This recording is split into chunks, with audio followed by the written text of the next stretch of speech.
Are we ready? Yo, I know I am. So, whether or not you are, it's time for another episode of the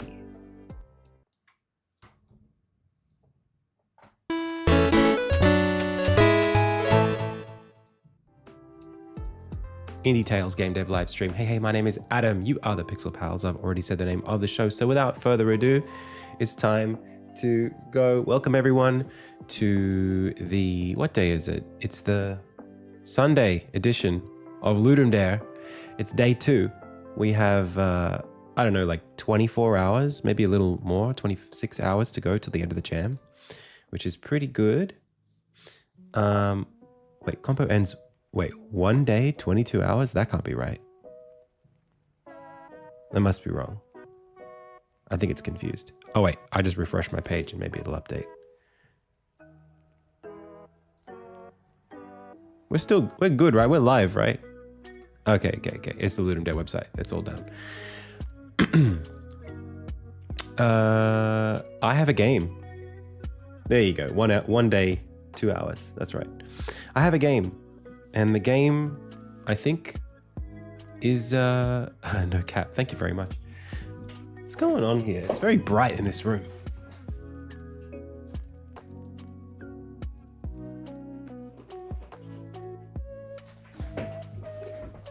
I did not give permission for sunlight to enter my domain. Yo, we got a game and it's coming along. We actually have like a mechanic that works. I'm going to show it to you in a sec. I want to say a big welcome to everybody who's here in chat. Hello. I want to say everybody who's here across Twitch and YouTube. Big thank you to Monkey Feather for the most recent follow, Sammy Lay for the most recent subscription. You are I am most grateful. Also, huge shout out right off the top for everybody. Or is it my computer? Maybe my computer's a little slow. It's available to wishlist on Steam right now, this week. Look at that.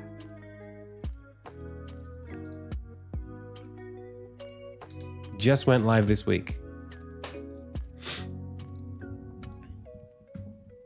I'm really excited about being able to finally share my game with the world and kind of introduce you to the vision. If you're interested in this game, wishlisting actually makes it more likely for us to get. So it's even more valuable for you to wishlist than to sub or to follow me on Twitch or anything like that. Patreon, this is the most important thing you can do right now. Wishlist the game, chat. Costs you nothing, gives us everything. It's an amazing deal. All right, thank you so much.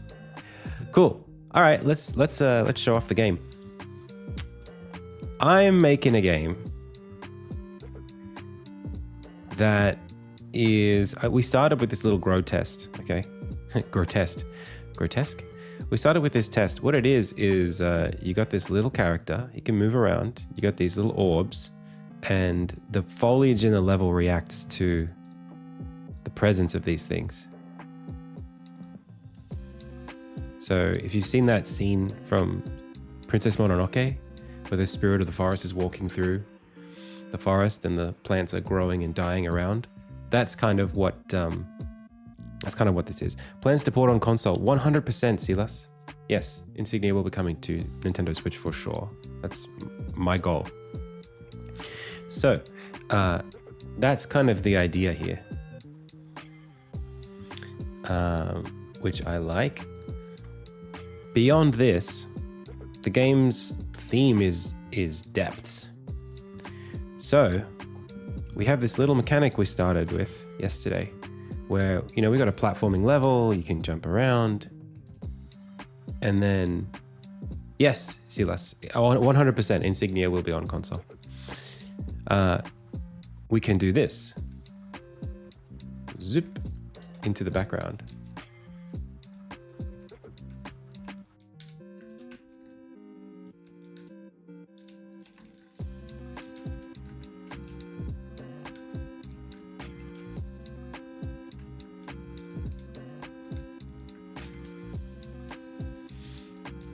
So it's a simple thing,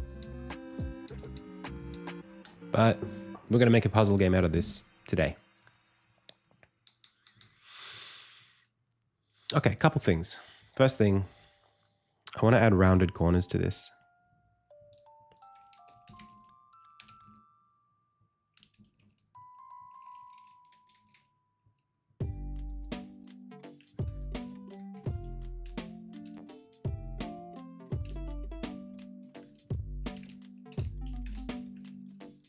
So that we can kind of go up little pixel slopes.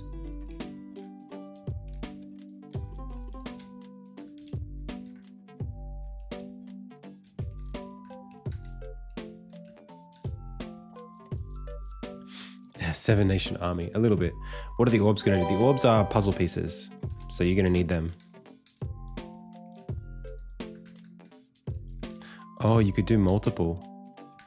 Oh, that's really cool.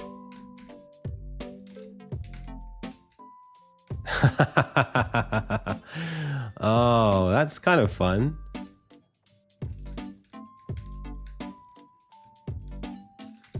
You'd be like, dunk, dunk, dunk.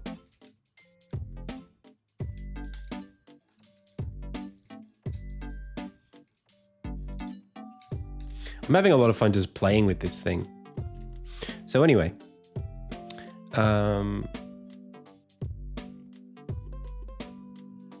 let's get like a mechanic actually going in here.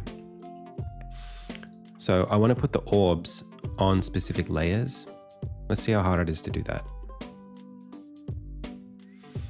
I'm just going to drop that one in there. I'm going to drop that one in there. I'm going to drop this one in here. We're going to take the orb positions. The Z depth is fine, no differences. So if I jump, oh yeah, why does that work so well?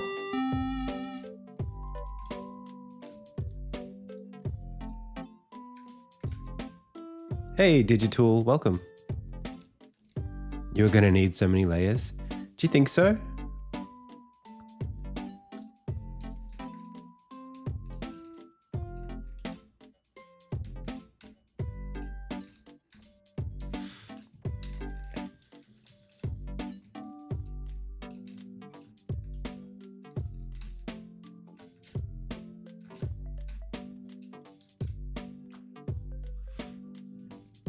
Though I walk, more walking. All right.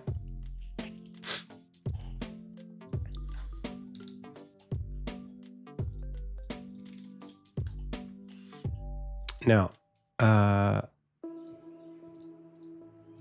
we could use, is there like a canvas group for, I just fade to alpha, yeah.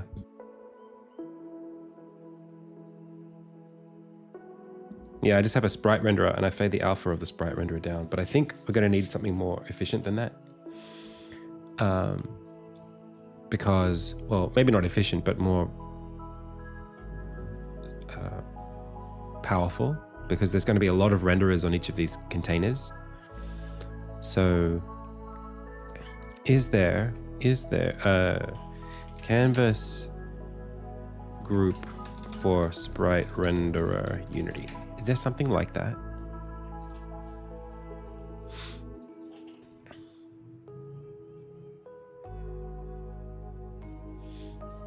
Well, it'll be going back and forth, Matt. So imagine the puzzle space requires you to go back, forth, back, forth, back, forth between like 5 layers. That was the idea that I had. But, yep. Oh, a material. I don't think I want to do that.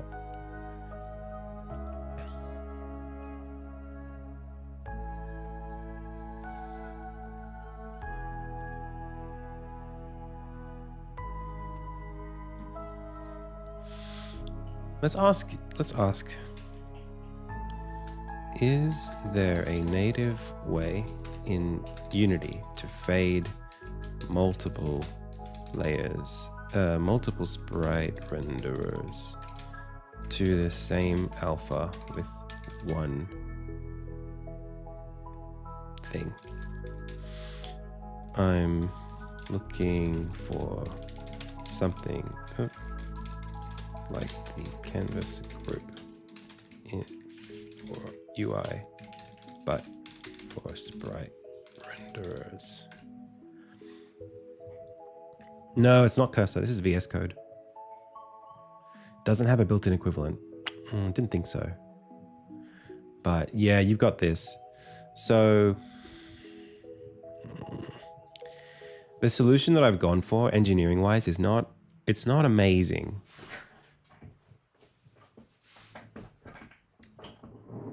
Would I consider cursor? I don't know. I don't really use a lot of AI, so just having like a Google panel on the far right where I just ask it stuff, that's really all I really want for now. But maybe one day. I'm not really looking to vibe code much. All right, so was there a reason why? I guess not. I think I'll just do it this way. So the level container, pixel collider, yes.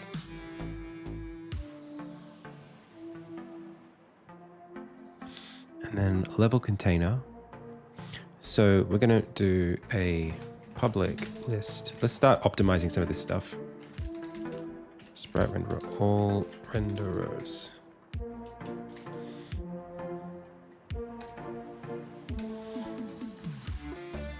I don't actually need to do this. It doesn't even need to be public, to be honest. And it can be let's call it sprite renderer array, all renderers. We don't need this. We're going to get this returned to us. What the heck, man? Please stay on US. Okay. That's what I want.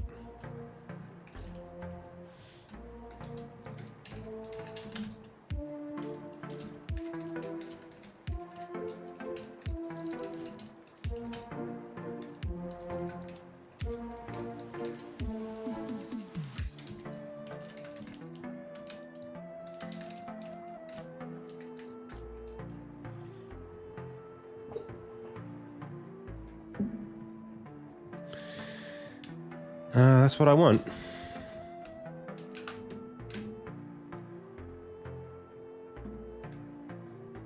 I have 2 days. That's all I got.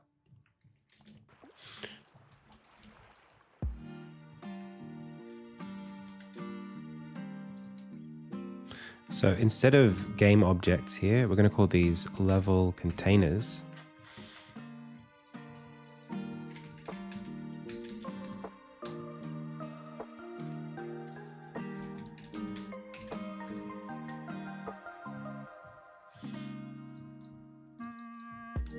And then here we're going to say level.set alpha visibility. We don't need this anymore.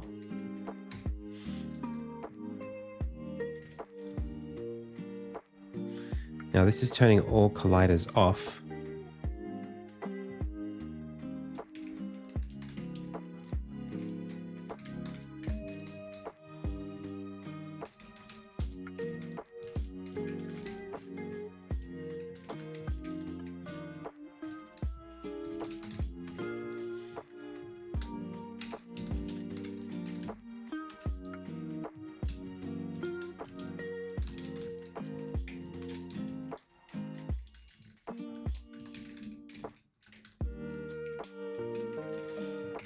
And we are going to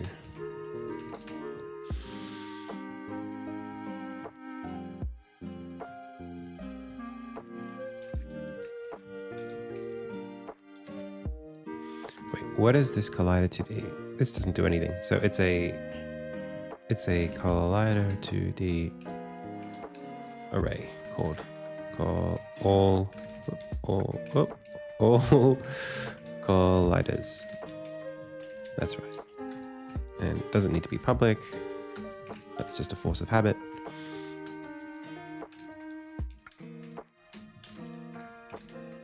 Better.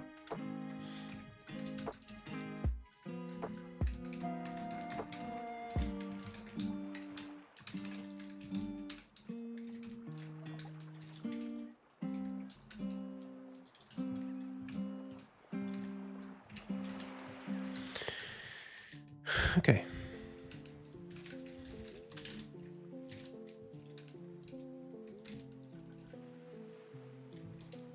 Looking good. Let's put this all the way over here so that I can just press, and then this all the way over here so I can press Windows key 1 and Windows key 2 to get between them.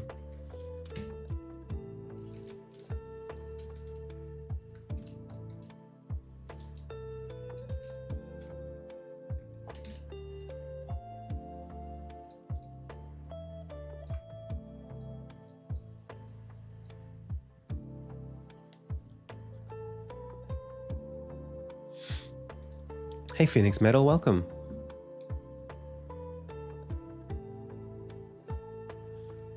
Hey Elva Norton.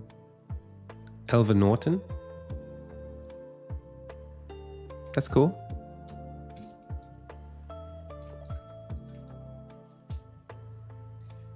Oh yeah, I deleted a bunch of stuff just now.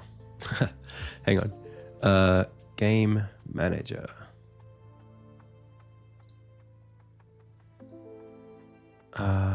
These lights are the orbs. Wait, wow, this has got nothing on it. Okay. This goes there. Oh, these add themselves. That's right. I don't need it anymore. Then that's the level zoomer. That's the thing that does all of this. Wait, but these have the level containers on them. So what's broken?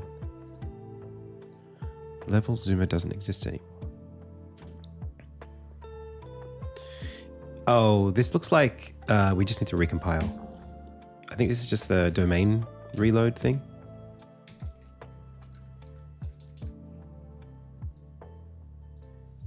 What are we looking at?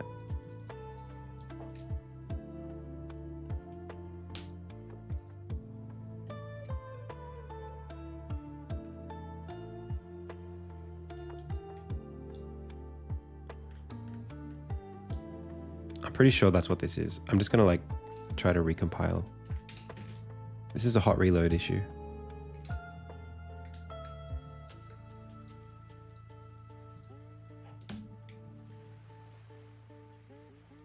Missing reference exception. It's not usually got anything to do with what I'm doing. Still no good. What is going on? What are you expecting to do? Handle animation. For each level container in levels, set level depth. And it's saying to me, it's saying,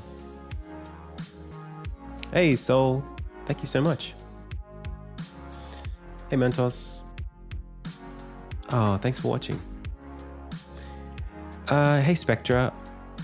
I've kind of just decided that I'm going to stream on YouTube and I don't really care what happens. That's where I'm at right now. In my life in general, I'm trying to be less conscious of the algorithm because I feel like where I got to, how I got here in the first place was not caring. And then I started caring a whole lot and it made me upload a lot less because I was too paranoid of just what it would mean to make certain kinds of content, how people would receive it. And now I'm just like, nah, I'm just gonna do what I wanna do. So if I wanna stream to YouTube, I'm just gonna.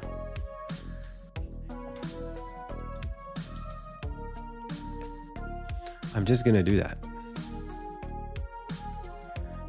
I don't know what's missing here though. I'm trying to understand what its issue is because right now there isn't, this has got a missing reference exception, but there isn't anything to miss. Handle animation, animating for each level container in levels. Levels is here. Oh, did I remove them? Wait a second. No, it's got the levels. Do I need to manually place them back in? Let's lock this and let's just drag them in one by one. I know this is crazy. I feel like it's superstition what I'm doing right now, but I don't know what else there is that could be affecting this. The variable levels doesn't exist anymore.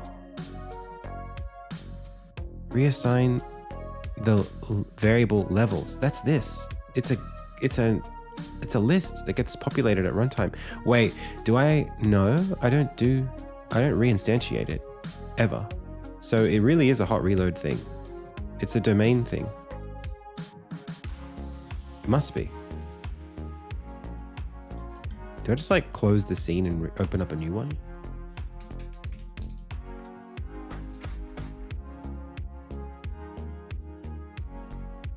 I don't understand what they're talking about.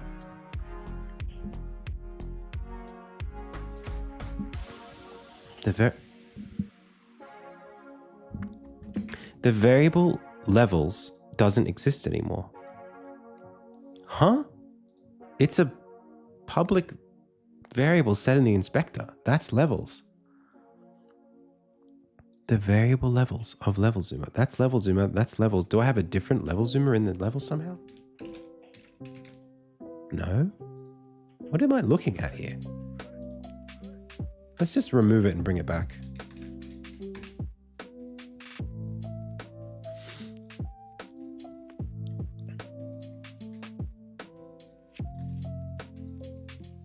Yeah, weird.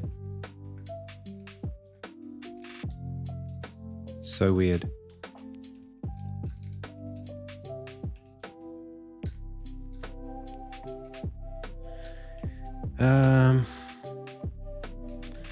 So we didn't quite get there because the orbs aren't reacting the way that I wanted them to.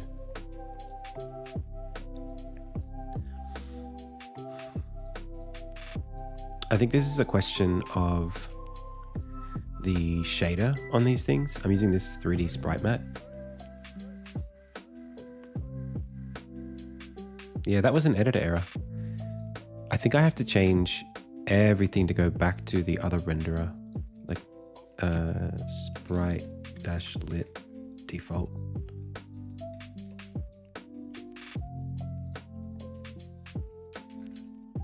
That's better.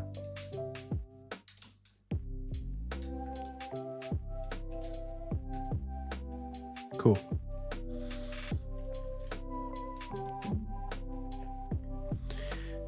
So where else am I using this?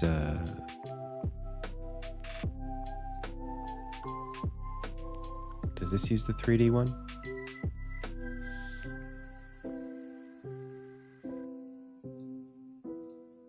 Yeah.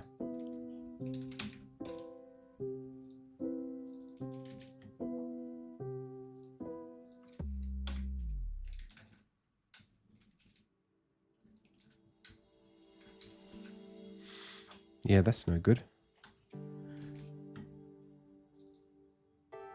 But I just switched it and it still didn't work.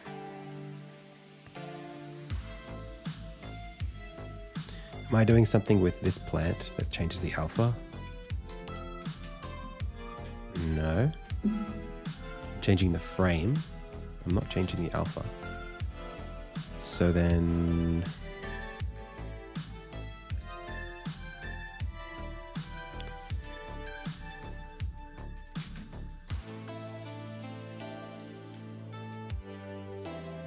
why can I see them? That's a gamer move. When I start doing this... Wait, now I can't see them. Oh, right.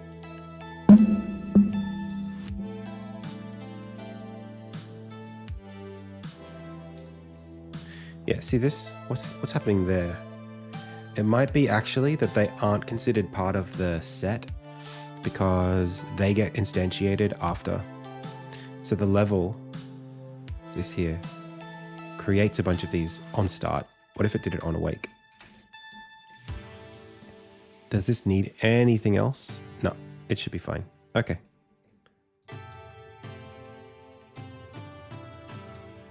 Hey, Brad. Nice.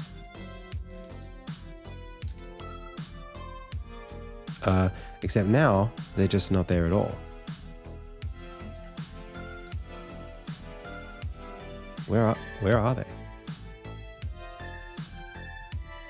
They never got created. Did I not... Is awake not... Void awake? Instantiate. Does it need to be public? What? It's a mono behavior. It's got the awake function. Or is this just another one of Hot Reload's silly tricks?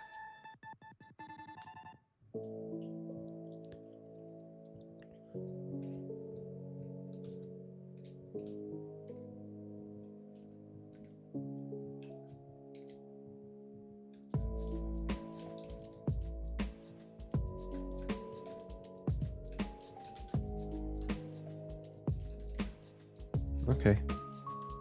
Well, so far so good.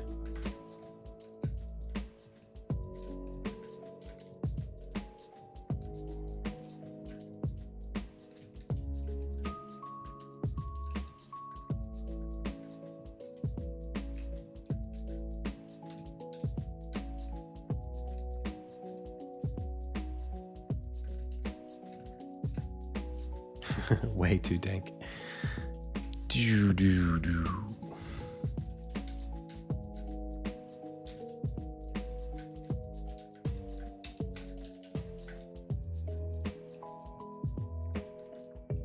Oh, that's cool. I just came up with something. If I'm jumping through here, I can use blockades to stop you from jumping across a gap.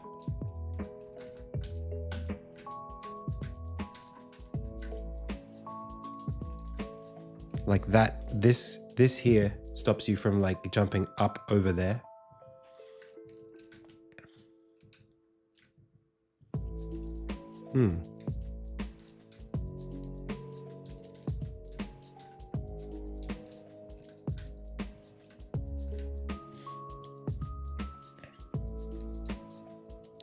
Well, it certainly seems like it's working.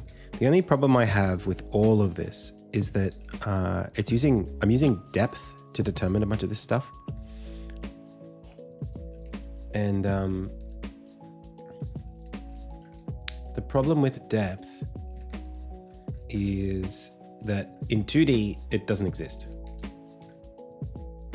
So these plants, they don't know, like when I go back into this level, the plants are like still reacting to me the same way they would otherwise, because I'm technically not far away. The depth is fake right now.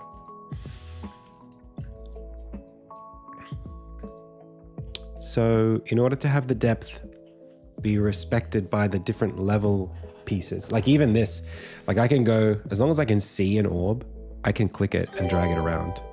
The game doesn't actually care what the depth is. Also, we don't have a button for managing orbs. We don't have a way of getting them.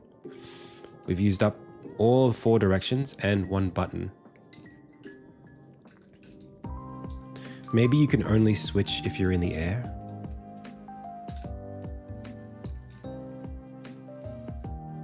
Or maybe you can only jump if you switch layers. Like you have to press up or down and the jump key to do a jump. You can't just jump normally. You have to jump through a space.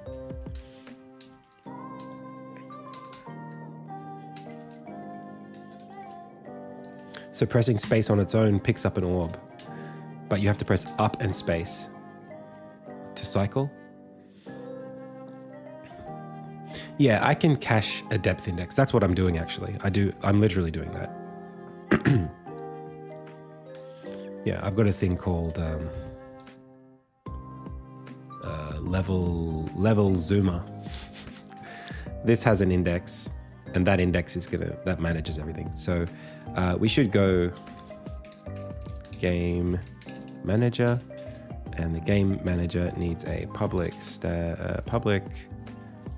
level zoomer.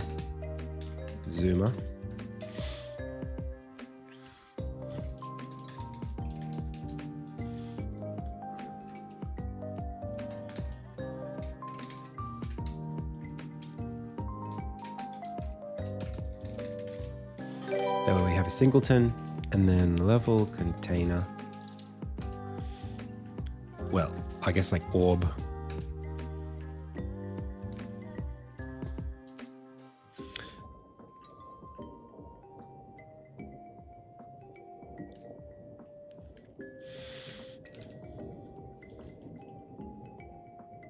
Now, the thing is, we need to be able to ask what level we are on. We can keep climbing up the parent tree until we hit the first layer manager.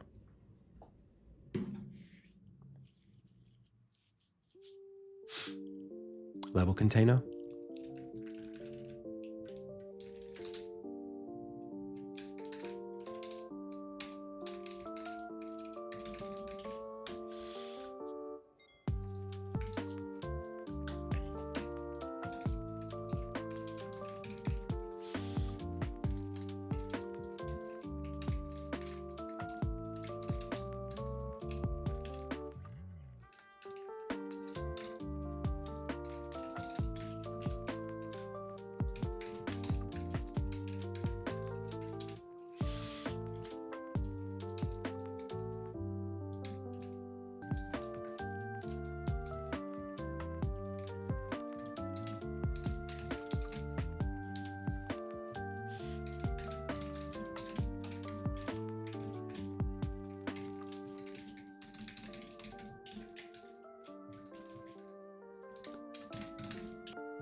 So that's going to climb up, up, up, up to see if it finds a level container.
Yucky.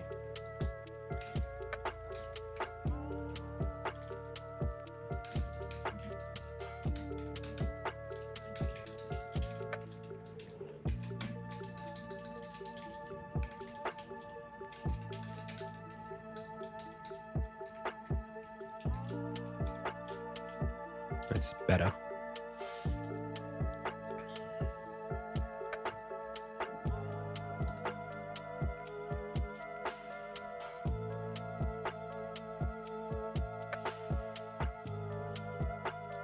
Can you show us shortcut to animate any pixel character? There's no shortcut. You have to animate them yourself. What shortcut? I mean, you can follow my YouTube channel and you can find lots of handy tools and tips there. Hey, it works.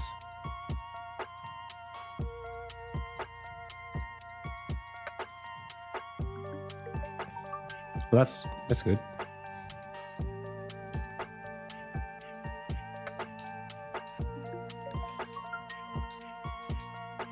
Let's stop the player from, well, I like the idea of it cycling at some point, but I feel like depth and cycling doesn't really work. Like, imagine going backwards from this and ending up at the end. No, the shortcut is Alt F4. No, I don't know.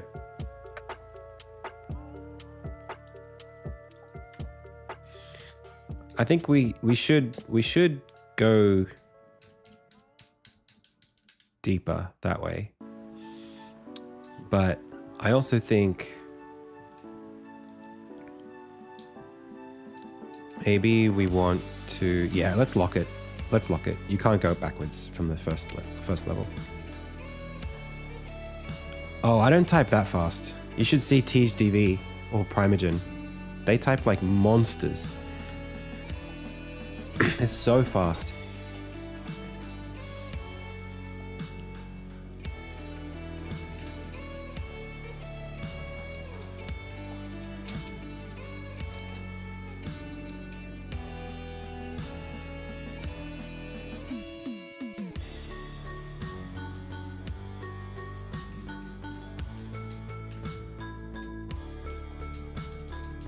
Yeah, that's good.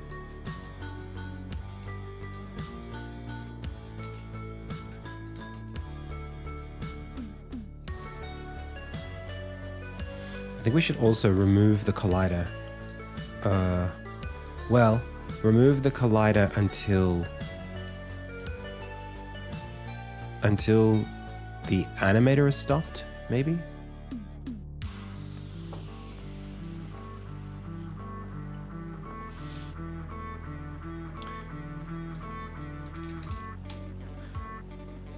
So set geometry, this is being called here. This is only if the index is current. Why would I not? I really want this to only, oh, I don't even type at 100. I type it lower than 100 words per minute. I type it like 80. I'm terrible.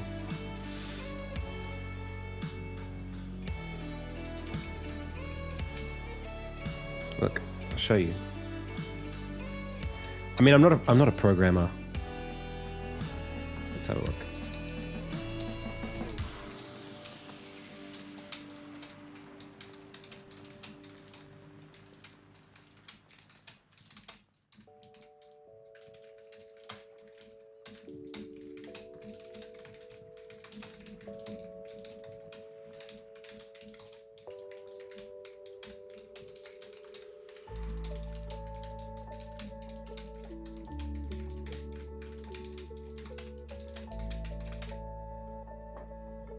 It's not, that's, you know, Tige was double. Like, I'm okay, but I'm not like, you know, I'm not great. I make a lot of mistakes.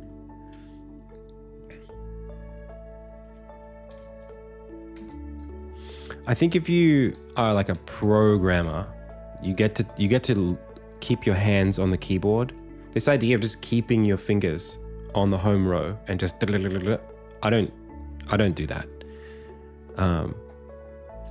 because I'm always using a mouse, because I'm always designing. I'm always in like a level editor or using a pen or something.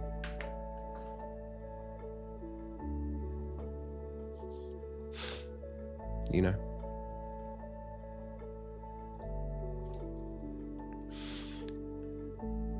All right, so this set geometry, I think. And I mean, we could say animating, what is it? Anim.animating. Only if we're not animating. That's gonna do some funky stuff, which I'm a little concerned about.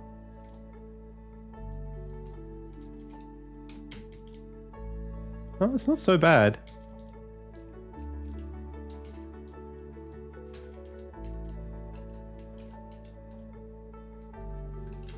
I think that might just feel better, actually.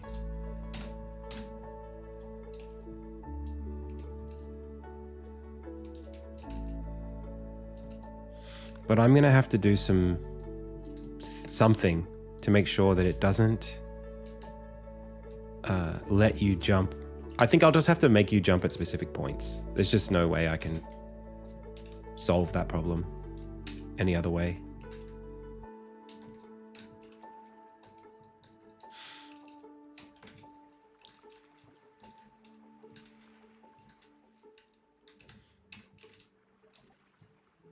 Yeah, there's nothing I can do to let you do that. I wonder if we should even... Yeah. All right, well, let's do like a little bit of level design just to set something up here. Otherwise, we're just going to be sitting here the whole time playing with a level that doesn't make any sense or that hasn't got any relationship to the game. So I'm actually literally doing the level design in Sprite. That's my goal. It was such a good way to approach the jam for Though I Walk. It worked so well to just have the art be the level. For it, like long term, you know, you want things like tile sets and blah, blah, blah. But like here, it's like, why don't we just literally do this?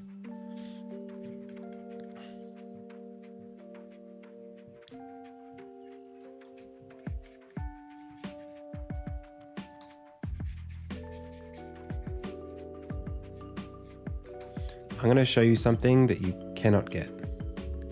Oh, I've got an idea. Oh, man. Okay, so literally I just go boom, and now I'm editing level 2. And if I want, I can show level 1 overlaid on level 2.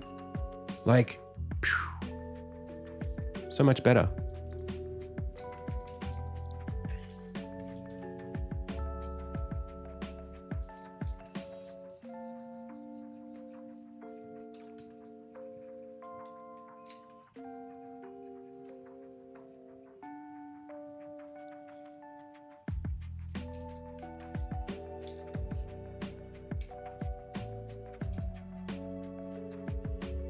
I should probably be using a square brush for this now that I'm in like geometry mode.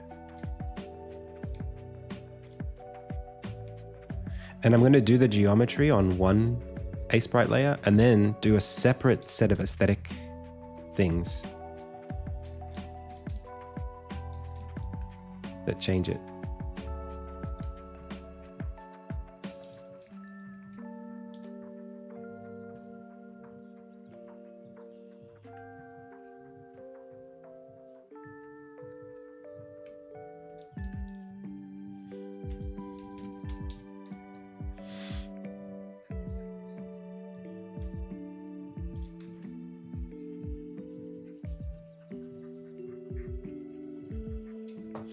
Oh man, this is so easy to do. Wow.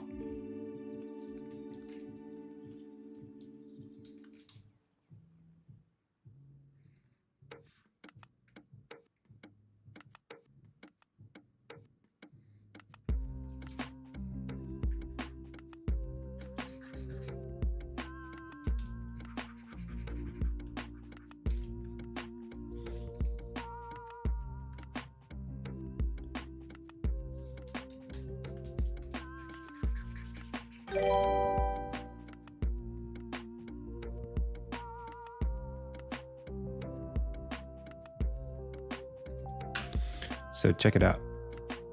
I don't know what's on this layer. I'm going to delete it. And I don't know. Oh, okay. But why is it called layer 1? Oh, because I was experimenting with something else. Let's delete that for now.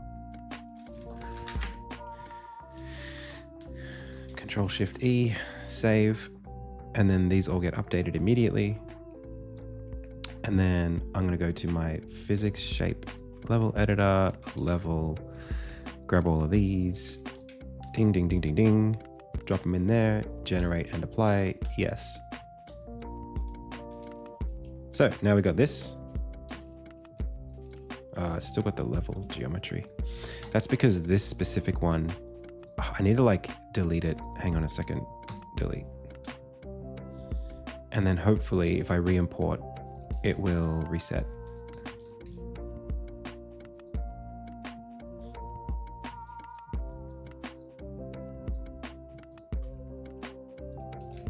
Oh no, I've got to now go back to the, yeah.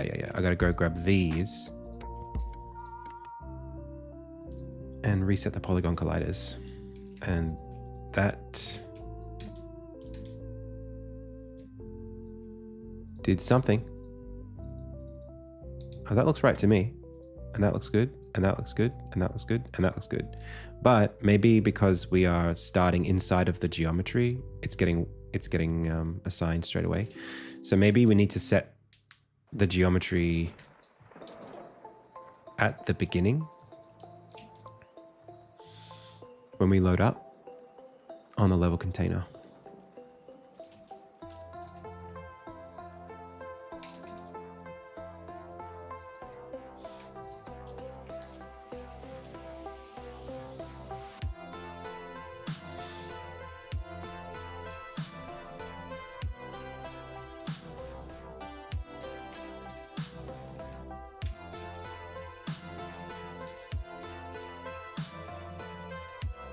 Even that will do it. Nice. So we can now just go whoop.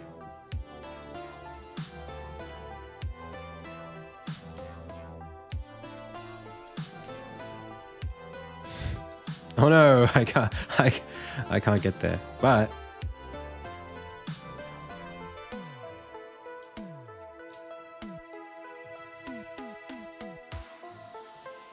yeah, okay, I need that to be a lot taller. Maybe the character should be smaller.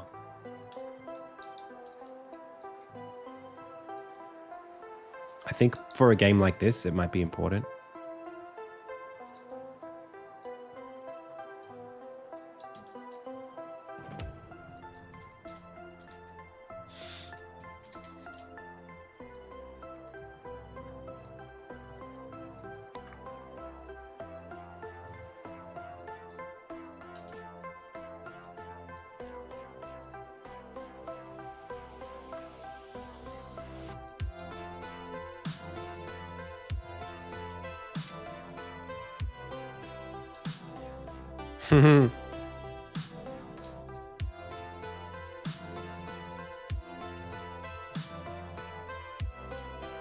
I'm using display capture in OBS.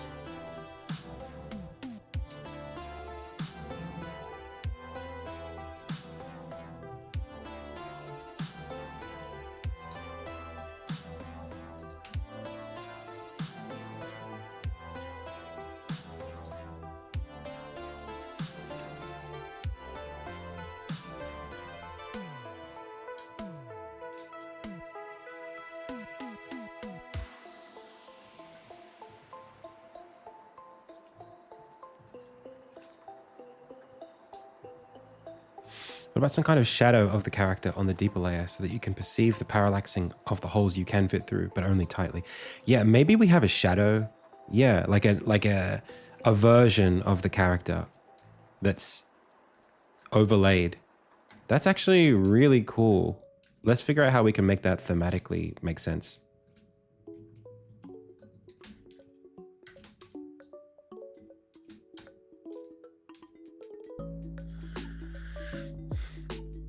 How does the collision automatically work with the drawing? Okay, so we have a polygon collider. Polygon colliders will, if you put them on the same object as a sprite, they will create polygons out of the collision space of the sprite. And that collision space is assigned by this. If you go to the sprite editor, custom physics shape, well, there is already a physics shape by default. I also have a script that I pulled off of GitHub that somebody made, which is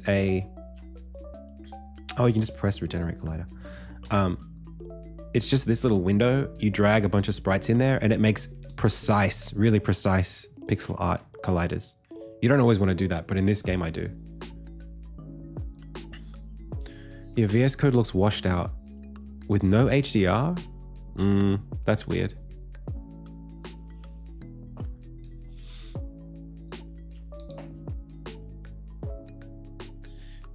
Right now, if you switch layers into a solid wall, you get stuck in the geometry.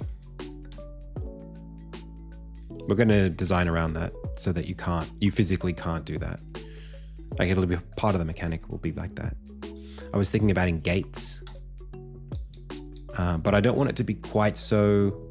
Maybe it'll just do like a depth test on the same position and ask if that's inside of the geometry and go like if you try.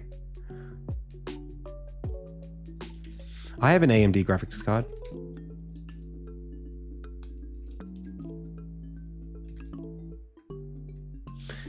Yeah, strophium. I think that's a good idea.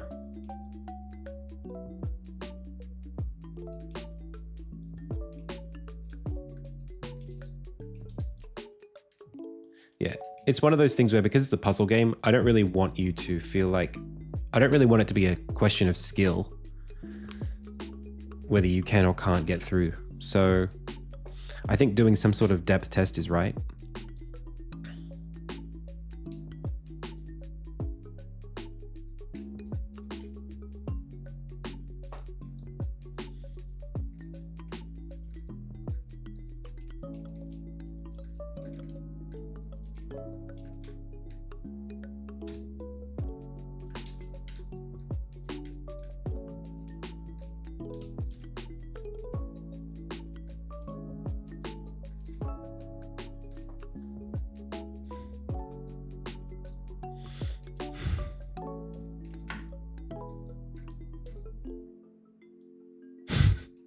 The way you could just do it in one jump.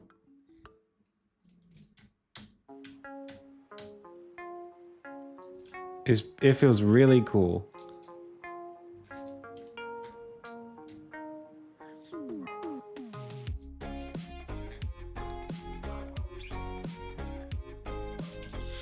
All right.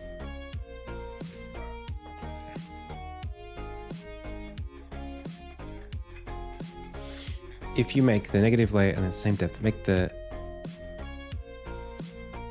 You could do bounds checking. Sure.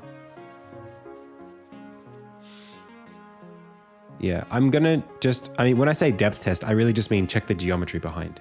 That's all I mean. Like, just check the geometry on the layer that you're about to go through.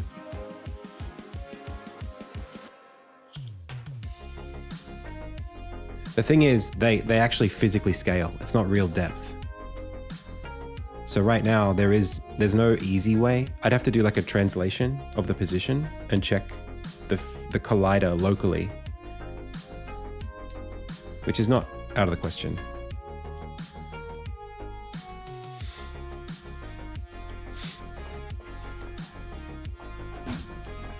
We should probably do that.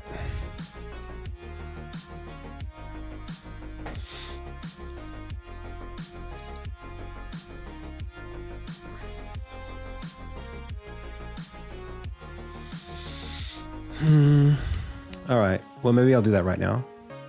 So let's see if we can just create things in the other, we'll call them shadows.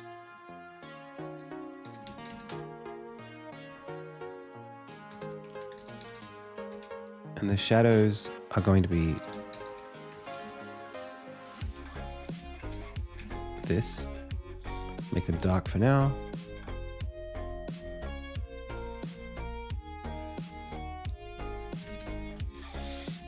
The shadows are going to live on every layer.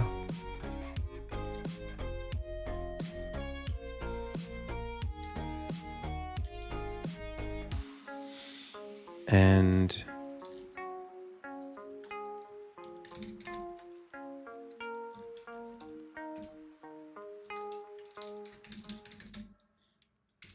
character shadow. I should call it like layer shadow or something like that. So actually, we could just use local position. Wow.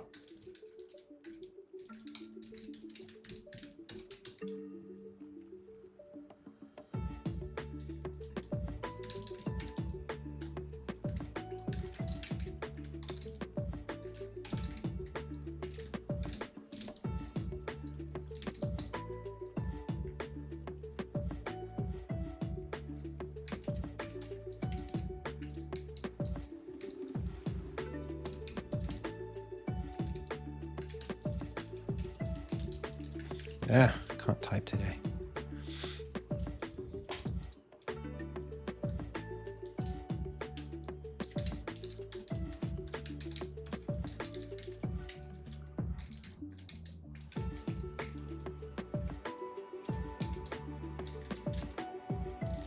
That might actually be all we need to do.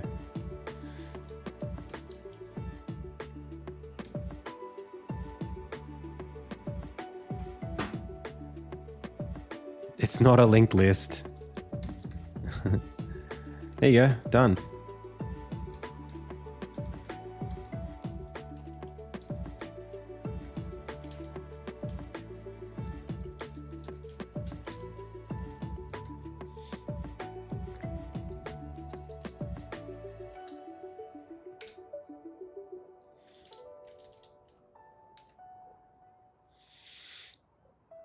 Except the sprite shouldn't exist when we are on the same layer. I think we need a late update. And we need to say if we need to...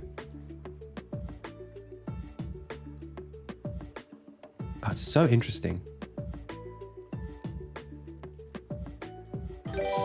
It's almost like an interface that we want. It's the same thing as this, the layer, what is it? The orb had an index.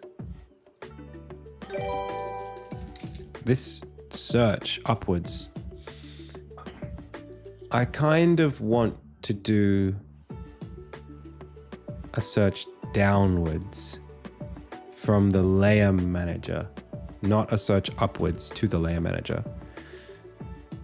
And everything, I guess we would need an interface called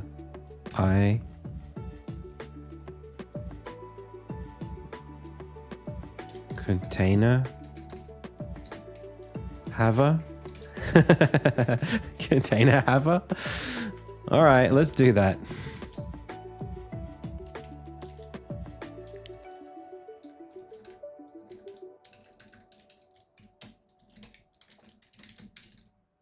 That's a better word. Thank you. Containable.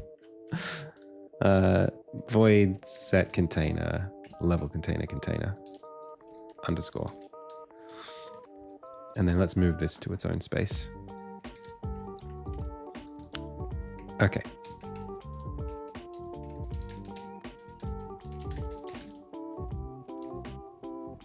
Wait, did I call it? I actually called it container haver. Oh gosh. Containable. Let's hang on.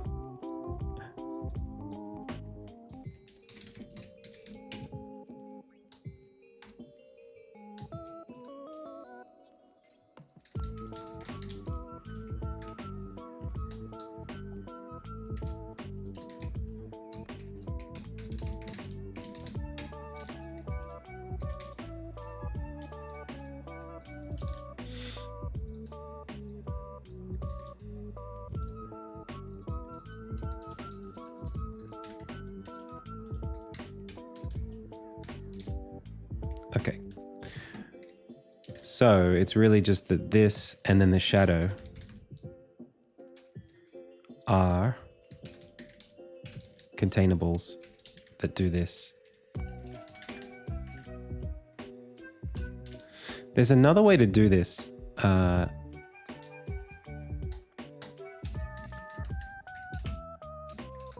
You just do that.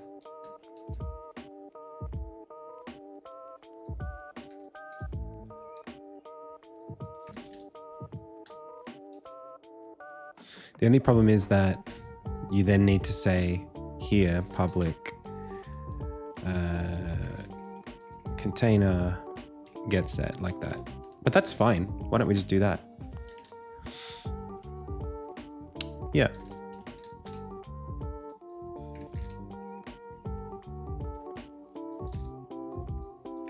Easy.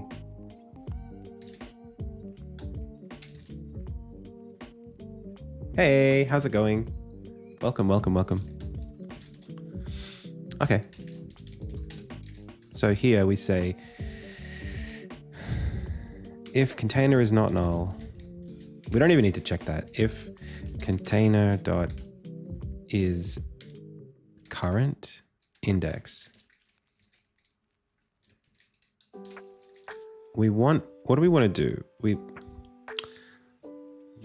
The alpha question is something where we almost want to invert what's happening with the level zoomer, where we're setting the visibility, we're lerping this visibility towards 1 if we're on the correct layer, whereas this needs to lerp the visibility away from 1 if we're on the correct layer. For now, I think we'll just leave it.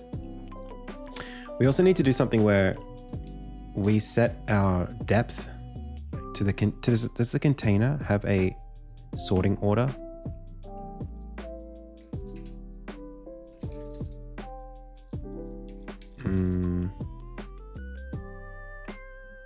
It's the geometry renderer sorting order.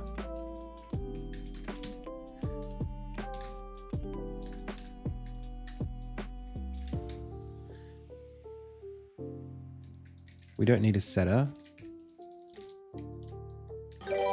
We're just going to say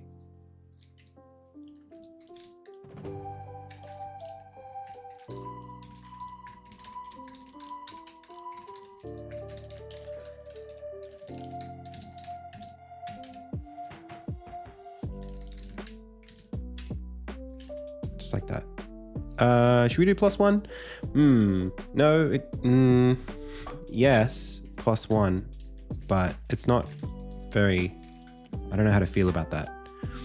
I feel like now that we've got different things on the same the same layer, the same order for now. So container dot is current index. Let's just keep it simple. Let's just say sprite dot enabled equals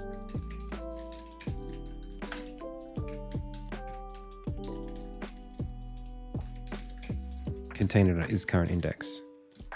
Just leave it at that and see how we go.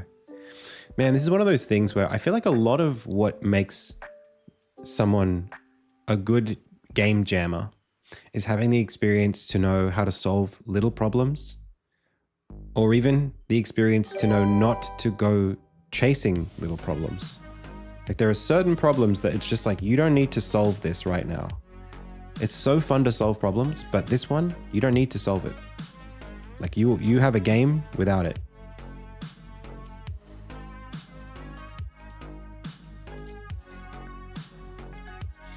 So the way that this was going to work, which I didn't get around to doing, is on the level container at the start. So the orb, we were doing this thing where we're looking up. We don't need to do that anymore. Yeah, unnecessary. Now on the level container, we are going to do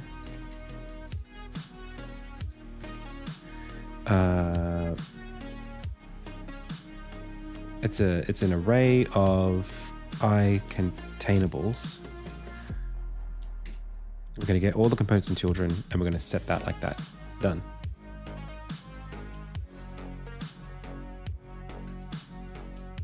I might need to do something there with recompiling.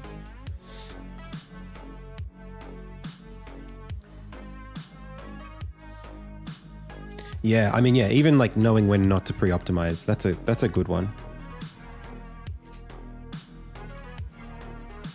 Do I have like an extra shadow? I do.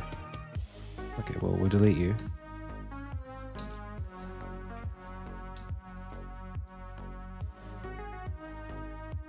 Like, when do you not solve the problem?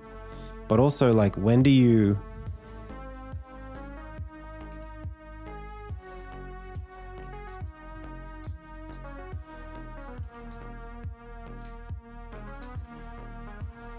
I guess the character needs to be on like a really high sorting layer.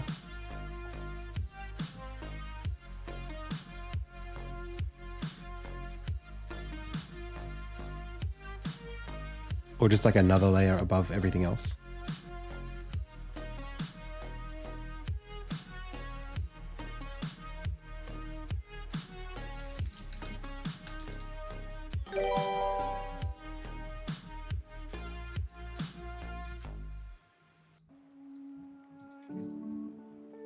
Why is it doing this? It was scaling just fine before.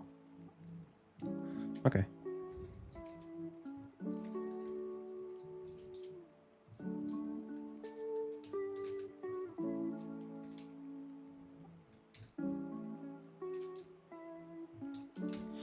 So maybe we should only be visible if we are the -1 of the current layer.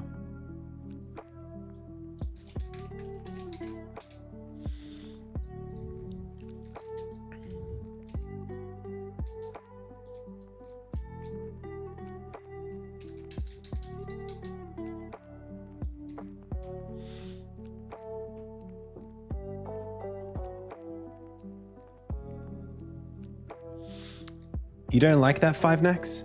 You don't like singletons? What's wrong with that?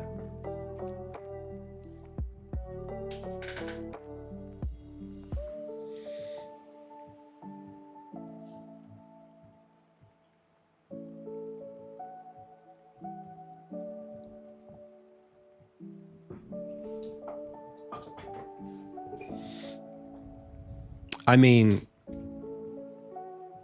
we could say we could remove this by making this statically accessible. You know what I mean?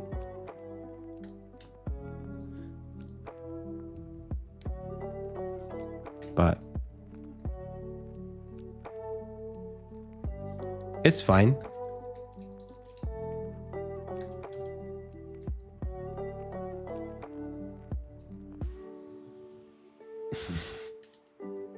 Jeez. Yeah, I'm not really a dependency injection guy. Not all the time anyway. In this case, there's only one character in the game. The character has a transform and a local position. There's no faster way to do this unless you want to create variables to shortcut it. You could have a singleton called character.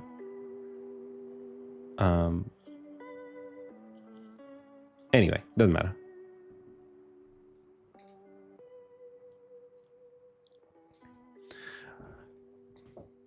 I think they're really, really valuable. I think they're really valuable in game programming a lot of the time. To be honest. I think it's not even a bad practice in general. If you have a state, like a global state manager.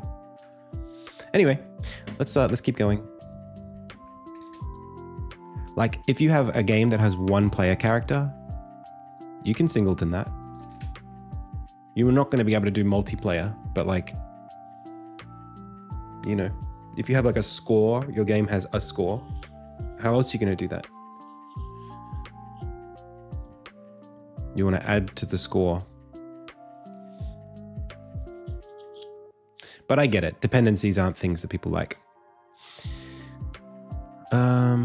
All right. So what are we doing here? We want to get the index of the current container. I guess an easy way to do this for the shadow is to say game manager dot instance dot level. I mean, we could rename this I, if you prefer that. Level zoomer dot levels dot index of container equals current minus +1.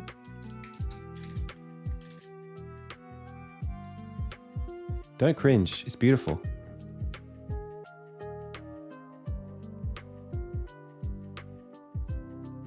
Exactly, time is a singleton. There we go.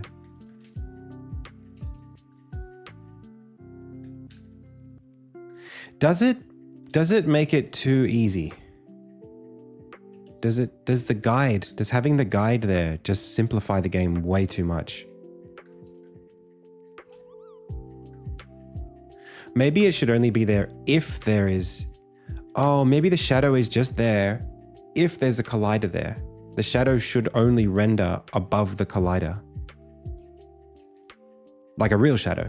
Like you only see it if you're going to bump into something.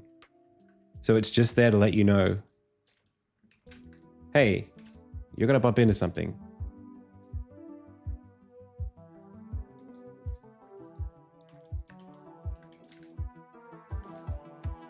doesn't tell you anything else.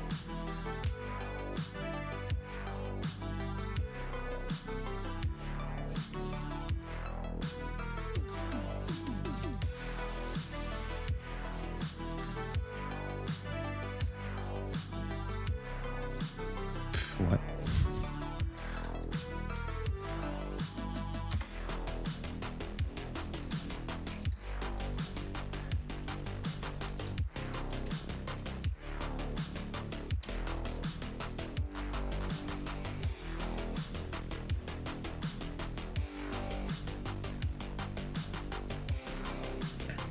What does this do? Get color with alpha. Oh yeah. So I say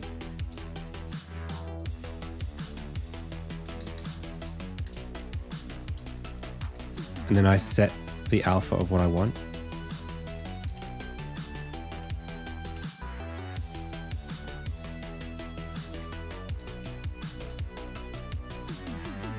It's not that great. It does save me from writing RGB a bunch, but we should just call this like sine alpha.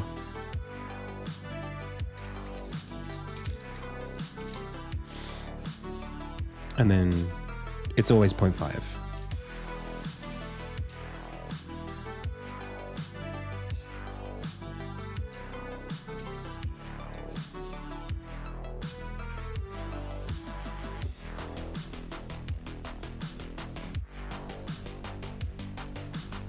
I mean, I'm expecting for it to be basically a quality of life thing.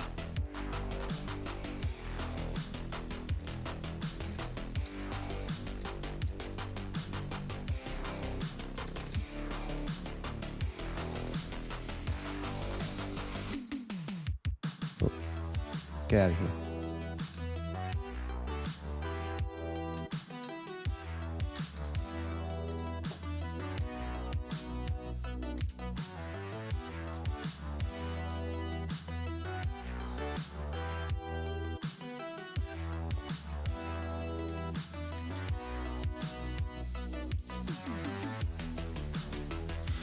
But it's going to be hard to make it render only.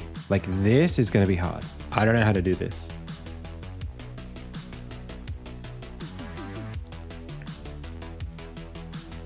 It's a render feature thing. But I don't know how to do it.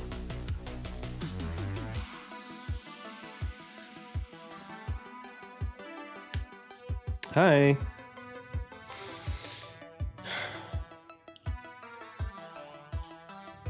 We could...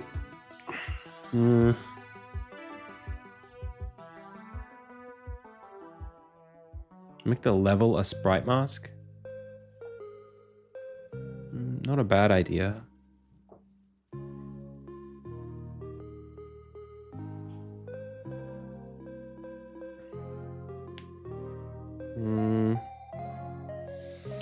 I feel like... Is this necessary for the game? It will make the game more playable by a significant amount for players who... There's a feature I'm about to show. You need a raycast? No, what I think I need to do is to draw the texture of this on the level. I think that's what I need to do. In the level shader. That way I can just multiply by the geometry, the color, so that it'll just, you won't see it at all here because there's nothing for it to multiply down.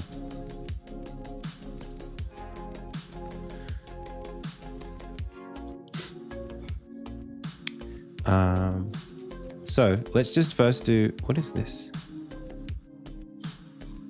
Oh, did I not set the sprite? I did. Oh, mouse is dead.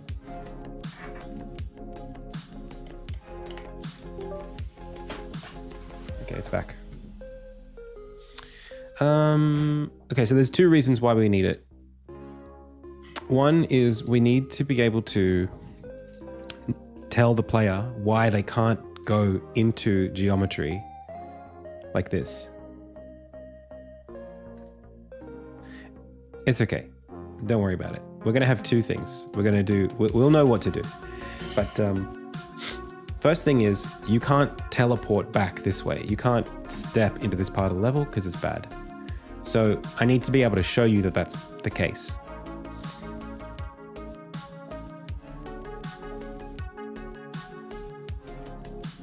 When it goes like, it's going to do like a little screen shake basically. So first let's do that test. Let's just see if like is in collision or something like that.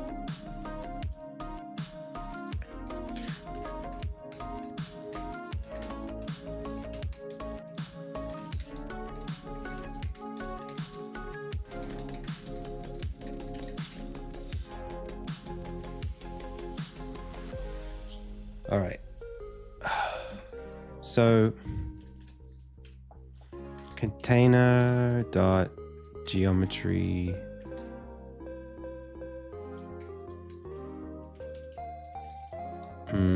Let's go back to container. I always write container. Okay. So we're going to have, I guess, one polygon collider called the geometry.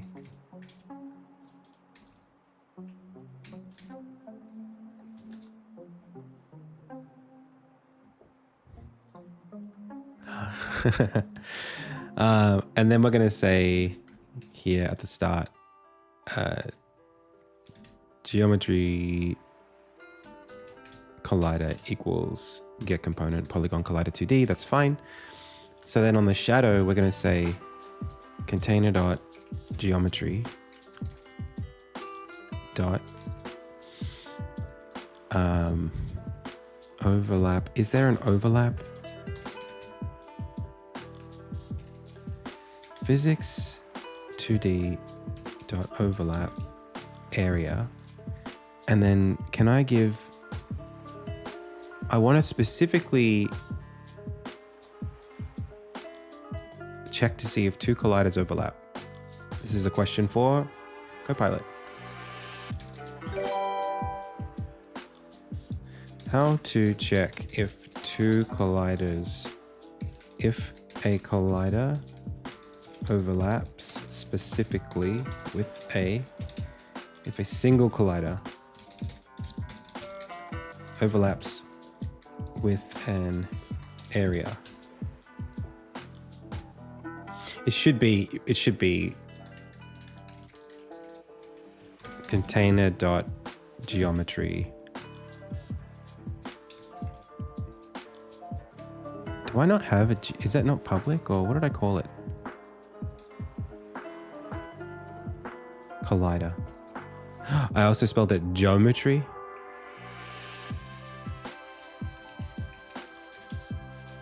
I'm literally just going to call it geometry. That's what I want to call it, so I'm going to call it that. Overlap point. And I think we could just do 4 overlap points.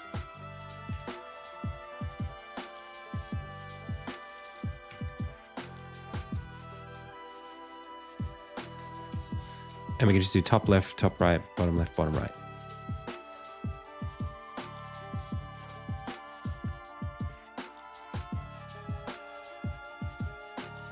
That'll do it. So, overlap point.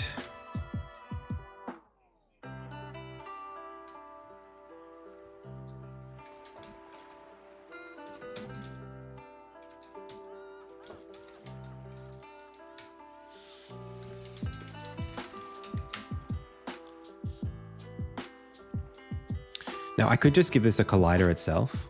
That's a trigger. Let's do that. That's much easier. Or the sprite. Nah, let's do it.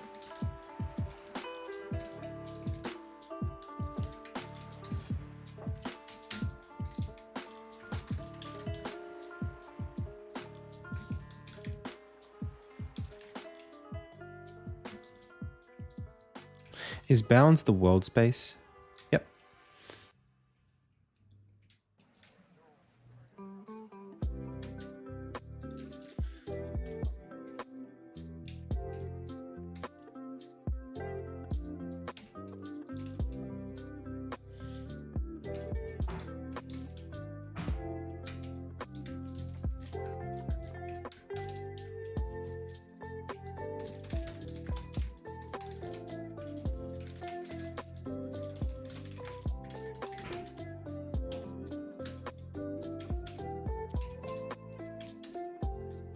Thank you.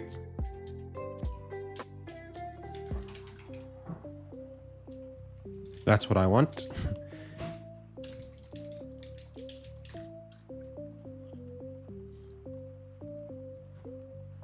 Can I check if two colliders overlap specifically?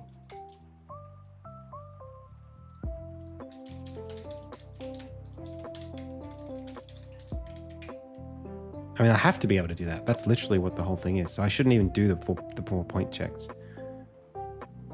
Is touching? Oh, okay. Let's try that. Even better.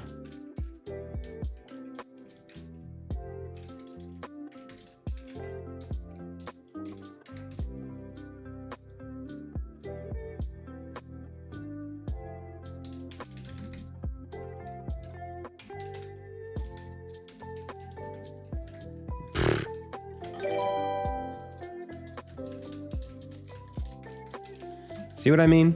Like, you could just solve problems a lot better this way.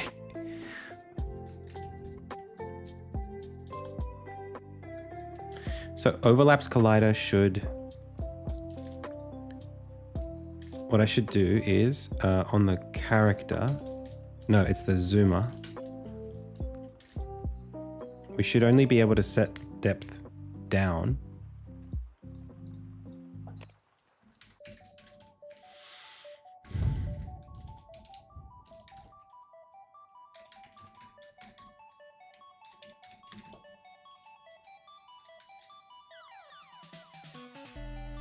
So it should be like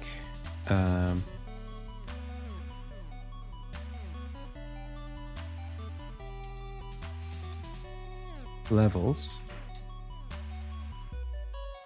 current +1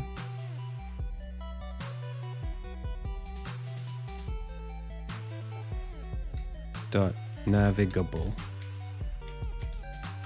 Now we need to check that we're not over.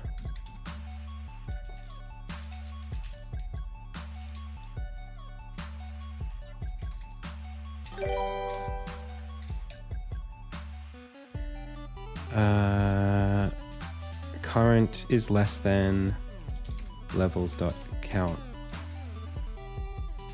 -1, and we need to create navigable.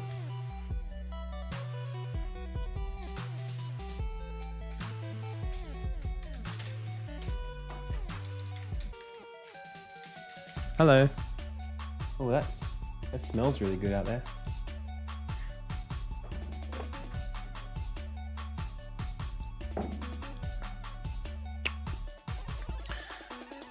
So this is navigable if... Oh, we don't have... we don't have a shadow set, but we can do it.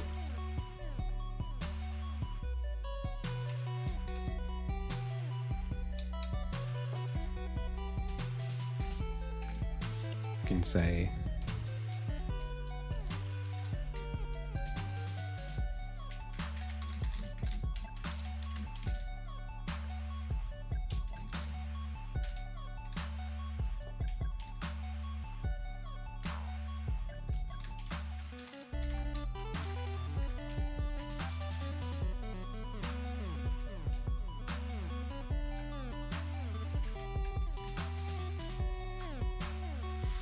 Okay, where were we?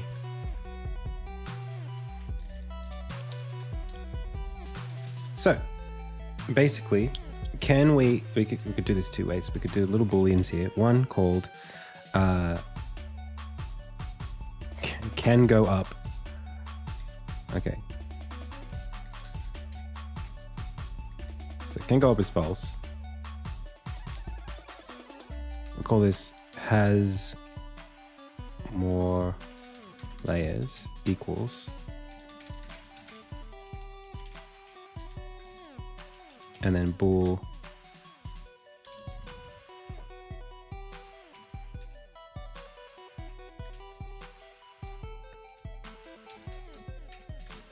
there. That's just a nice little way to do this.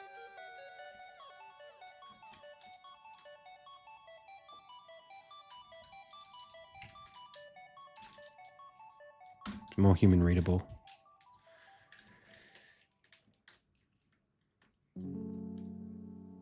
And I think legibility is really important. Hey, someone's watching Love on the Spectrum.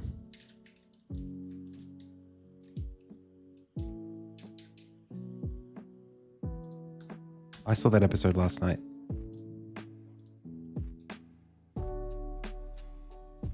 Oh, we didn't set up the collider on the shadows.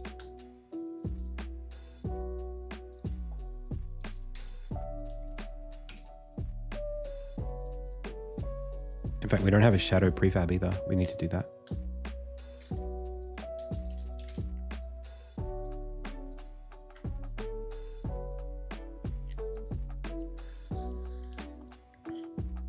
It should literally just be the character, copied and pasted, and then strip everything away except for the box collider.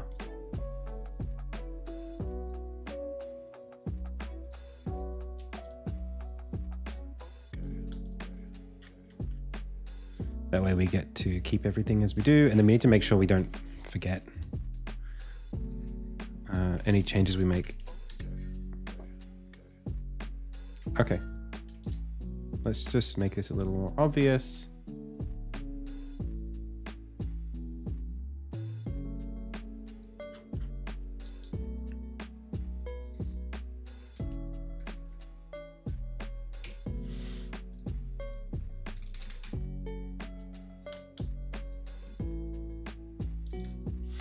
Okay, so now level container gets a shadow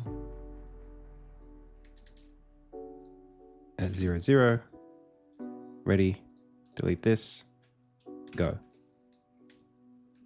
Oh, they have, wait, what? Oh, because they have, all right. There was a couple of things I forgot. Remove this, remove this, remove this.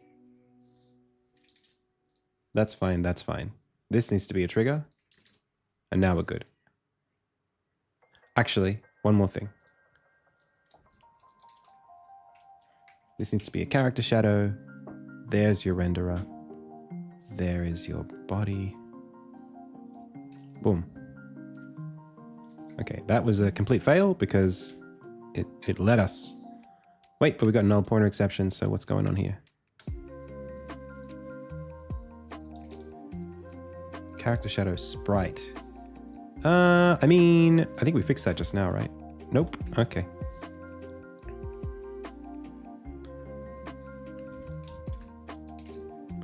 Are there any shadows here that aren't part of? Nope. Okay. Well, that's looking pretty good to me. Sprite.sorting order. Oh, we don't have container yet. Maybe we just do that in... I mean...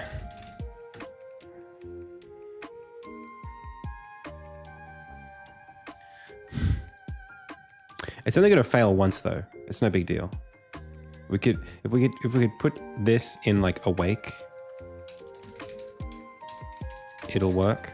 It's not going to cause much problems. It's just the first frame because of the script, the race condition. Oral.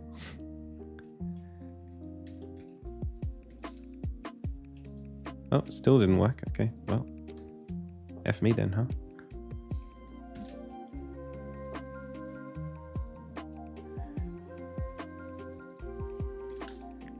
Oh, because this doesn't have a geometry renderer until afterwards. Oh, man. Well, we could put that. All of this. Wait. Oh, we don't have a geometry is here. Geometry renderer is already set up. So then what's the problem?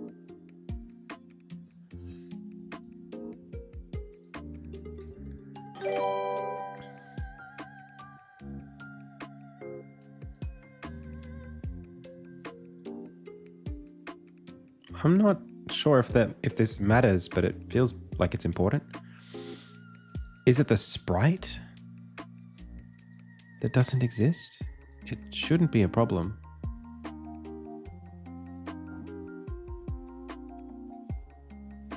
Hey Gruntled, it's going well.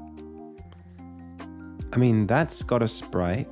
Sorry, not that. This has a sprite renderer. That's... Oh, it's turned off. Oh no, but it's turned off anyway. It's supposed to be turned off.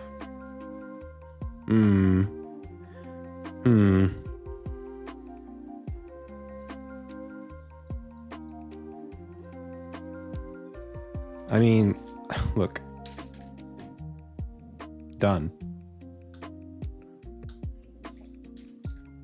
Nobody knows that I'm setting this sorting order every frame. Not that it's a big deal. Okay. So we need to do this overlap check.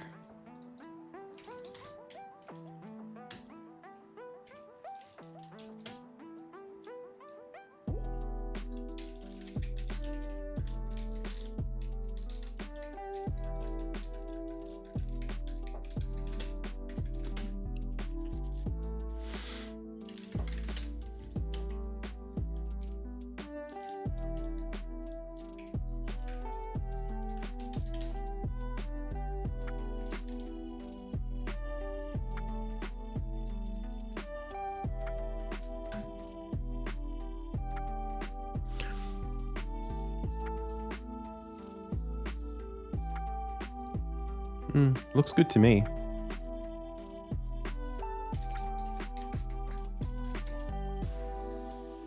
Oh, is it because the geometry's turned off?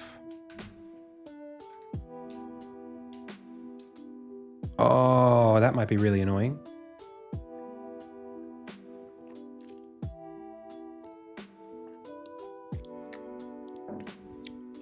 Does this fail if it's disabled?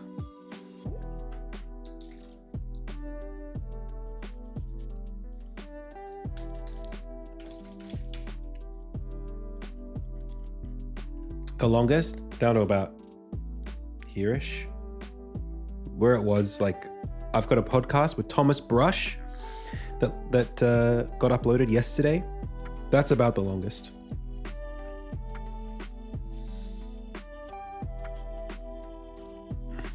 So, what are we looking at? We're looking at set geometry. If we just turn this off,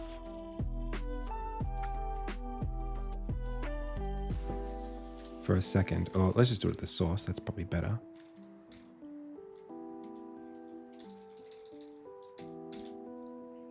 Oh my gosh. You come back. You come back. It's not that we don't want to call it. We just don't want it to do anything.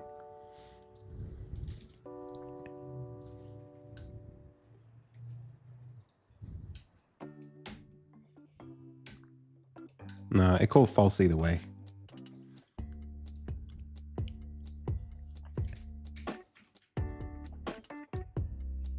Ah, thank you.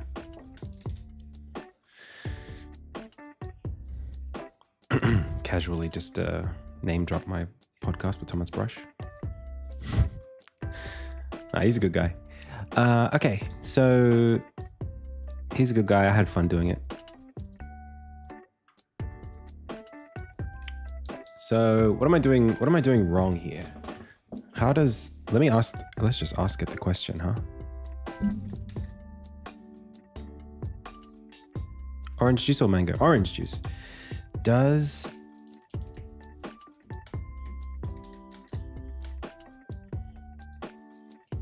this matter if one of the colliders is disabled?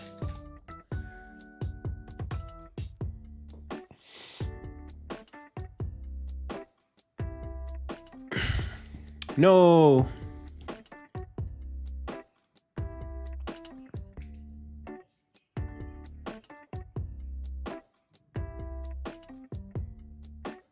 That's pretty smart. If you need to check for overlaps without enabling the collider, you can use overlap box. That's going to have to be what I'm going to do. I think that's the right way to do it.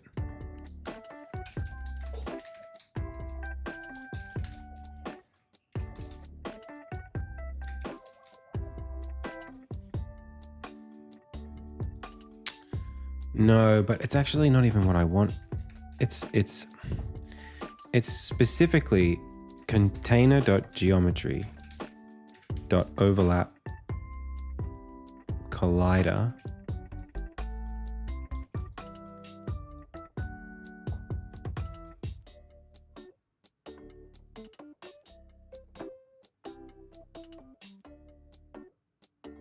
Does this...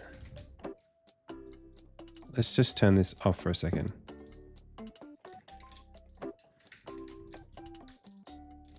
Let's ask it this question. Specific, if I call overlap collider on a disabled collider, like my container here, will anything return?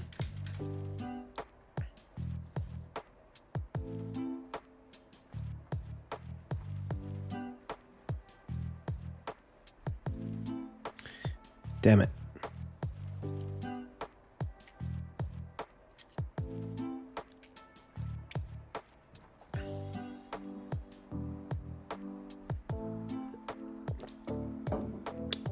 Yeah.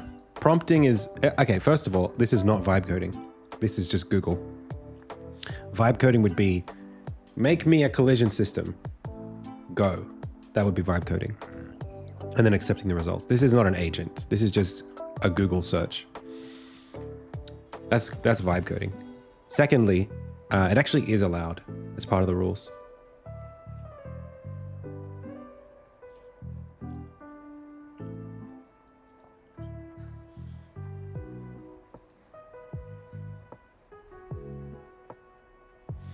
Yeah, because the basic strategy is like, the logic is, in today's world, AI exists. So why would we set up conditions for a jam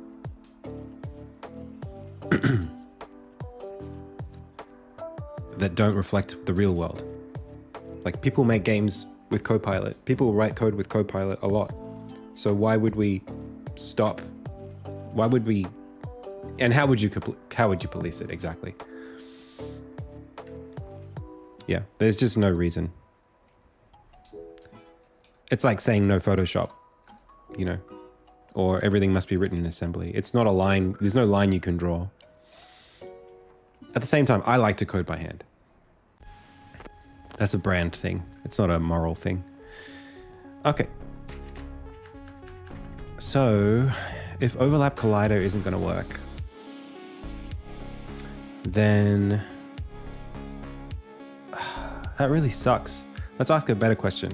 Is there any actually supported way to test whether a box overlaps with a collider, whether or not either of them are enabled, or I just want to sample the coordinates.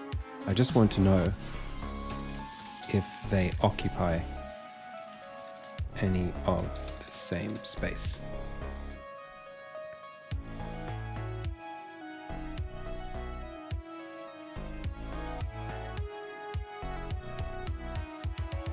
I don't want bounds. No, that sucks. Physics 2D.overlap box. I think that's the only thing I can do.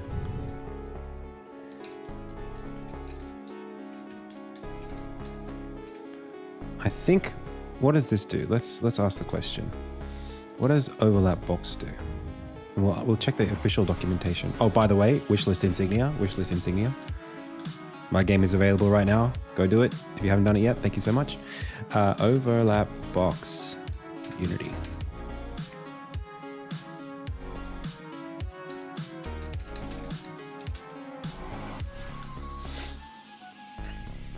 Okay. Checks if a collider falls within a box area. The box is defined by its center coordinate, world space, and size. Although the z-axis is not relevant, you can use the depth. Okay. I mean, we could try it. We should do this. We should do this like in a different context. That's not, we should like unit test this problem. That would be a smart thing to do.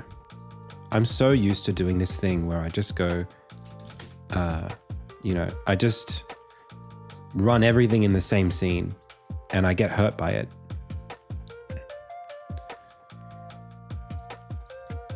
Like we could just create a brand new scene and test this. If I can find where the scene button is. Scene. Scratch pad. Okay. So, first of all, we're going to bring in like a level. We're going to add a polygon collider to it. Ta-da. Then we're going to just get a random new game object with a box collider 2D. Make it a trigger. And that's it. Now we should just be able to write a script.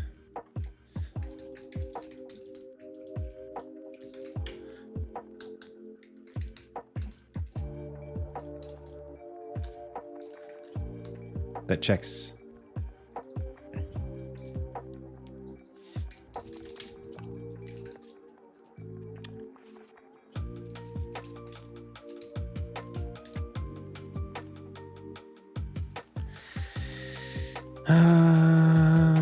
Polygon collider t dot, it's physics dot overlap box. Wait a second. No, I want to know if the polygon collider 2D dot overlap. Oh man, that sucks. There's no, it's not what I actually want to do. Wait a second. Tell me what are you telling me to do? Overlap box for manual area checks. But it won't return anything if it's not enabled. Ugh.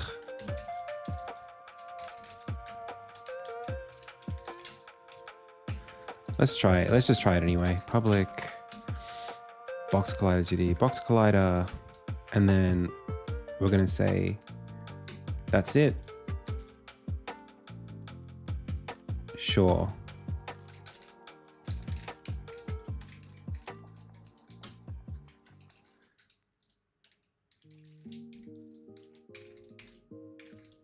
What does this return? An int. Okay.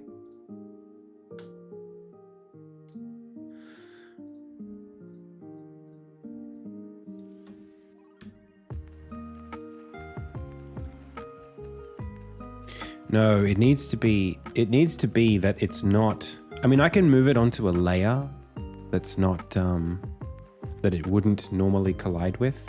I can't, oh, maybe that's what I do. I put the shadows and the collision space on a physics layer called no collide. And no collide collides with itself, but it doesn't collide with the player. And that way we can test if the shadow collides with it. Oh, well that's much better. Let's do that. I don't need to do any of this testing. Well, let's just try it. Let's just continue the test under that concept.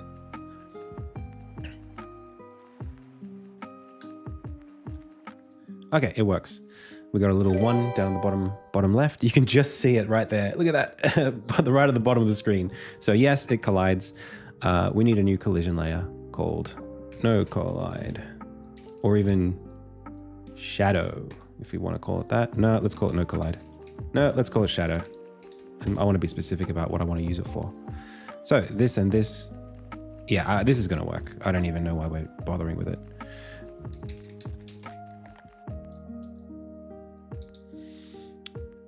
Okay. So,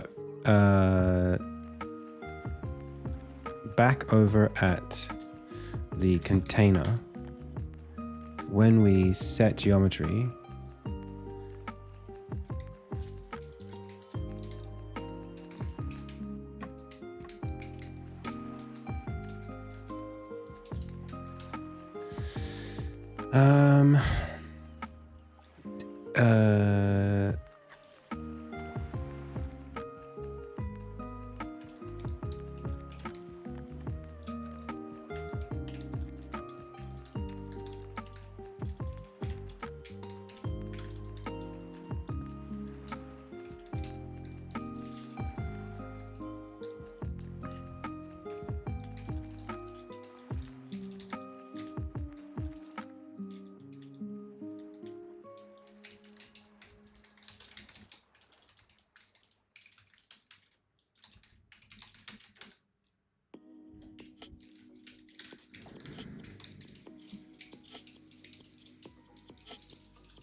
how about that?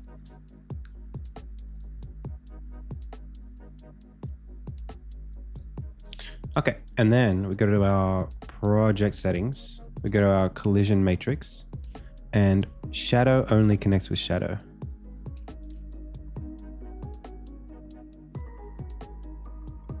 Yeah, cool. Okay, we something's happened.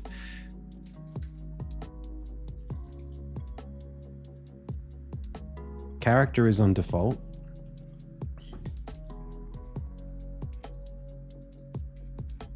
We are setting geometry.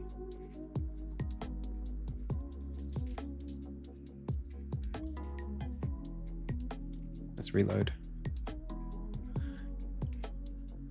That's right. Well, the shadow should be. Let's see if we do that. Doop, doop.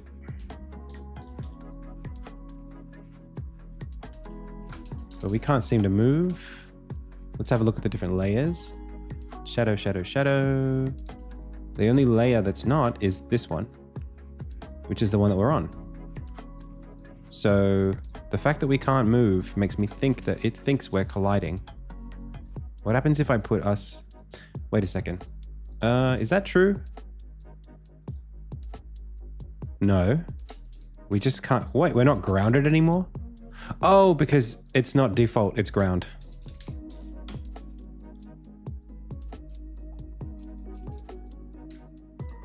Okay. So...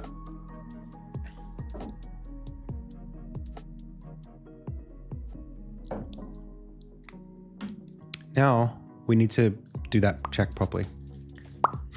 That check properly. All right, so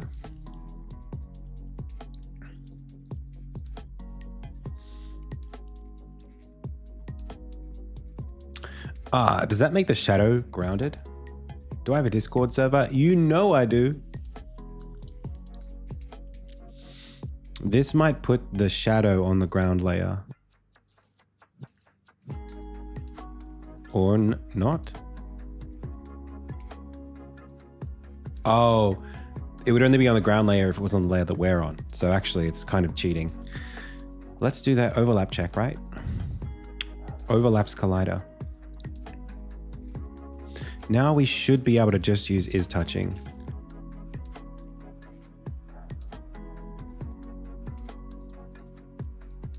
That's a thing we should be able to do now. And yet, why?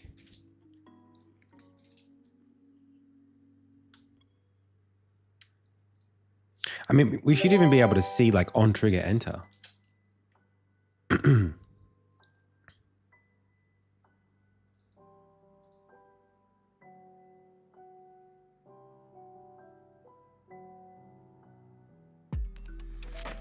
Or even better, we could turn this into not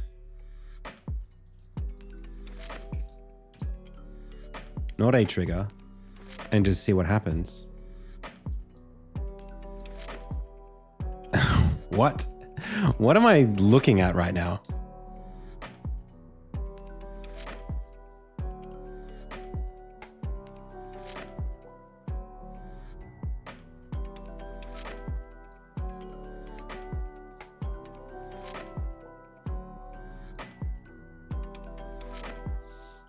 Shadow. Default, ignore raycast. Okay.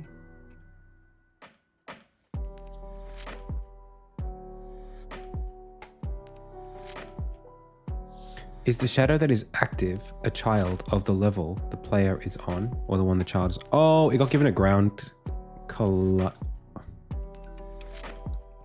There is a shadow that's on the level that we're on, but its layer is shadow. Oh, but its trigger is on ground. Okay. All right. How did that happen?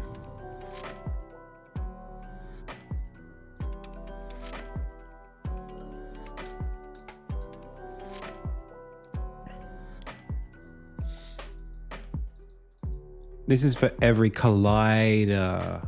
Ah, I see. All right.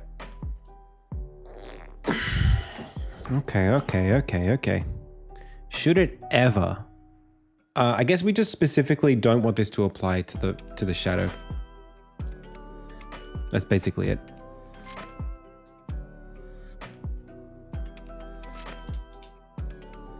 So maybe the level container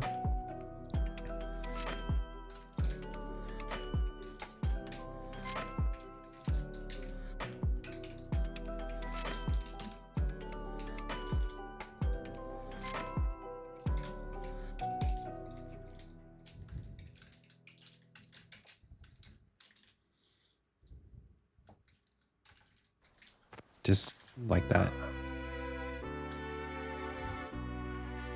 Okay, so we're back with something.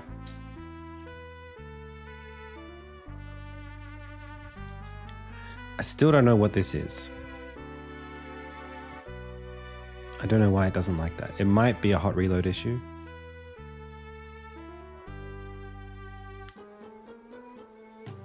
Hello, it's going okay. I didn't expect to be stuck on this problem for so long.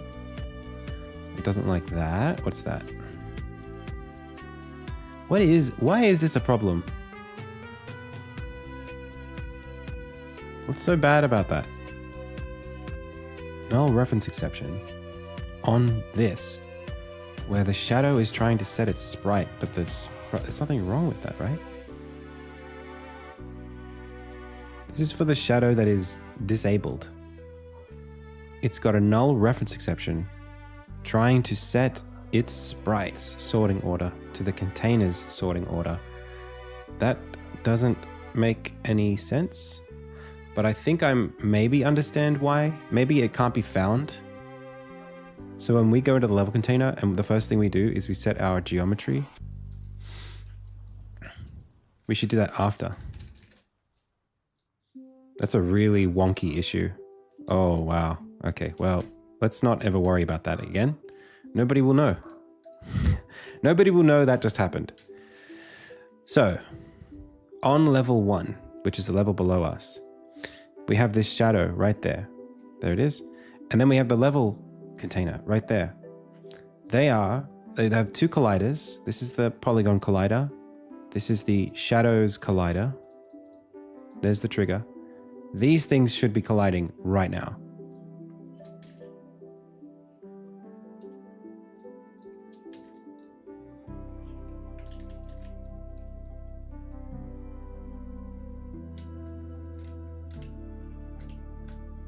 Code executes from top to bottom.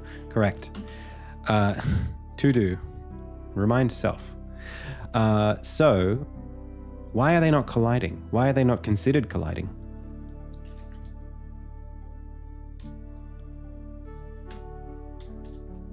Yeah, shadow only collides with shadow, and that's what they both are right now. Level container, shadow. Shadow trigger, shadow.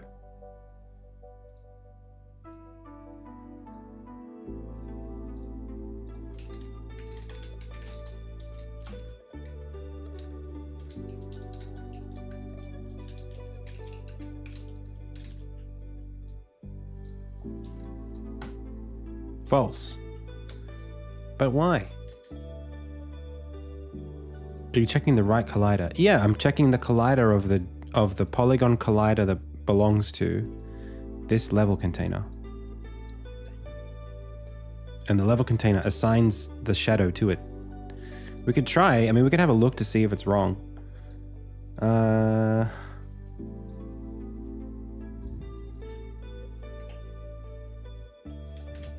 What did I do in my test script? Overlap box.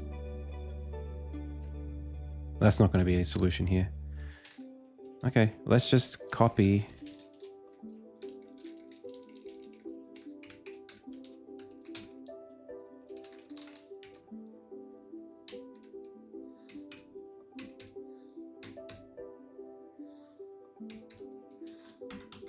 All right.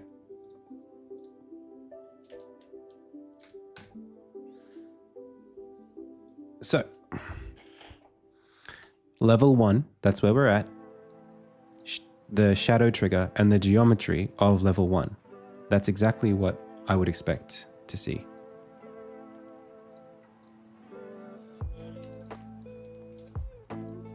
So there's your shadow. There's the trigger.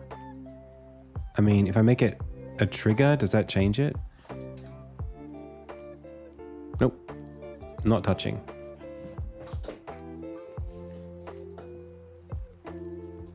Something small is like the name of an NPC or a little sprite of something that's not named, just like something in the background, a little animal or something.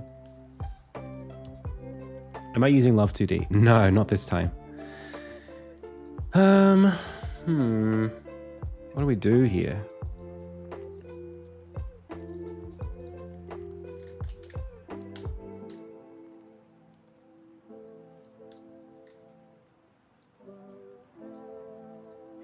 Another way to do this would be, the thing is, do you know what's really weird?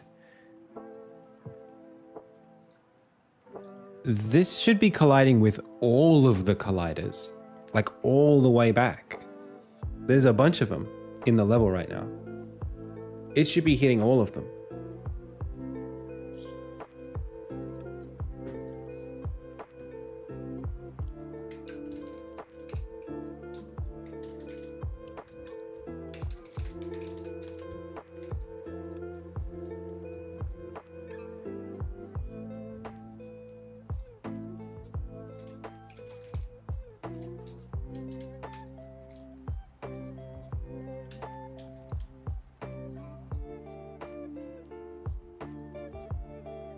Like, yeah, it's like 3.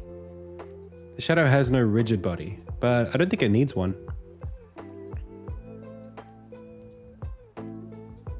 Look, it's giving results. Do I have to do this?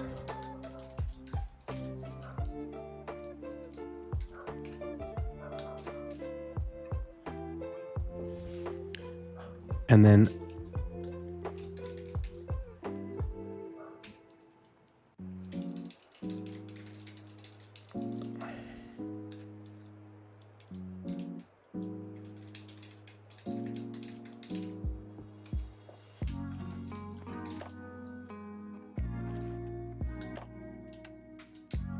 whoa, it worked. Okay, well, that's dumb. Now it works.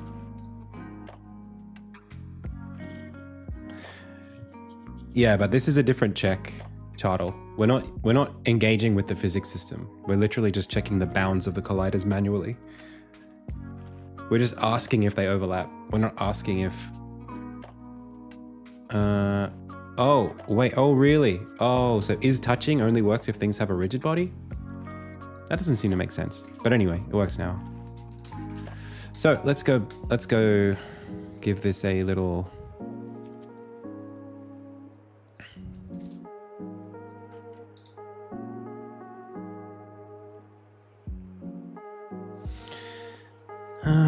Create empty camera rig.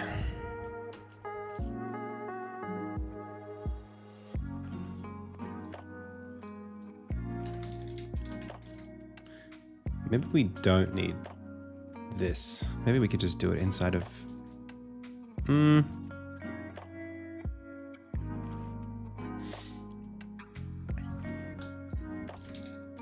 I think we're going to need something that shakes a lot. So let's make a script called shaker.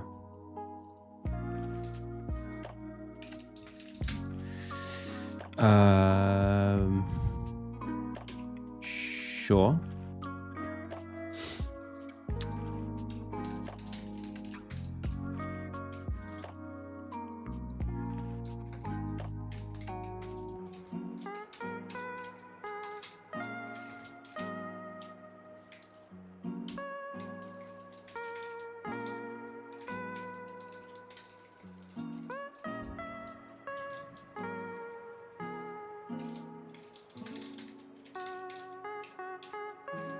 Mm-hmm.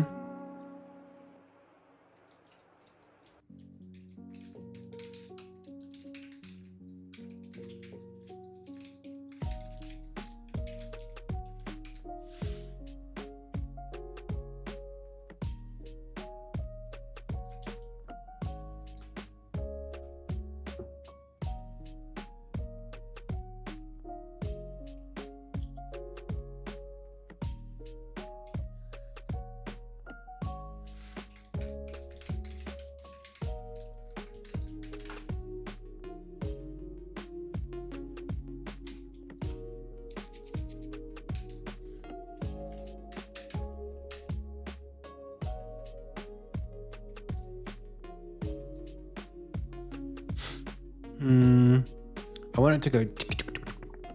So it's gonna use a helpers.rotate vector. Vector 2.up.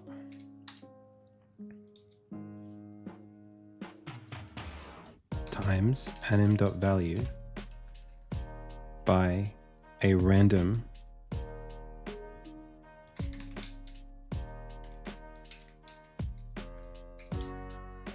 I think this is in degrees. So it's going to go... You know what I mean? But over a much shorter span of time. So then on this camera, well, even above this, empty parent, shaker. Let's put this on that.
Was it the little pop sound that I just made like 20 minutes ago? Yay, it works. A little bit more than I would have expected. Just a little bit more.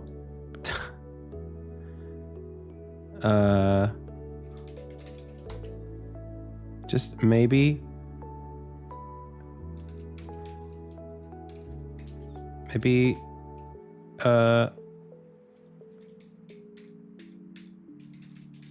Well, shake amount should be a float. And I'm just going to hard code. No. 0.03F.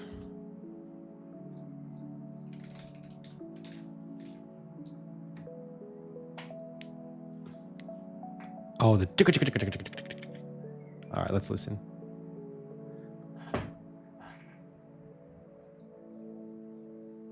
So it's going to go... Okay. I mean, maybe I will synthesize that sound.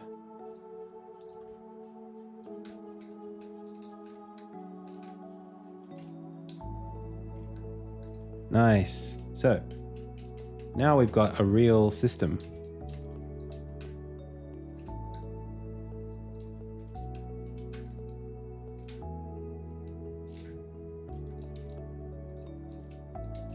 The only problem is going backwards has the same issue.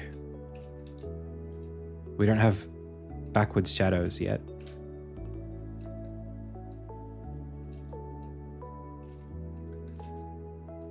We might not be able to deal with that.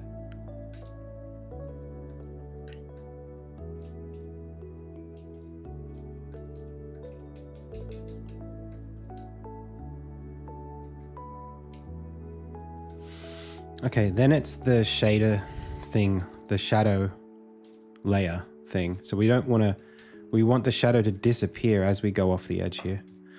This is going to be a lot harder, I think, but we're going to do our very, very best. Our very best. We could, but I don't really want a lot of stuff blocking the screen. We could have just like a little like red, a little something that comes in on the vignette that just shows us that we can't do it. We probably could do that anyway.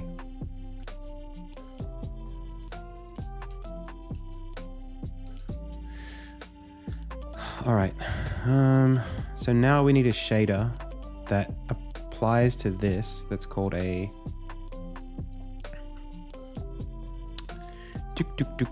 shaders. This is going to be called Sprite Lit Shader Graph. And this is geometry shader.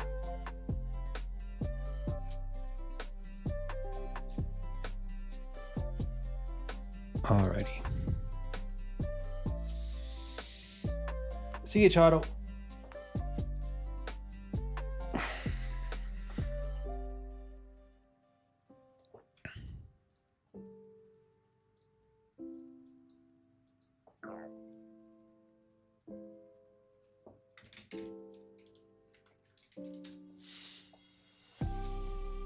Okay. This texture is called underscore main text.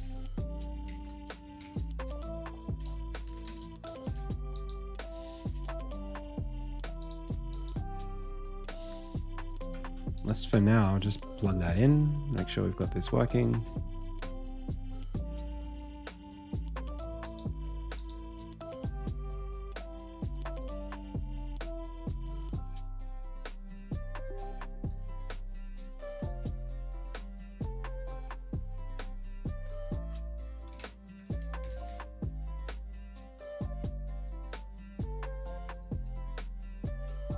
Yeah, I mean, that seems to work.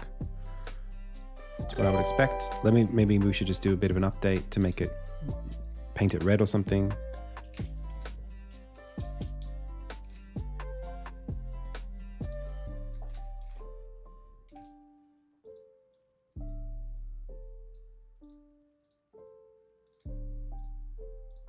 But not with no alpha.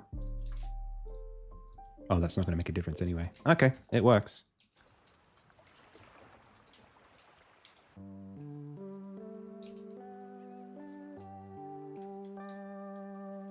Cool.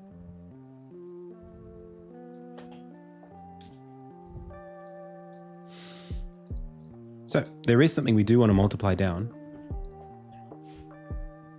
Does it have a stencil buffer? I think it does have a stencil buffer. I don't know how it works. I don't know what stencil buffers do. I'm sort of aware of the idea, but I don't know what gets written to it. You know what I mean? And I'm sort of a bit scared.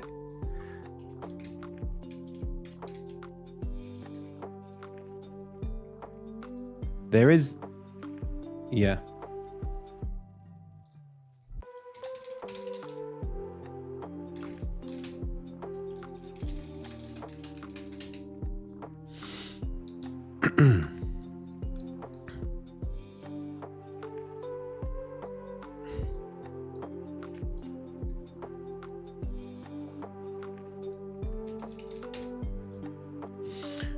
So,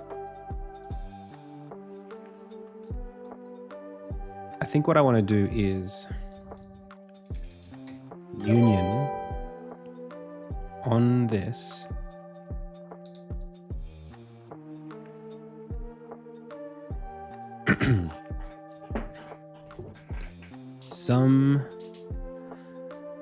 I mean, like the easiest way to do this would literally just be have like a, oh yeah, I think we got to do the stencil buffer thing. It's going to be so easy if we do it right.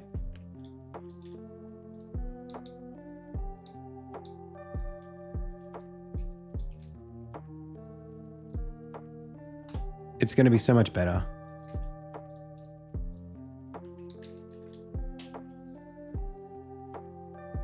Yeah. Okay. All right.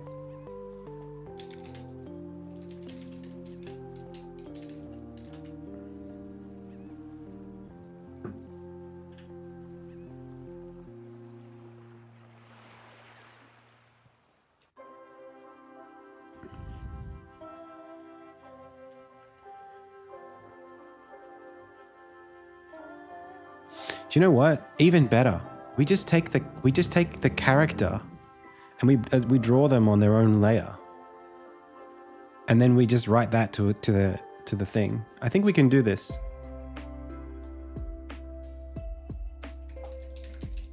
We just literally draw the character onto one texture. And then scale that texture and write it over the geometry. And the geometry is always the correct screen size because the camera doesn't move, so we don't have to do any offsets or scaling. Well, we can scale, but that's fine because it's already scaled with the transform. So we just want to write the character. I mean, we could do it with a second camera, and it's probably going to cost us a little bit, but not much, to a render texture if we don't have the stencil buffer set up. But I think the depth buffer will be the same thing. So let's go URP.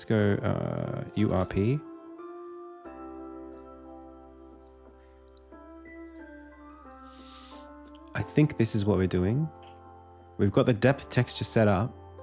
So there should be a thing where we say how we check the depth, like which layers. Or even we have a thing called sorting camera texture for this. We're using the 2D renderer. Foremost sorting layer is character. Camera sorting layer texture. I think the problem with this though is that we get everything including the character. But I want everything, I want nothing but the character. This you can do with renderer features. Oh my gosh, I'm remembering.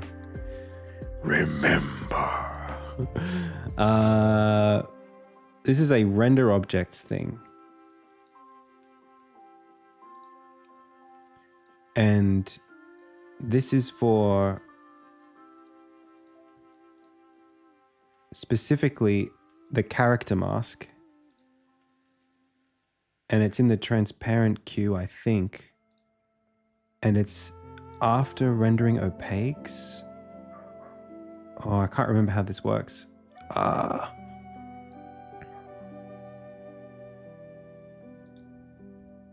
Let's not do this just yet. I'll get to that. This is how you're supposed to do this in Unity, is using the renderer feature for this.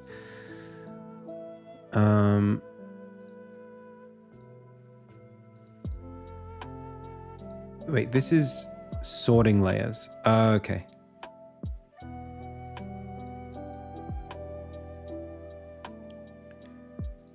So one thing to do here would be to add what's called a texture 2D, and it's called _ camera sorting layer texture, I think.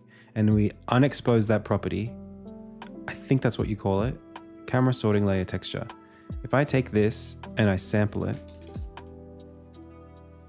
in fact, that's what sample raw scene does. I think that's what this does. But that's fine. If I assign this, wait a second, sample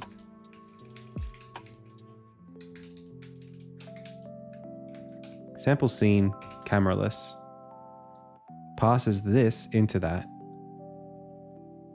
But I don't think I even want to do that right now. I just want to sample it, the texture exactly as it is, pass it into here, do that over there, and press play.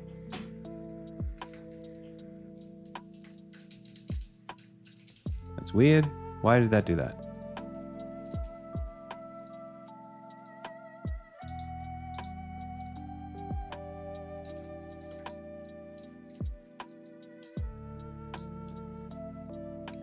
Wait a second. Did the geometry get recalculated based on what got shaded? That can't be right. Huh? No. So what are we colliding with right now? Oh, because the character is colliding with stuff that's in shadow because I put it on a new layer, and because in the project settings I didn't make it not collide with what it's not supposed to. Character collides with default. Okay.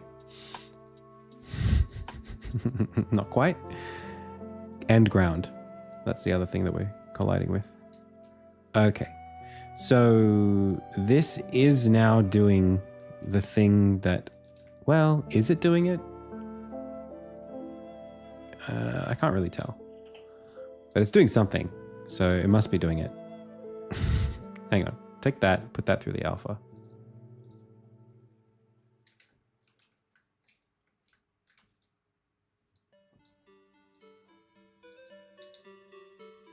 I don't know what's on this though. That's the only thing.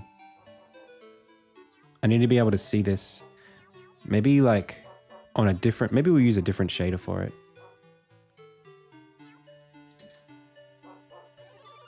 So for a different object.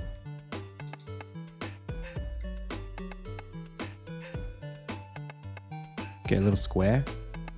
We call it camera sorting layer texture test.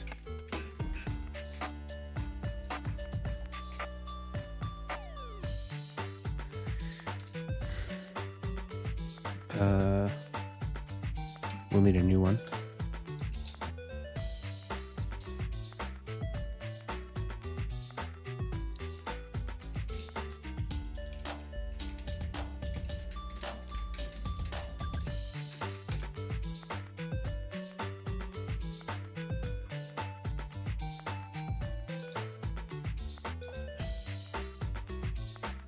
Boom, boom, go, go, go. Okay, so we're not getting anything yet. That's good. Good to know. Camera sorting layer texture. I'm pretty sure I know how to use it. I'm pretty sure I'm doing it right, but how to use camera sorting layer texture in Unity. Shader graph. This is Unity.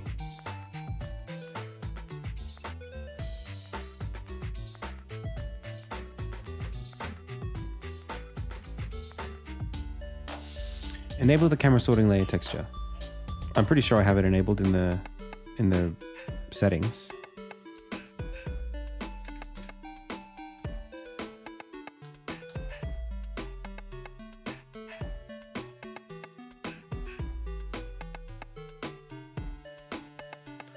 Camera sorting layer texture.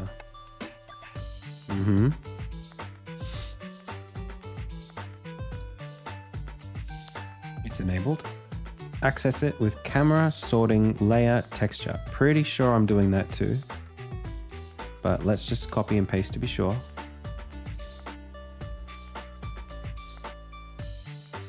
Reference the texture in shader graph. Use the screen position node. Apply the shader. Or it didn't actually say to turn the exposed property off, but it does need to be. It does need to be not exposed.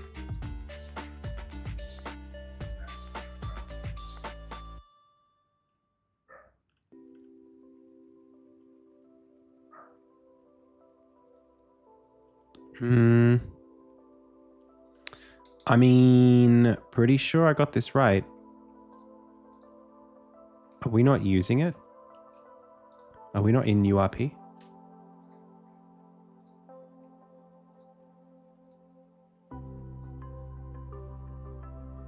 Universal. Ah, we're using the wrong pipeline.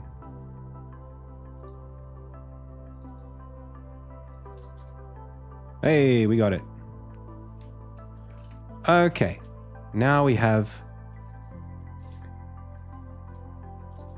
Wow, we could use this for like portals. We could like do even more portaling with the portals on portals.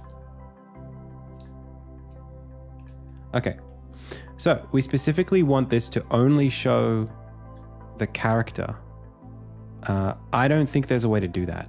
That's my only problem.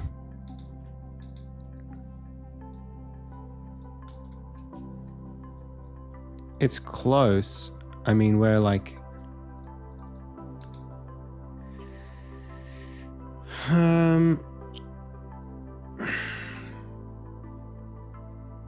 It's not the sorting layer texture, but is there like a... Can I do something similar to this, but only draw one layer? In fact, we've got this. This was written by Elzac gave us a version of this already. It's in Insignia. It's render to...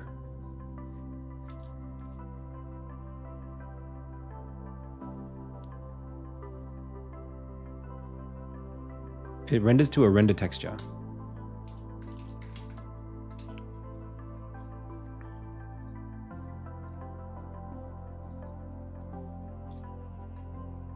We called it render to FX layer.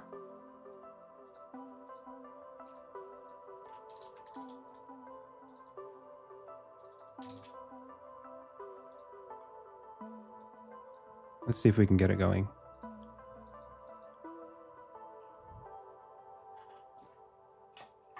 The second camera is possible. That's the cheap way. That's the expensive way of doing it.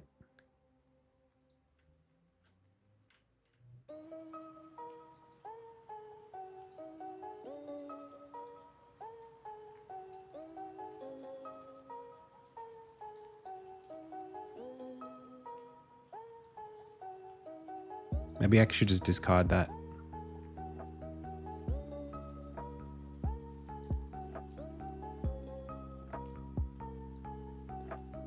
And push this.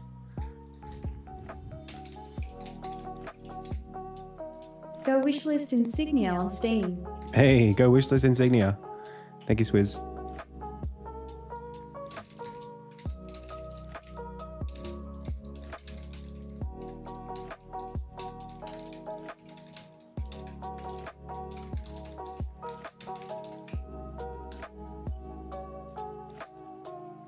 Oh, I don't have a repo. Okay, let's just... I think we'll use the second camera setup for now. It's not great, but it'll do. This is called Shadow Camera. Very expensive, but you know, it's life. So this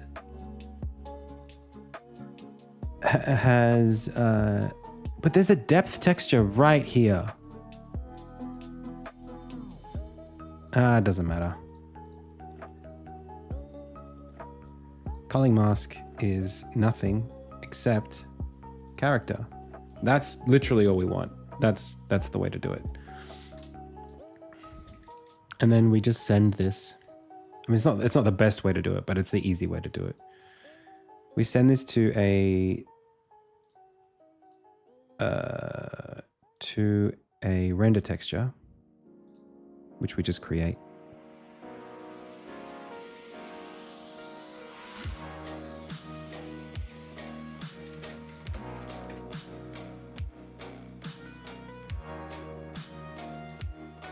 Okay. And then on the geometry shader, we delete this and we call this, delete that. Texture 2D. Shadow. Grab that. Literally grab that. Drop that on there. There it is. We union. This is on the bottom. That's on the top.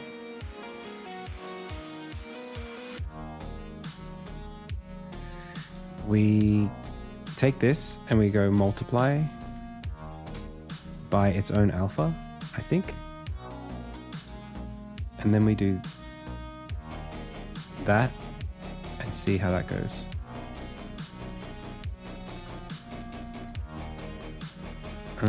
Not quite.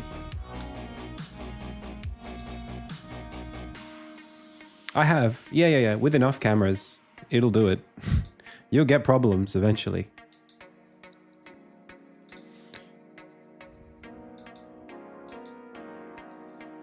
In fact, we could just put that on there. Oh, but it's not alpha. It's literally like... Huh. Okay. I know what I'm doing here. I'm stepping this.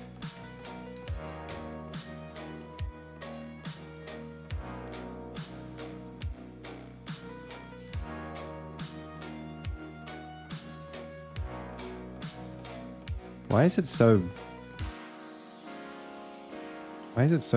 like weird like that? What the heck? Like, why is it getting bigger and smaller? I don't understand. But anyway.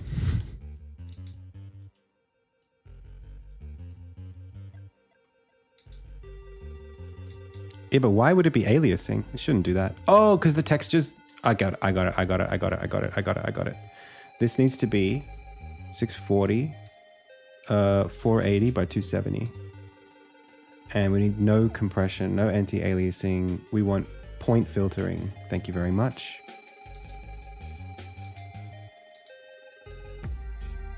There we go. Okay, we're back. Material theme from Theo in this theme. I'm using material, but I won't sue you.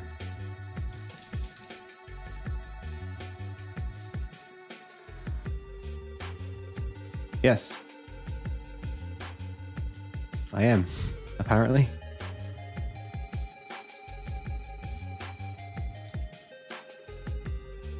Yeah, after what happened the other week. So we got 1 minus. And we could multiply by this, like... we would just get black at that point on the underside.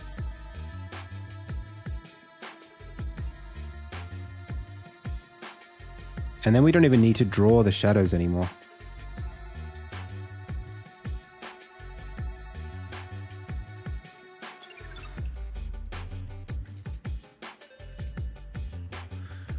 The only problem is we don't want to draw shadows on layers that aren't there. So let's go back to our shadow. Let's take the sprite. Let's just turn it off. Let's run it again.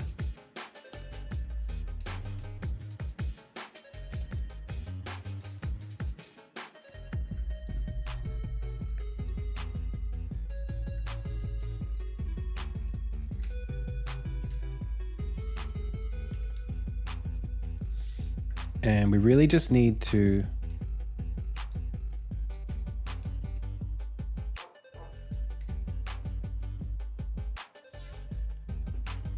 Am I a fighting game fan? You know it.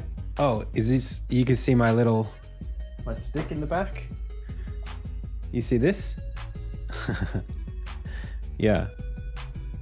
Yeah, Street Fighter.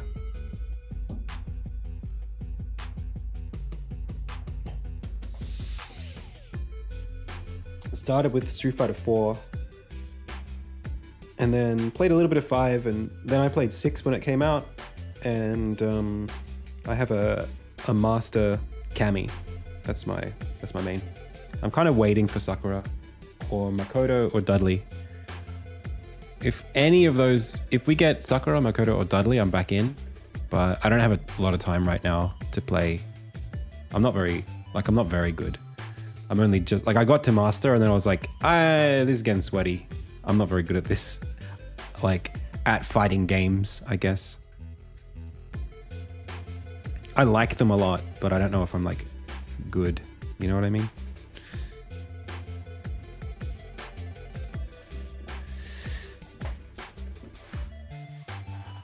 Maybe if C Viper comes back, maybe. You know? She's fun.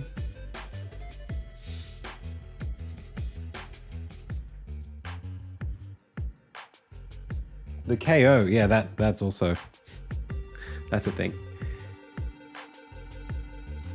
That's exactly right, Strobbins. That's where I sit. Too good for all my friends. Not good enough to go to locals and actually do much better than getting 0-2'd. Yeah. I'm the same in Smash Brothers. Oh man, against my friends? Just not against anyone who plays Smash Brothers. The idea of like knowing the frame data for characters against characters at different percents, you're at n cubed at that point, right? It's like, I know all of the frame data for my character plus your character, and I know that frame data, I know what combos into what at all of the percentages from 0 to like 200. Excuse me? No. Get a life. Like, all of my moves, I've got like 20 things I can be doing. You've got like 20 things you could be doing. And now let's multiply that by 200. Great.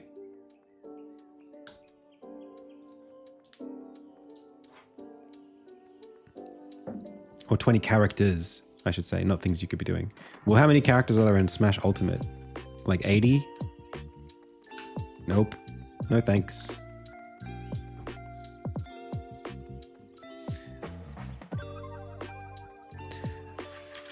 I mean, Melee is great, but Melee's okay because the character weights are actually pretty simple.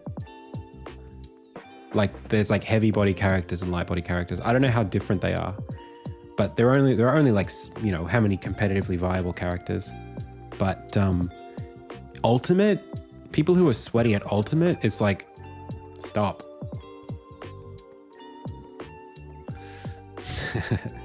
Don't stop. Enjoy your game, but I wouldn't. I can't. I tried.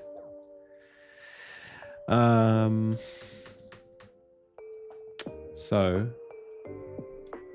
what are we doing? We're putting the shadow on there. I only want this at like, I don't know how to do this. I guess I want to lerp. I don't want to lerp. I want a union. Union is the word I think I want. That's an operation. I invented it. It's just a lerp. So like, but it's like a stencil kind of thing. So it's like, this is on the bottom. This is just like the thing on the bottom. And then this goes on top. But what I would want to do is assign an alpha to this, where this is, there we go. This, so we split this and then we combine it into a vector 4 in the X component. And then we go RGB is fine, but the alpha is actually this. And then we put that on top of that.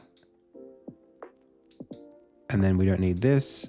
We put this down there. So we're using this as the alpha to draw that onto the thing. Nice. So now all I have to do is take this shadow and make it whatever I want, or give it an alpha that I want. So I could take this alpha and say, let's multiply it by just 0.5.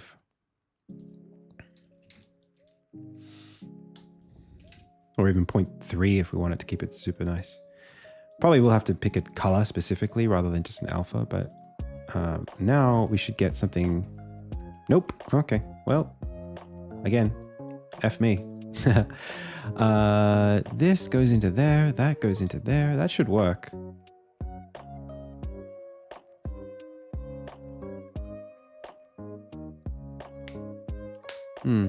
Does it do what I want it to do? It adds that minus that on top of that. Yeah. I don't know.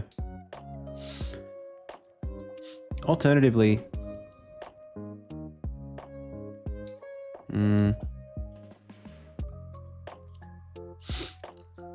another way to do this would be to take all this away, multiply this by a color.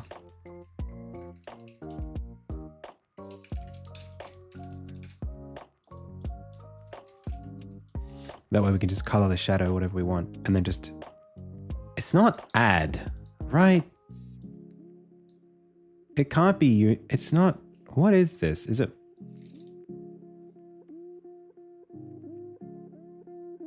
Divide? That doesn't seem right. It might be lerp.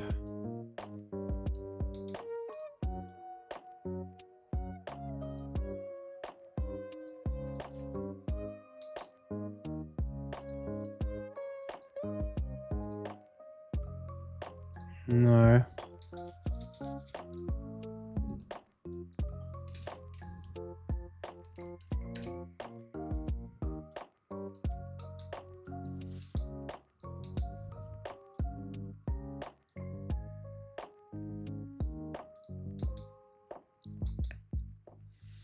We might need still to use this as the...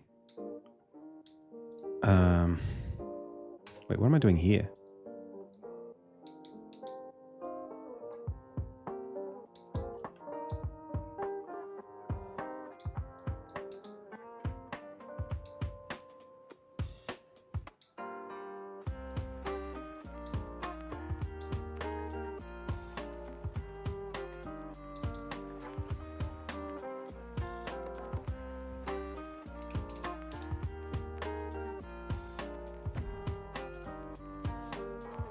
Thank you. Yeah, I'm getting a little stuck. Hang on a second. Let me fix this. Okay, I have this value. I think I do need now to give it an alpha to do this properly.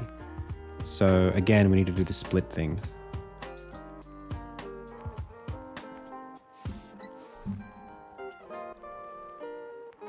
Because it's black and white, it shouldn't really matter what it is.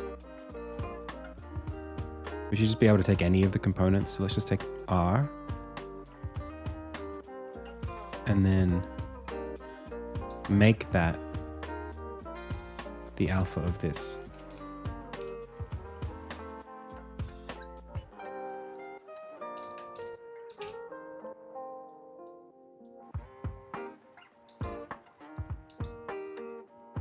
And then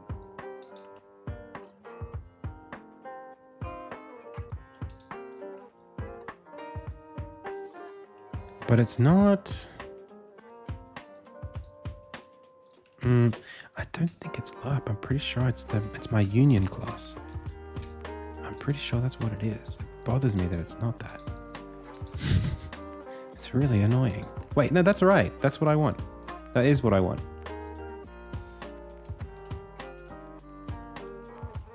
And that's what I've got. Like, it's working.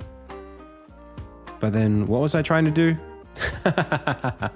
I wanted it to have a transparency on it. I wanted this to only do so much of it. So like...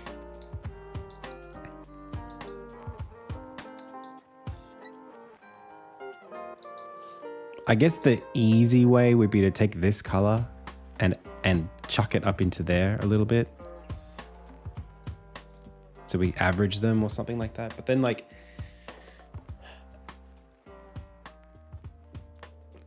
Is it darken? What am I doing? Why doesn't this... I don't know. Why doesn't this work? What is the... What's it called?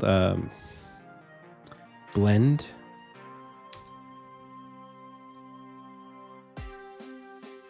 I think it's darken. This is your base. That's your blend. Dodge, divide, exclusion.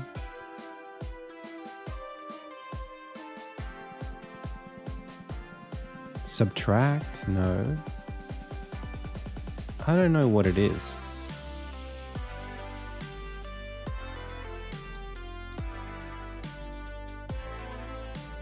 It's not multiply. It's one of these. Oh, overwrite is actually my union.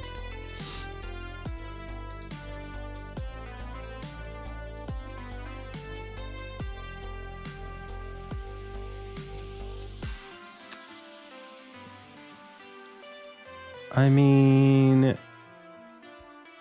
I literally just want to do alpha. I just want one thing to sit on top of the other. That's all I want to do. Let's ask. I'm tired of not knowing how to do it. I'm in shader graph. I have two textures. I have two textures in the shader, and I want one to alpha on top of the other in a really typical blend, as if one just has transparency and is sitting on the other. How do I do that?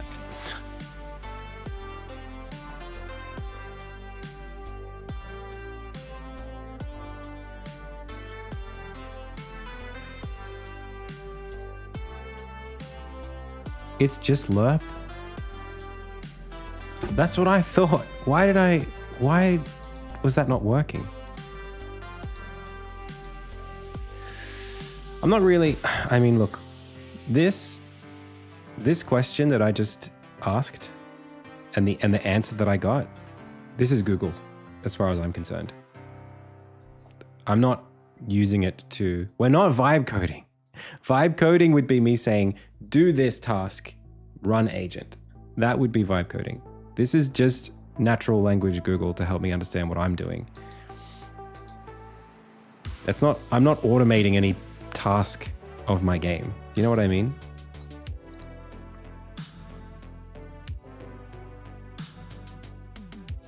So I'm just going to take this and put it all over here and just say, I've got this thing and I want to lerp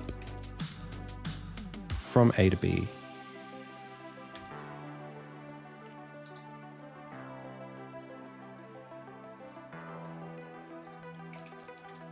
And I got this float, and this is my time value.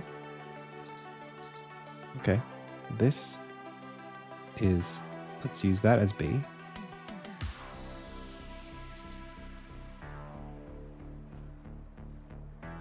The thing is, I want maybe that to be the B instead, but now I'm confused because I want this value to be fully visible and black. That we are multiplying this as, but we're using that as the alpha. That's why I don't understand why I can't see it.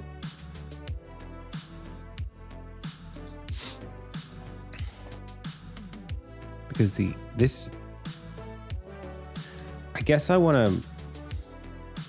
I guess I could pre-multiply this with this and then pass that into the lerp.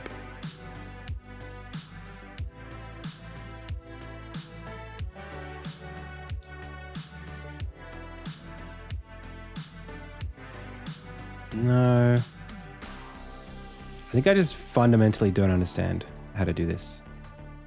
It's such an obvious thing, but I'm like, you get stuck sometimes. I'm getting stuck right now. So instead, let's just take this.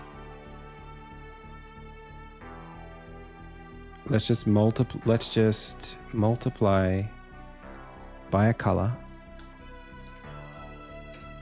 We're going to move on. We're going to make an executive decision here. So first we're going to cut that take this. This only needs to be, we can split this, just use the red channel. That's it.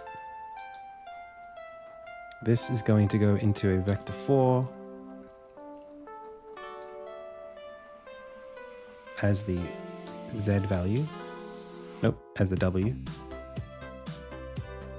That's the alpha. This is the RGB.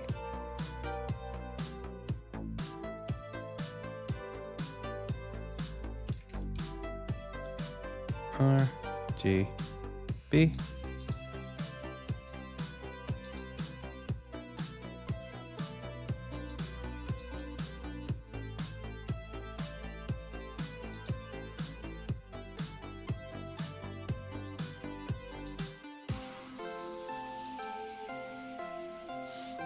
And then if we preview that,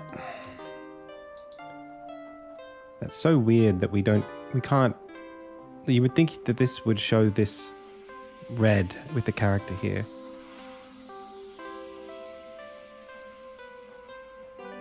Maybe we don't need to split it. Maybe we just pass that in there as the alpha.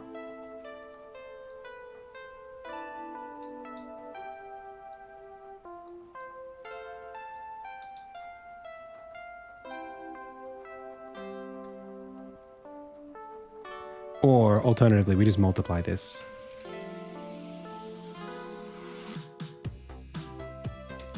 By the color. Delete that, delete that.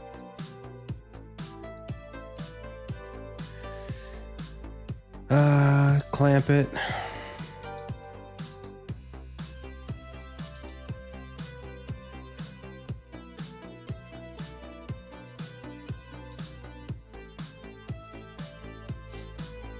And I guess just add.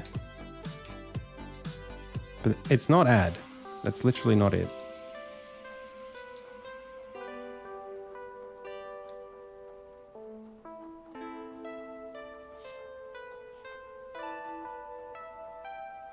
No, I'm just trying to make, I've got it working. I'm just trying to make it transparent. I'm just trying to make this component not fully opaque. Right now it's just black that gets put on here. And I just want to add this color. I want to not add, it's average or whatever. Layer. What's the word I'm looking for? Blend.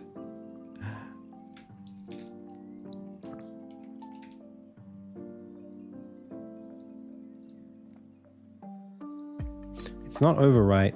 It's not darken.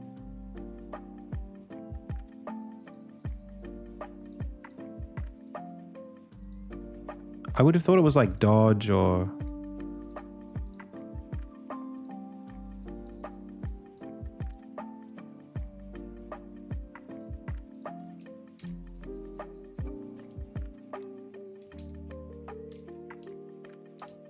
I mean, it's sort of this. It's the opposite of this. Is it burn? It's burn, but the alpha component of this, I don't want to affect any of this. So I only want the red part, the part that's red right now. That should be considered the alpha of this thing here. Right now, the black is not alpha'd out. So I'm assuming if I take this value here, just anything from this step, and then I vector 4 and use that as the W component and split this and use this as RGB, my expectation is that it would have blended and not use the alpha in the blend when we do that. But it doesn't seem to do that. It doesn't seem to care about that. So it's like it is multiply, but I don't want the black to be part of it. So maybe I just, you know what? The easy way to do this would be to just, okay. Oh, I can't believe I'm doing this. 1 minus this, and then add this to it. Or even do my union thing that I do.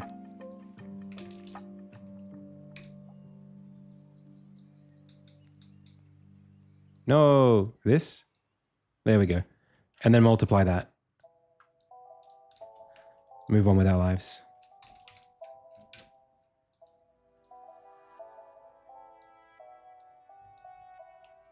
Done.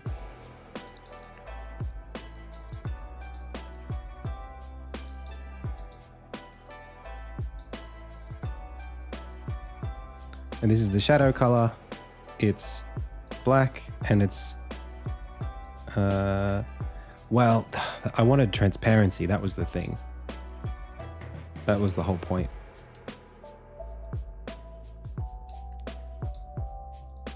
But I guess I could settle for gray instead.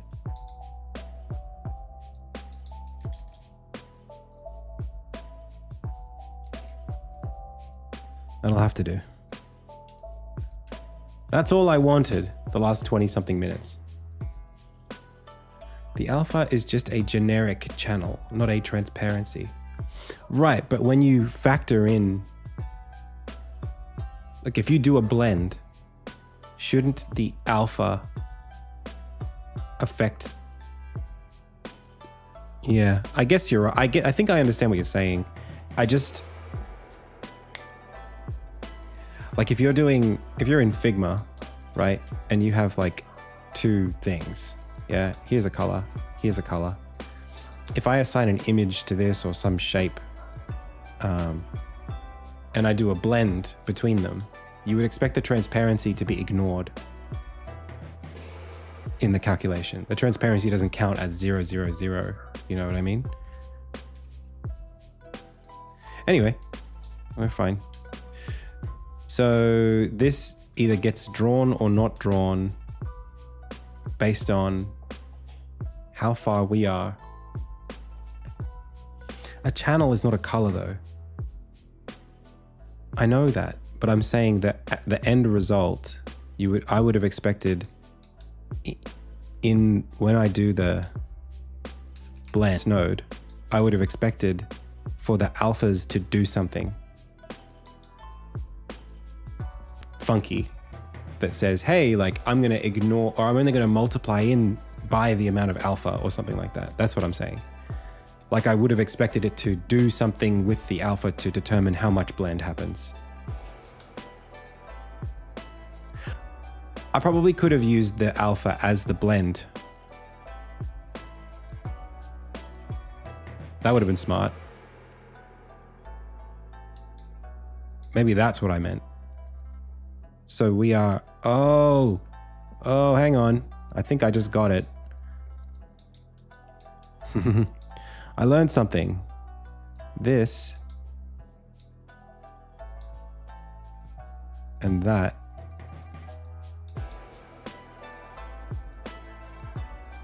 And then we do whatever we wanted to do. Yeah, alpha is the blend. So you lerp by the alpha. That's what I think I needed to do.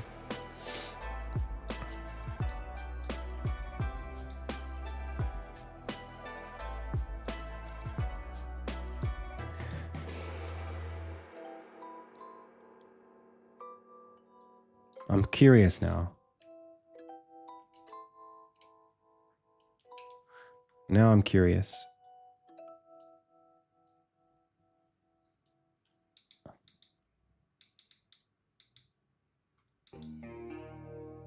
Do I just pass this in? Oh my gosh.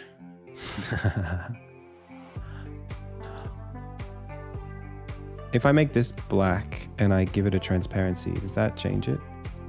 No, I would need to have the transparency when I split this multiply with the original alpha. That's literally what I was trying to do the whole time. Okay, well, I just learned something. If the jam fails, at least we learned this.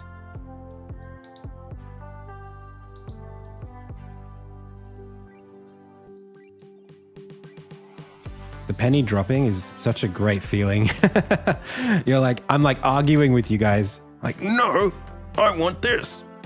And then it's like, Oh, yeah. Actually, that's exactly what I want. That's so stupid.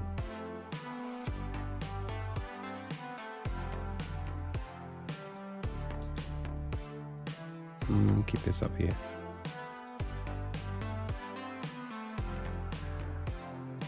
Angrily explain exactly what I need to do.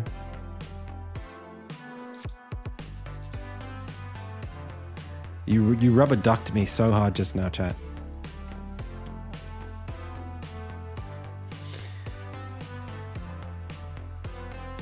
Yeah, we did, Diamond, but it worked differently to what I wanted right here.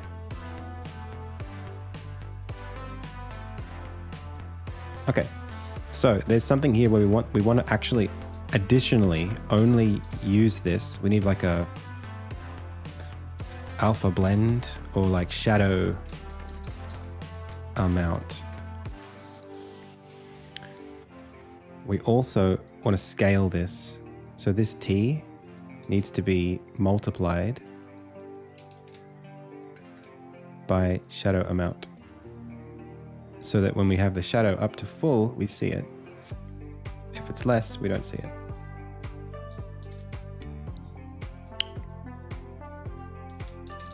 Okay. And then back over here, we wanted to do, what is it? It's on the level container. What we're going to do is when we start, we're going to say it is the renderer of the geometry. Do I have a thing called geometry renderer? I do. Dot material equals new material that's a clone of the previous one. And we're going to put this all the way down here. And then when we're doing the set visibility,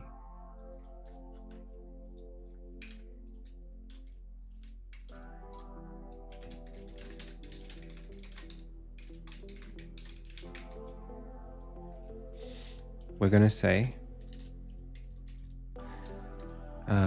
geometry renderer dot material dot set float shadow amount to that value there. And then on the zoomer, when we are setting the alpha,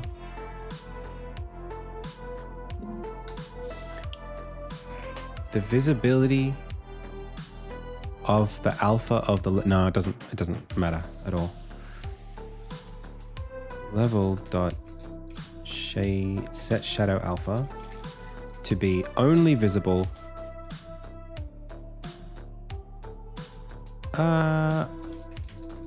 character shadow. I could set it to the character shadows. That's enabled. So it's, hang on a second. It's really just this. So we are the zoomer, which means we can take this away.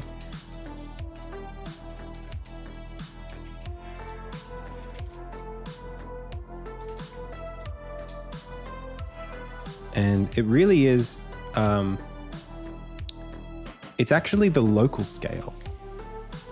It's the distance of the local scale from 1 is actually what I would want here. So it's like float shadow alpha equals, this is so weird, helpers.map level.transform.local scale .x is going to go from 0.9 f to 1, and I want that to go from 0 to 1. No, it's the layer back. Okay, so that's not right. Not quite. So it's the index of the level minus 1. It's the shadow delta equals index minus 1 minus the, where is that value? Anim value.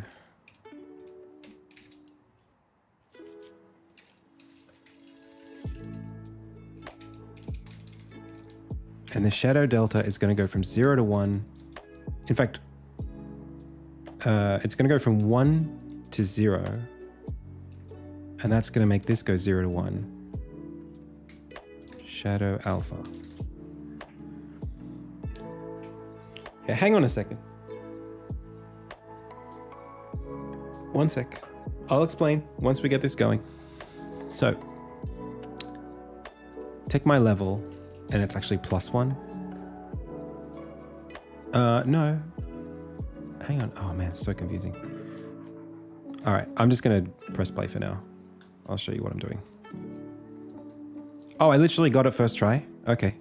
Wow. Okay. All right. We one-shotted that. What the hell? Wow. Good thing I didn't think too hard about it.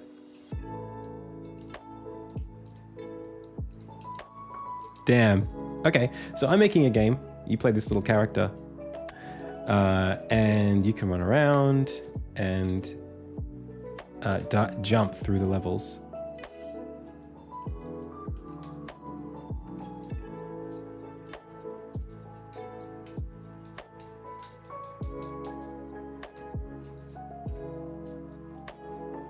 That's crazy. That works first try.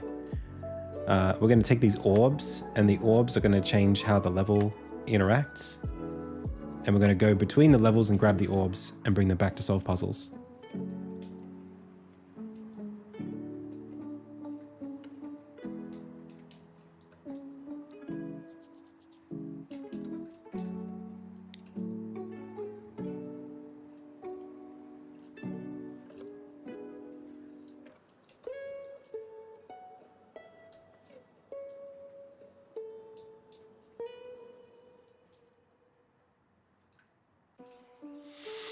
I wonder if we should show everything on this layer as a shadow on the next layer. Like, see how we've got the character, yeah? And he's just floating there. Should we also have like the level geometry back here as well? Like all of this also casting back? I mean, it would look more realistic, but for gameplay reasons, I don't know if it's good.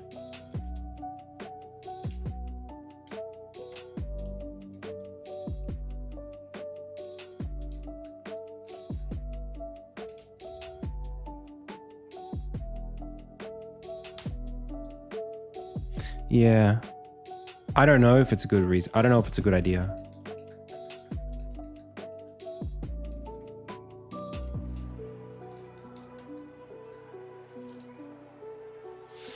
And maybe actually our little shadow character, we should have like a little visual something that, because like right now the shadow, it's like when I see the shadow, I can't move.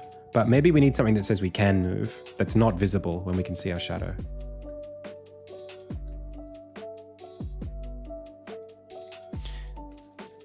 Like the thing that the me position on the next, oh, we already talked through that. We said we didn't want to do it, didn't we?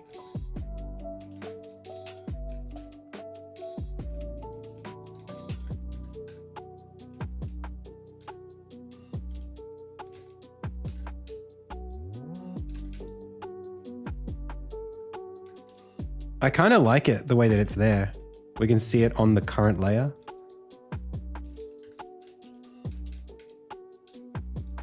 Oh shit. Oh, and that does work. Hang on. Interesting.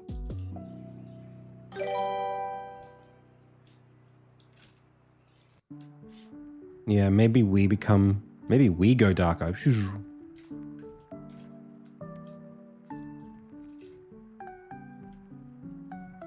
We're like afraid of our shadow?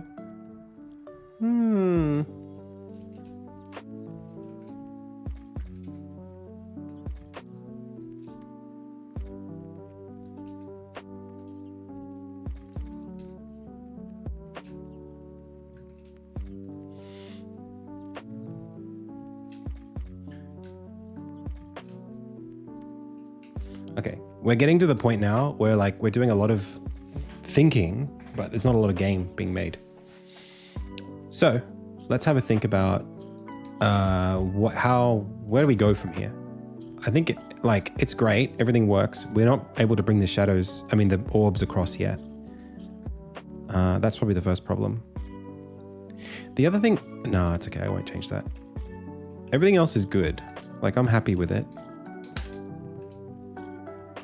There's a few things on the to-do list that are becoming obvious. Oh, sorry, pals. Okay, so one of them is, I don't know about parallax. It's kind of not even on the to-do anymore. We do need our animations, so let's just keep them all over here. We also need get orbs. And we need draw foliage. Oh, that's not on. It's an engineering task. Get orbs. Which shouldn't take long.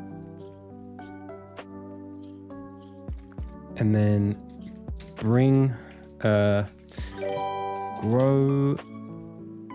flowers everywhere. That's probably more of a design thing. It might just be something where I place spans of things. The echo sounded clean and smooth. This is a Shure MB7 Plus. Does it sound good right now? I've been a bit worried about just the mix of the mic being a little bit too bass heavy at the moment. It's pretty new to me, so I don't really know if it's like, I've been tweaking things.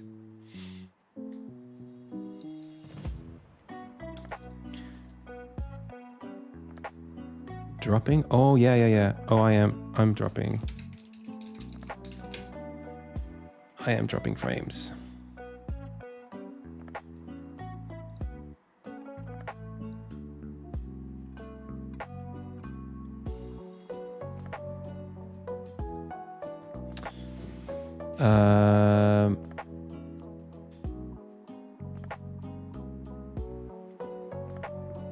Chat. We're dropping some frames. I don't know what to do about it. I think it's the internet.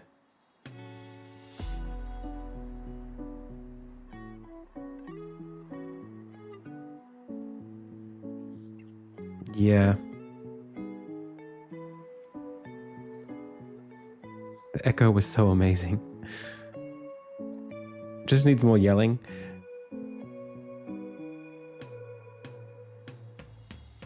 Pull a mold. A mold? I know what you mean. That's not what I mean though. I'm not trying to say that.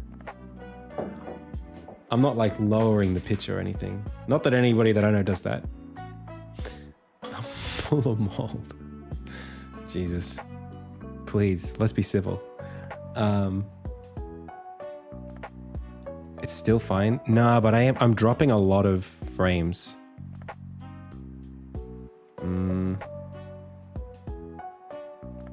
It's all over the place.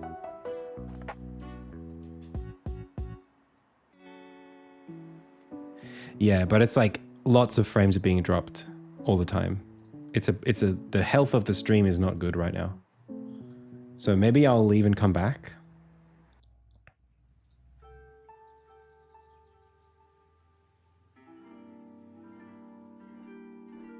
Oh, no, it's good now. We're back. It's stable. No. It's good. It's good, chat.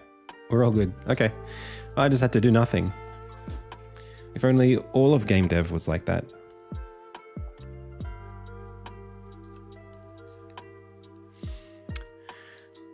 All right. Yo, thanks for the follow. You should wishlist anyway, though. Hey, check this out. Boom. It's my game. It's on Steam. You should wishlist it right now if you haven't already. It's Insignia. I've been working on this for like 8 years, and it's my main game. It's the thing that got me into game dev, that I really want to share with the world, and hopefully, turn it into something that lets me make more games in the future. So if you want to support what I do, then definitely just press that button. It's free to do, doesn't cost you anything, but it'll change my life. Time right now is it's 12:12. What did we do? Let's just have a look. The last hour was spent on shadow stuff. We did a little bit of updating level design concept. In fact, YouTube, I can scrub through it and see what I did.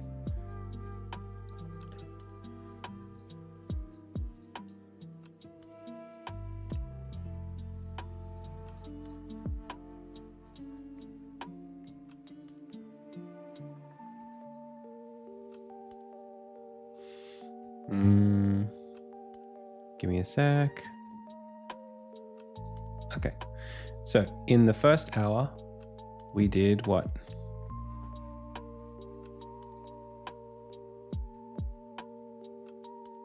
Sorry, one sec, pals. I guess like management, level management stuff.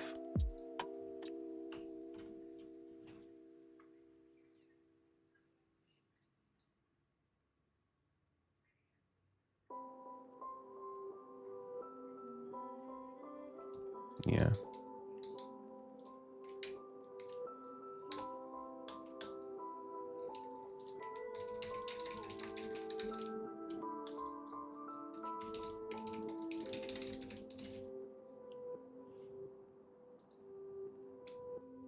We're losing frames again? No, we're good.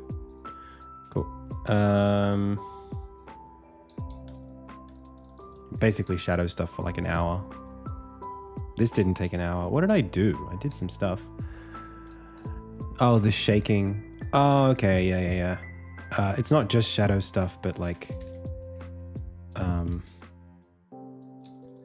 mechanics polish really is what that is. I can justify it. We spent like an hour and a half on that kind of thing, but it's for a reason. We have a day. 24 hours. So we're at the halfway point right now.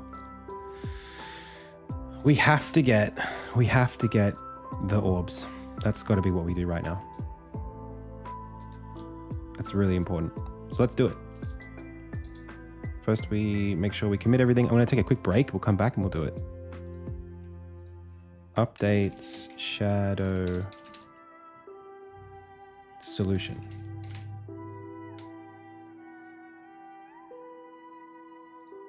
Okay, see you in a bit.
So we're back, but I got lunch, so you're gonna have to listen to me eating.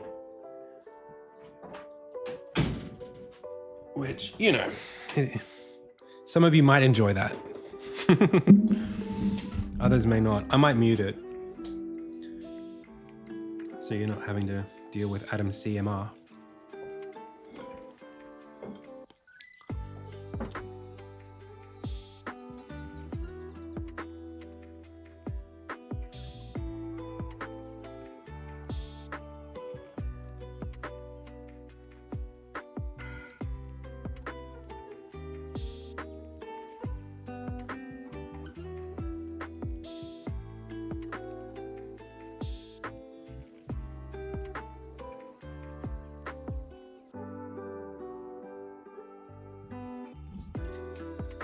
So, let's do a little recap while we're eating. I'll just give my take so far on how this jam's going.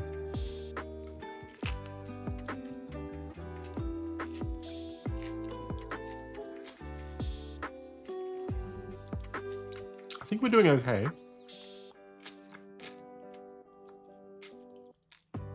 But I think I've got to get a game going really soon. This next push, we need to be able to play the game.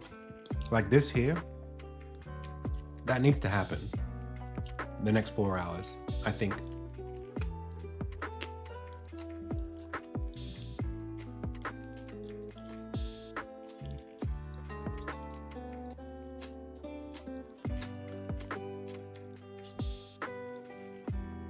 If I don't have like a really clear idea, because like from here, it's like graphics and music and everything else needs to come through.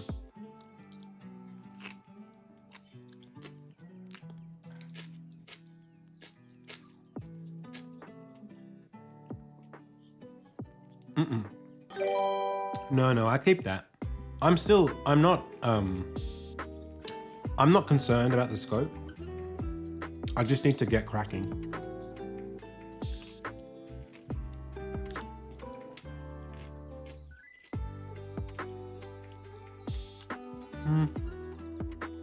It's just a tuna sandwich with some salad.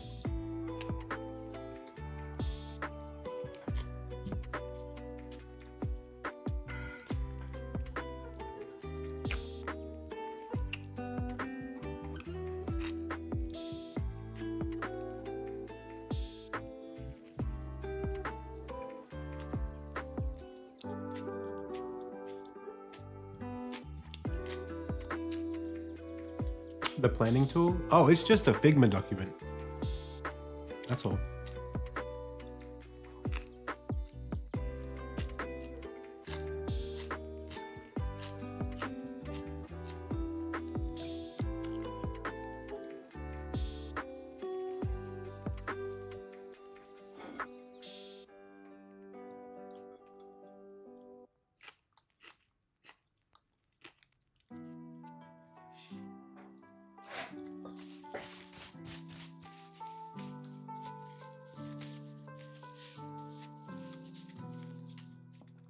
Okay, one sec, be right back.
Okay.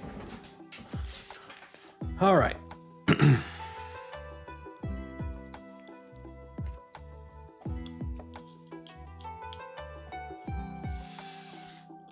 So, we've got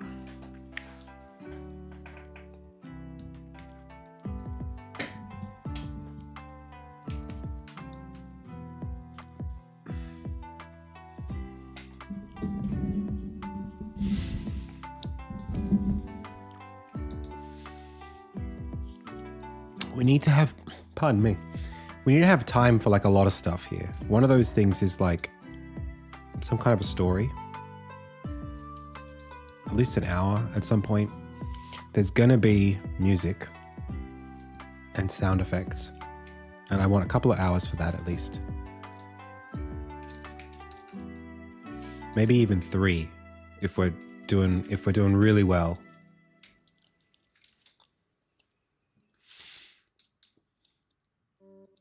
We've also got animation to do, more level design. There's way more stuff to be done. NPCs.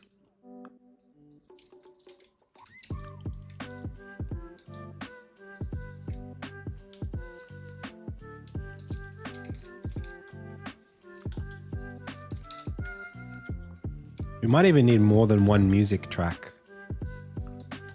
Like this might be a 4-hour thing. We also need time that we can spend on, and this is assuming I don't sleep.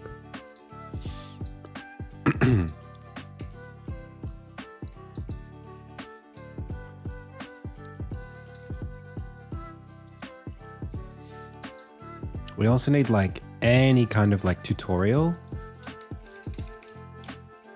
Explains how to play the game.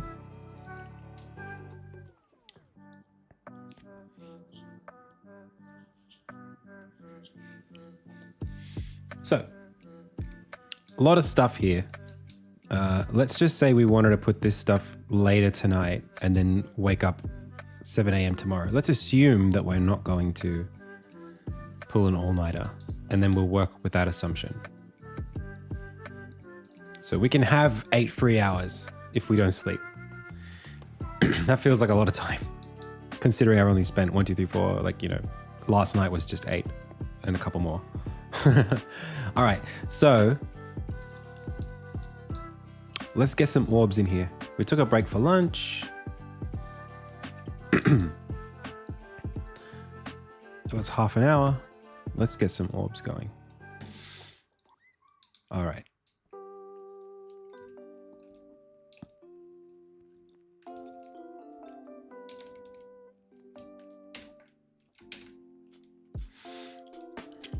It sucks adding another button. I really like only having one button, but I don't think I can do it any other way.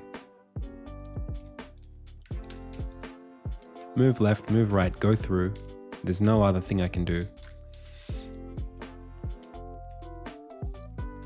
So it's shift, I guess, to pick up the orbs.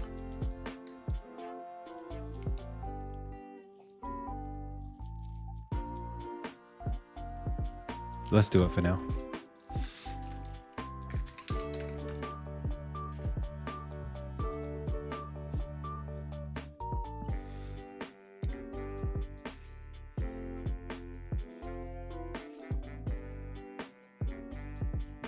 I don't know what that is.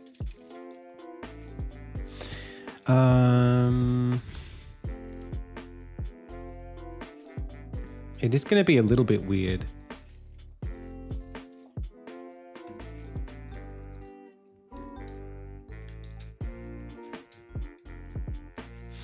We could make it not a platformer, but I kind of like the platforming idea.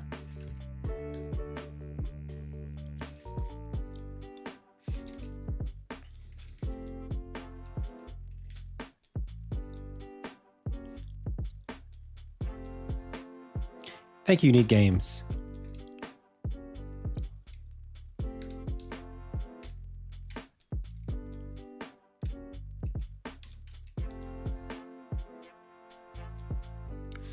We could do a state thing where it's like if you're on the ground.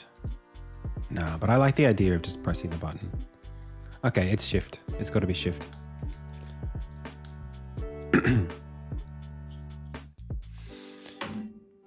All right, so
or maybe the game manager should be the one that has select.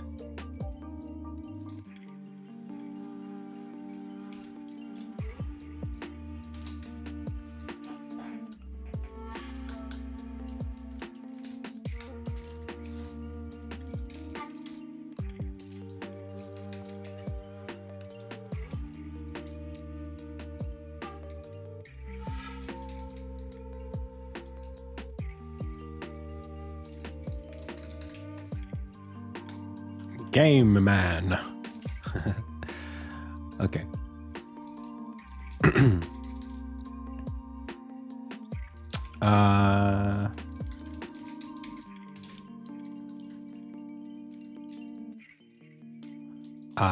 This requires a pointer.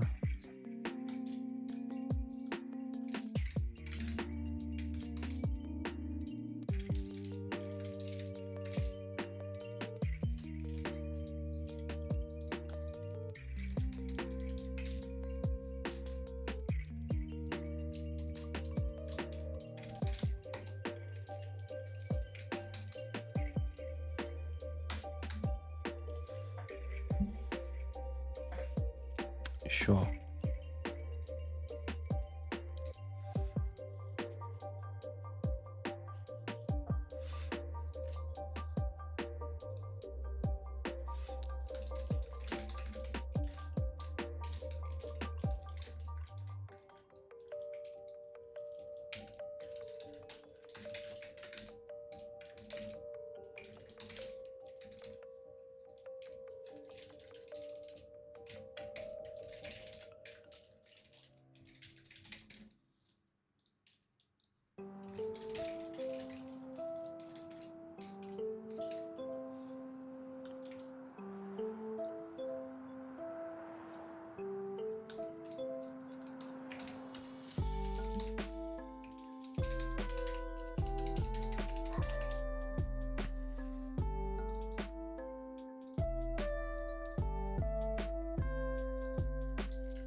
Back to 32. It's a big one. That's a lot of dimensions.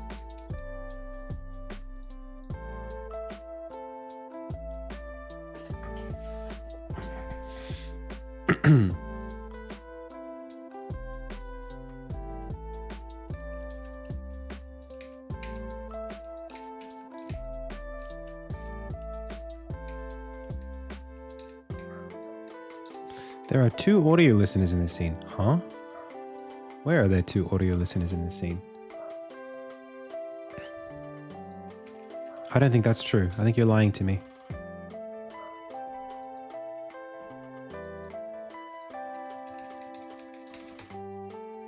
Huh. Oh, the camera. The camera has it. Okay. Well, now there's only 1.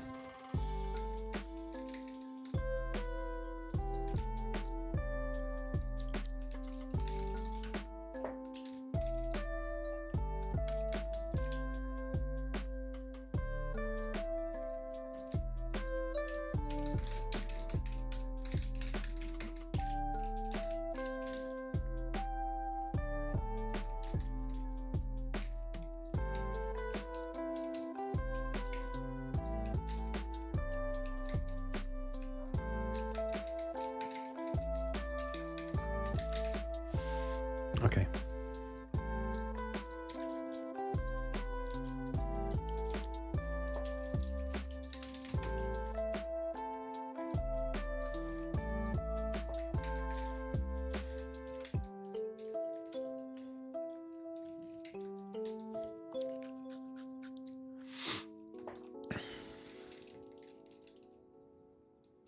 Oh.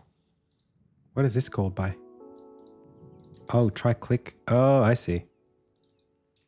Wait, whoa, whoa, whoa, whoa, whoa, whoa, whoa, whoa, whoa. But this has a transform. Oh, because pointer technically is a transform? That can't be right.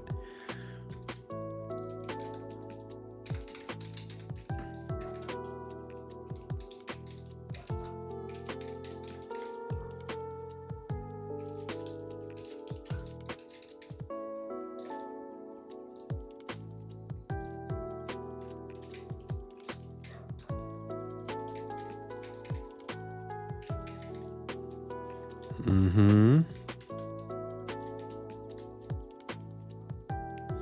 Oh, this is on select of the pointer, but it should be that. There we go.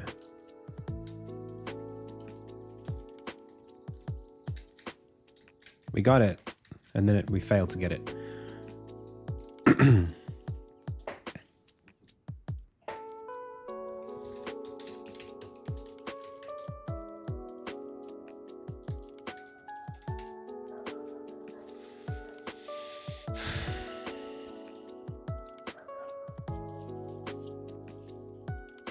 I think we want to pass through.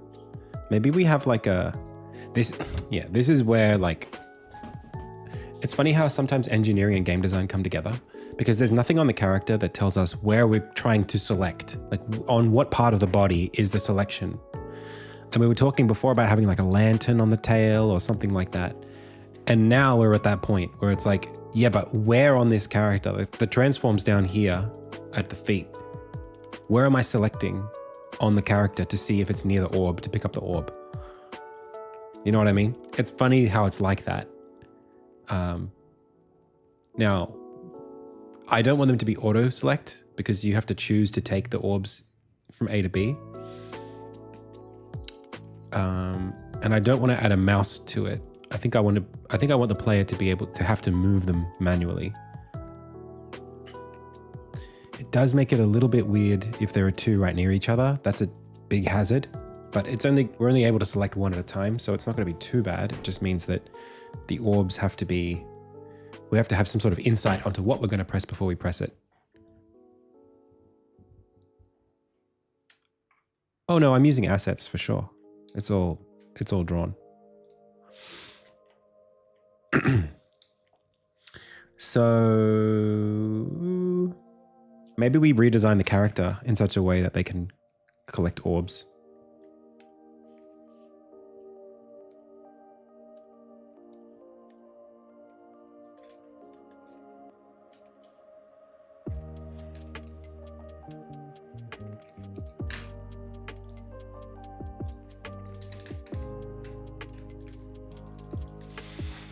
Okay. Now, let's be critical. What do I like and not like about the character right now? Do I like the size? I'd like it to be a little bit more square, actually. I'd like it to be closer to this rectangle.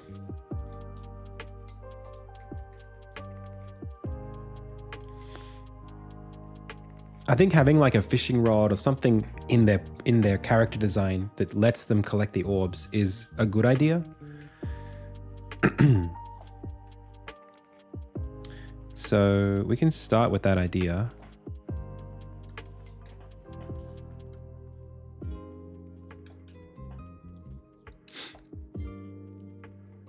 Or maybe they have like a wand or a banner.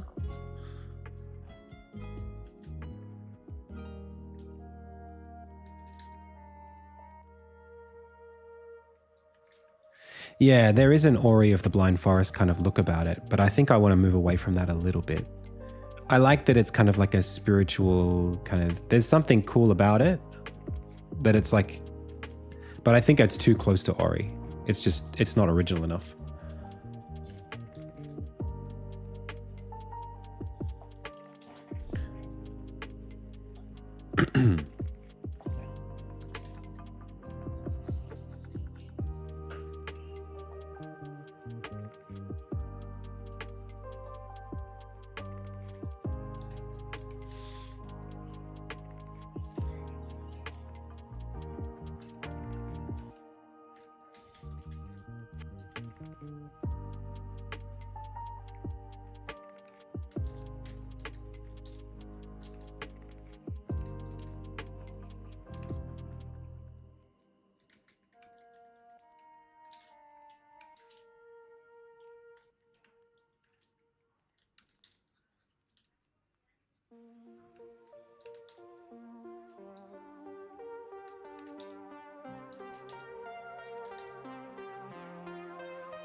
Maybe it's got like a crown.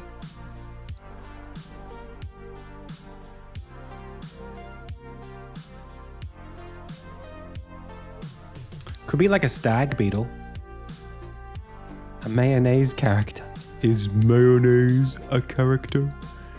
No, Patrick, mayonnaise is not a character.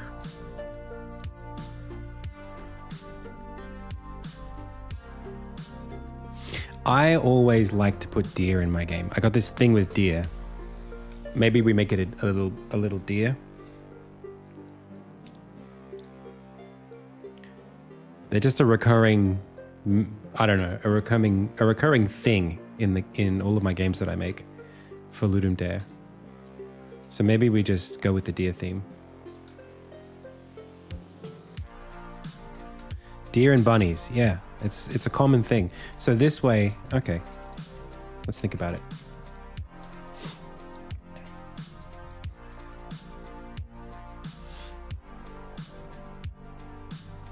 It's actually quite similar. It just means we need to have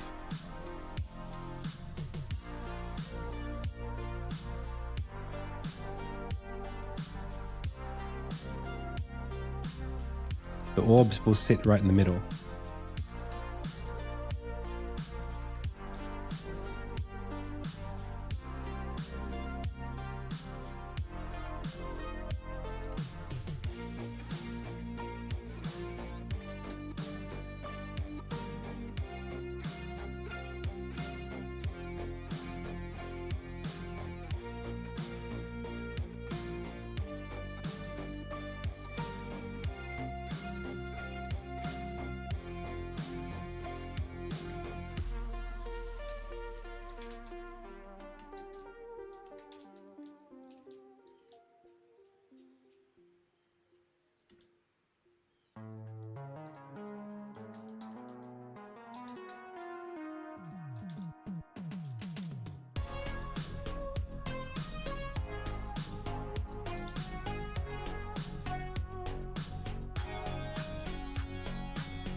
It's hard to make a deer square.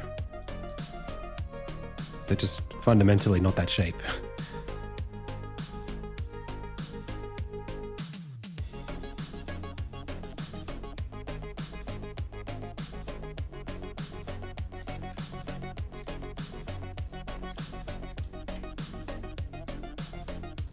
I think it's really cute.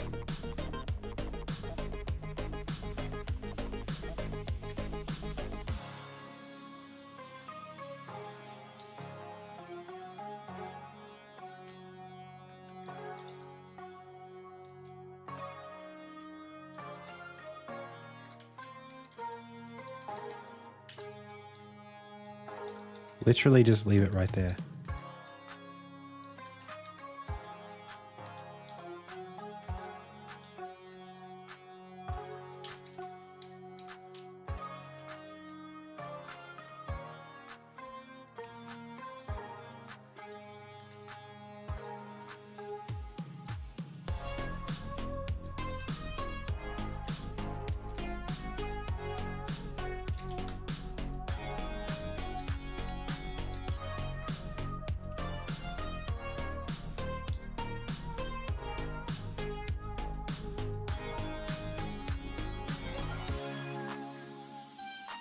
Just like that.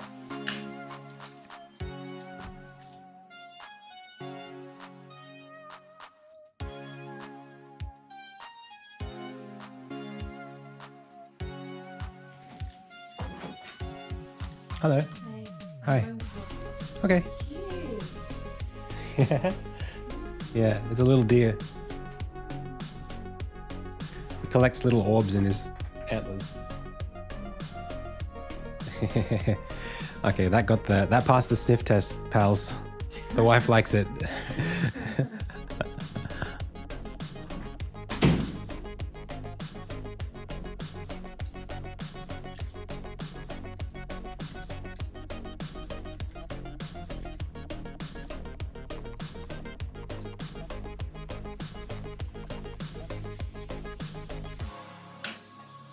Ship it, exactly. And what the heck? Now it's not a deer. Why didn't it a deer? Hang on. And now it's a deer.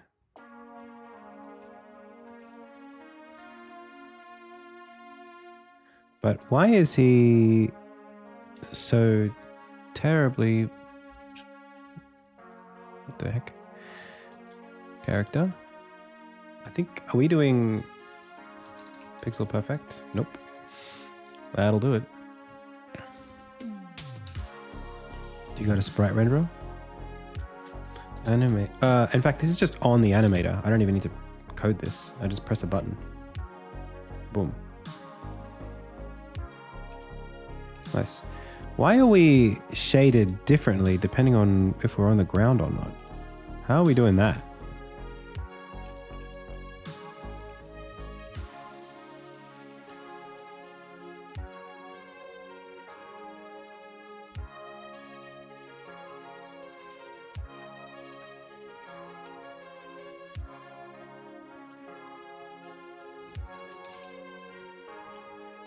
What is this?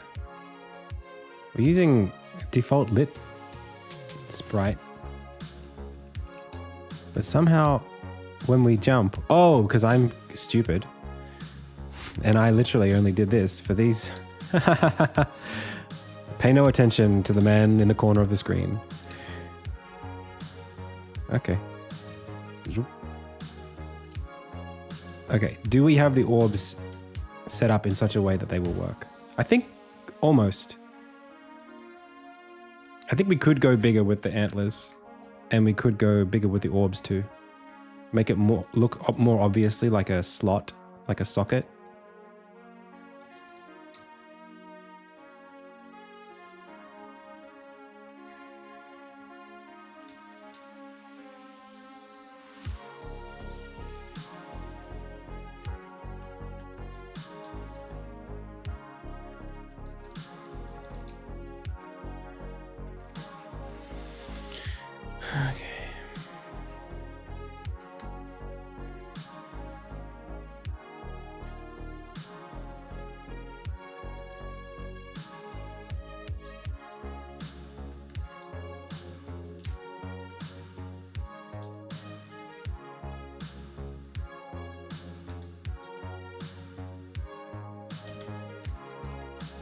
Maybe a little bit more geometric.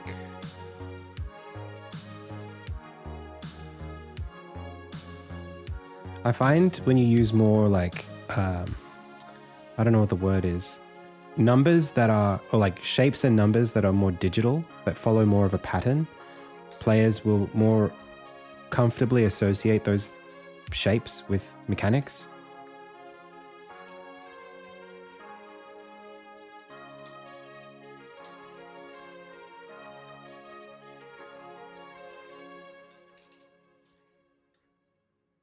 So like this being like more symmetrical, more just, I don't know, just something about it is more obvious to me.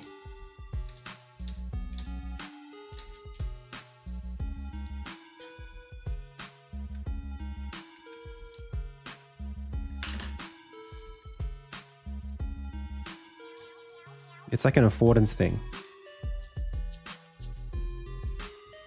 I don't like that he's bouncing around though. What is that?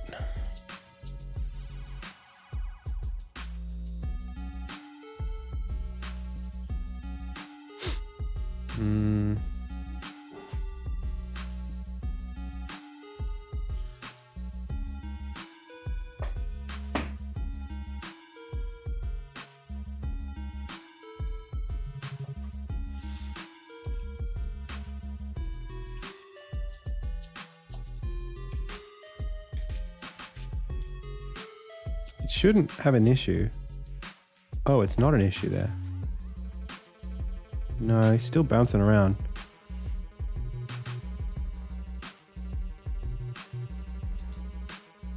Because like these polygons, the points should be really straightforward.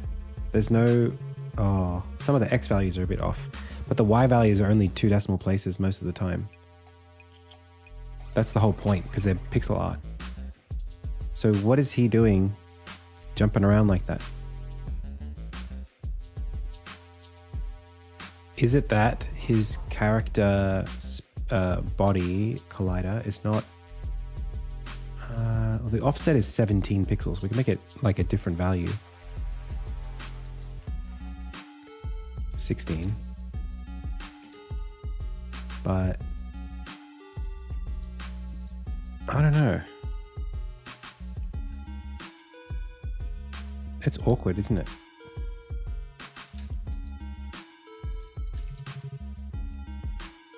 Why is that happening?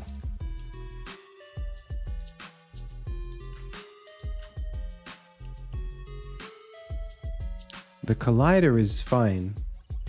The sprite's going all over the place. But it would only be doing that if maybe we on the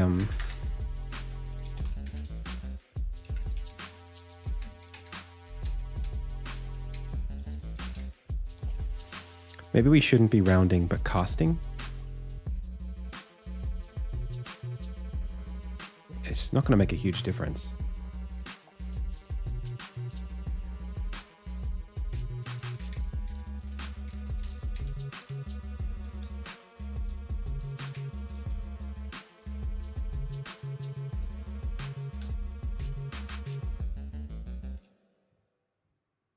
Well, it stopped that from happening.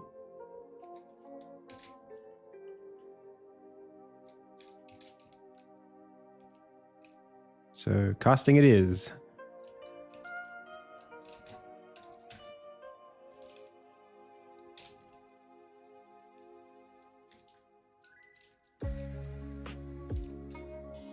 It's so much clearer now.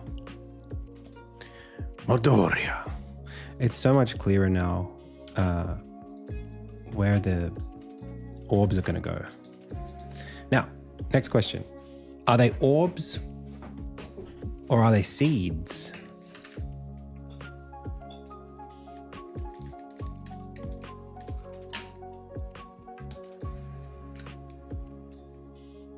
Decided against Godot. More familiar with Unity at the moment.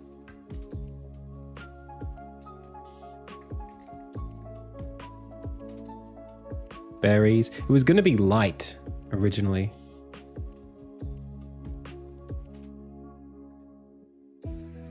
The specific antler curvature. Really? Is it though? That's not very much like a deer. Wishlist insignia. Ta-da! You should go do it.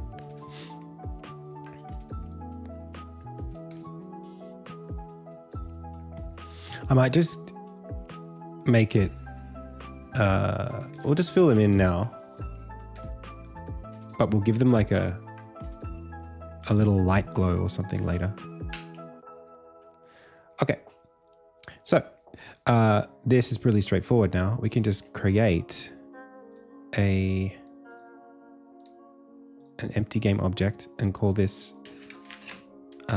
slot. And the slot is here. Doop, doop, doop. Yeah. It's the orb slot. I don't know if we should put it dead center. Maybe dead center would be better.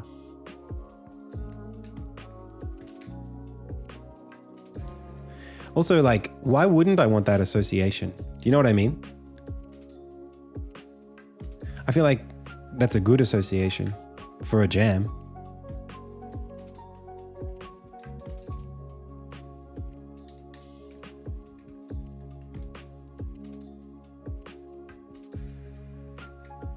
Do people not like Hollow Knight?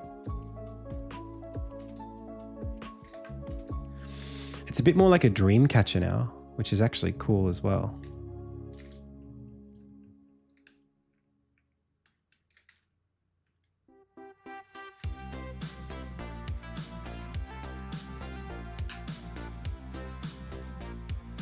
Will I release Insignia on PS5? If I have the opportunity to, yeah. Yeah.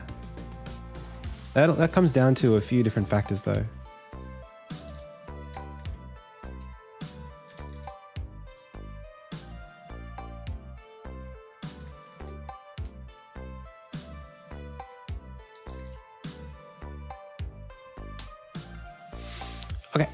So, character.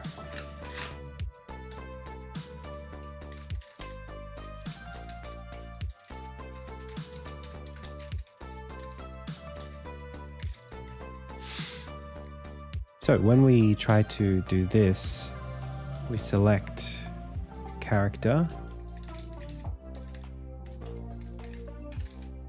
That is a transform, so that's enough. That's enough for that.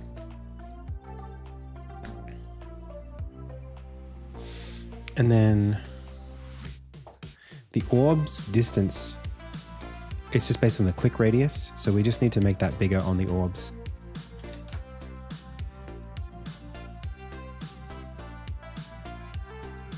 Right now, it doesn't have a public variable for that. So let's make it public and see how we go. Dreams are definitely a novel concept for depths, falling deeper into dream. Yeah, there's something there, isn't there?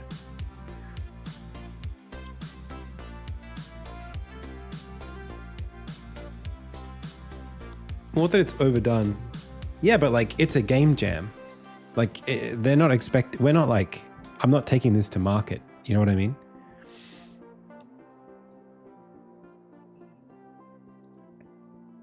I would say it looks more like there's a game that came out on the black and white PS5 indie game about taking photos.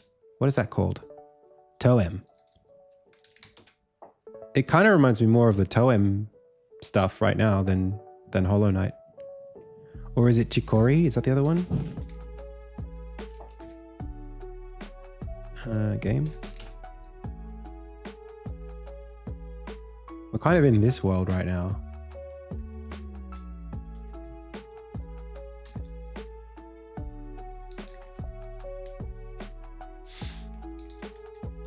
But anyway.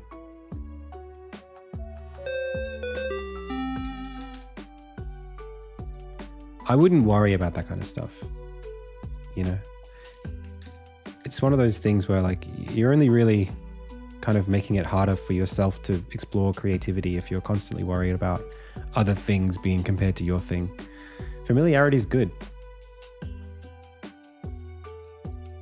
You don't want it to be one-to-one, but it doesn't, you know, it takes a lot of effort to make something look exactly like something else.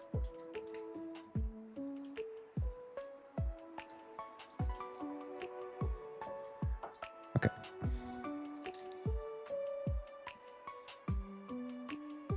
Hey, Richard, thank you so much for the sub. Yeah, I think Seeds is nice. The Druid thing is good, but we're going to have to see how far we get with it. So, I want the orb, the orb's position. So like character, orb.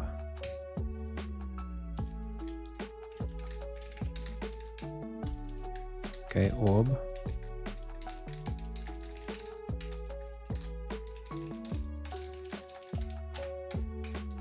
Set position gets called how often? If we have an orb, it gets set to character dot orb slot dot position. And breathe should only happen if we're not selected.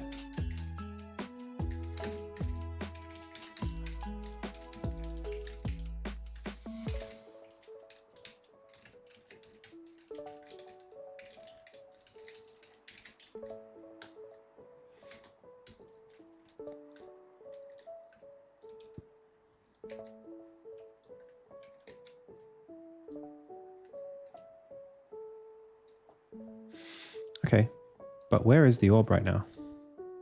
Give me the orb.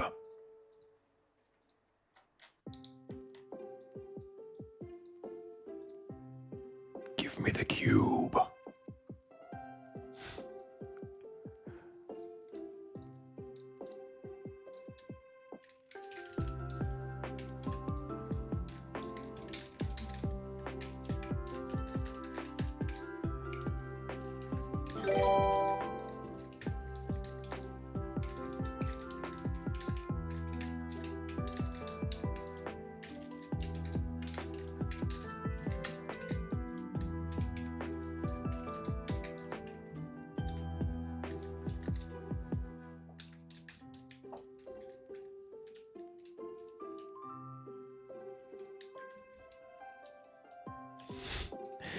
Is it the Minecraft movie? I thought it was.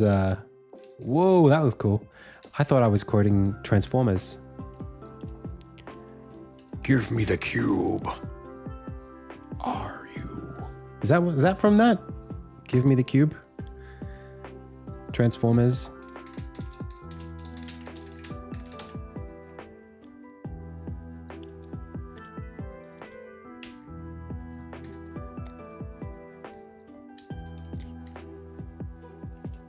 There's a character.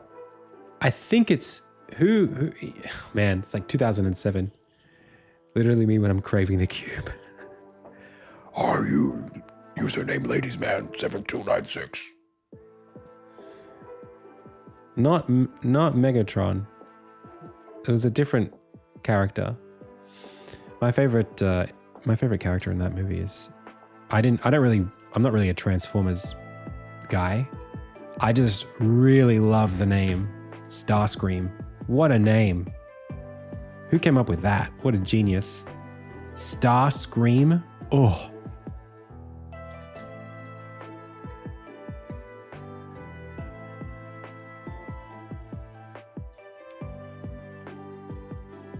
Man's name is Starscream.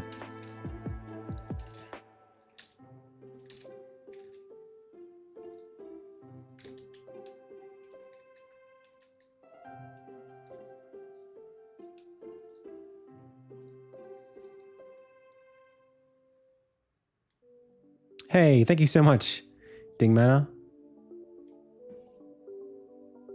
That's cool, Richard.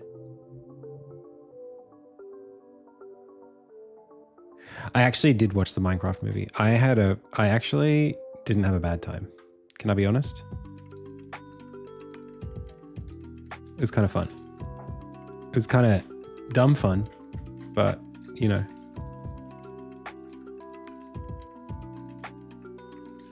Why are you changing size antlers on me right now, brother?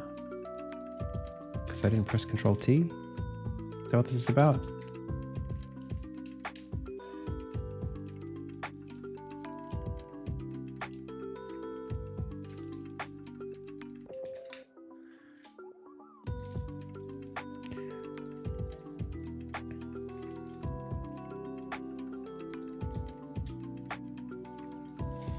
I think the orbs will need to be an odd number of pixels. No, I'll keep them even, but then the character's got to have an even... Why don't I just... Hang on a second.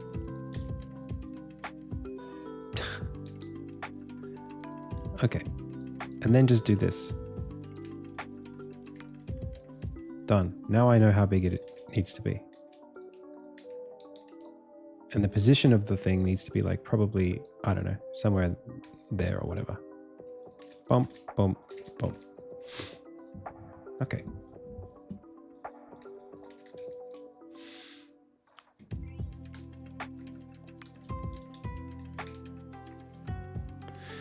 So the character orb slot needs to be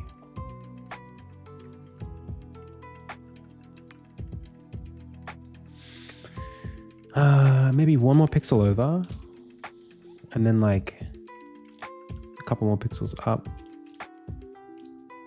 I think right there is perfect. So that's 0.03 and 41.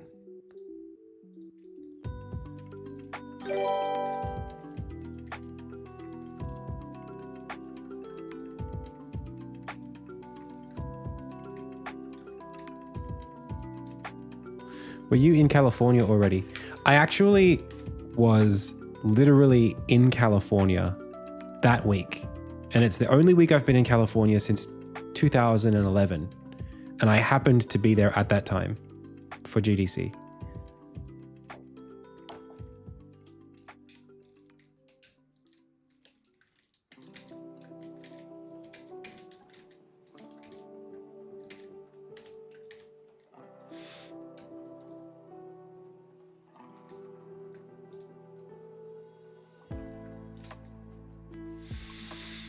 Okay.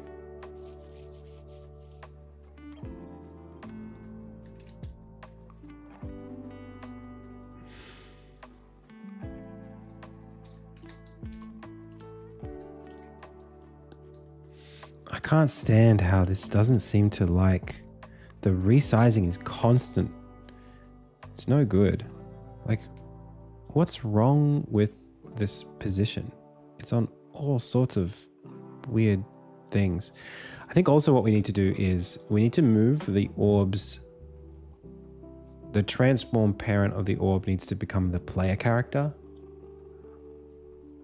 when we do this. So when we select orb, selected orb dot transform dot parent equals character. Sure, that's fine. And then when we deselect orb, the selected orb dot transform dot set parent. Why didn't I just write that?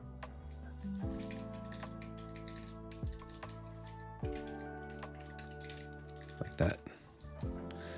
And then here we're going to set the parent to the level that we're on. So it's zoom current zoomer.levels current.transform. Correct.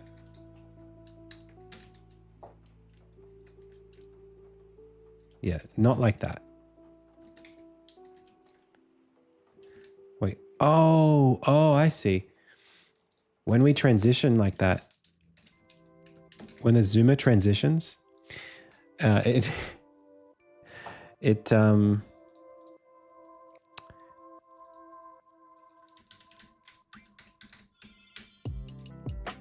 needs to, how do we do this?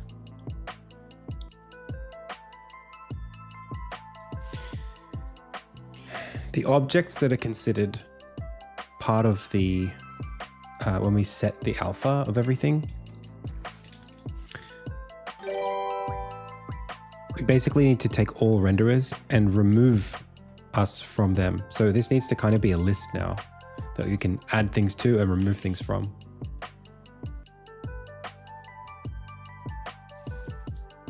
Which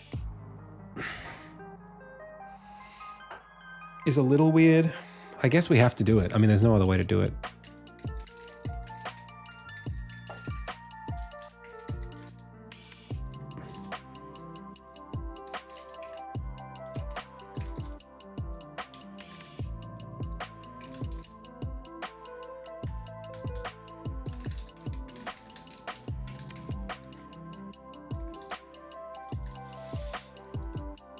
So then back over on game manager, when we set the parent, we need to say selected orb. When we deselect the orb, how do we do this? When we select the orb, we say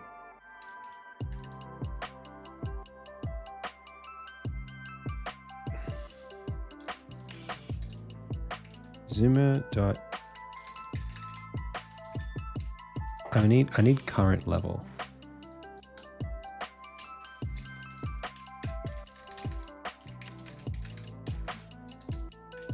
That's what I want.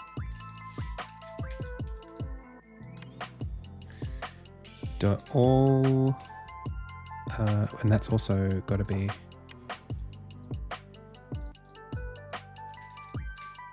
I guess we could say like remove renderer.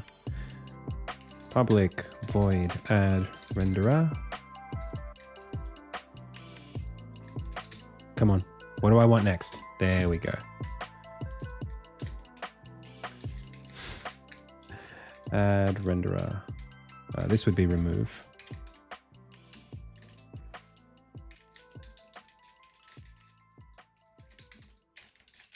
It doesn't have one? Okay.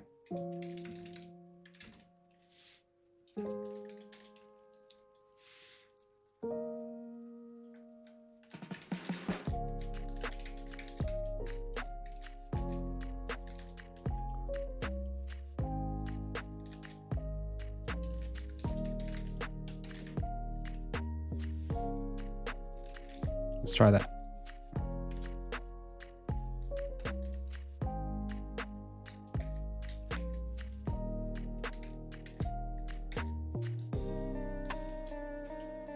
Interesting.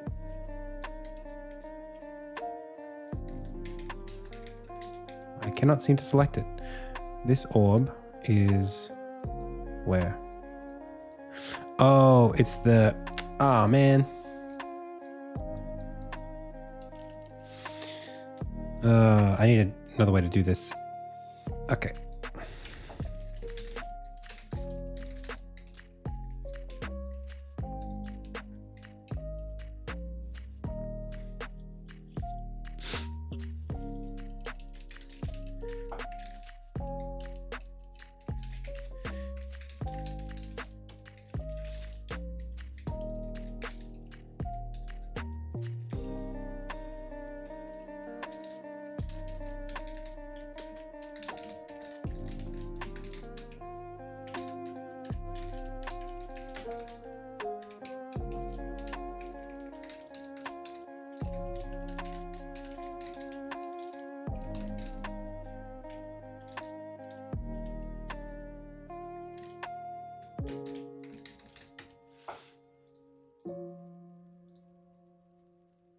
Oh.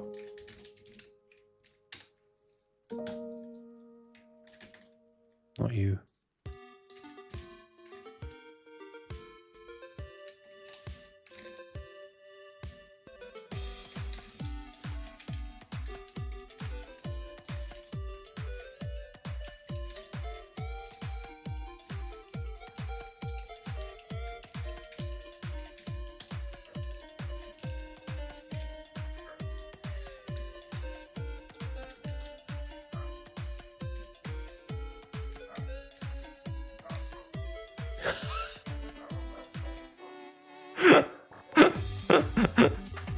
Okay, maybe not.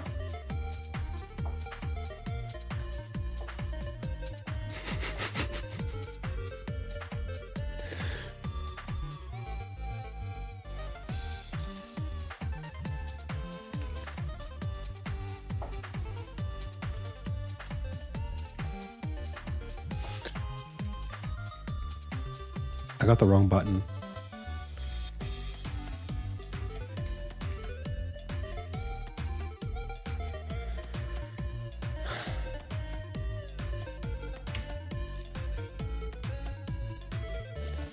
Remove renderer, add renderer. No, that's okay. That's all good. Let's try it.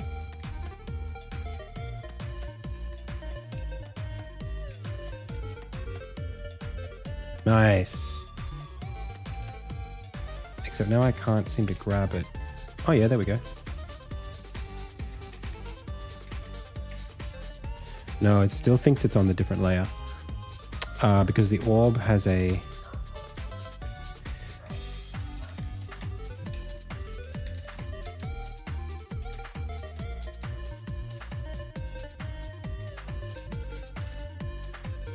Yeah.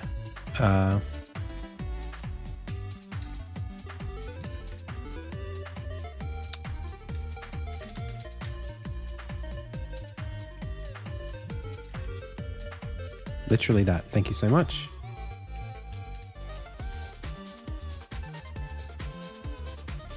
Nice.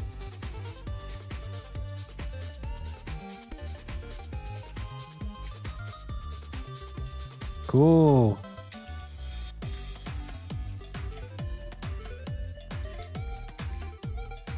Two orbs.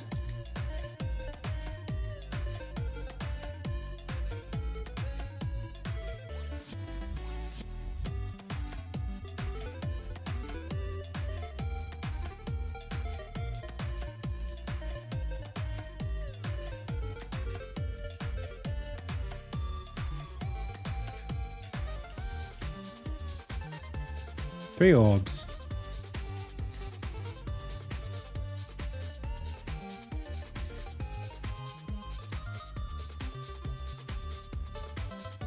I'm thinking like, okay, first of all this needs to be centered.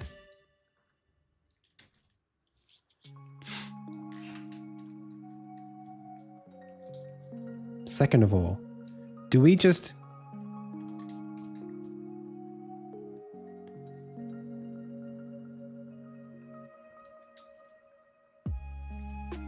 we just no arms?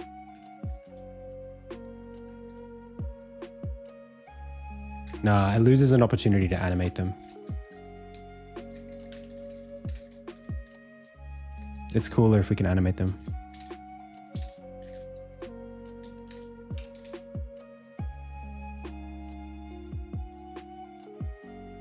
We could give it like a scarf or something instead.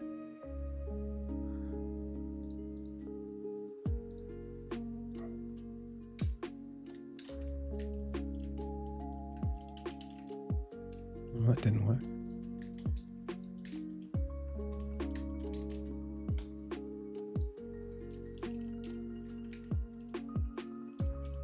It did work.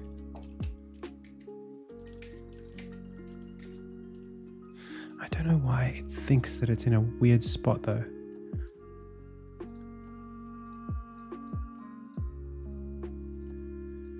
I mean, that's great. That's great. That's 0.41. That's on a weird thing, but it's kind of down to the, like, why is this jittering? Is it the never sleep?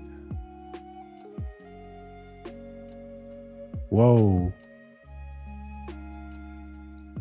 It was that.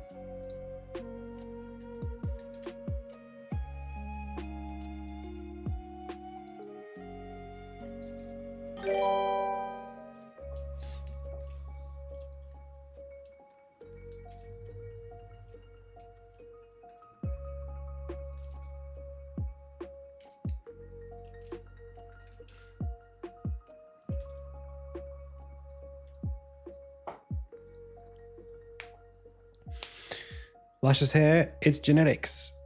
Okay, so it's 1:30. How did we go with that little? We're still on get orbs. Oh. Yo, let me check.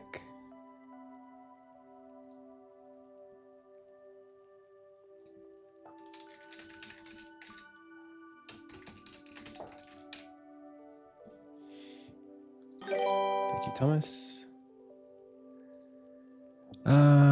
Okay. We're moving a little bit slower than I'd like.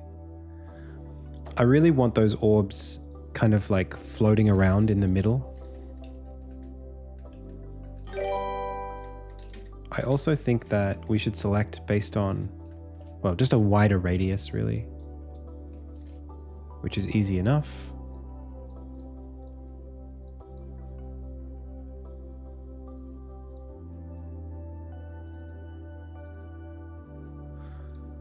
I think I'm a little tired. 16 pixels.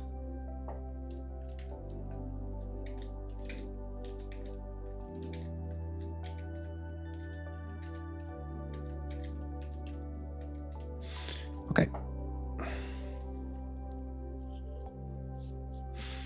Now, is it time for color? We start coloring the orbs based on you have to take the orb to the correctly colored environment to make it react that way, or maybe we're not quite there yet. Okay, let's think.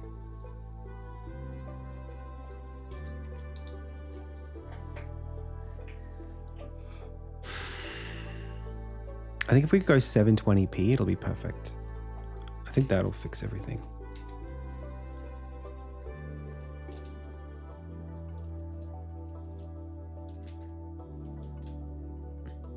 Nice.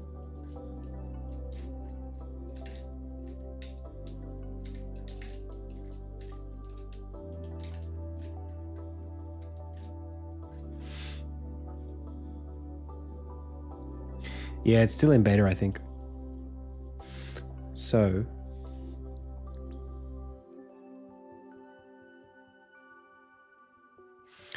I want something that transforms when an orb is placed nearby. I also want some fog of war so that we can't just see, into infinity. I want you to be able to look at something on the screen and be invested in what it looks like. Because I can't direct your attention otherwise.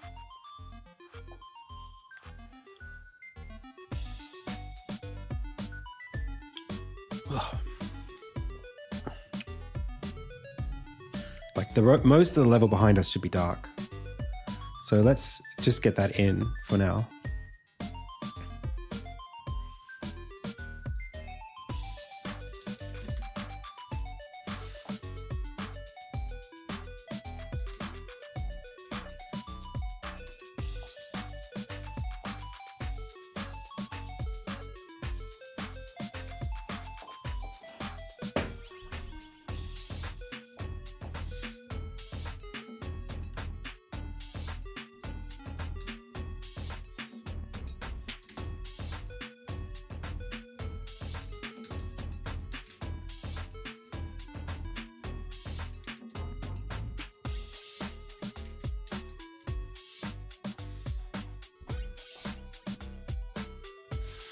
I'm sure there's going to be Z fighting when I do this, but it is what it is.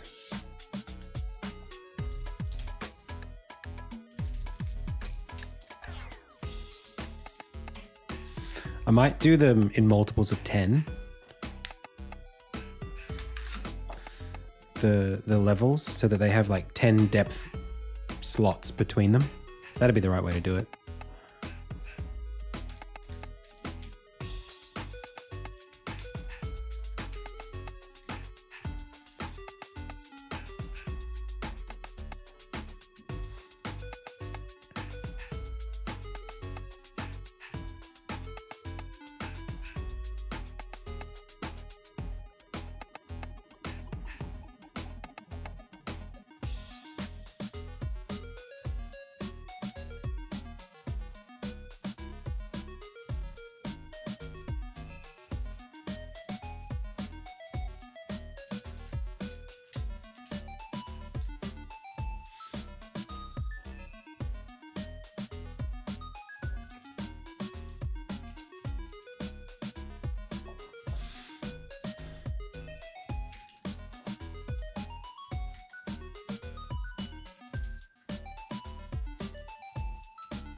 And maybe these aren't flat textures, maybe they're fog layers.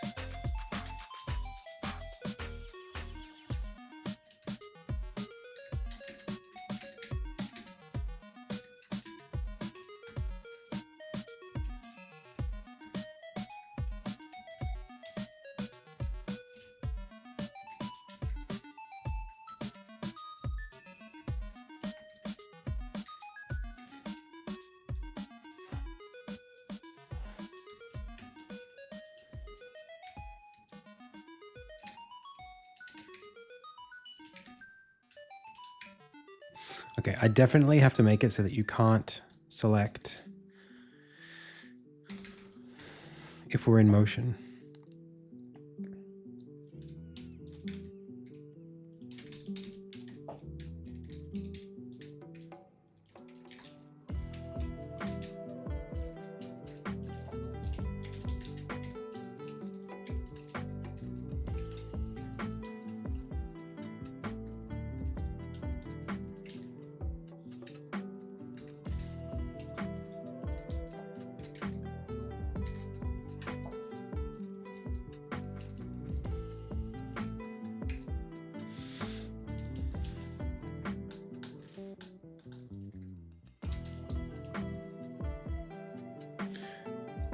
Maybe it should be Z and...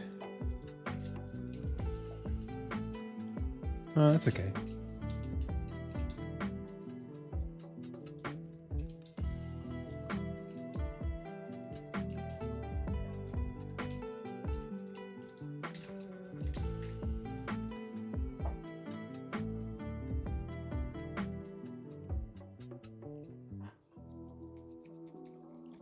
Oh, thank you.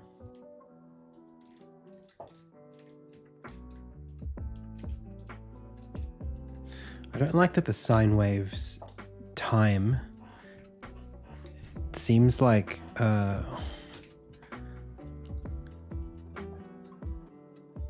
right now we breathe based on a random time start and then the current time.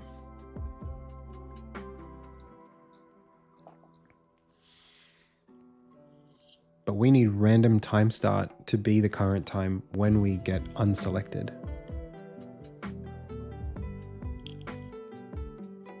So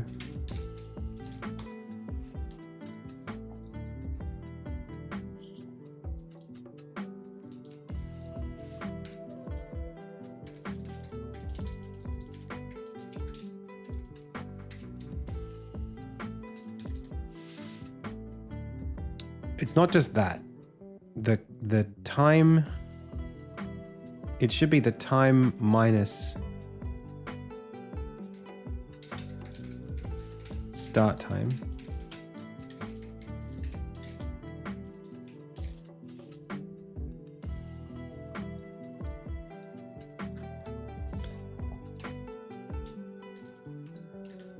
It's just that.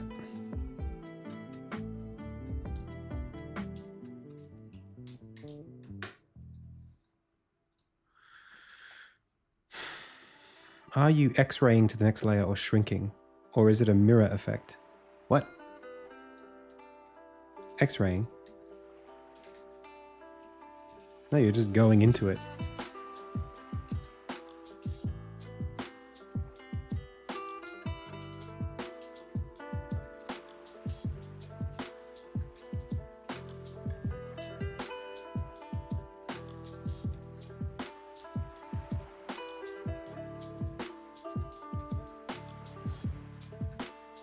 What did I just do?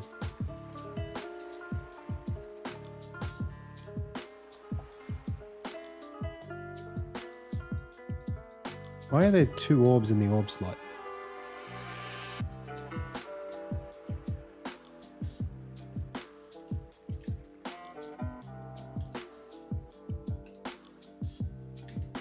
Huh. Shouldn't be able to do that.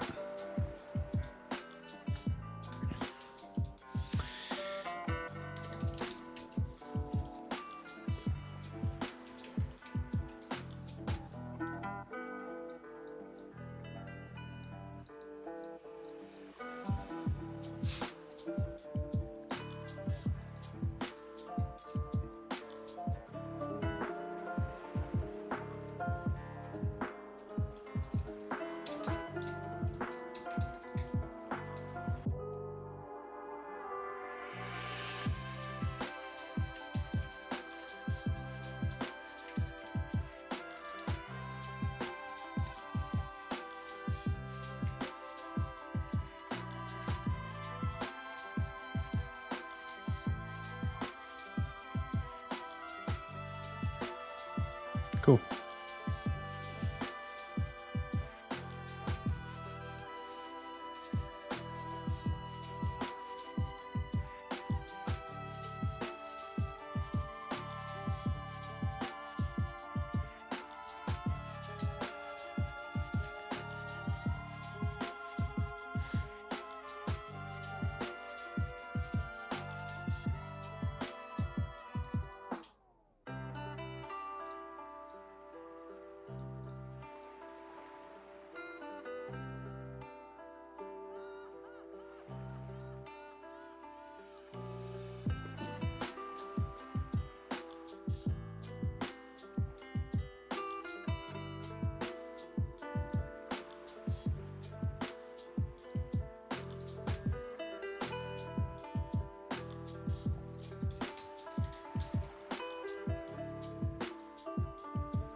Oh, I already have it.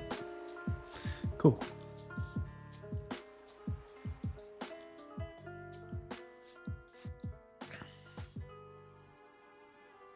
I imported it already. Go me.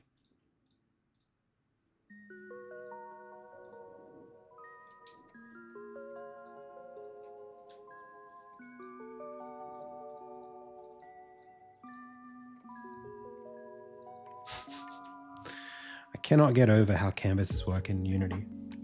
Kills me.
Why can I not see this at all?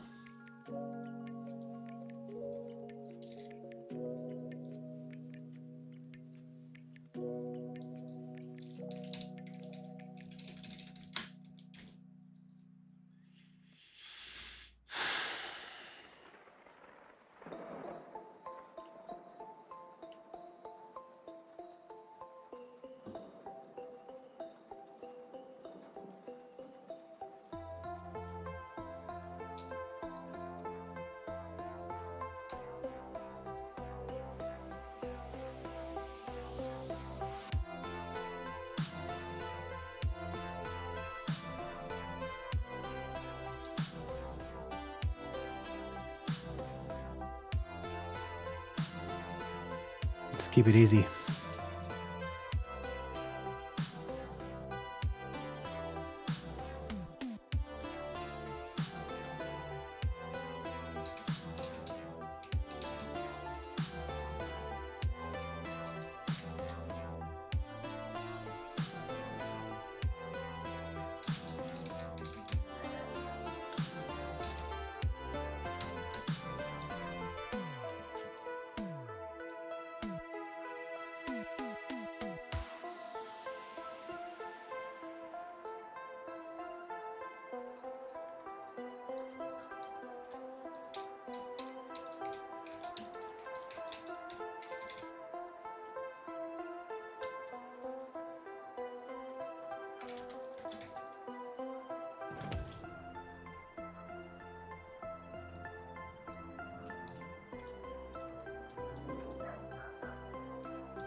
No.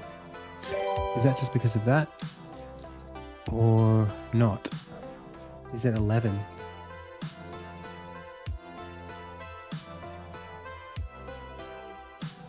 Pretty sure it's a 16 times 16 point font.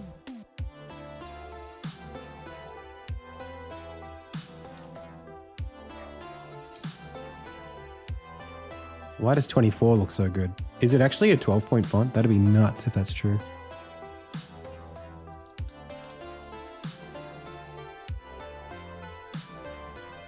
Wow, it's 12 points.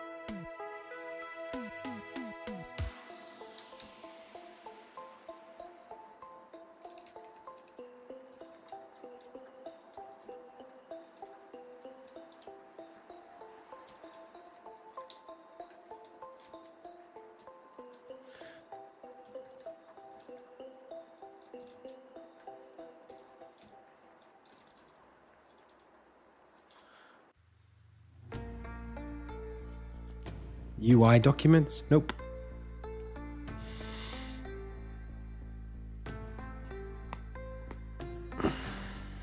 Oh, the Z.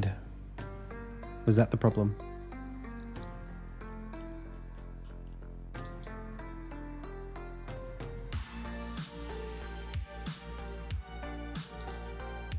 Oh man, it's really hot right now. I might take a break. I'm getting sleepy.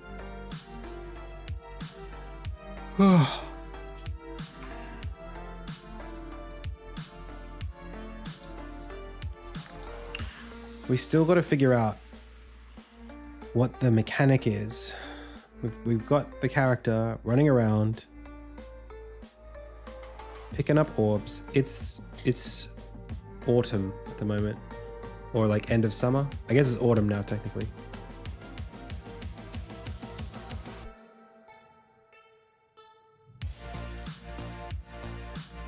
Well, the levels have specific, they've got there's level design.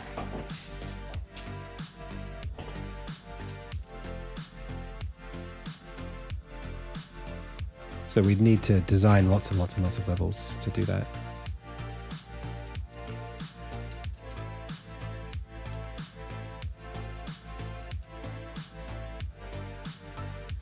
Now, why can we see that orb in the next scene over?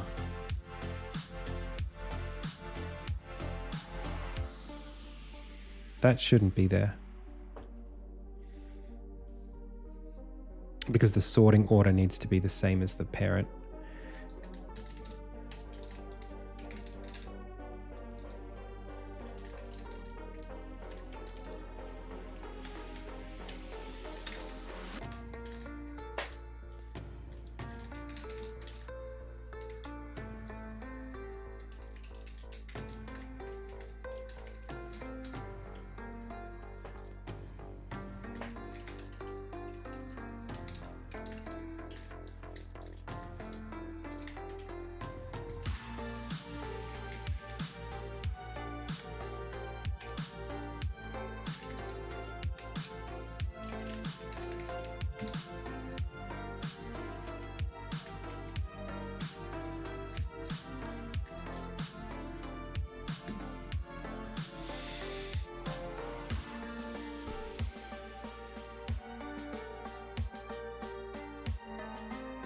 No, they literally can't. Oh, on the top layer? Whose cover is this? This is from GameChops.com. This is Legend of Synthwave Deluxe. That's the album by Helynt. Helynt.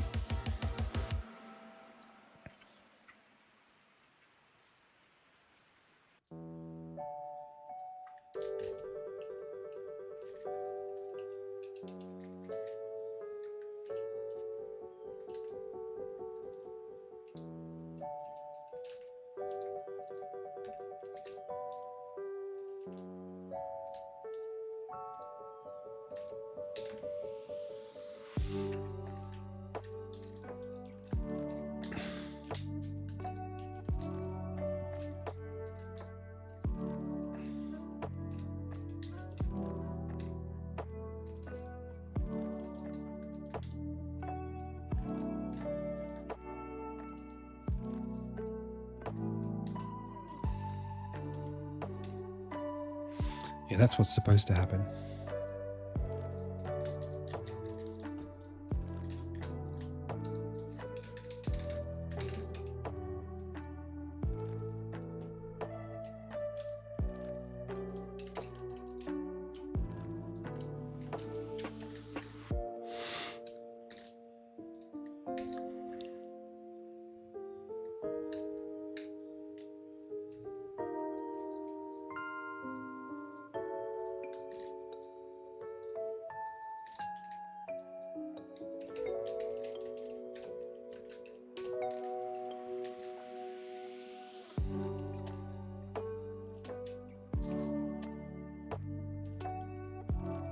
Can I not do that?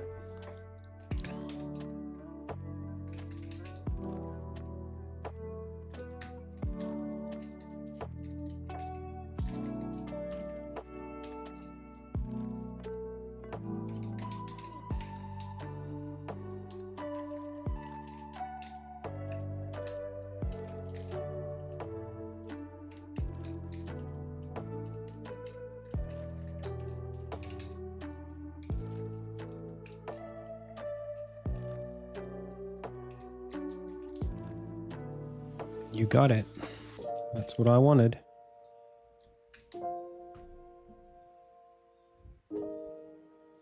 We did get the shadow stuff sorted for the most part, yeah.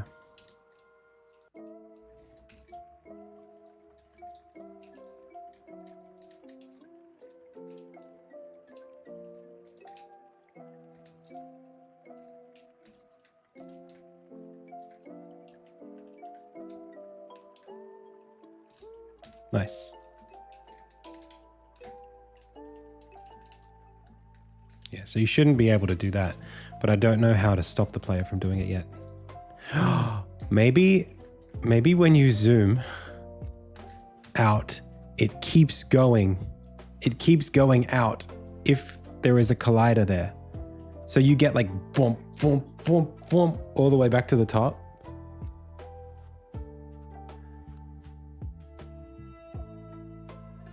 Oh, Board Boy TV, thank you so much. Because I can guarantee you that at the very, very, very top, you won't have anything that you can run into. So I'll just keep throwing you forward if you go back.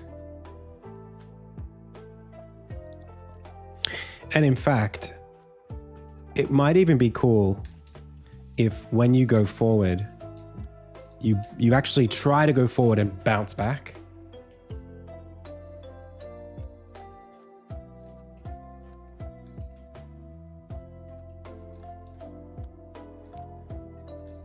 Rather than getting nothing.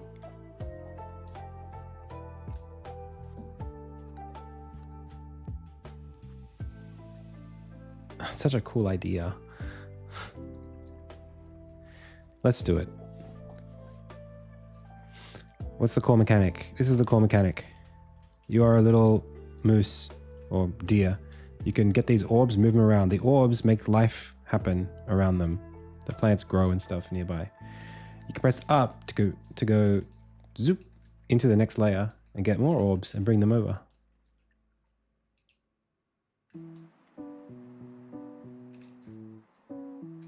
So you're basically going through layers.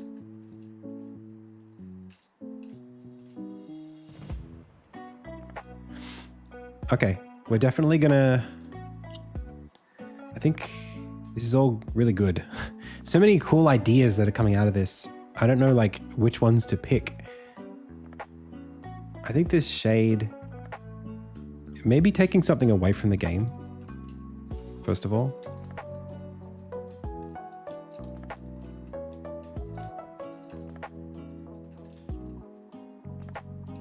Even this little jitter mechanic in the shadow, like we could get rid of that stuff.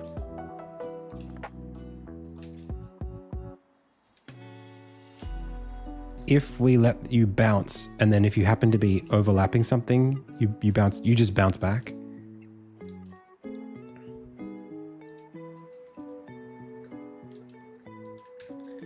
Yeah, of course.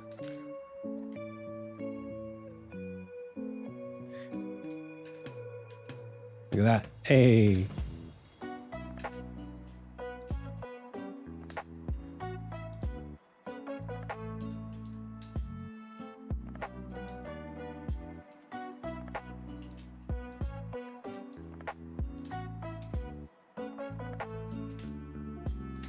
Cool. So,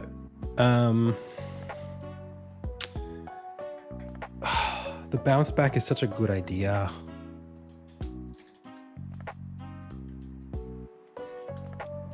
I want to try it.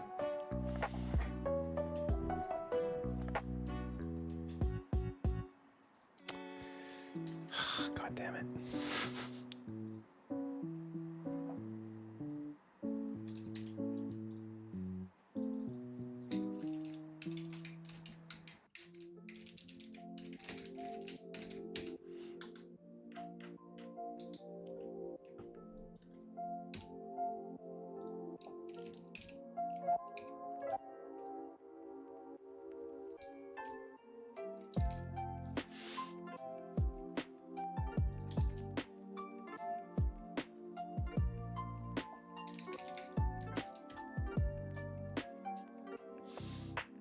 Can I make it so that this has a rigid body that is kinematic? Will it move with the player character if I do that?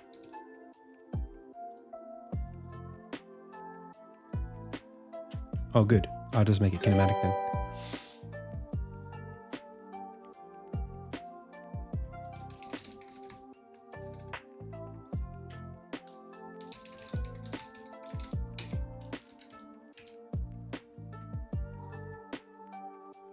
Hey, JD Does Dev, welcome. Thank you so much.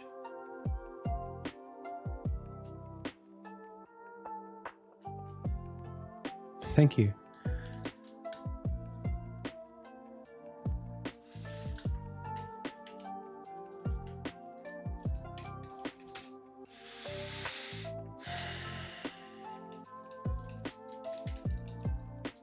Wrong kind of bounce. What is compare tag? That's weird. Ground. Then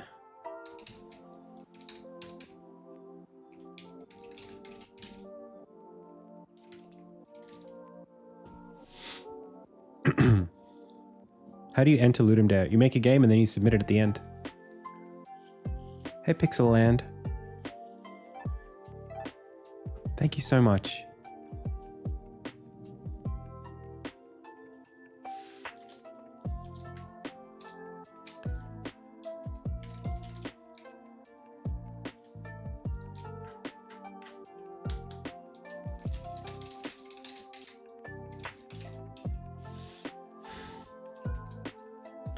We want to shake, and then we also want to say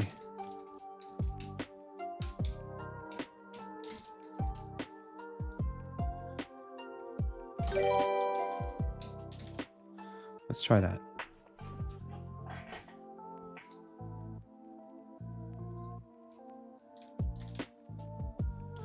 Now, this bounce sensor needs to be on something called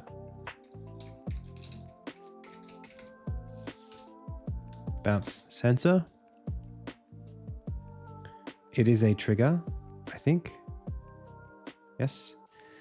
And then, oh, one other thing. The character needs to have a, this body needs to have a new physics material.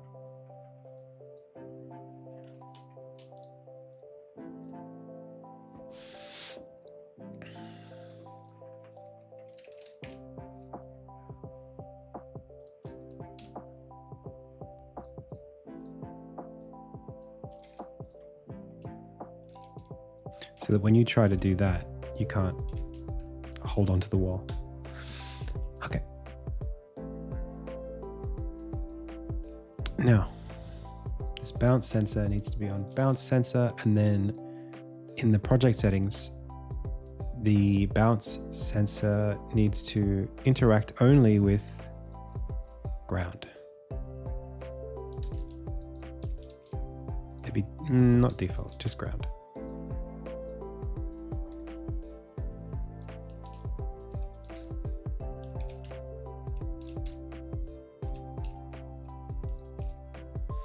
So this shake, it's so crazy. We're just undoing like 2 hours of work right now.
Ground is not found. Oh, is it checking the tag? Oh, that's dumb.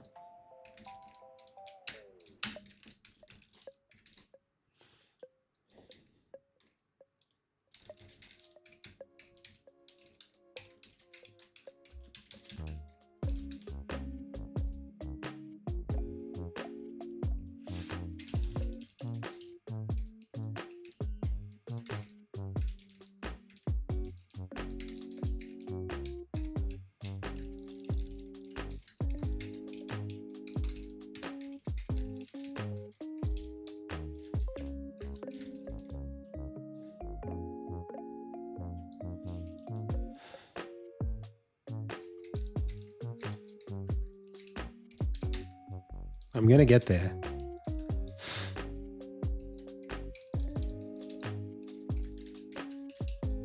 There we go.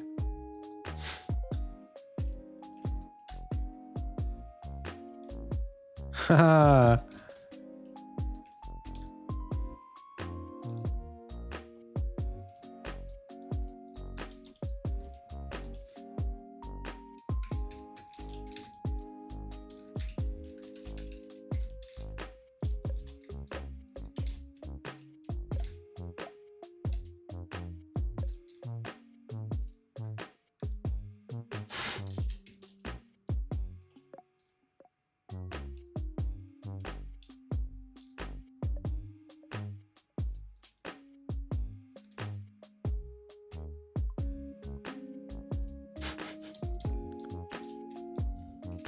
So why does that break? Bump. Why does that work that way? I think because they have to be on the same layer as us.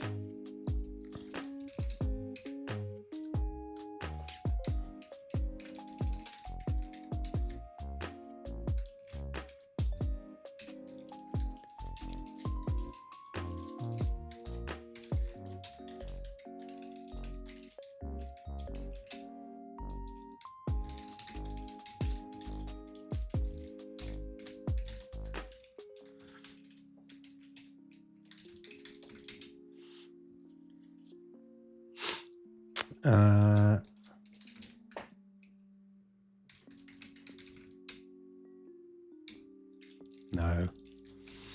Equals other.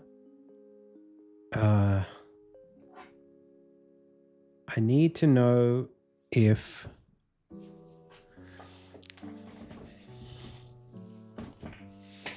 I might be going around in circles here a little bit. Hey, Ty Clark, how's it going? Thank you so much. Thank you. Thanks, Ty. All right. So this is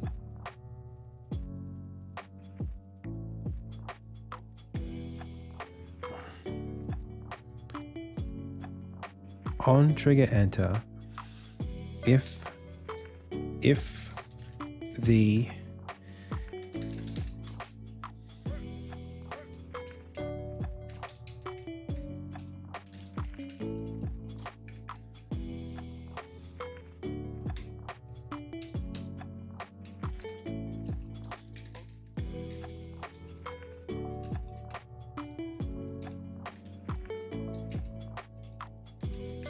that's it.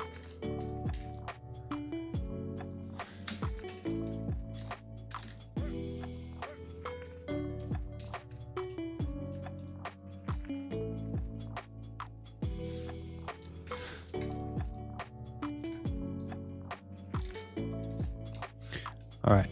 We should say who we're getting hit by.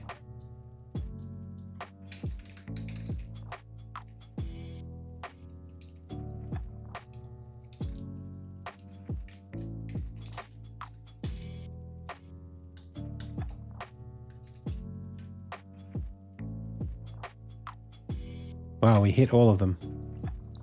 How did we do that? How did we hit level container 1?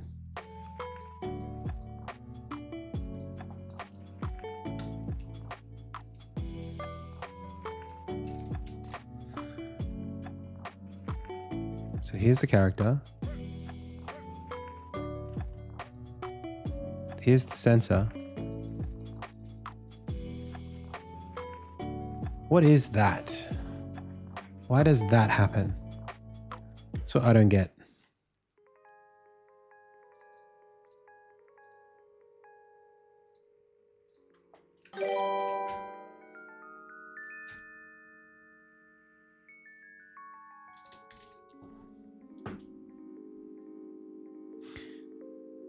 This is a trigger, so nothing bad should happen.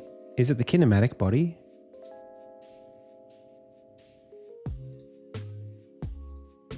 Can I remove that?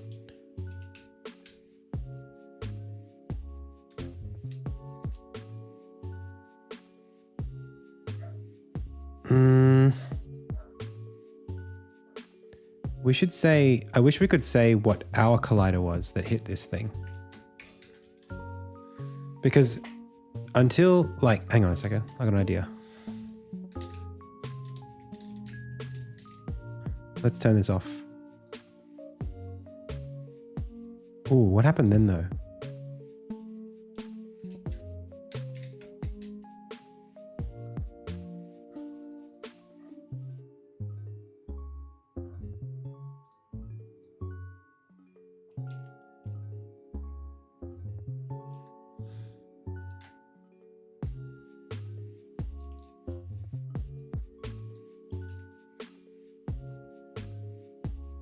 Maybe we just turn it off and back on again, then?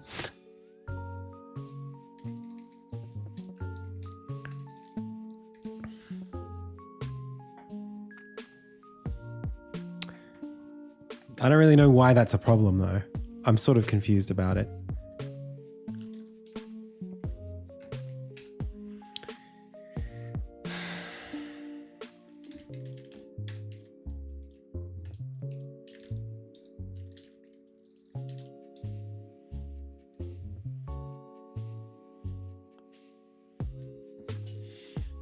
What your game's about and what experience you have with Ludum Dare events. I've been doing Ludum Dare for about 15 years. Almost 12 years, 10 years. And my game is a game about going through depth layers, getting orbs and bringing them back and changing the environment.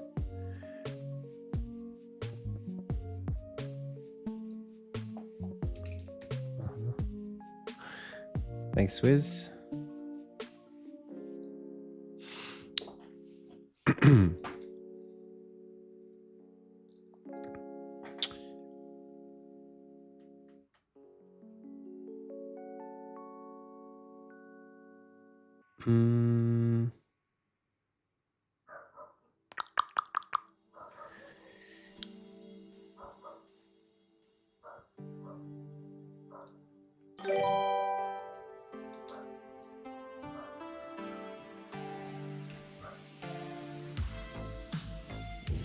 So it should turn back on when we're done. So character has a bounce sensor.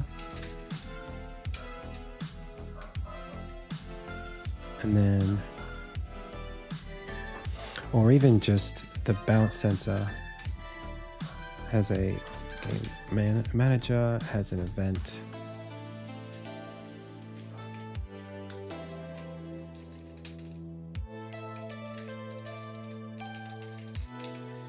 Nothing called on finish animate, but that's not even it. It's actually, oh, we actually can do this. This we can say on start game manager.i.zoomer.anim.finished.add listener respond to finished.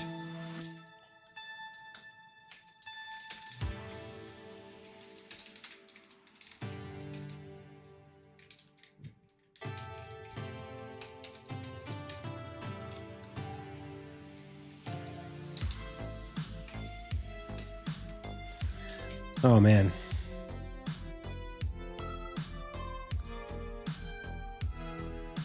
Hey, welcome. How's it going, Iliad?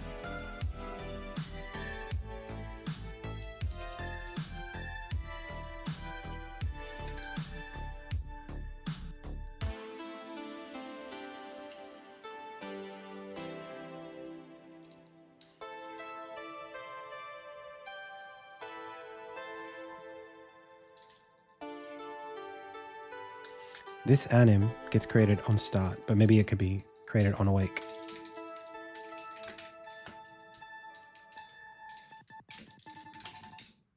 No, we're all good.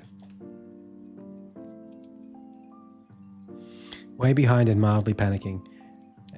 Uh-huh, that's the way.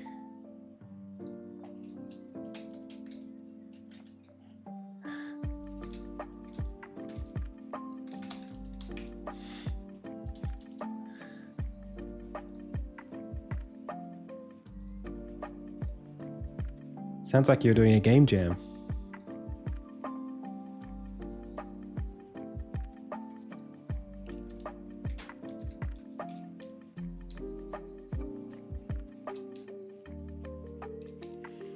Why is that not working?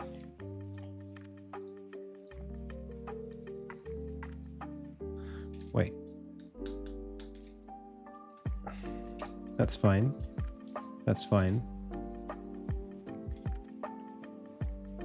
That should all be fine.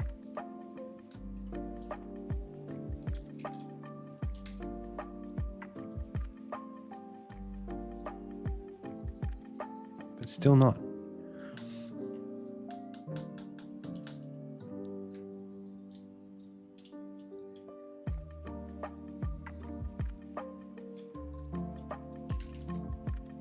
That's done on awake. This is done on start. So how could it not be?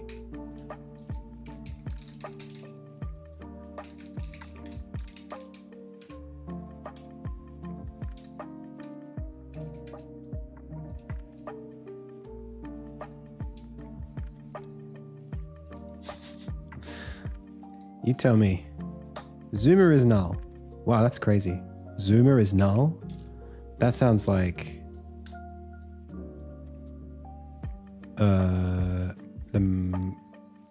Oh, it actually does make itself not null. Okay, well, I'll plug it in this way and now it won't have to be worried about that.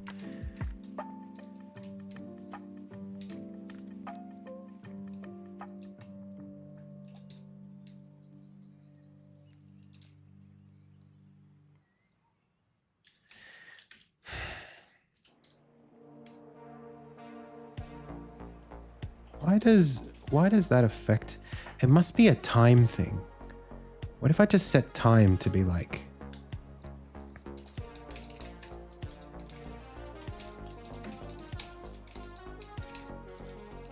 really, really, really slow. The snapping. I think it's like a fixed update thing.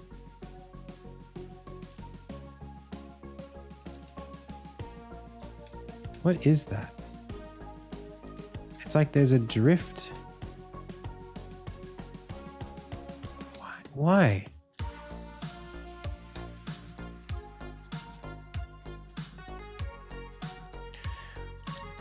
Well, because you can't go into this part here. That's not geometry. Ruin. There's nothing there to stand on. So you can't be in this spot. It's a bad position.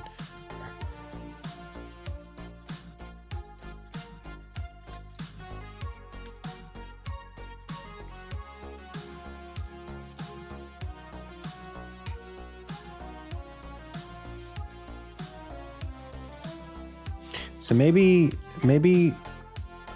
it should, I mean, setting time scale to 0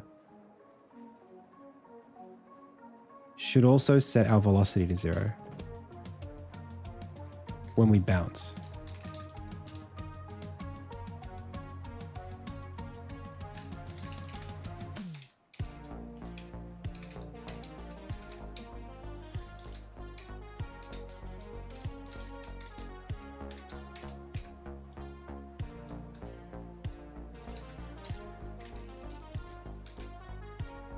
You know what? If we just do that, that might be enough.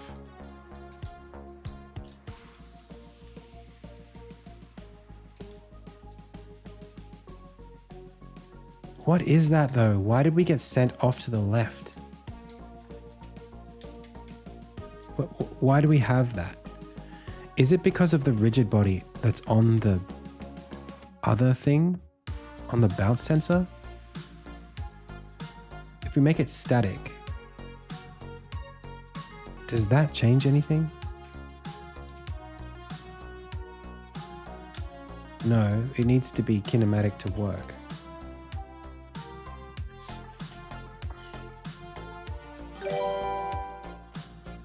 But I guess it's got its own velocity, but it's a trigger, so it shouldn't matter what it's doing.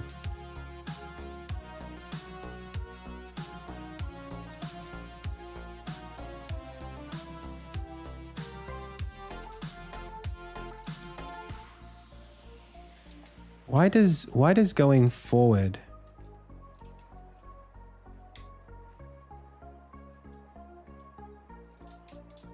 hang on, I'm just going to try something a little bit more simple.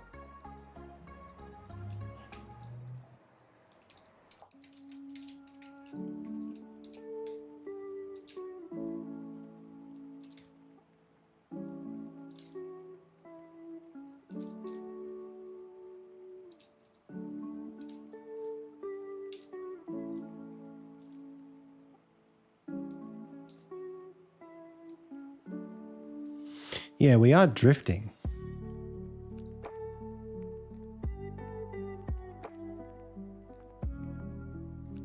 No. Everything's good in terms of script execution order. But I don't know why the rigid body especially when I set bounce, when I do this, I'm setting the velocity back to 0. That's happening on this.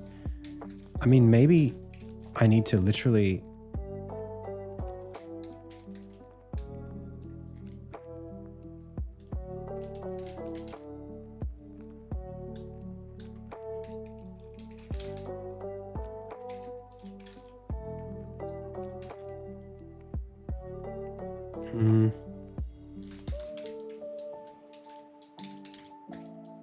Let's try something here. Not really vibe coding. Nah. Oh, we could set the character's rigid body to kinematic during that time.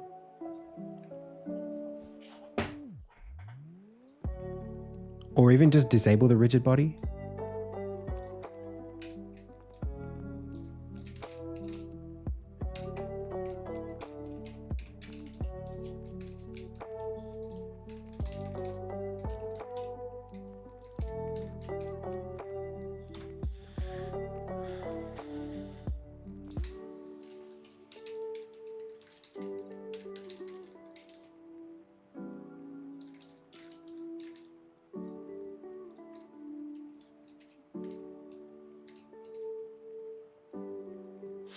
I don't get that. Maybe actually it should go to false.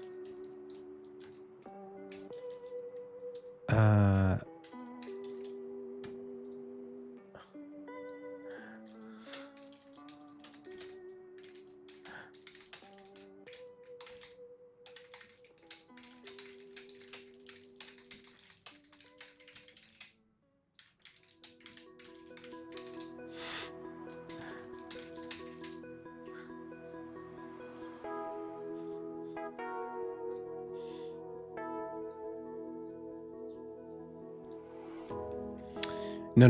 What this is to do with specifically is that when two objects collide with each other, the engine automatically resolves what happens, which is totally what you would expect to happen.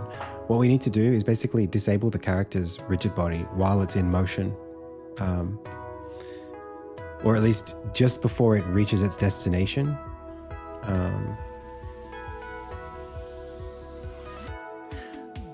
I like the idea of it like continuing and going in slow motion, but we need to basically make its body like a trigger, or we disable its body collider. So the character's it's got a body and it's got a collider, and then here we just say body collider dot enabled equals if we're not animating. That might not get us all the way there.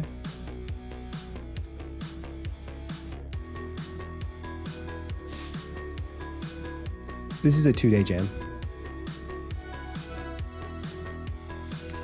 So it's not just that, it's like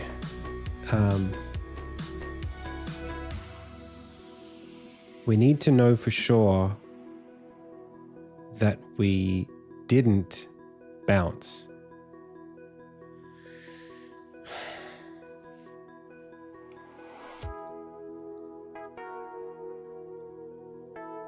Oh, it's hard to do that though.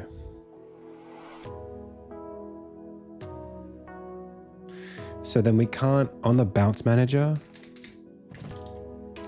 on the bounce sensor, this respond to finished. We can't use on trigger enter. We need to instead do a bounce check, which we were doing when we had the character shadow. Wait a second, we already know this is going to happen. Oh, what am I talking about? I don't need to do any of this stuff.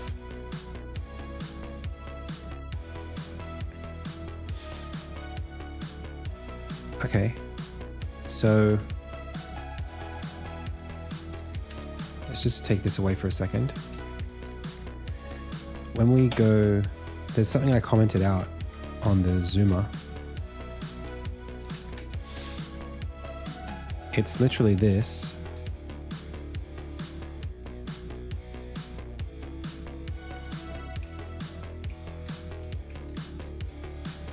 this, we say prepare to bounce. Exactly.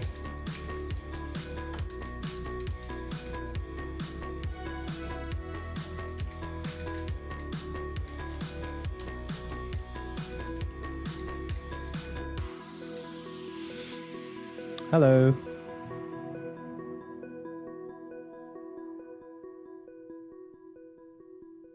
I think you have to definitely start as a hobby first.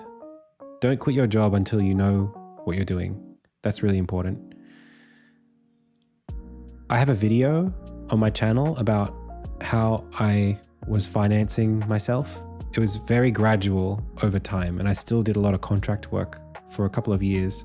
I didn't just quit my job completely and just work on games for 8 years. It was like a phased thing. So if the next layer is not navigable, then prepare to bounce.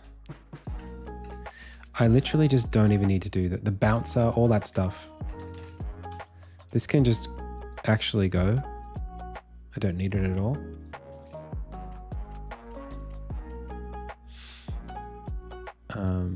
Like if you really want more free time, try getting a job that gives you a bit less. Like if you need to work and you need the money and you don't have time, like then you don't have time to do game dev. You know what I mean? It's kind of like unfortunate, but like that's kind of a reality. Yeah, like if you can get a different job, that sounds promising.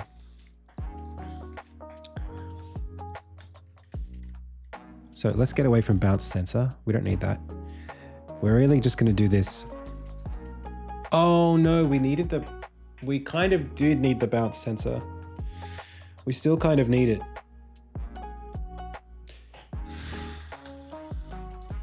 But let's just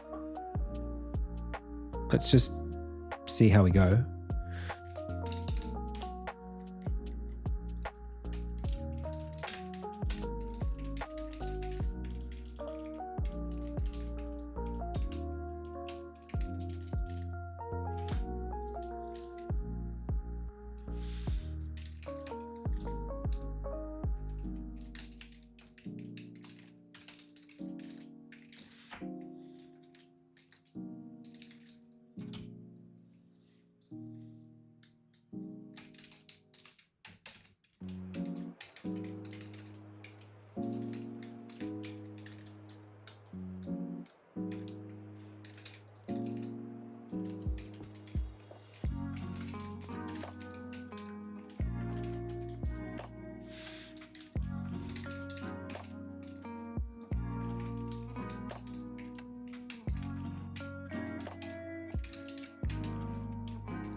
Why do you think that, Dizta?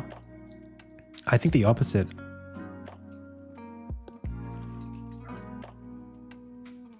Hey.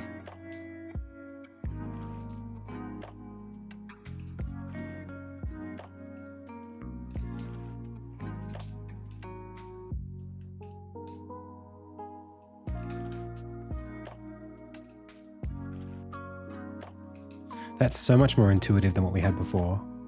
You can even see why it doesn't work.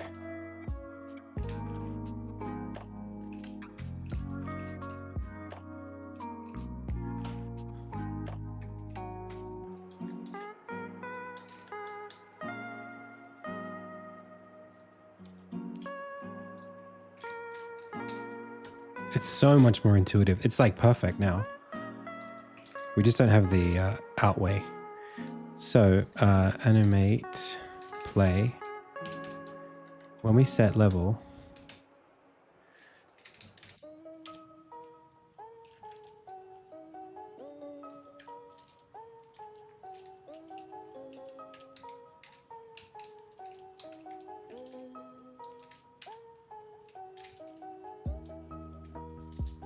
so it becomes ease in out.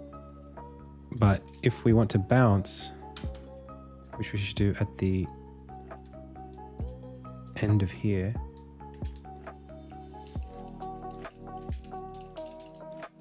is, let's see if that works.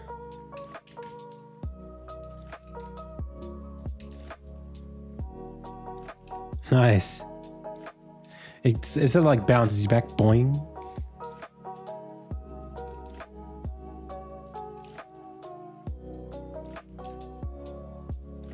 Nice.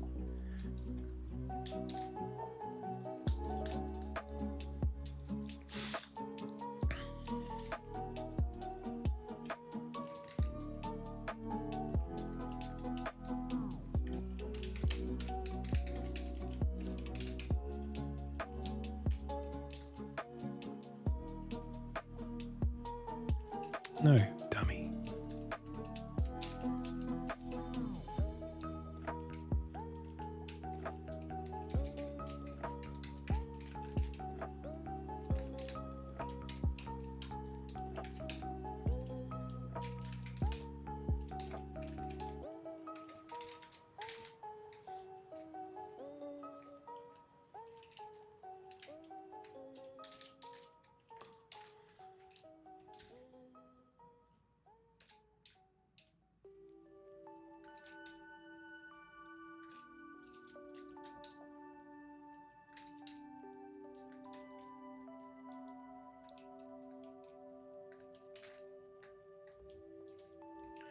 Rotating the camera to what?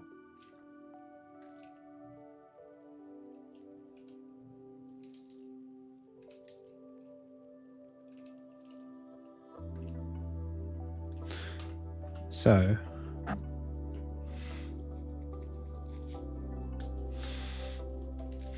I wonder if we can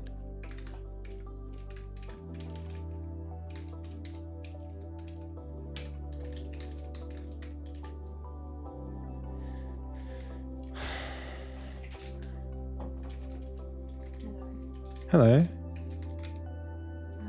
just gonna walk over to the shops and get coffee or something. Do you want anything? One sec. I'm gonna take a little quick break. One sec. See you in a bit, pals.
All right.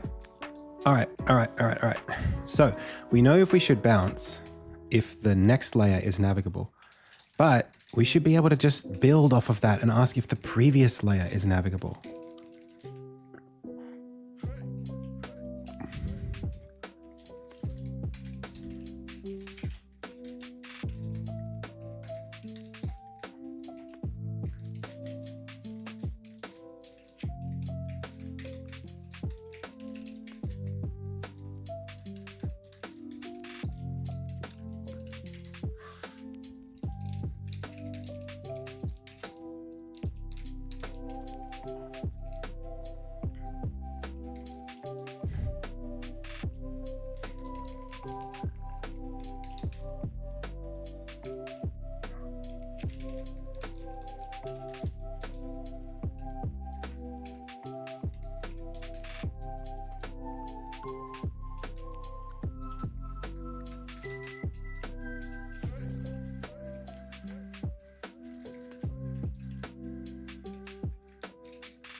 Hey, thank you so much.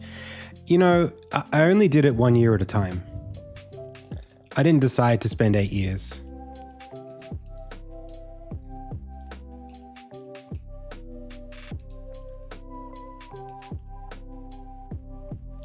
Nice, it works. I did it.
Oh, that might be a problem.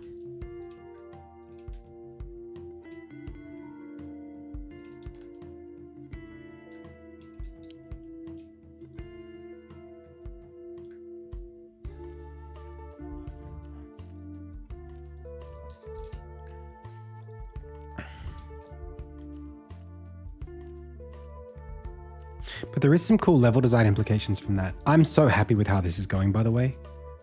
This is getting exactly where I wanted it to be. So the previous layer is here, which means what we could do is make it so that if you end up here,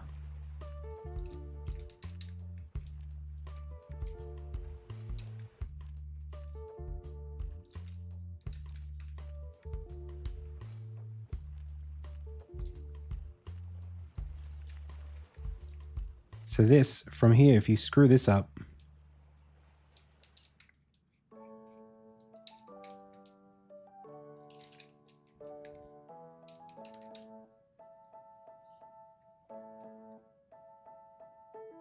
you got to go here and then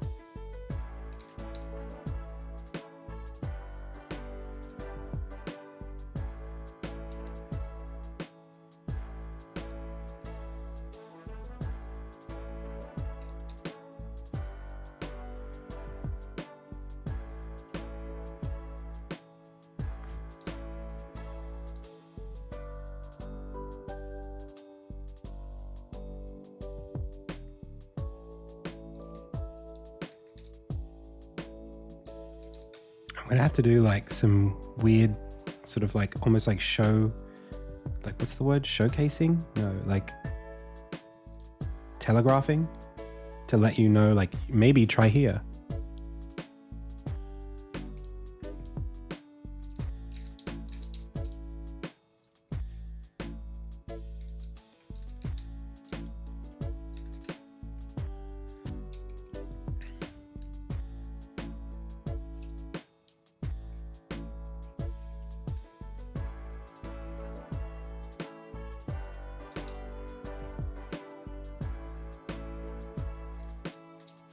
But if you can go one way, then you can go the other way.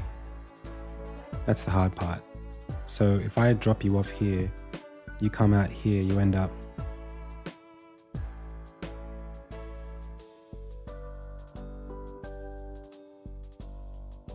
I'm just learning some level design tricks here. So I drop here, I accidentally end up here. The only way I can go is forward, which puts me here. Maybe I have to send you upwards.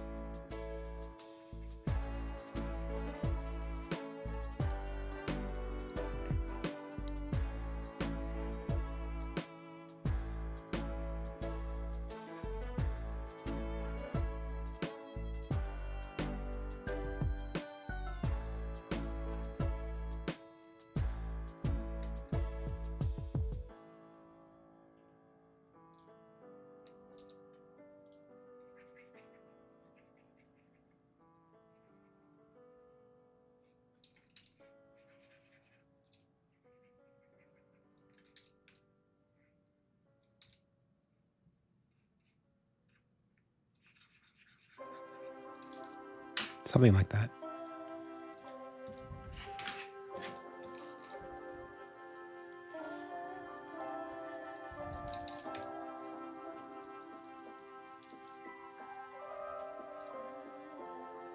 Ah, where did my... This go?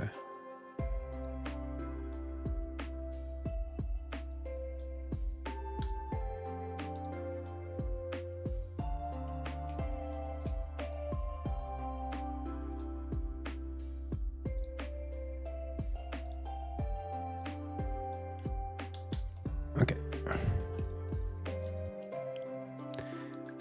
Adam, are you looking for the challenge of having to remember what was in front when coming back? Not necessarily.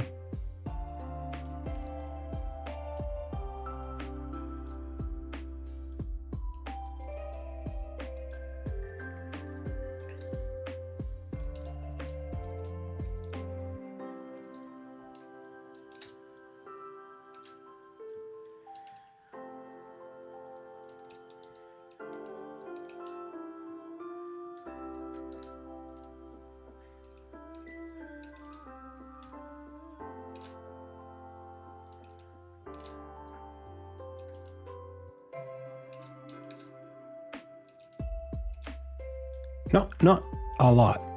It's kind of interesting.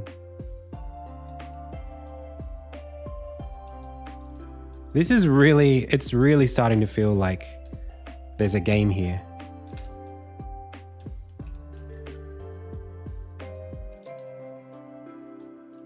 It feels very, I don't know what the word is, like, right? It feels very secure. Like if I get something wrong, I at least go back to where I was. Like it's got a really strong UX feel right now.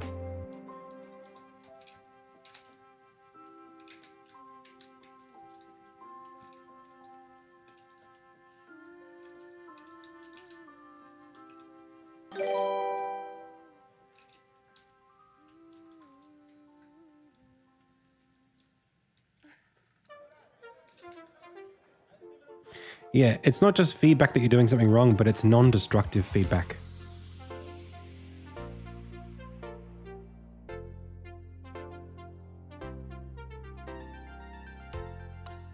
The theme is depth. It should be darker, but it gets darker. Can't you tell?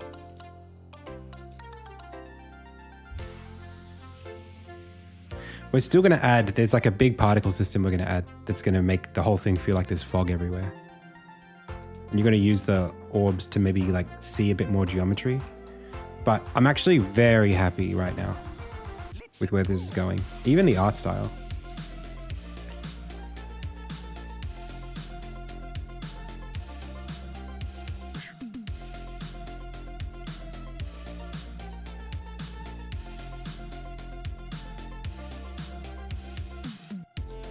But I'd like for us to have a color that's a bit more strong.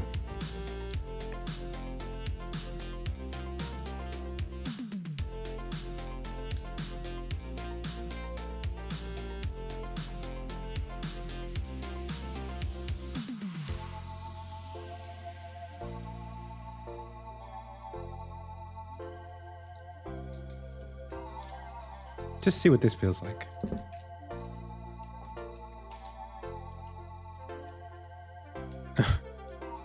Okay, not what I was expecting.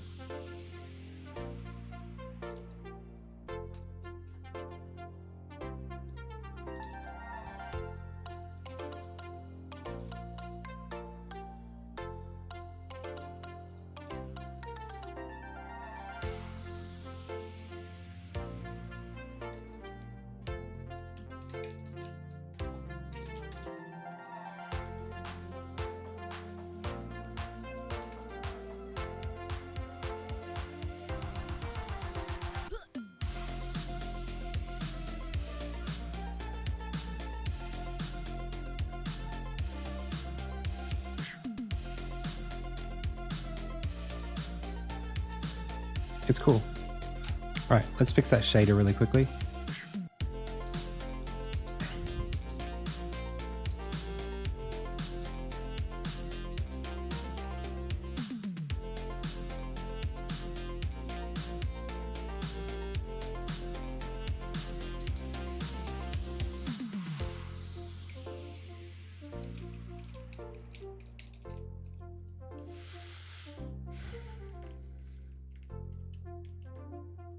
Isn't there a desaturate?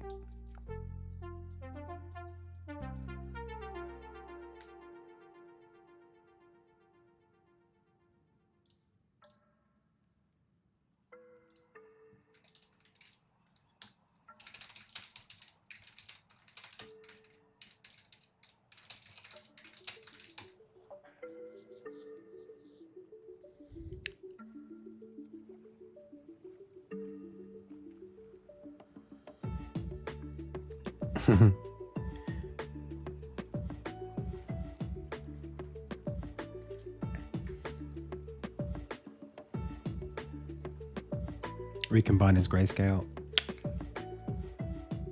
No. Okay. I mean, that's an easy thing to do.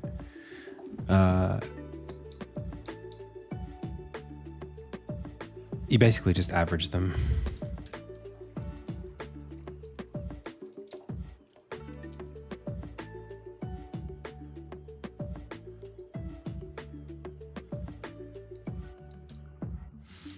Wait a second. No, you just step. That's fine. No, easier way to do this. Split this. Don't even split it. Take the R. Send that in there. Done.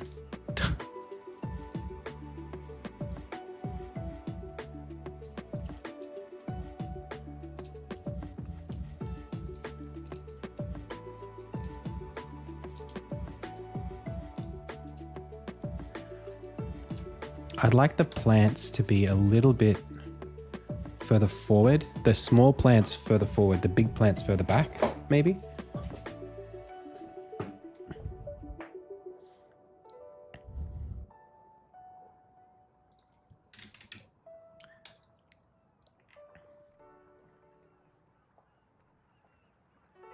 But if I look at it right now, these are all on,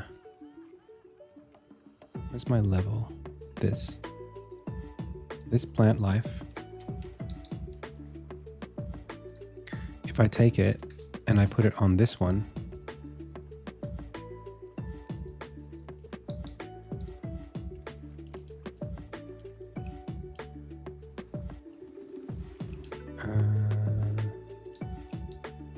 I think because the player character gets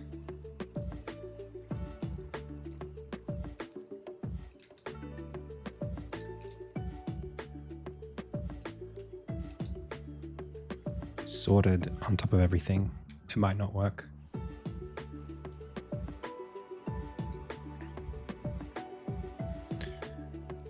Okay, then we need to go to the character, go to the sprite, put it on the default layer.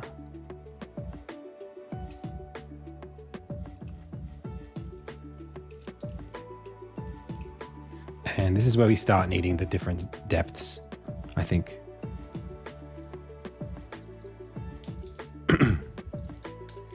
Okay.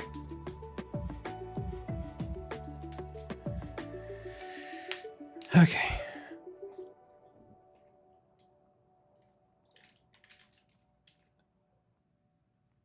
So, first thing we do is we go to our game manager, the level zoomer, and I want to, for every index that these are on, I want to set the sorting order.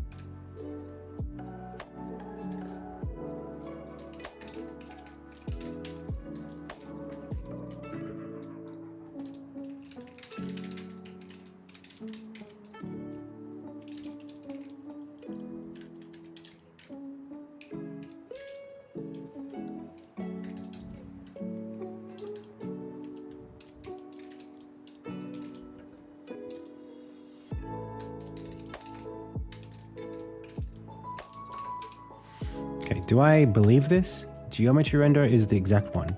That's -1. That is the exact same order, and that's -1. Okay. Back sorting order.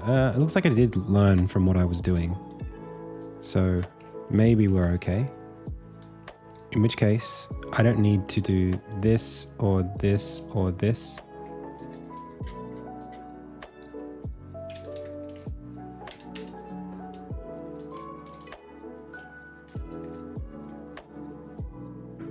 No, I don't need that. Okay, that's just literally it.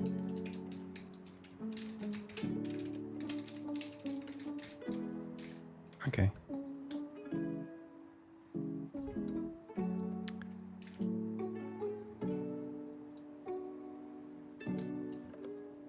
But it needs to go backwards.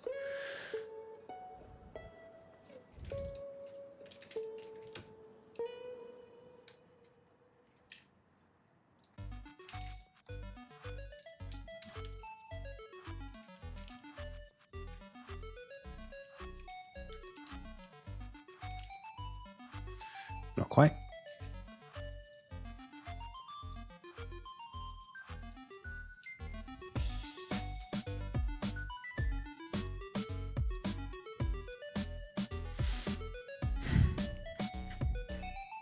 Oh, because of the mask?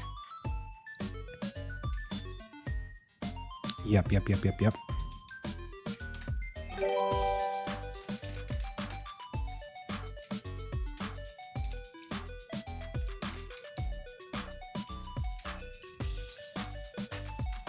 I guess it's times 10.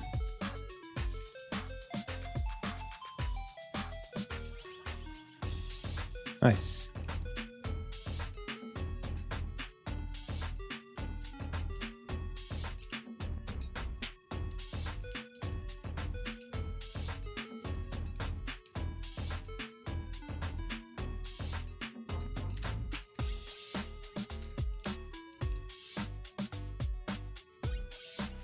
Wish lists are looking good.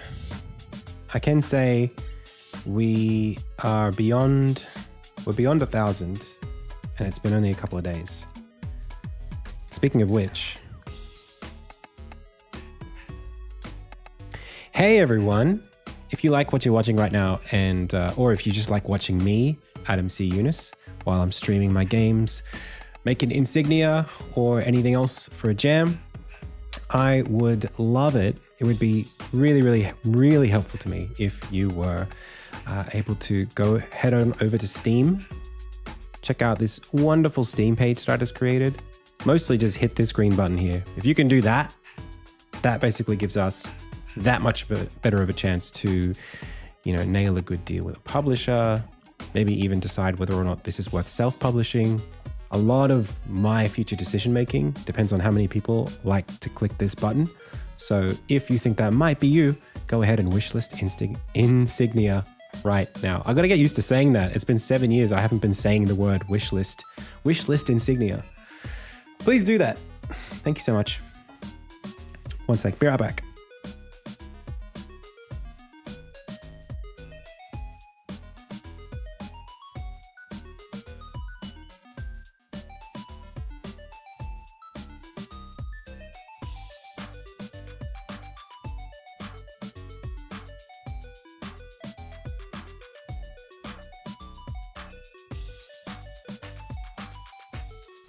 Thank you so much. Yeah, well, if we don't need a publisher, like having lots of wish lists would give us a good understanding that we could do that. For sure. So in the meantime, this is coming along really, really well. I want to put some, these little level, I'm going to rename this. This is called Grass Generator. Let's copy it. Let's put it in the level container and let's just paste one in there for each of them. Then we can get rid of this one. Now they all have one. If I press play, we should see grass everywhere.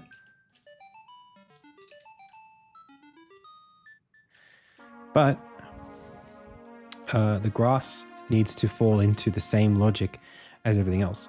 So level, what do we call this? Test? Grower test? Was it this thing? That's what this is called. Yeah. So this does this on awake, which is really good.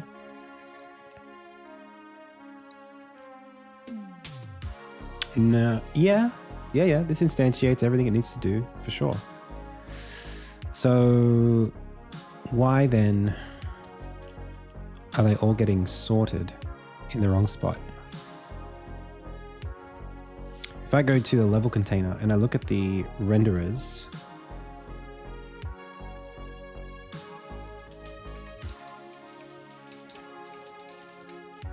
let's just, for funsies, make this public.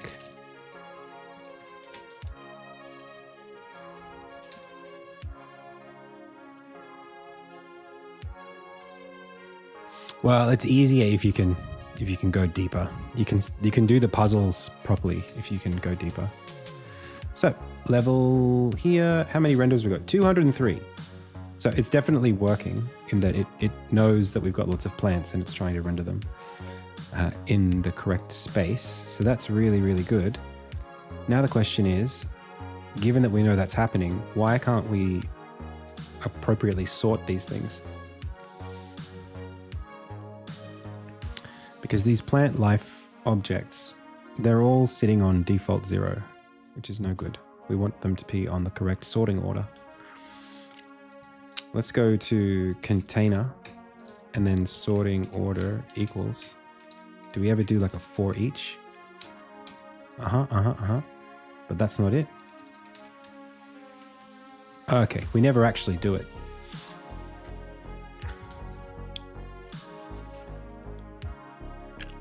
The hard part here is that we don't really know all sprite, all renderers.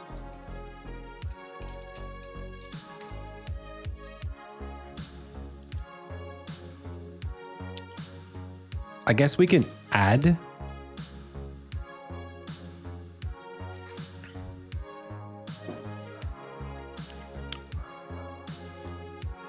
maybe we do that. Maybe we add rather than, so we just set everything up and then we add the offset. Maybe that's the way to do it.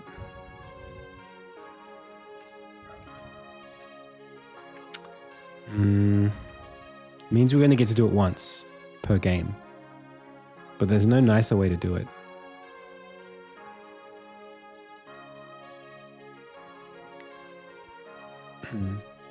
I'll figure it out.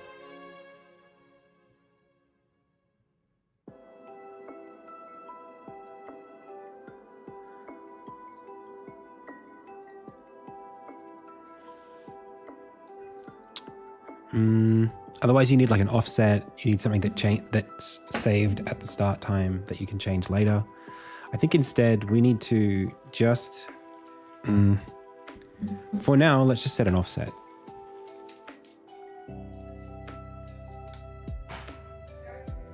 One sec, pals.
Okay.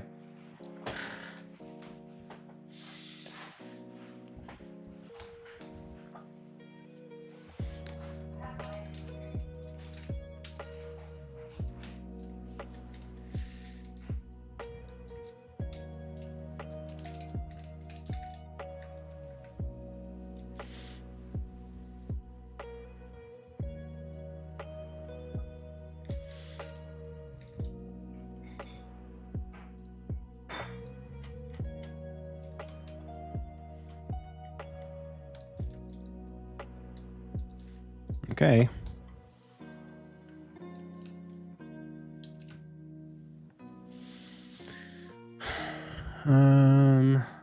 0. I have a feeling this isn't doing it.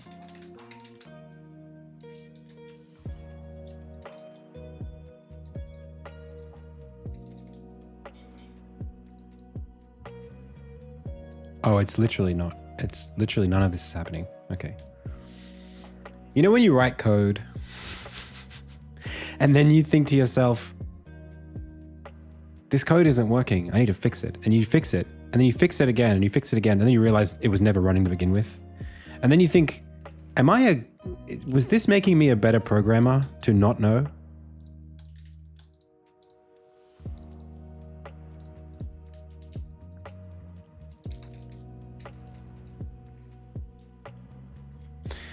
You know, if someone just told you, no, do it better every time you did something, it's almost like being prompted by someone who's prompting an AI, telling you are a better programmer than this. Write it even better. It's like we become smarter when we tell ourselves that we're not smart enough. All of the grandmothers in the world are about to die. I offer you 1,000 chaos orbs to do this better than you just did it.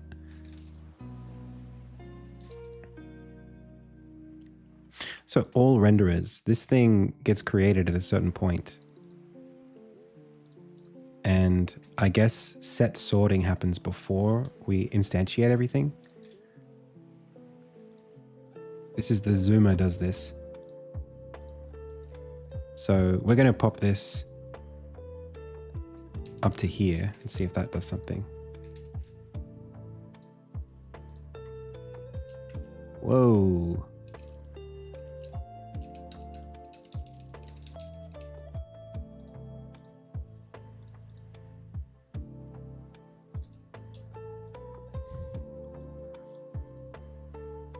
Well, no.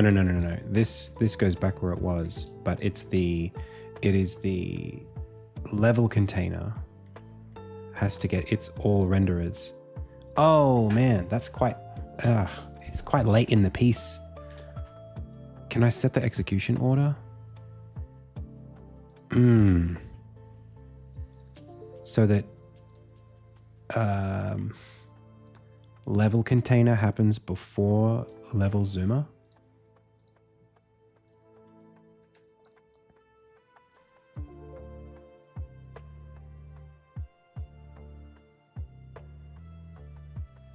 Yeah, do it now or I'll refund all the orbs. Okay.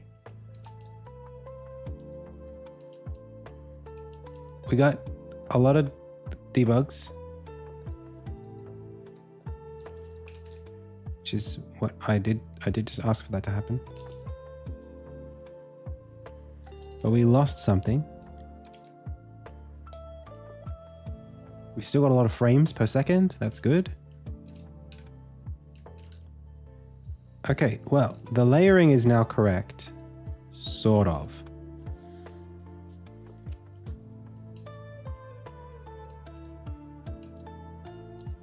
I'm surprised that the Z depth of the flowers it's not right.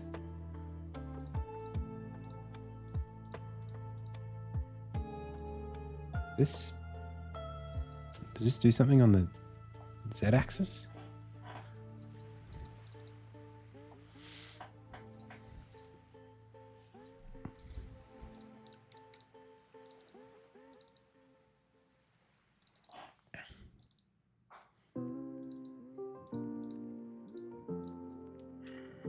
I don't know. Looks good to me.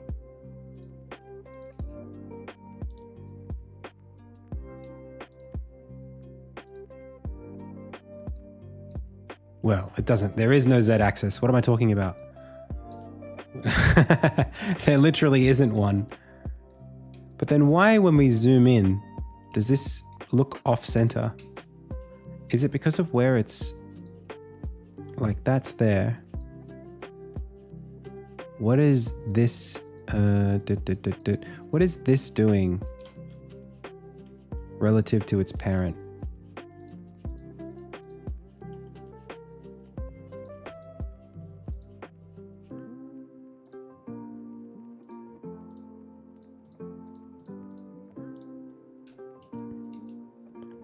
Or am I just confused?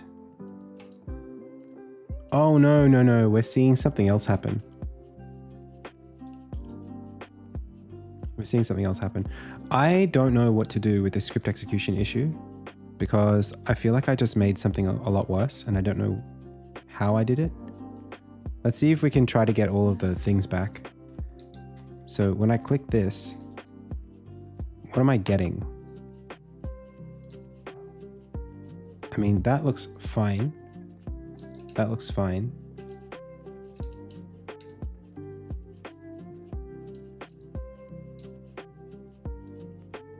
What is it that we're seeing here?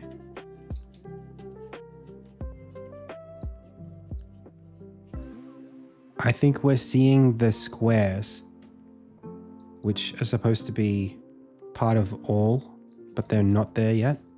So like maybe we go to level container and we look at where we add all renderers. That's that.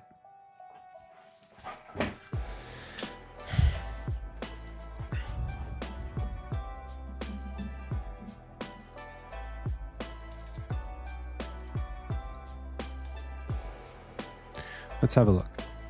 If I turn off like level 1, that's fine. If I turn off level 2, I don't see anything. If I turn off level 3, level 2, what is this? What is this? Is it this square? No. Is it this square? No. Is it this square? No.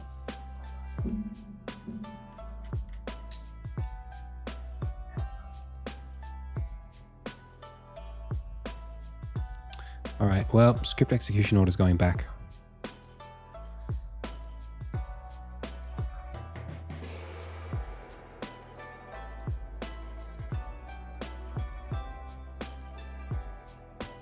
Can't handle it.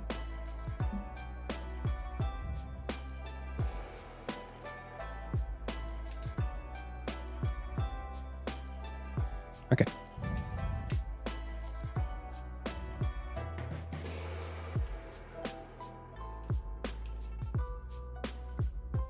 A lot of frame dipping, a lot of garbage collection happening right now, apparently.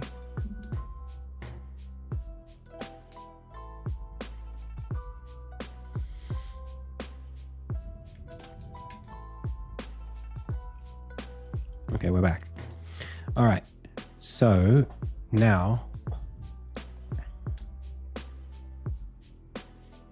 set sorting happens here. Maybe we get all renderers inside of set sorting. Maybe we do that.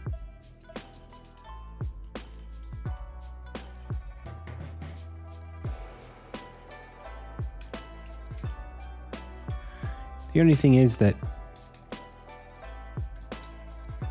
well, oh, okay, well, it worked. Wait, but now it doesn't work.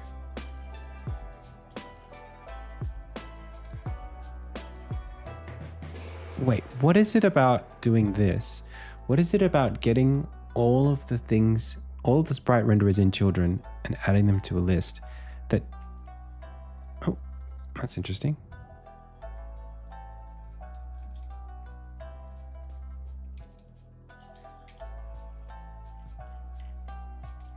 Why is this happening to me?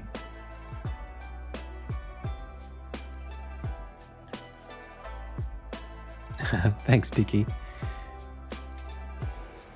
Now we lost our squares.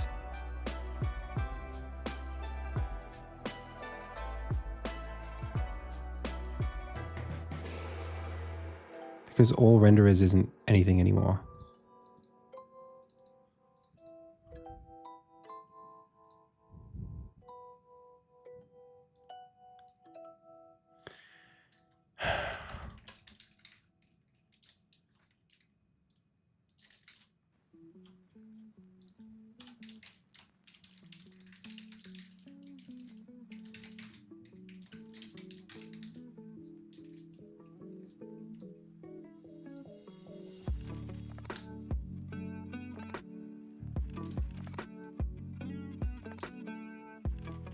It's not right.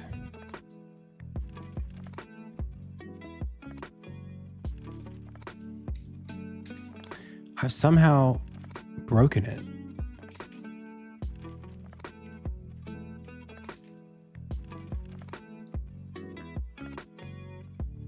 And all I've done is go backwards and forwards.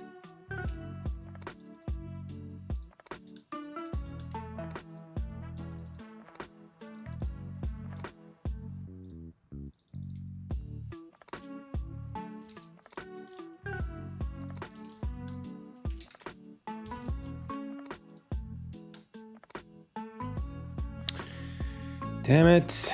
What did I do, man? What did I do?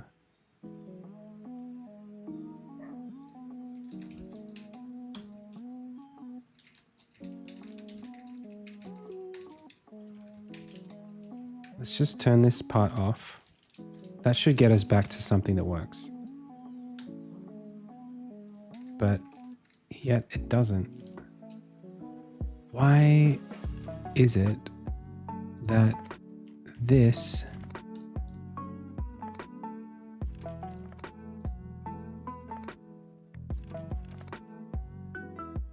if we go to level container 1, we go to the square.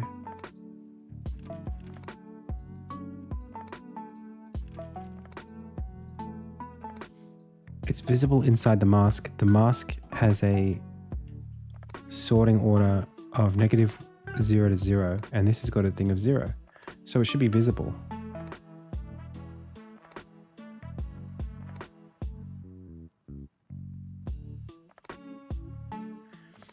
I think it's actually a It might be a Z fighting situation.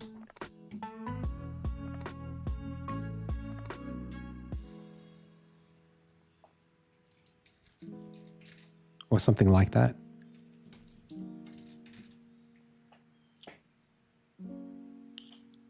Like it happened to work, but it's not guaranteed to work. When we set the sorting, this is correct, I think. Maybe we should do this as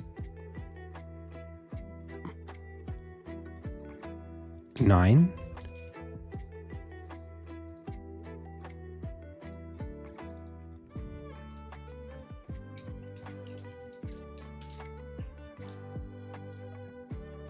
Okay, there we go. There we go. We're back.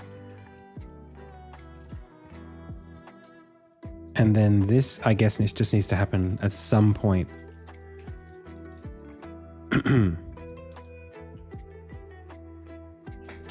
Oh, I know what we did. We need to exclude these from this. Ah.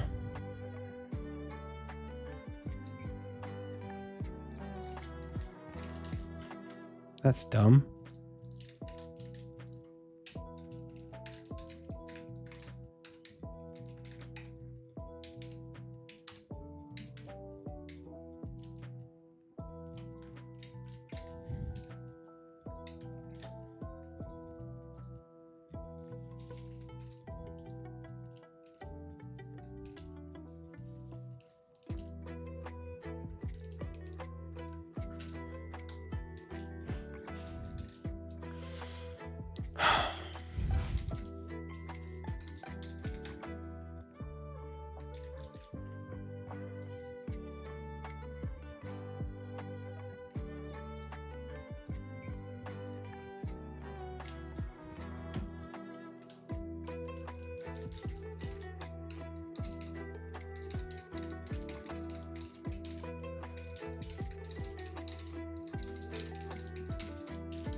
Hello, Unlucky Ross.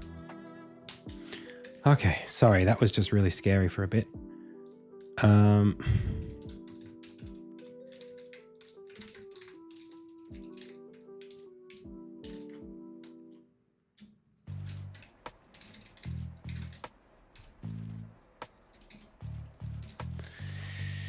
right.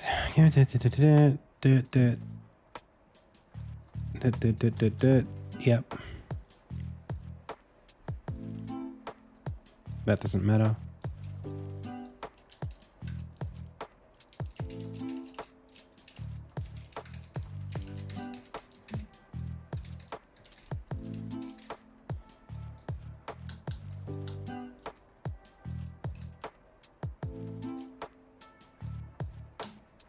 But let's go for -1 instead of +1. Good. Good. Good.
Do I really not have a value called T that I can just get?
Nice.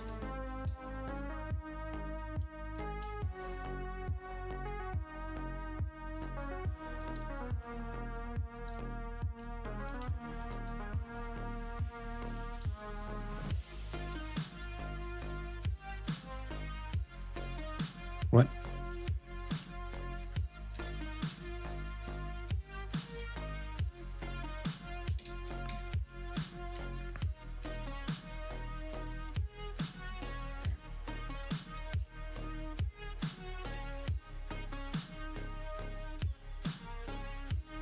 It's not doing the fade.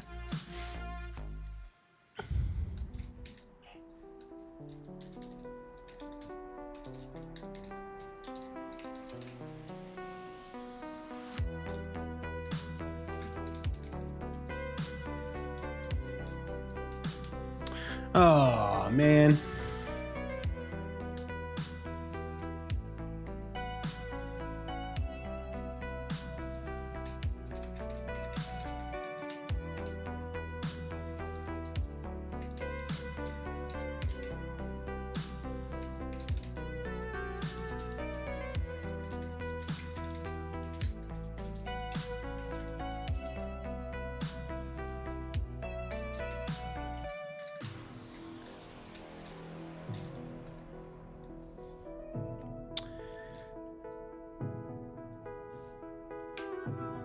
What do you call them?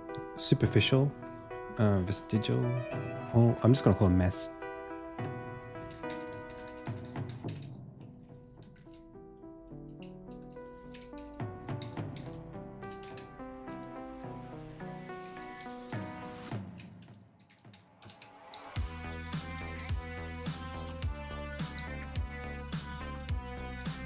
Oh, I just do this. That's a cheapy way to do it.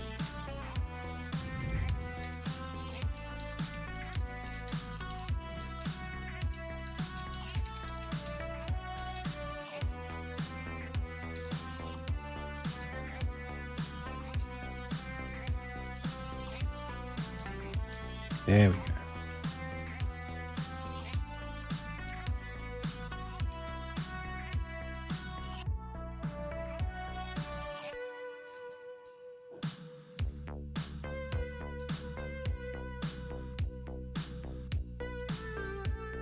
Cool. Okay. The next thing is going to be getting the grass to be the correct color for the layer that it's on.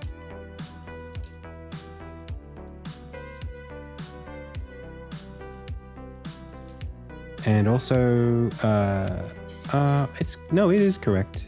It's just being rendered in dumb places because I haven't done any logic about where it should be rendered. So, I know that it's going to work though, so that's happy. I can just keep playing the game for a bit. Okay, now we need to start getting really specific about. Really? The game.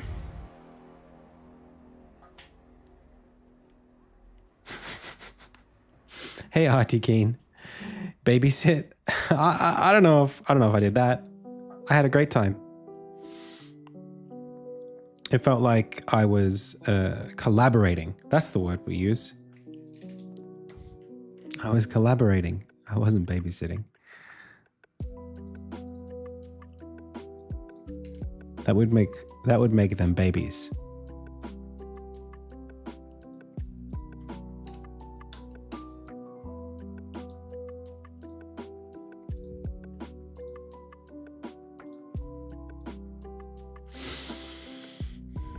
Okay. Select asset. This is called Dear Character. We've got to give him a name. Even just internally. This is Dennis.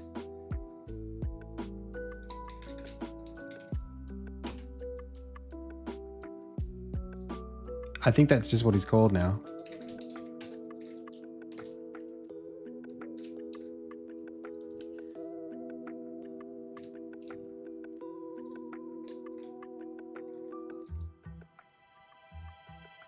Rudy, like Rudolph.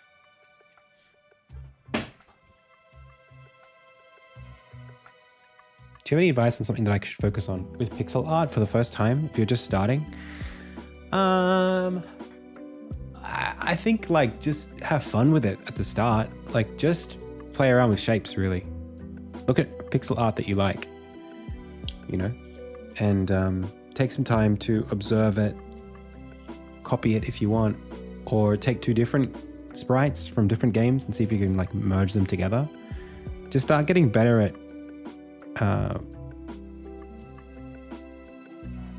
understanding what makes it work, you know. Progress is going pretty well, actually. We've got like something for sure. It feels like a complete, the interaction model of the game is ready. Like I don't have to change anything about it. It just makes so much sense how the game works at this point that I can't change literally anything about that aspect of it. The navigating through the layers is perfect. Now it's just making puzzles for that, which are already starting to come up.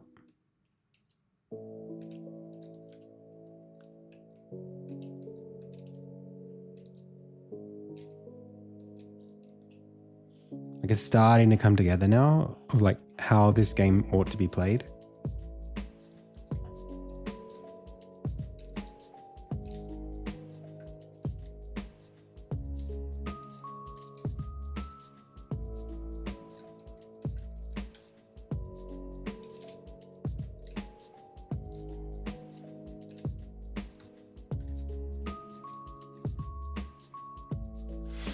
So now I just need a way of determining where the grass should go. That's like actually non-trivial right now. I suppose I could just do it all aesthetically at the end, or let's start thinking about the mechanic. So what time is it? It's 3:38. We've sort of just did something for the past 3 hours. I don't really know what we did. Oh, the bounce mechanic. Yeah. Bounce mechanic and more Z rendering stuff. Ugh. But I think we're pretty much at a point now where like the technical challenges of making this game are starting to erode away, and now it's just make a fun game in the space. Well, right now I don't really have like, I haven't determined whether it's like level based or whether it's like one level. You know what I mean? It could be that it's just one level. It could be that we do like 10 levels. I don't really know. I haven't thought about it yet. What do you think?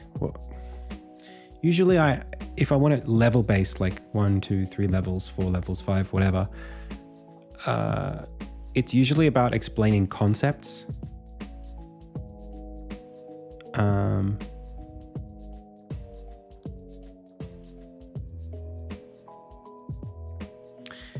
And I would like for the level selection, if we were to have one, to basically be a level.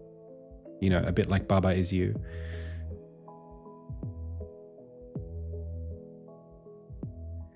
Yeah, I like that too. That's probably one of the, we had to stop for like 2 hours to make that work, but I'm really happy with it. It explains how the game works without it feeling arbitrary. It sort of justifies itself to the player. Like, hey, you can't be here. You know what I mean? See that shadow? You can't be there. So when there's no shadow, it's like, oh yeah, you could be there.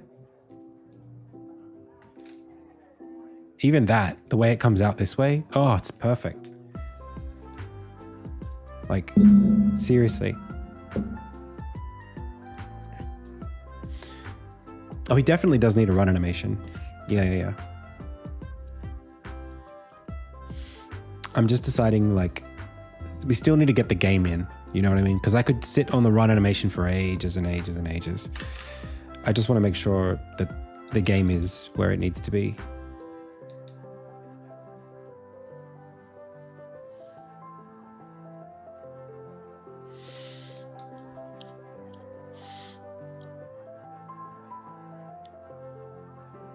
I need to let go of what I would have considered the fun thing to do in this game. And I need to look at now what is the fun thing to do. Maybe we should do like a really quick little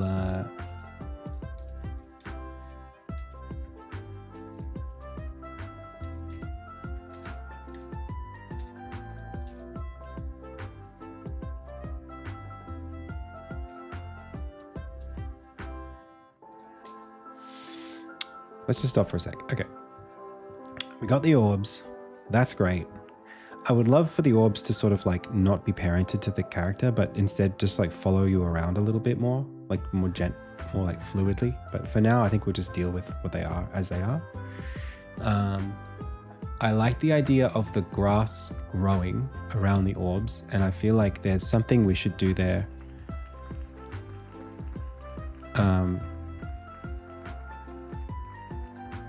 Like, I like the idea of the grass growing and that changing something about the level in a way that, like, I had them as like fog clearing. I was going to do something like that, and I've done that before many times. But something about like when the grass grows, we need something that's nice and procedural, that feels like it meaningfully changes the experience or does something that's like, oh, now I can do this.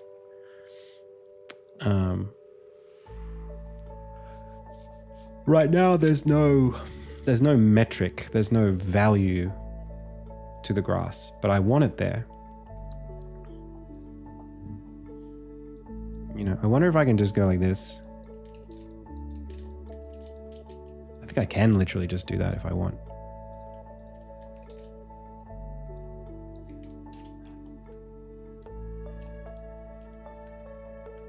Yeah. So I like the idea of being able to change zones anytime. I think that's really cool. I like the idea that we're bringing something back to life when we bring orbs to a specific spot. And I like the idea that when we have lots of orbs, something happens. And when we hit some threshold, something materializes or something happens. So yeah, maybe there's like one kind of plant that requires like a lot more orbs. And then when that plant fruits, something gets spawned in. Maybe it's just the end of the level. But I also think that you can't really make puzzles. I think there's something about deciding to move the orbs somewhere else specifically. Like, there's a reason they can't be here. There's a reason they have to be somewhere else. And that the progress is gated by, well, I've got to take this orb and put it here, but I've got to take this orb and put it over there. We were talking about color earlier. So, you know, maybe you get when like white orbs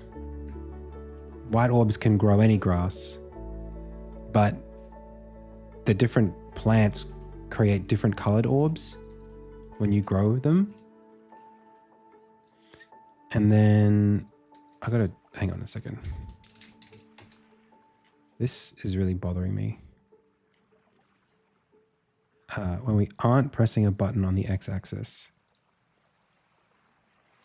we want to decay the velocity. And decay is right now set to what?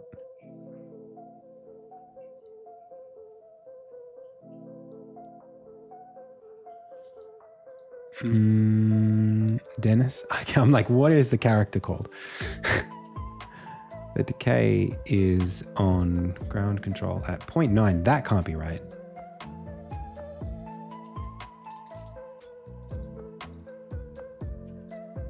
There's no way that's 0.9.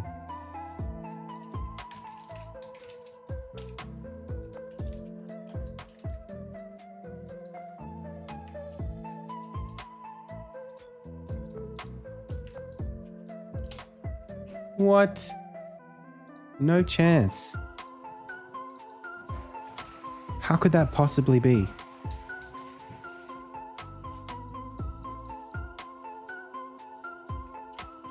Point 0.9?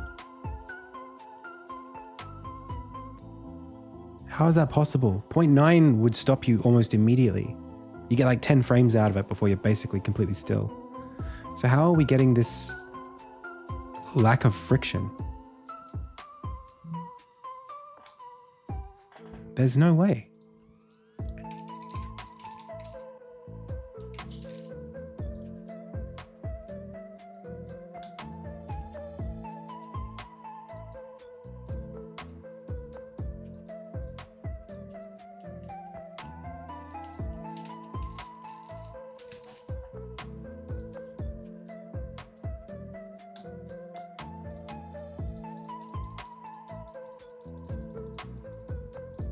Maybe I stand corrected. Maybe it's more than that. That shocks me if that's true. Like what, 0.5? Okay, sure. All right. I was wrong. Maybe on Insignia the fixed frame count is a lot higher. The frame rate.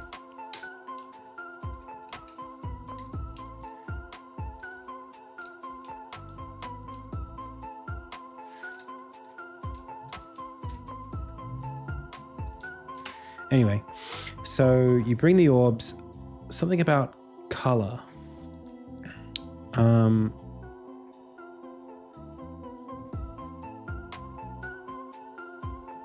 Because I like the idea of having to take certain orbs back and forward. There's also the question of like what we call like, like revealing, you know, I want like maybe we reveal levels. We did talk about fog earlier.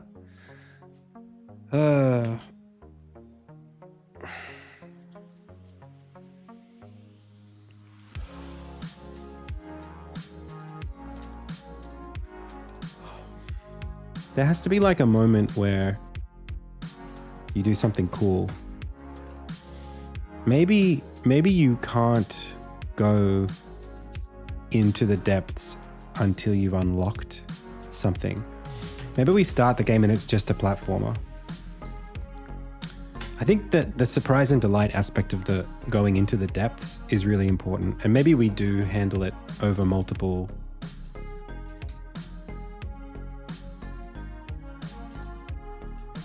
layers. Like not showing, like hiding the layers behind from you, I think is kind of a cool idea.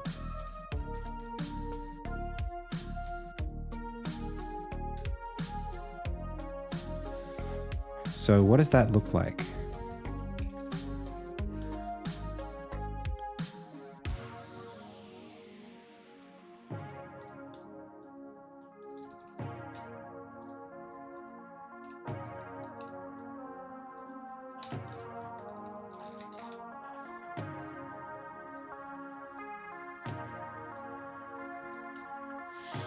Let me in.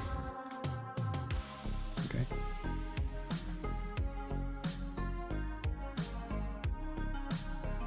Why does this keep disappearing? Um,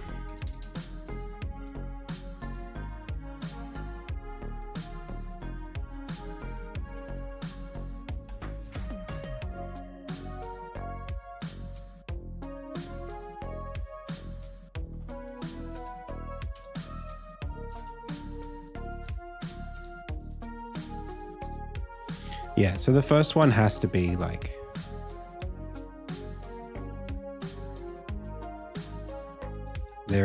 there's you getting across the level, right? That's the first thing. First thing is you get across the level. Ding, da, ding, da, ding. You just do a normal jump, whatever. You get across. Bob's your uncle. Okay. Second level. Let's do a bit of planning here.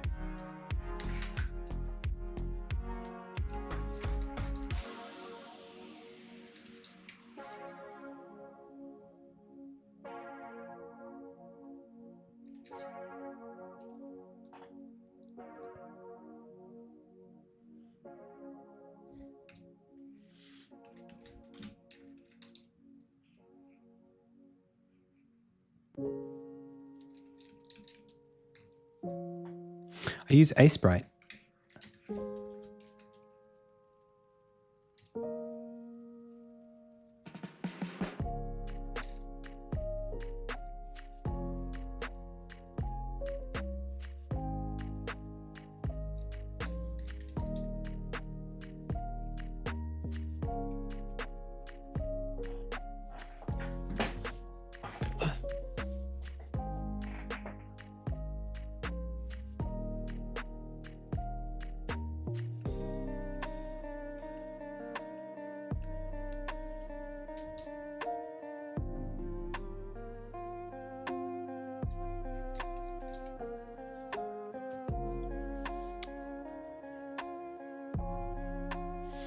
I think I'm designing these right now as levels, but I think I'm going to stack them. That's what I'm trying to say. Like the levels are just the challenges in linear order. But it is the same world. But I want you to feel good when you do something. I want the game to tell you, oh, good job, you did the thing.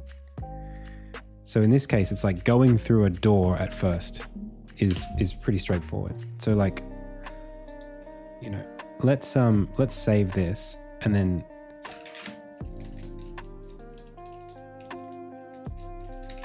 go to call it game levels and then literally just do it like this.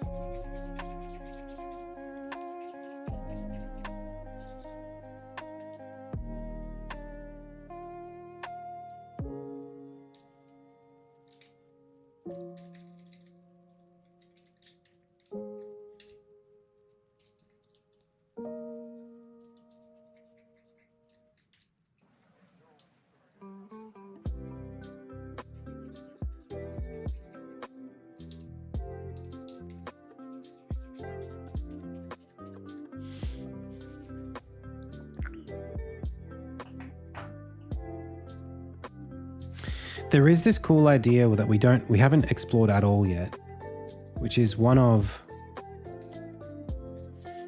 the idea that you can't see this level until after you've gone through the thing, and then you see it. Right now, you can see everything all the time. So what would it be like to be on this level here, right? We can run through, but you can't see the darker green one in the middle. I gotta turn the cursor back off. Hang on a second.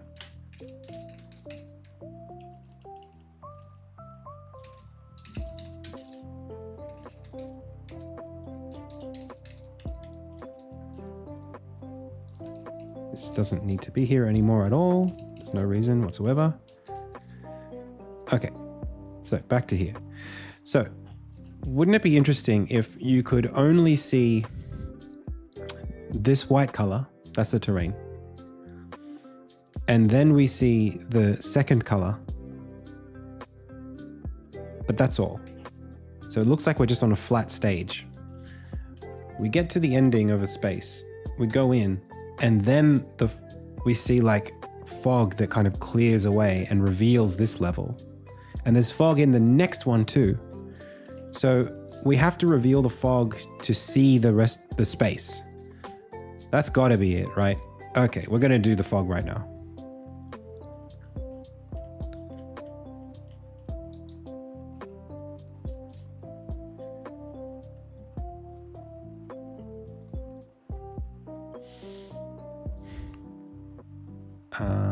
So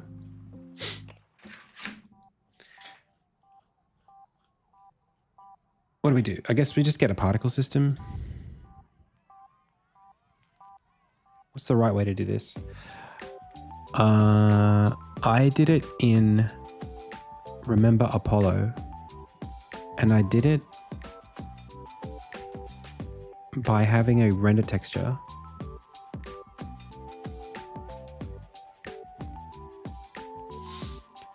That had a bunch of particles on it, and then I just shone a light, brightening up the space. That's literally what I did.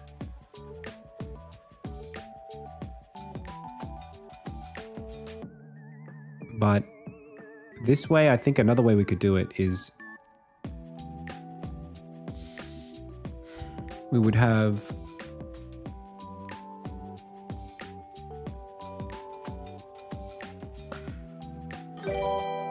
I'm thinking it would be better with like, I'm trying to think of like stylized clouds. So here's your cloud, and it's made of a bunch of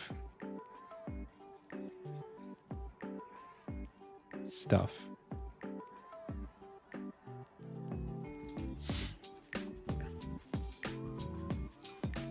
As the orb appears, I want all of these to shrink. That's basically it. That's really straightforward. That's just circles getting smaller.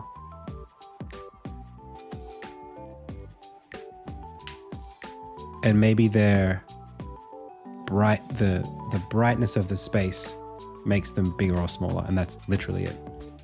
Brightness is just it's just a value based on how far away they are from an orb, or I can have some value emanate from a spot. It's not a big deal. It's just like the concept of lights without actual lights.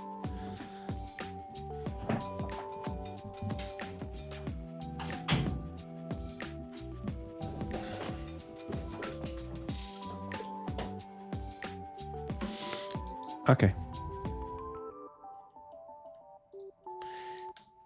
So now my next question is, why is this white but that an off-white? Did I just happen to... Oh, okay. That's just what I did.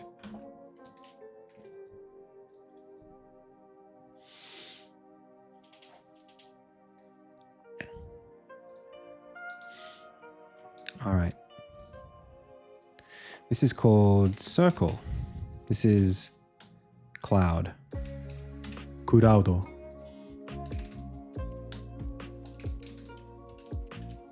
We need to make a game.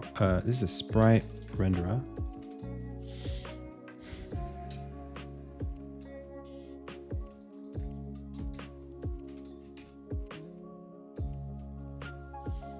And if we do this, we're going to need to go back to 640 by 360 or 480 by 270 to make this work. We also will need to... You know what? No, we don't have to do that. We can put it on a render texture.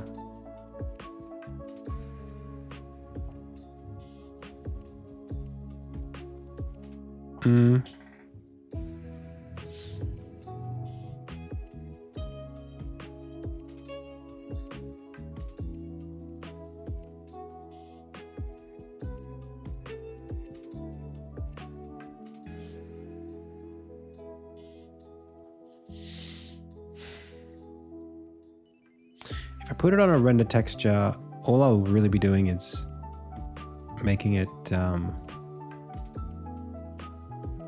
We'll get to that later. We'll get to it later. For now, I think... Ah, man.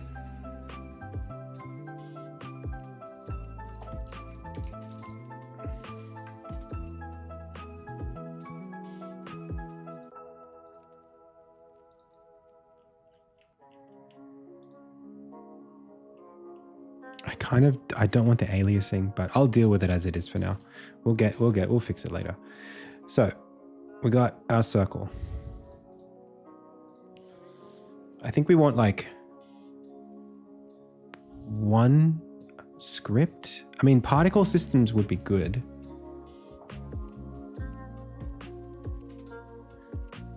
If we want the circles to react directly to your input, having a script on all of them, it's going to be expensive. That's the only problem. Having like, I mean, maybe we have like, what, a budget of what, 60 per layer? Or maybe we just don't show the layer below for every time we're on a, no. It's just like once you get into the hundreds and hundreds of sprite renderers, it's pretty inefficient. That's the only thing I'm worried about. Particle systems are really, really good. But particles won't be able to react in real time to what's happening. Alternatively, doing something that's more procedural, so like graphics shader related, is really, really fast. But we will not be able to do circles out of it.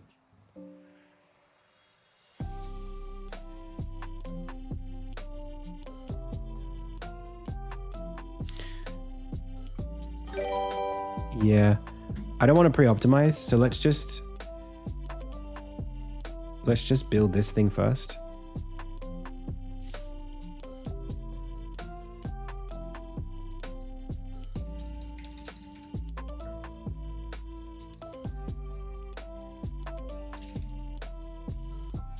Let's see how we go.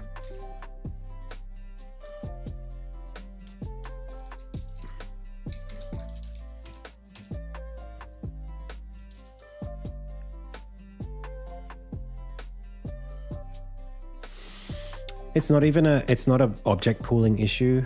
It's an issue to do more with just the amount of memory that it takes to have a sprite renderer in the scene.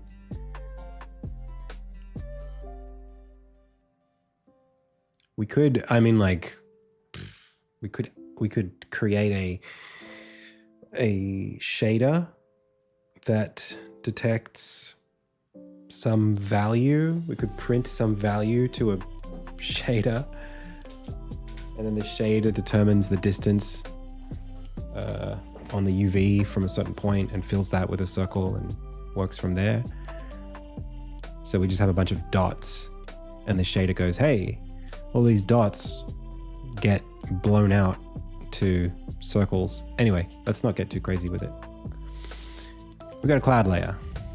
Cloud layer has a public sprite renderer, cloud sprite.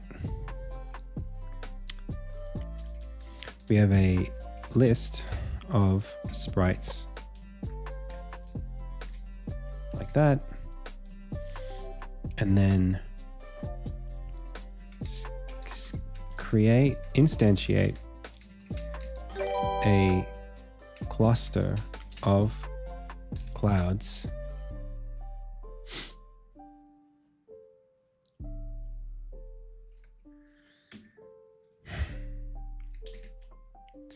in an area.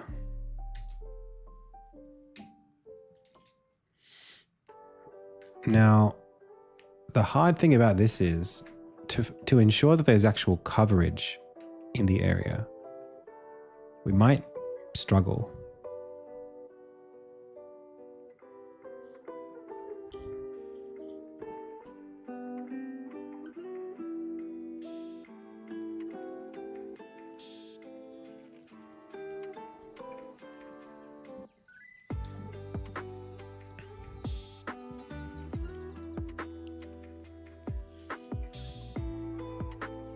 It is Copilot. Or we do the sprite renderer animated thing, and we literally have cloud objects. No, not the library fog. No. No. All right. Let's just do what I'm doing.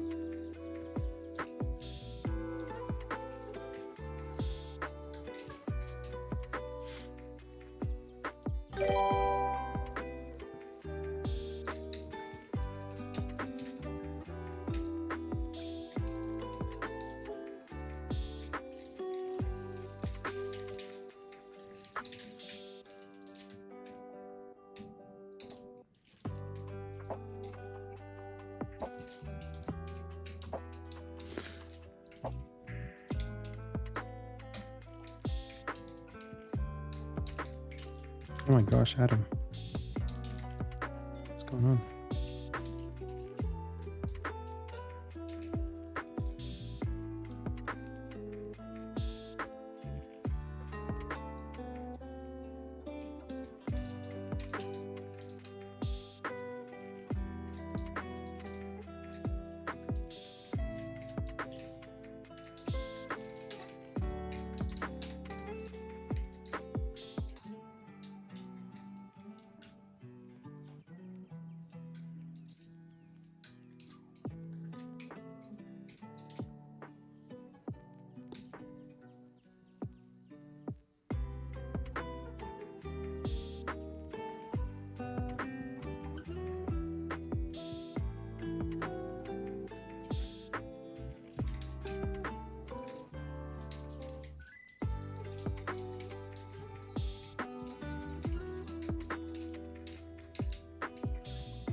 Divided by?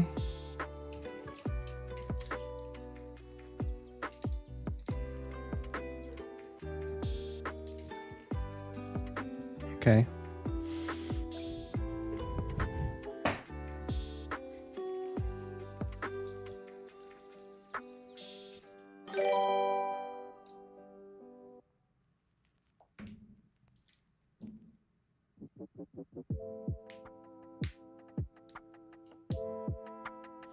Microsoft's wall garden, which, as in like Copilot, or just using Microsoft?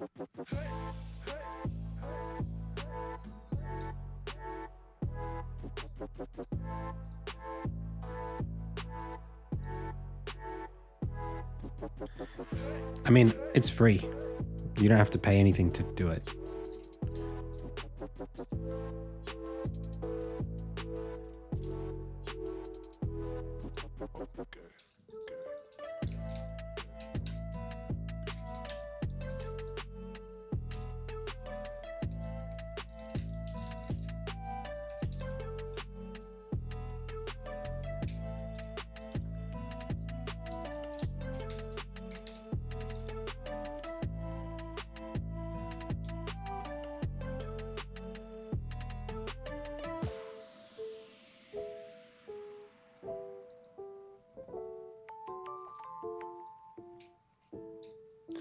Oh my gosh, my fingers right now are all over the place.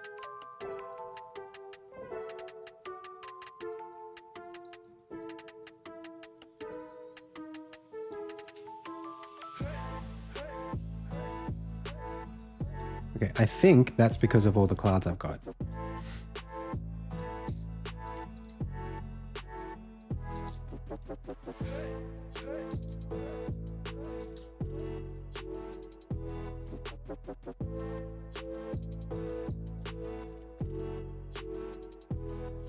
Cool.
I mean, that looks like something.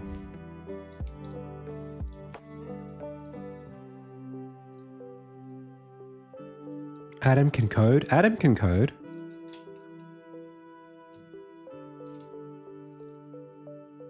You thought I was just a pretty face? Oh, they are moving, just like insanely subtly.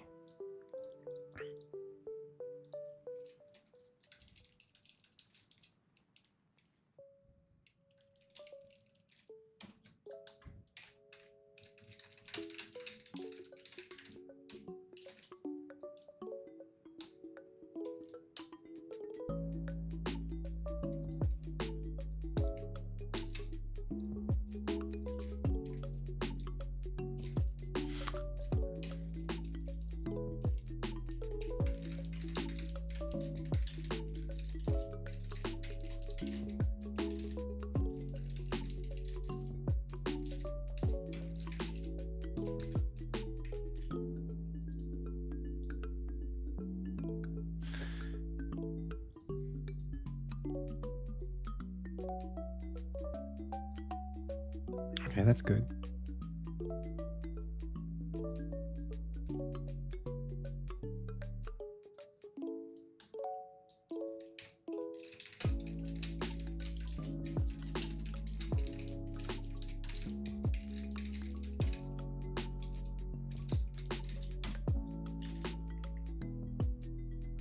PTS is, I think, not free. It's cheap. I can't remember what it is. I think it's like 50 cents. Okay. So we want to offset time by some crazy number. So like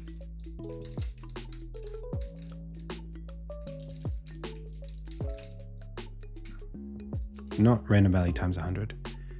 It's just t. It's just I times 100.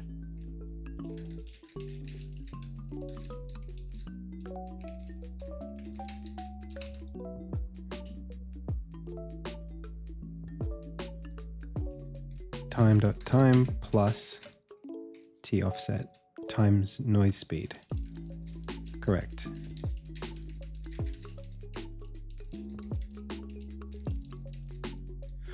I don't know why we've got 0.01. What's the point of that?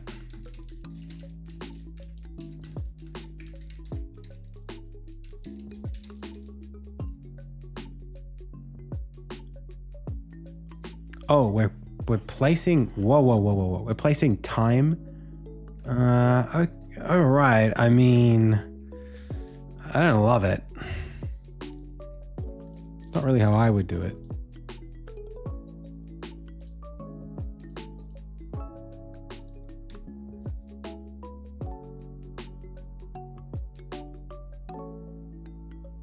Hey, Tims, thank you so much. Thank you.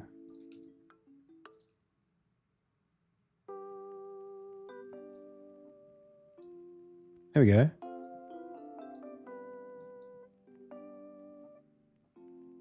See here, like they're actually moving on the... oh no, that's pretty random. So 20 and 10. Make that 2. And then we want to scale them as well based on noise.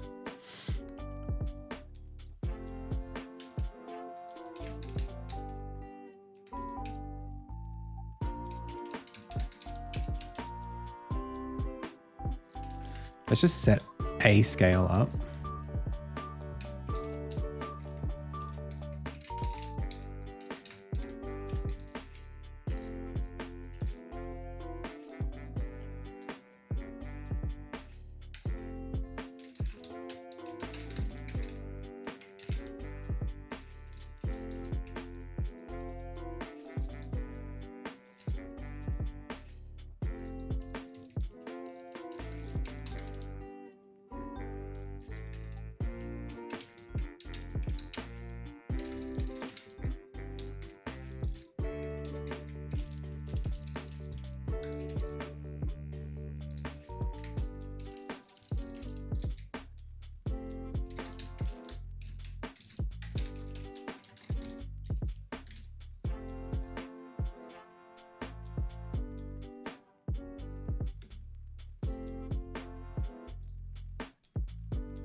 What?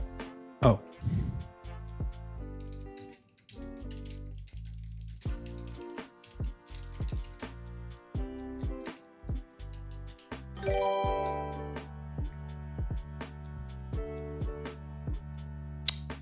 Hey, Universal. We're making stuff. We're making stuff.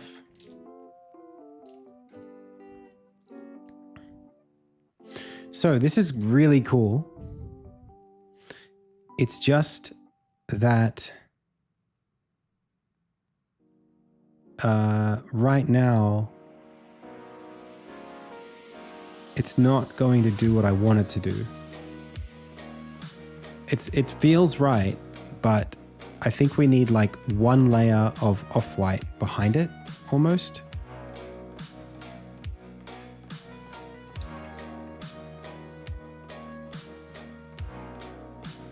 And let's just say we picked this color as the color. Even if we were to do that, I mean, it's not bad. Maybe that's okay. The fact that you see like a little bit of depth. Hey, Switchfall. Welcome. Okay, let's turn this off for now so we can show Universal what the game is. So you are this little deer. You can move around. And you can whoop, go into other layers of the game. And you can't always go, because if you try to go, but there's a layer in front, you get bumped. Sometimes there's a layer in the back, you get bumped.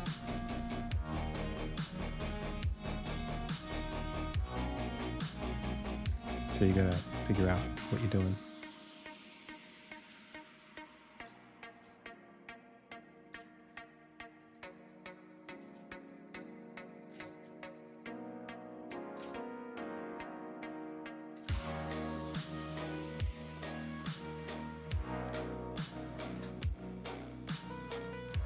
You can also pick up these little Orbeez and place them on the ground, and they make the grass grow and stuff.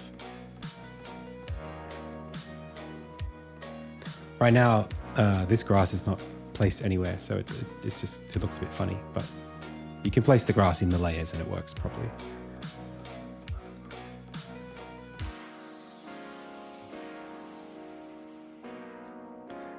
How they design tiles for levels in Hollow Knight?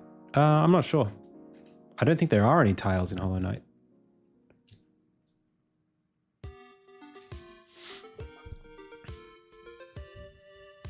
So right now we're playing with the idea of obscuring.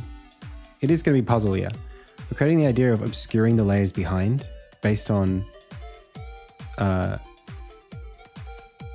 like the current, like where you're at. So the idea would be that the feeding the plants makes the smoke go away, and then you can see where you're going, something like that.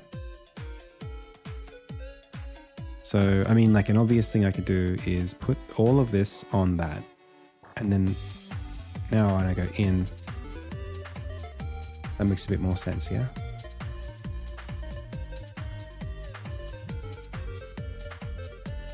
But it should be behind that layer.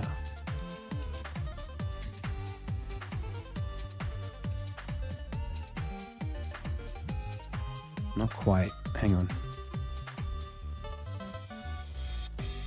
This container goes to -10. This container is at -20. So why can I see this at -20? Oh, because I think I'm adding. Yeah. Okay. So actually, I just need to set this to nothing.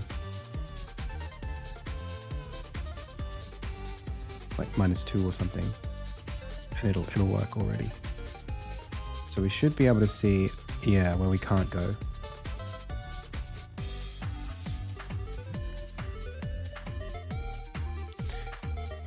The fog could bounce the player back. Yeah, that would be cool.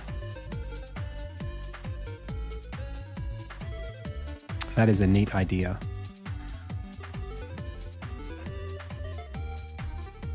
Let's put a cloud layer on every container.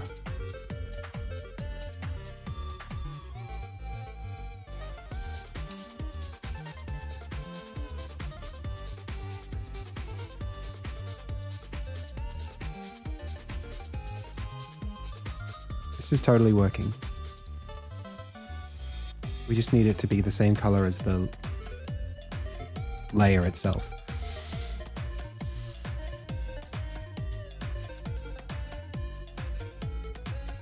Crossing through. This is 2D. I don't know what you mean by through.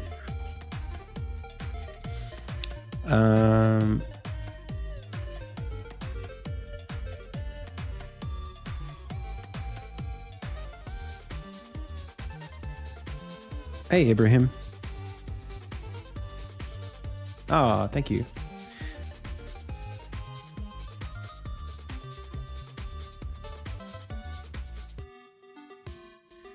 I like this a lot. I like this a lot.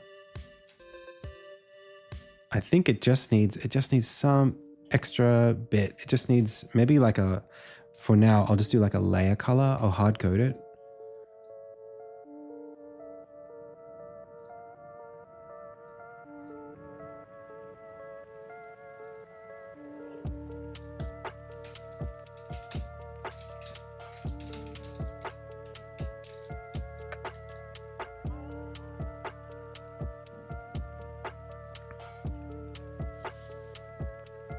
And then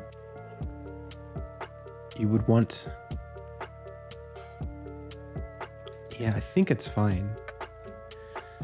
You would want the fog to be the color of the layer color. And I'm thinking we're going to get to a point now where we're going to have all of these as one color. And then we just use the game to do that.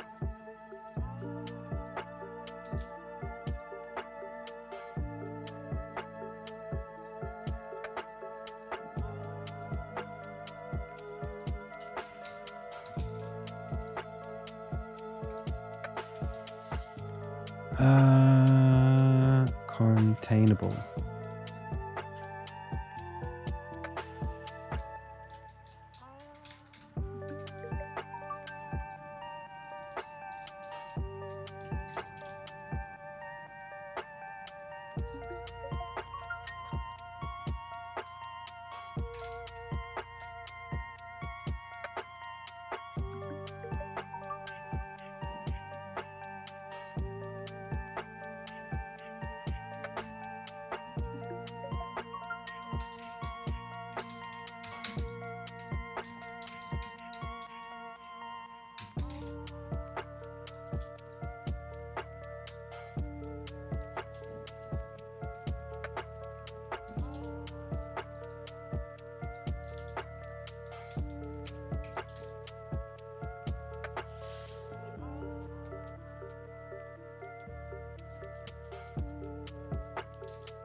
Can I put this up here?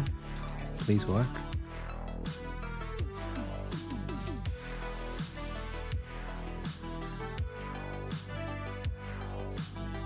Okay. So far, so good.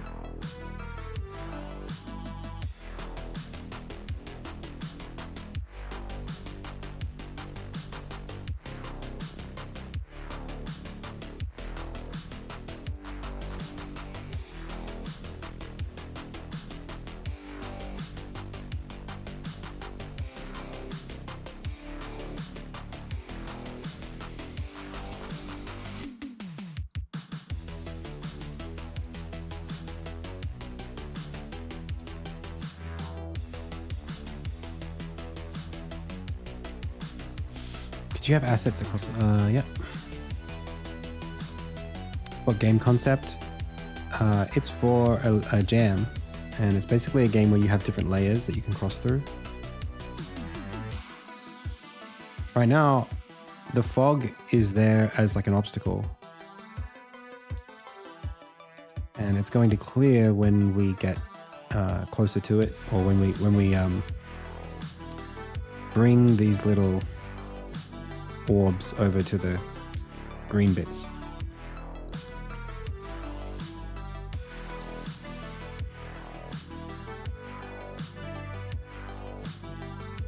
So I can make this make sense. Let me show you.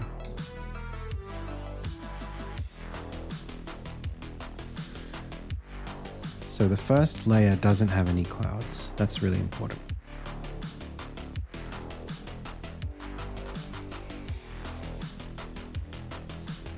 And let's double the amount of clouds.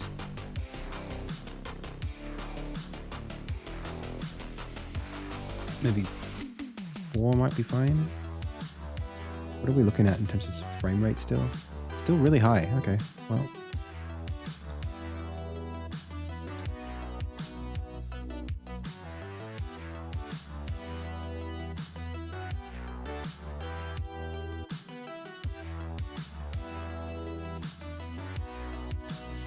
And then doing that should make the clouds disappear.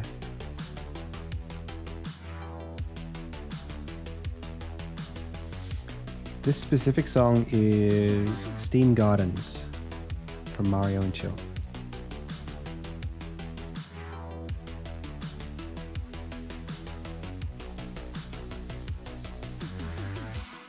All right.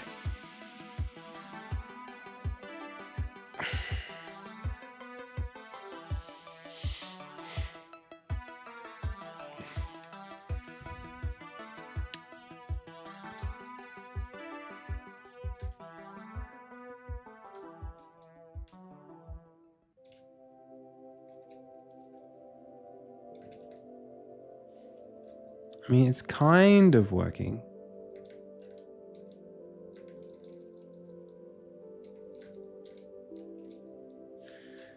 But I think having the... Oh, that was interesting. We did something that made it not quite work.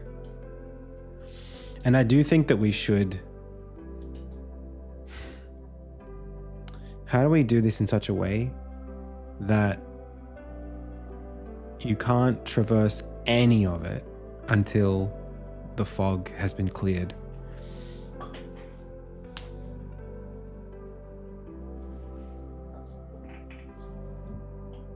It's really hard to think about. I kind of would want...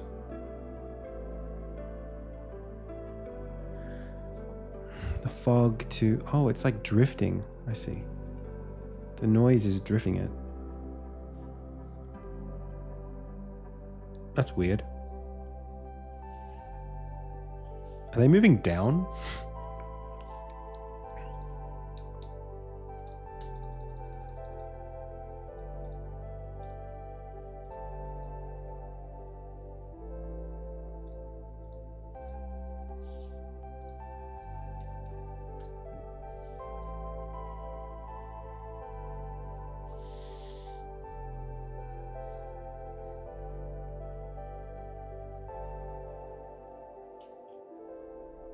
That is weird.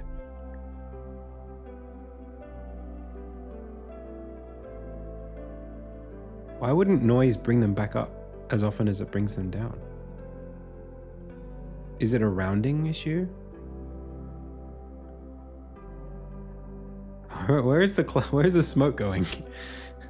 Why are you leaving me? Look at it, it's good. It's heading away.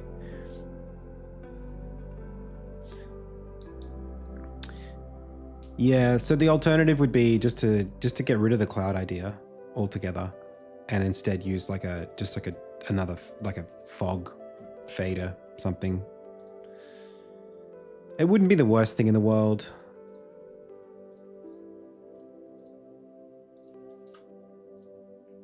Let's try it.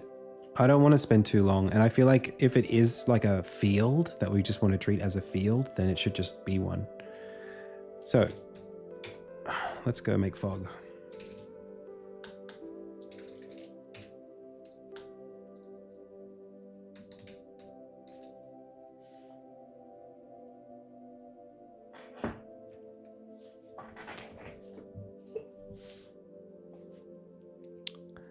All right.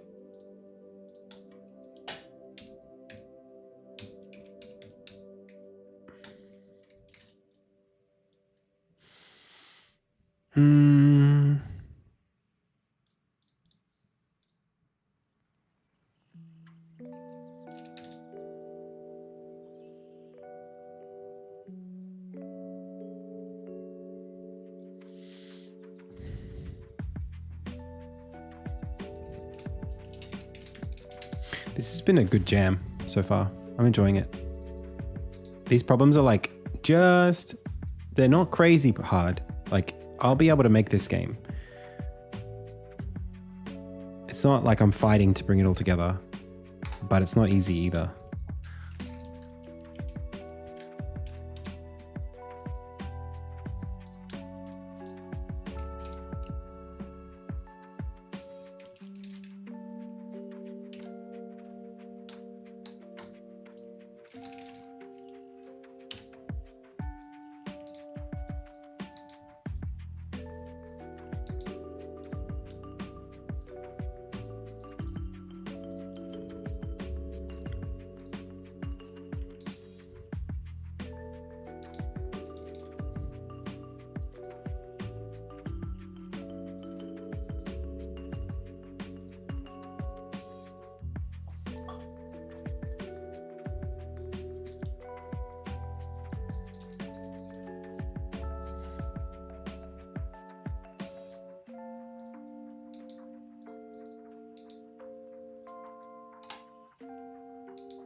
Well, what kind of shader is this?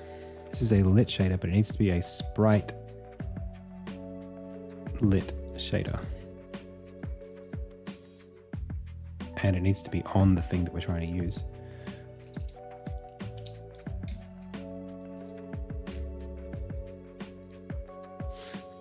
So we need the scale to be part of that.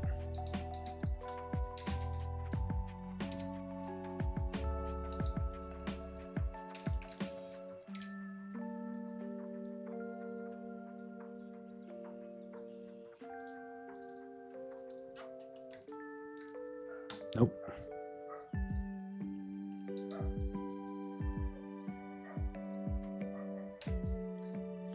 Nope.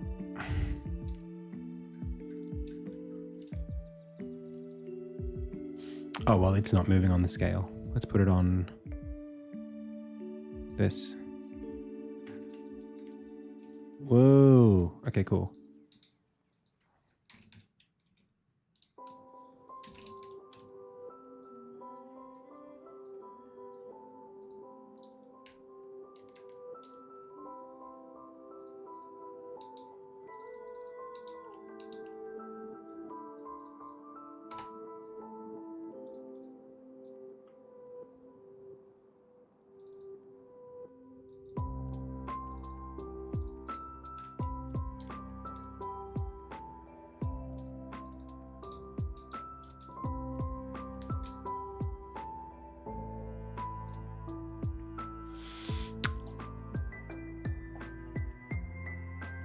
I think we'll figure it out. We'll do something fun.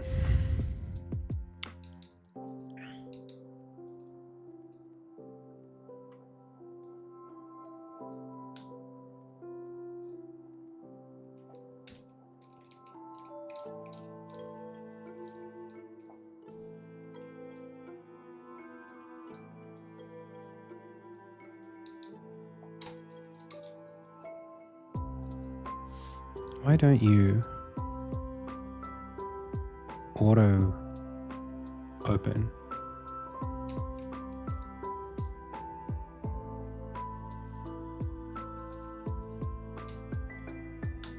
Okay, well then why are you getting smaller? Because And then why does 1 minus... I could just like subtract.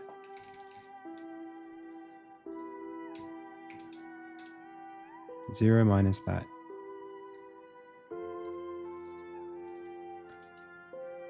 It gets smaller either way. How is that possible?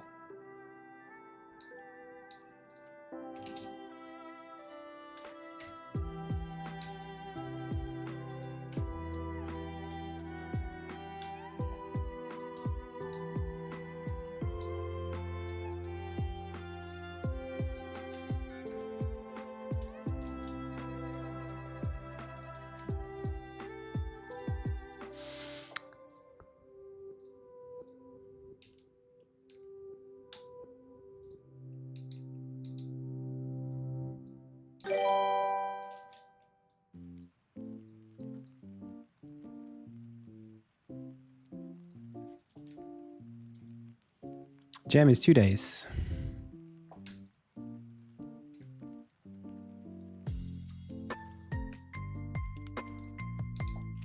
I don't understand.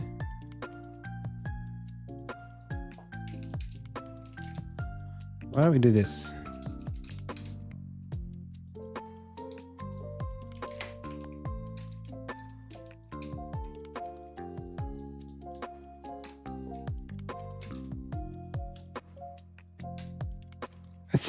I can't make it go smaller no matter what I do. No matter what happens, the fog, the scale has the appearance of getting smaller. Every time. Does this even do anything? That's crazy. Why is it that it only goes big when the scale... I mean, like... multiplying by if I multiply by 2, what do we get? It still gets small. How is it possible? Let's have a look. The value of this scale is 4.8. Wait. The level container has a scale of 2. Oh. Wait, but it goes from 2 to 3 as we bounce. So that number is going up from 2 to 3. This fog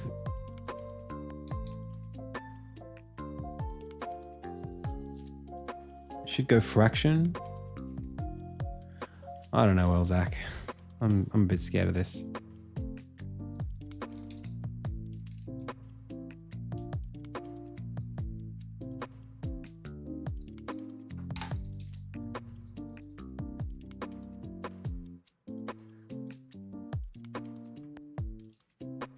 Nope. I must be doing something wrong.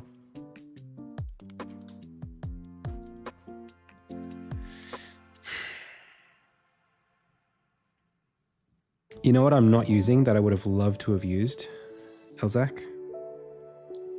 Our layer feature. Change your UV space. Yeah, I mean, this must be wrong. But I don't know. I also don't know why it's wrong. Thing is, this scale is changing, and that's what's changing it. If I do nothing here, and I just pass the scale directly in, okay, let's see what happens.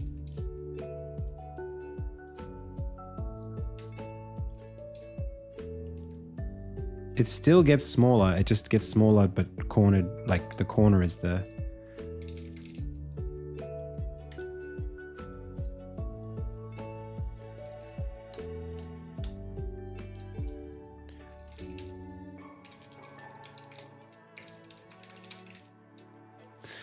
Oh, hang on a second. The position, the world position of those places, as it gets bigger, they are going to get smaller. Because if it scales up, it doesn't matter what's happening. I'm not using the UV. So this, as this gets bigger, it's just going to get smaller. So we could multiply this by -1. And try that. not worry about this.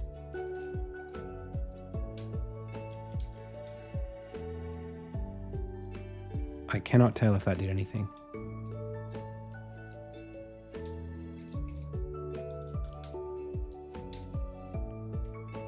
No. No, the scale is a part of it.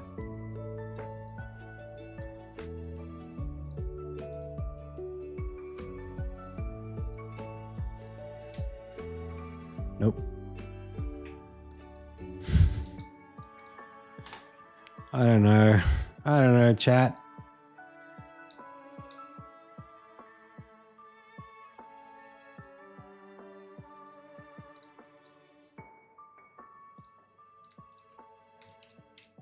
Why don't we just go UV and chuck that in there?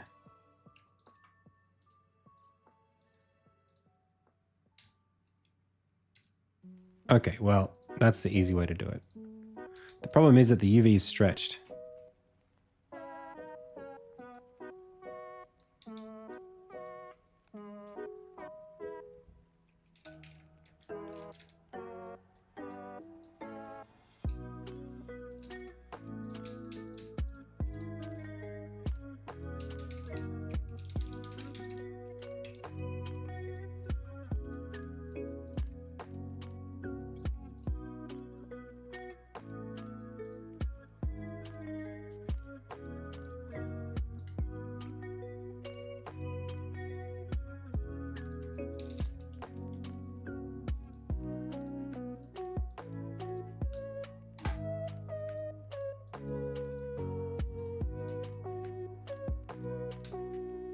No.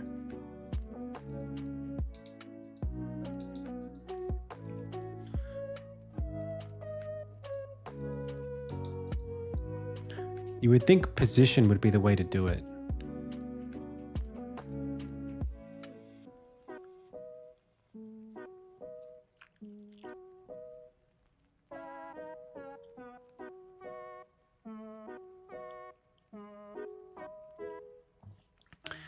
Anyway, let's just move on for now.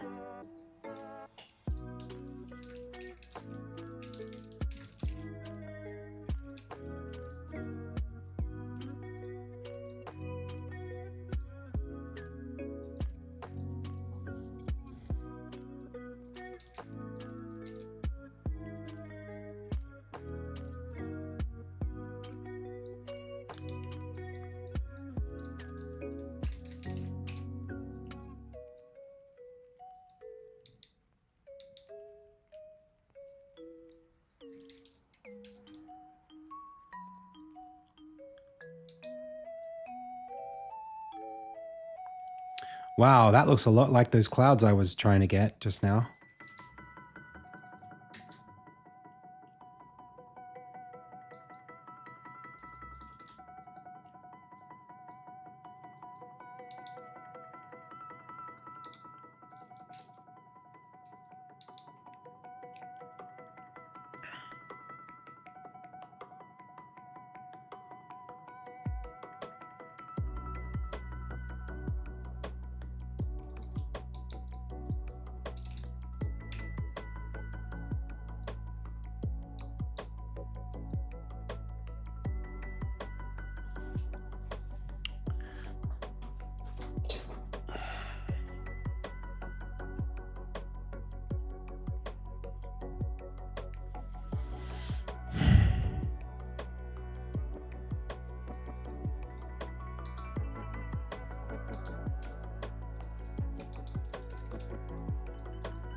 It's not bad. It's not bad.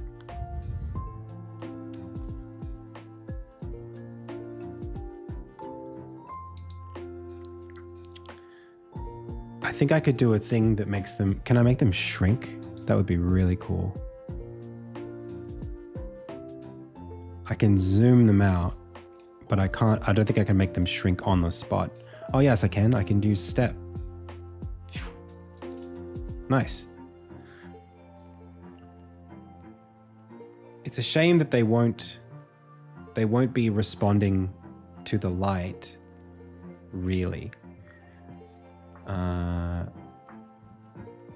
Because the only way I'd be able to do that was to subtract layers of basically stuff from them. It's not great.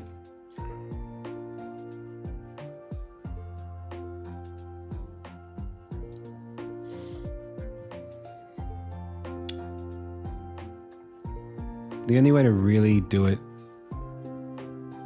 in a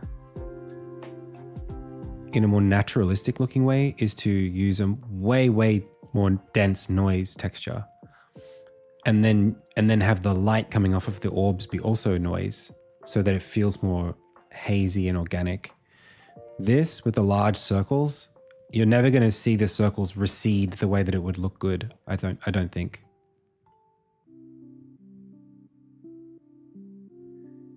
I like it. I like how it looks. I just don't know if it's what would be appropriate for what we're doing right now.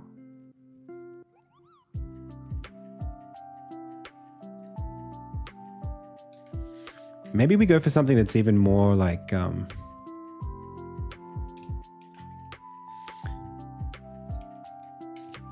maybe we go for something that's just literally geometric. Like it's just a bunch of diamonds or something.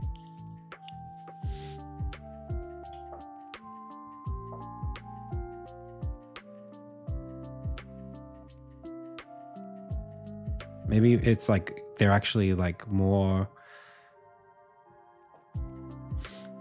The thing is, I want each of the... If there are diamonds, I want the diamonds to shrink or whatever. I want the bits to shrink based on how much light there is. And I don't know if that's something that I can do. Can I do...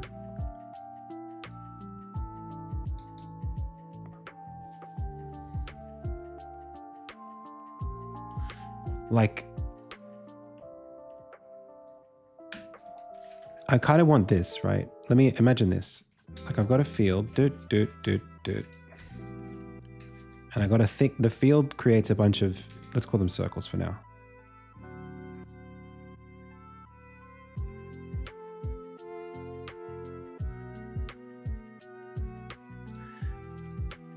In this field, I got bored.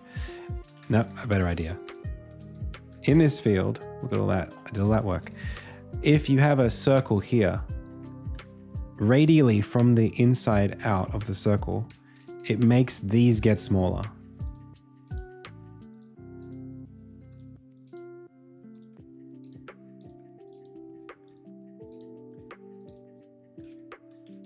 That would be the dream. So that it feels like we're clearing the smoke in that area. They kind of like recede. Now, if we make it like really geometric, then it's fine to look organized. If we want it to look like smoke or fog or something like that, then it's got to be a bit more fluid.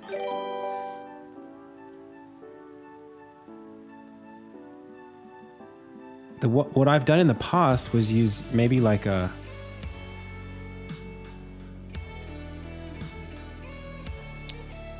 particle system, and I would blur the particle system,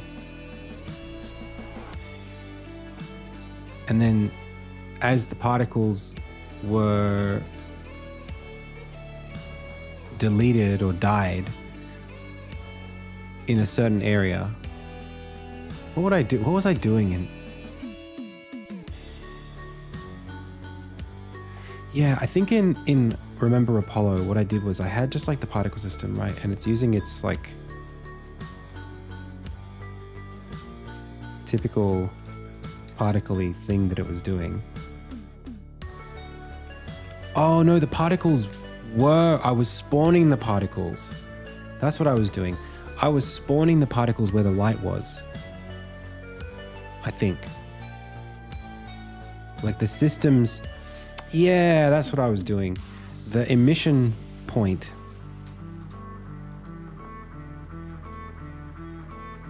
The emission circle of the particle system would get bigger over time, and the particles would clarify the screen. That's how I did it. So you would use this to remove fog.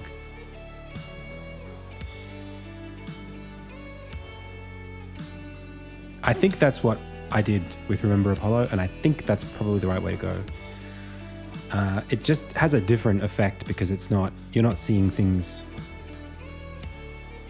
I mean, it's like light. Let's try it.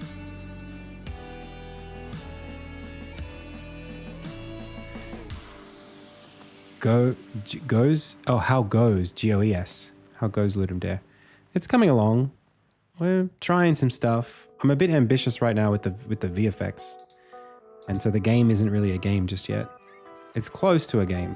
It's sort of like a puzzle toy thing. You take orbs, move them around, you can zip into the background, and you can get bumped off the background if you try to zip into it where there's no geometry. So you can use your shadow to determine where you're going to end up. And you're grabbing orbs and bringing them back.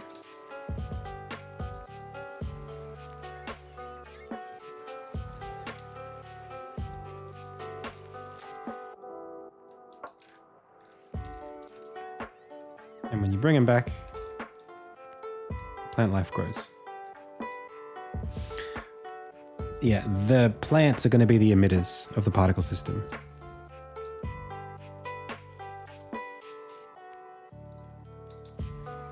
And the particle system is going to let you engage with the layer below. I don't know how. Maybe it's just, yeah, how many plants are lit up. That's pretty much it. Okay, well that makes it, there we go. That makes it very specific, doesn't it?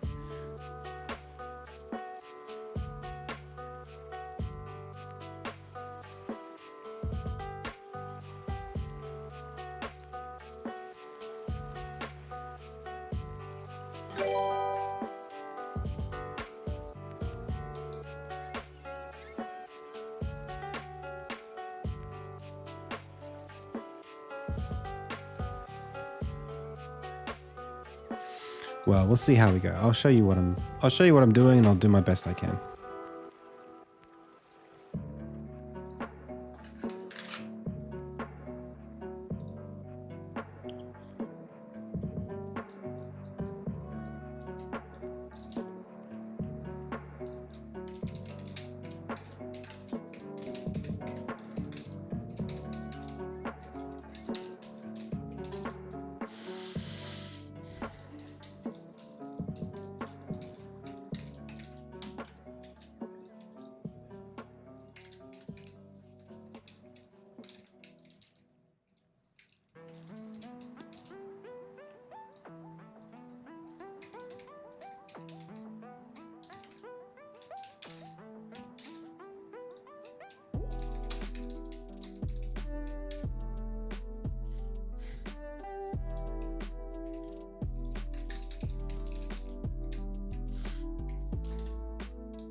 Don't check if it's null, doofus.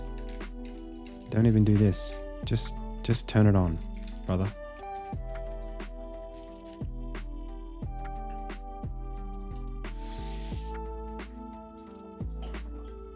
You'll have to come back, forward and back, a lot of times to solve different layers of the puzzle. It's not going to be just forward, forward, forward. Okay, let's go to an area where we can test out this system. So I literally typed in Scratchpad. Why didn't it work?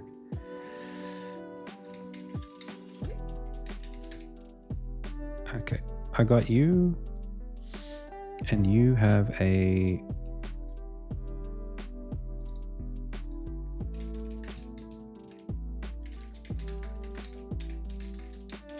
particle system. Ba-bum.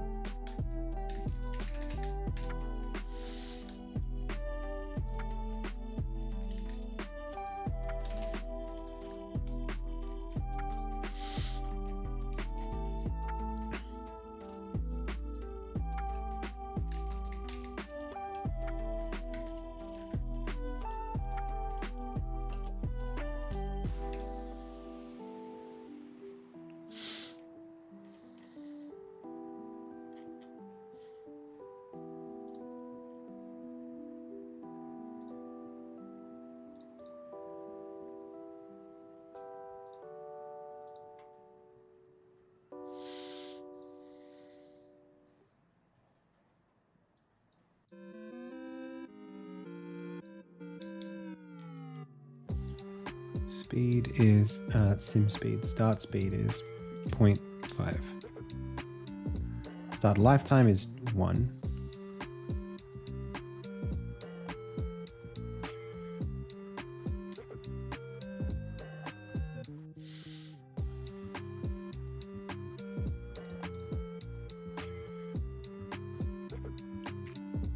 Color over lifetime goes towards 0.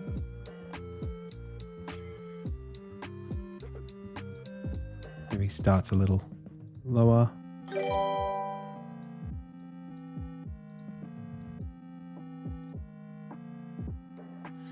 There we go.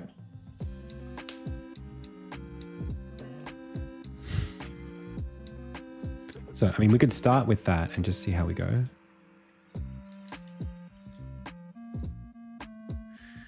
The thing is, we want to draw this on its own layer. And I don't want to make a new camera just for this. I think we got to bring in Elzac's script. I think we got to do it.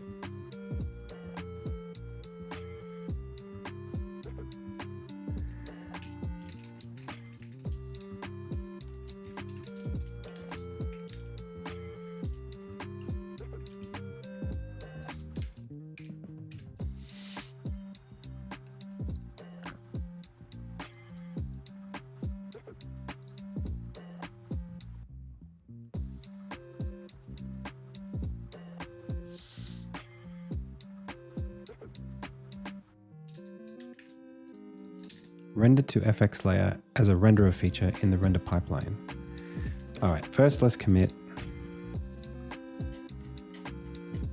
I don't even know what I was... this was such a bad...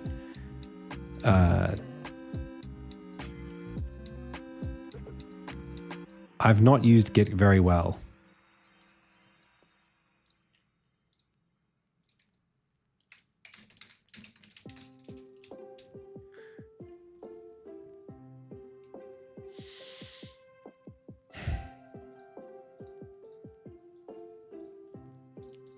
Starting to get a little low on time as well.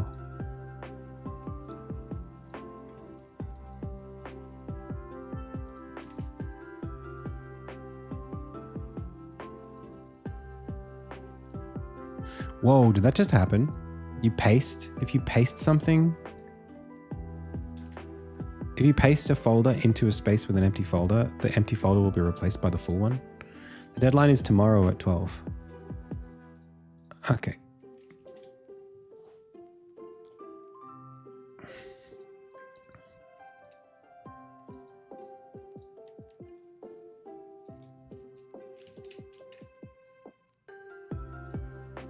I don't want to do this.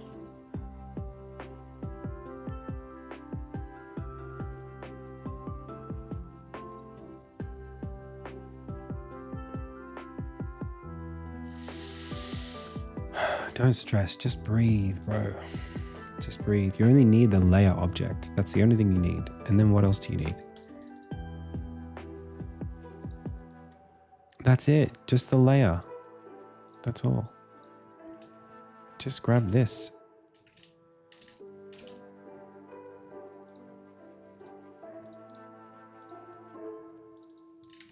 There you go. Done. Part of my brain is just like a little kid that needs a lot of help. All right. So this layer, render to FX layer feature, we can just create that? Feature, render to FX layer feature. All right, what do you do?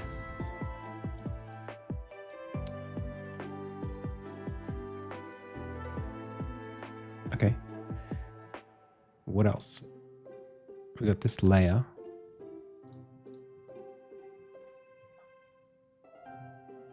Uh-huh.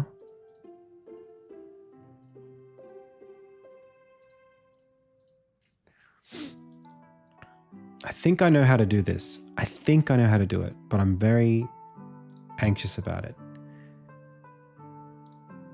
Create. Render texture. Test texture. Test FX texture. Okay, you become 480 by 270. That's good, that's good, that's good, that's good. Point filtered. Okay, you take that, and then this is the material that we use to shade the quad that is going to come out on the other side. Then we need our particle system on the plant. Let's not use the plants one right now. Let's just plug this in. Well, it's not even asking for that yet. Okay, so let's just turn it off. Let's come over here. Let's turn this off too. Don't worry about it. This particle system is going to have a render to FX layer. And then we're going to put the pixel FX layer on it. I'll call this fog layer. Okay. And then that's going to be great. That's going to go on that. Good, good, good. That's the texture that's going to come out of fog layer. For this has got a sorting layer name, default. Sure, no problem. That's fine. And then we have I guess we have a quad or a sprite or whatever. Well, I think we need a shader. Well, we need a material. Yeah, that's going to take that render texture as a thing and paint the contents of the material of the object onto it. So now we need a shader graph. Where are you? Shader graph, URP, sprite. This one's going to be unlit. And we're going to call this FX fog FX shader. Okay. So here's what we're going to do. We're going to take a texture 2D. That's our main text. We're going to sample it. And we're just going to pass it straight in. Boom. Boom. Done. This is going to be underscore main text. And by default, this is the... Okay. Sure. Can I not tell it that I want the fog texture? Test FX texture. This is going to be fog FX texture. Okay. So back over here, this is FOG. That's the guy. Okay. Now we've got some object. It could even be a sprite renderer. I think.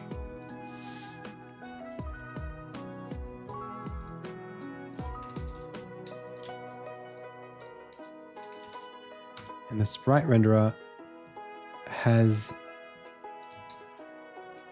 the fog FX shader on it.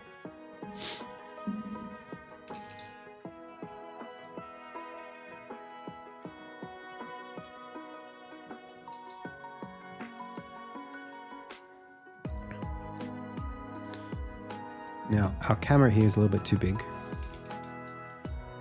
So we need to understand, first of all, whether this is actually doing something. So first we're going to do this. We're going to say color, color, and we're going to paint it red.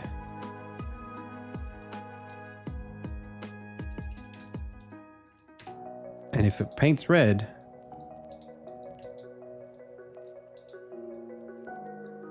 then we know we got it right. Okay, we didn't get it right.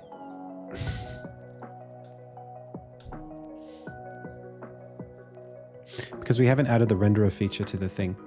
Man, it's so similar to LLMs. I feel like they're really intelligent. Of course I know what happened. Now that I know that it didn't work, it's this.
I might have to look at how I did it in Insignia to get this working properly.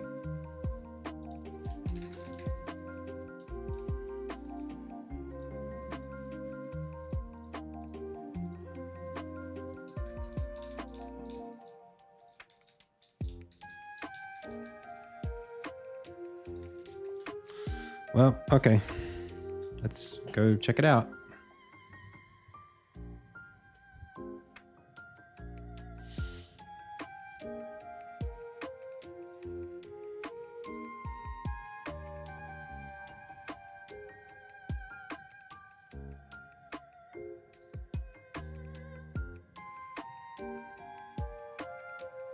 I think I mostly have it though. I think I'm mostly pretty good.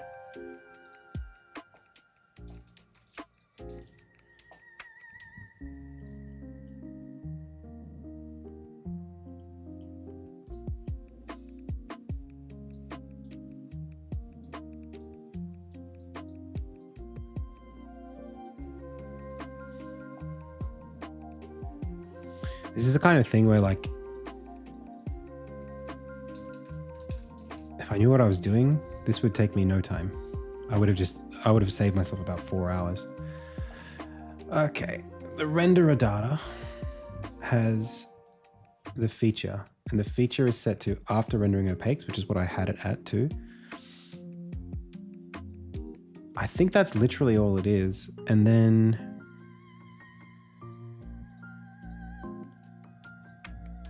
the feature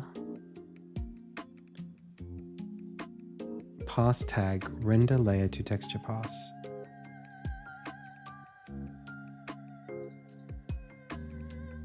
Same. After rendering opaques,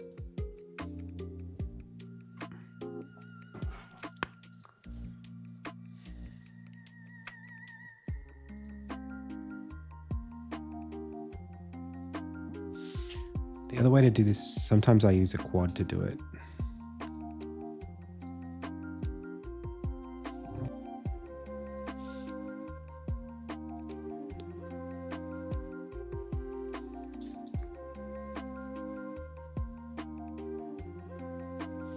But all that's really doing is setting the...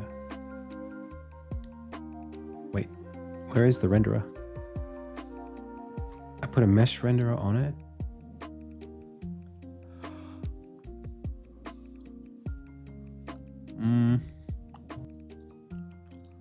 This might be a bit complicated for LUDUM Dare. Hey Sim. I don't know. We'll see. I'm like either really close to solving what I'm trying to solve right now,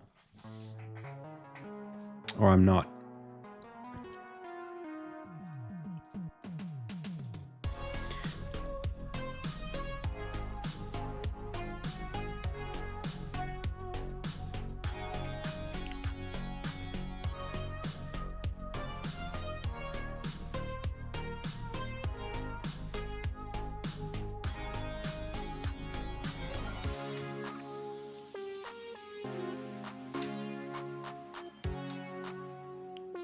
Whoa, whoa, whoa, whoa. That's actually doing something right. That's correct.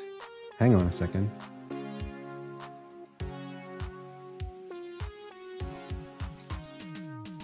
Hang on a second. This is capturing correctly.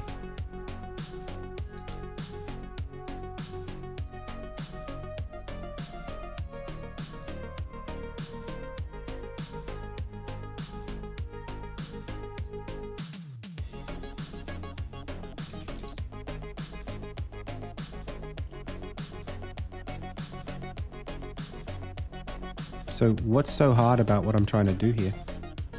How hard is it to just...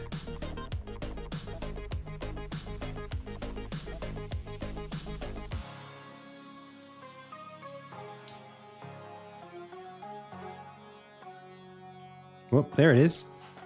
Okay. Oh, we're back. Whew. That was really scary for a second there. I was deep, deep, deep in the forest and I wasn't sure what was going to happen.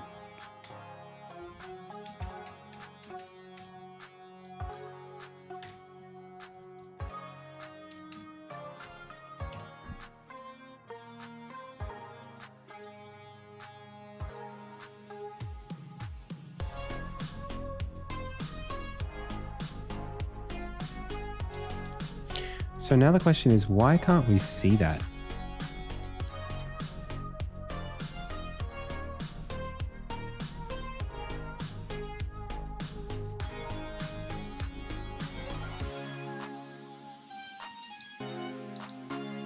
Like, all this is doing, it's just a sprite renderer. And all the sprite renderer is doing is, oh, we need to put square on it to shade it correctly.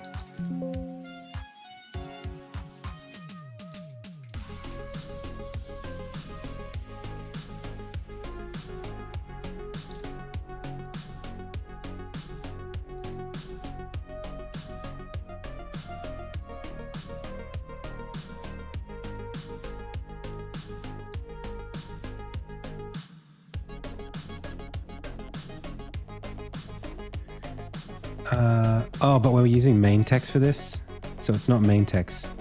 It's the main text is whatever. This has got to be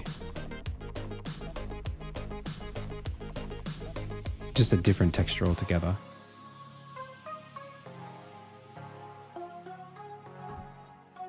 I think.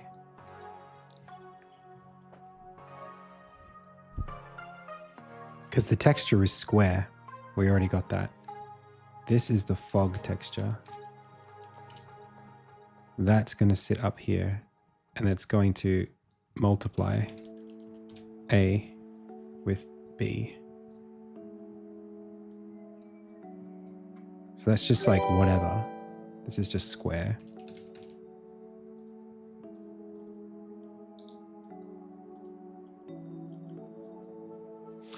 Or hang on a sec. Well, because this is what's happening. I'm trying to use a sprite renderer for this, and I probably shouldn't be, but the sprite renderer, when you have to put a texture in here, and then that becomes main text. So I'm just putting in a different texture in the shader, so that it doesn't have to, do that. Make sense?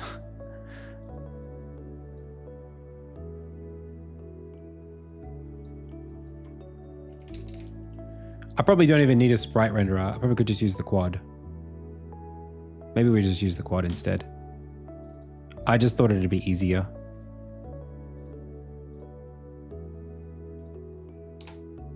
but quad's probably better, to be honest.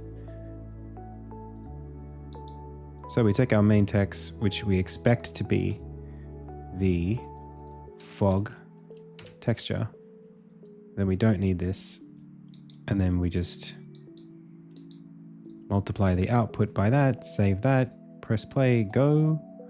And then we just need the quad to be 4.8 by 2.7. And that's it, I think.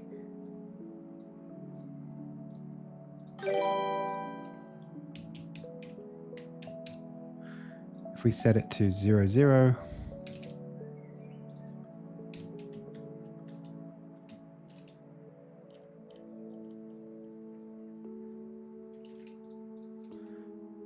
this camera needs to be 1.35, and that's it. It's perfect. As long as we sort it above. I don't know how to sort quads.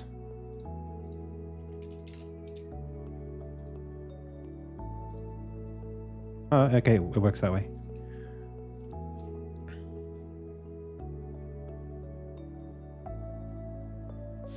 Cool. So now we can isolate things. That's what we really needed to do.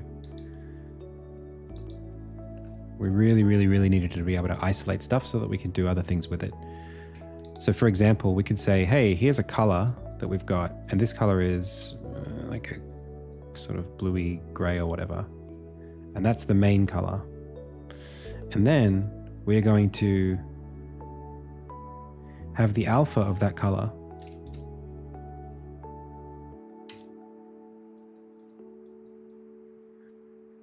be the brightness of this. 1 minus that. So that when we try and pass that in, that is what we see.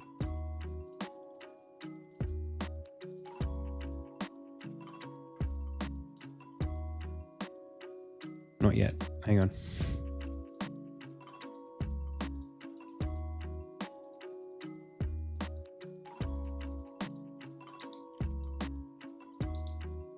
So that's the color.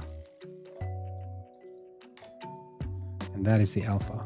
Not the sprite mask. What are we looking at here? That. Save that. Now we're revealing based on where the particle system is. Now, unfortunately, we are still rendering the lights, so it doesn't look like much right now, but I'll show you in a second.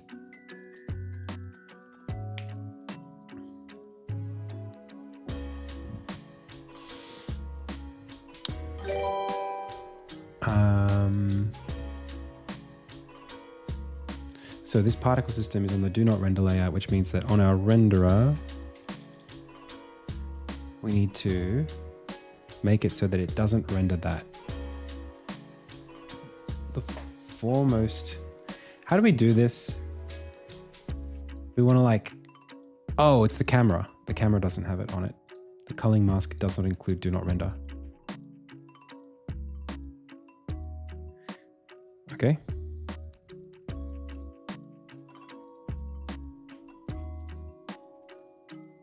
But that can't be right. Wait, we need... Something's wrong. We need to have it in the culling mask so that the quad can see it.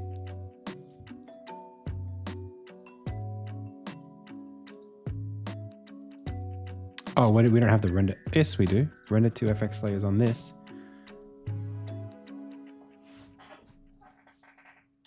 Maybe we start with this on default and then we don't render that. And then,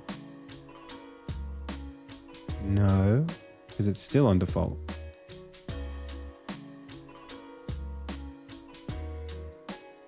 Oh, I mean, that's correct, but we can't. We're not updating it now. How did I do this in Insignia? Let's have a look.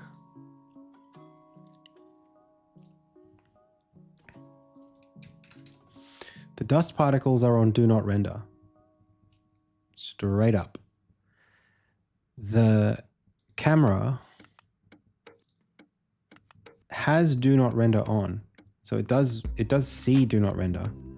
But then something in the renderer doesn't include it in the culling mask of the of the renderer. Got it.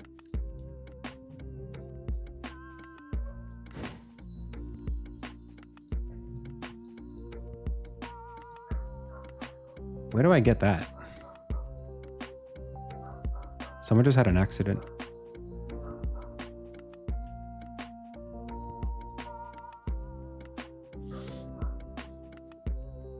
Oh, did we have to do something fancy, Elzac, to get that going? Oh, did we have to do some really annoying stuff to get the culling mask visible in this?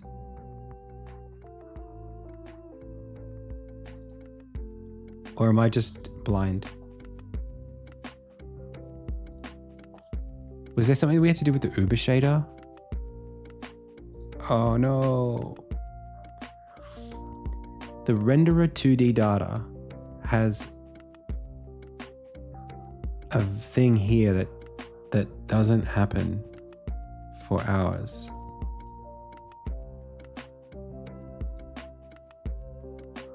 What did we do?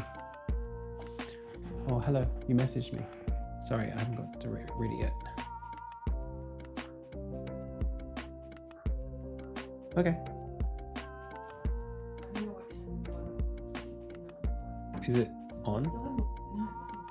Okay. Still haven't done it. Also, there's a car accident just now. So I just heard it. they've got their blinkers on outside. Oh wow. Should I take a break? Is there enough time to What do you mean? cook now, or I'm not in a rush. If you want to put the rice in, like if I start now? I'm not going to be ready till 7:15. Okay, I'll sort myself out. You can put it in the oven as well. And figure it out. I'll see how I go. Do what you got to do. Whatever, I'm not Don't doing involve anything. me. It's okay.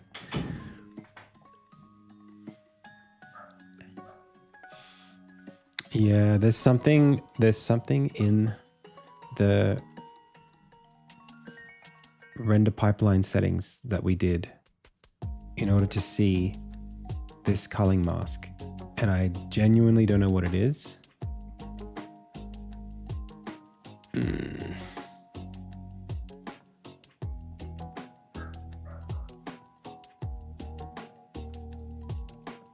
How to expose culling mask to 2D renderer. Pixel renderer feature.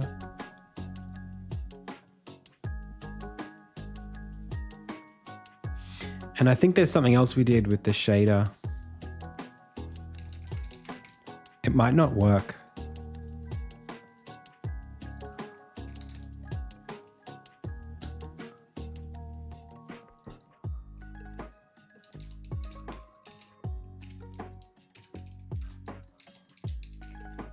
I don't think I know enough about this to actually make it happen. Ah, it's really annoying.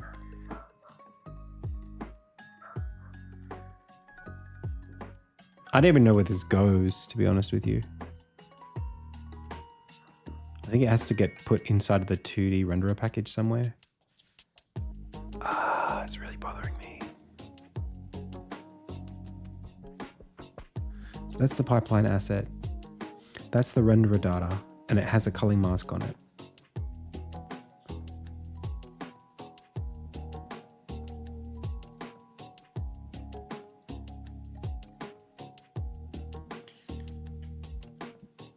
Yeah, but I don't know how to expose this.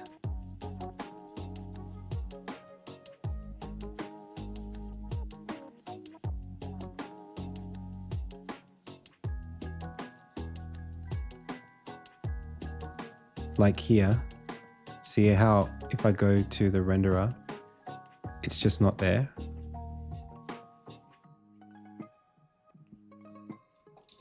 I'm kind of stuck. How to expose the culling mask of a 2D renderer data. Object.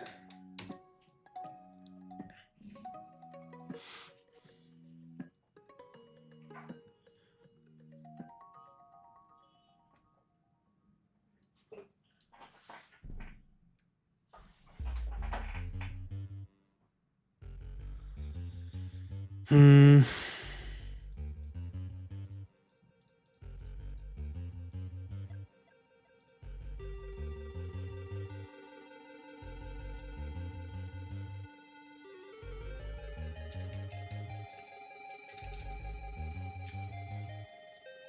I think I'm stuck again.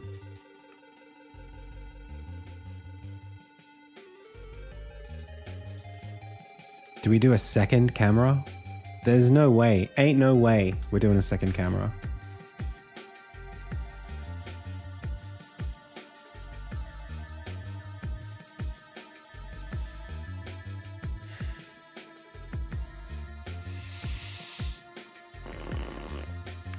All right. Yo, Elzak, how's it going? Did we do something fancy to get the culling mask for the renderer feature? Do you remember how we did that? So that we could not render particle systems that the feature needs to draw. Like we've got that do not render, like, see, I've got like the white particles and they create, if I pause it, we see this. I thought so. Yeah, we hacked the URP package. Which means we had to copy it out of the thing. Yeah. Do I even bother?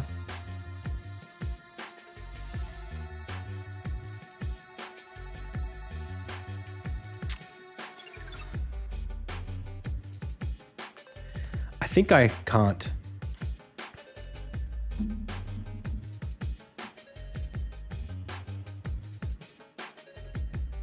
I think I can't do it. I think it's too much mucking around for LUDUM Dare. Yeah, it is pretty hot in a jam. All right. Let's remove that.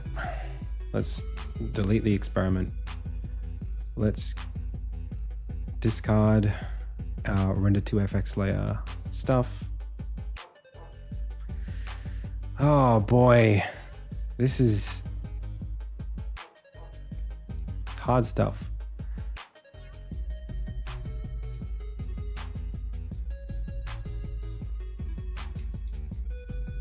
Close insignia.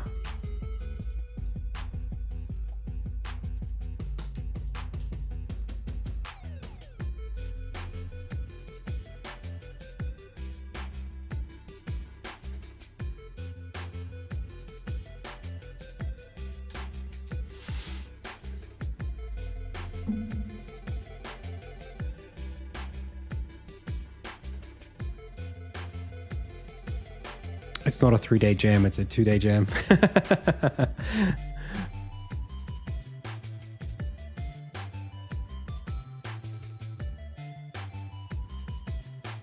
Yeah, this is just one of those things where like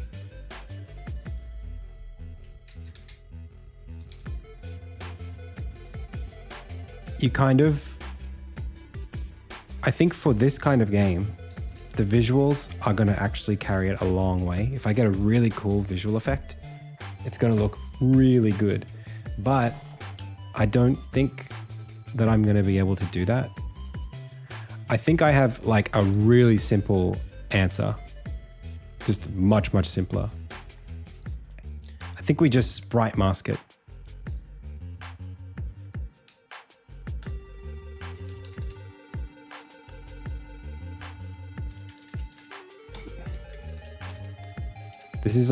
This is a creativity is born from constraints scenario right now. Watch this.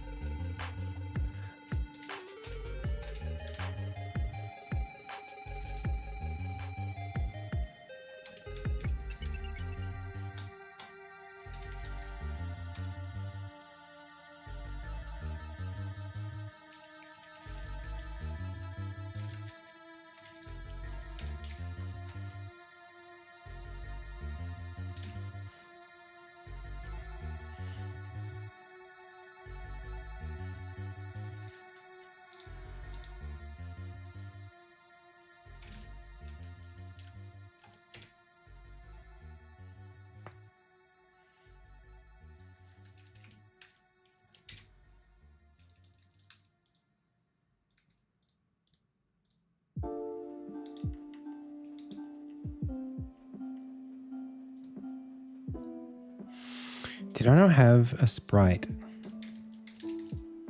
that was just the size of a level? 480 by 270, that's what it is. Okay, fog base uses this as a mask. We have an empty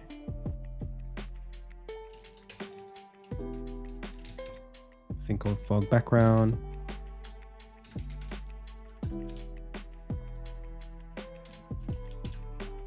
This is just whatever color we want.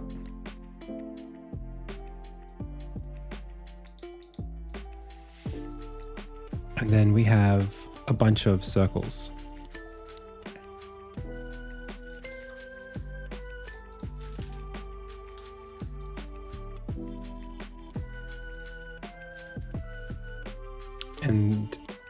And sorry, the mask is the circle.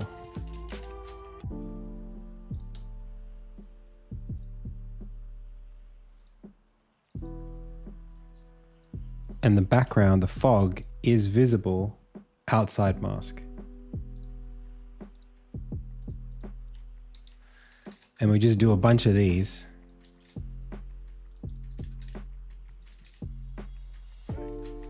That scale up to clear the fog. No, that would be terrible, Elzak. We would get so stuck because we'd be so ambitious. Too much power focused in one space. Maybe one day. We'd have to know, I don't know. I feel like we're both there's too much overlap in the skill set. You know what I mean?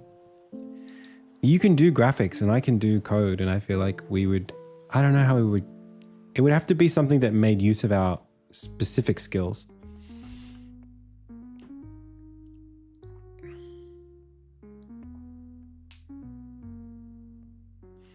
So can I just spawn like a bunch of these as I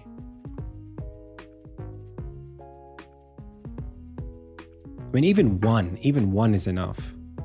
Just to go, if you want to keep it super video gamey, you just make it bigger. I think we just got to do that.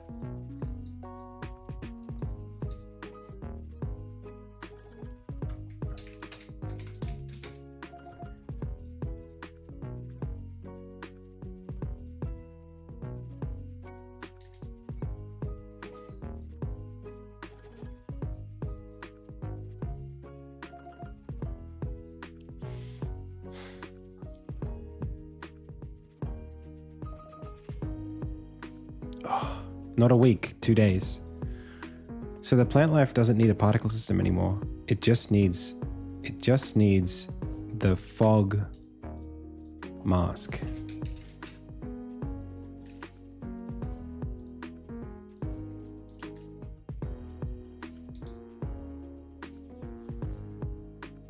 Normally about eight or nine.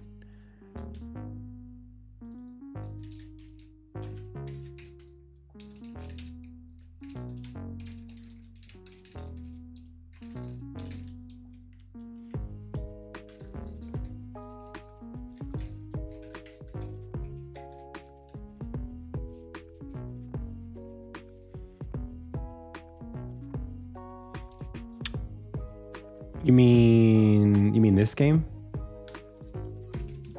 This is Insignia. This is my game.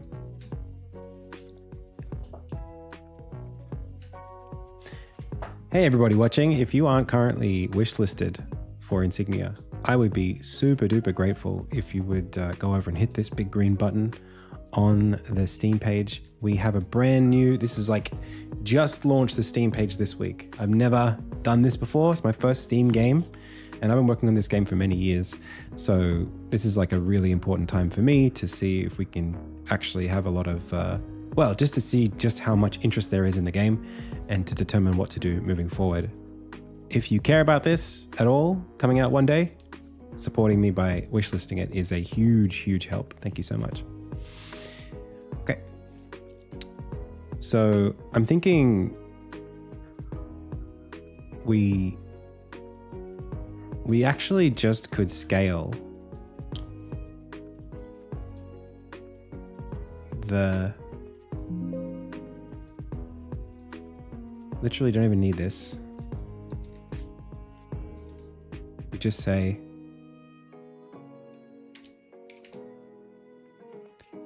fog mask dot local scale equals vector 2.1 multiplied by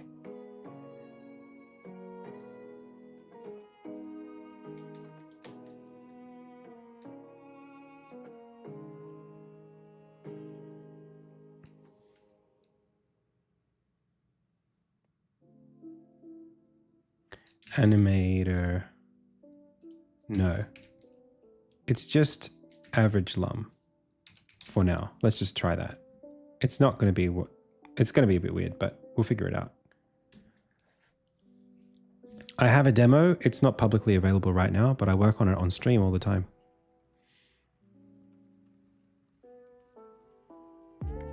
We'll be working on it right after LUDUM Dare.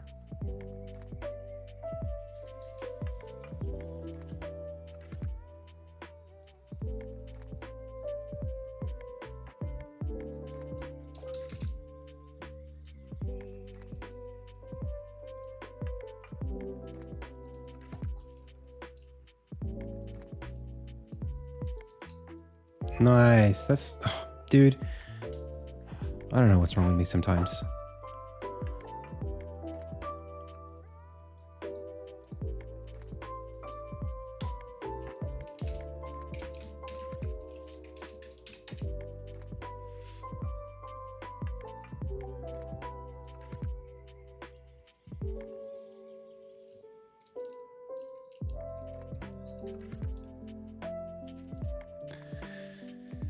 So,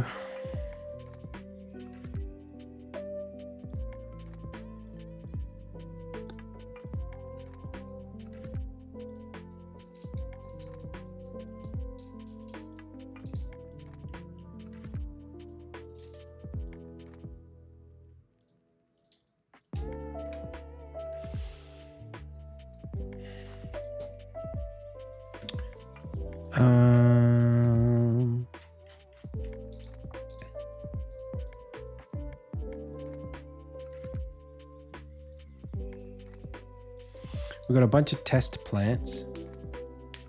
Oh, thanks, Xenex. Thank you. So this...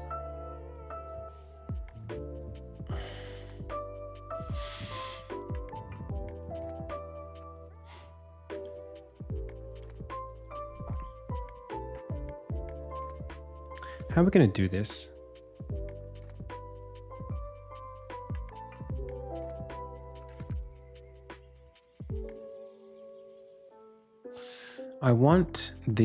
I need to take a break for sure. I'm so tired. It's definitely not worth me continuing to work like this. I just want to solve this last little bit and then I'll get on with whatever I was doing before. I definitely need a break though, like really soon, for like an hour at least, minimum. I might even stop the stream and come back. We'll do like a 7 to 11 p.m. push. And then I'll wake up at like 7 and I'll do 5 more hours and then wrap it up. I don't know if I want to do an all-nighter. I don't think I can this time.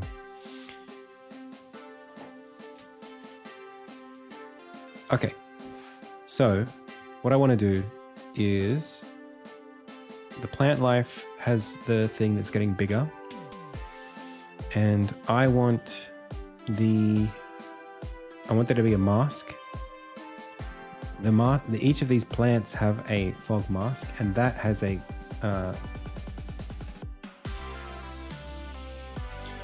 wait, why doesn't this... Oh yeah, they need a custom range. All of them do. And the custom range needs to work that way. So this is one of those things that's a bit funky. In the layer... not in the container.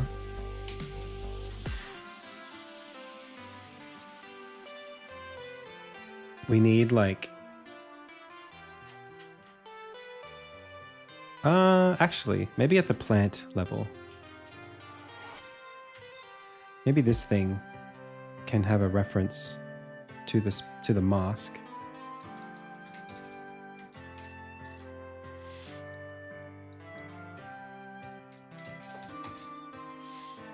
And then maybe on... I mean, I don't want to do it for every single mask, every single frame.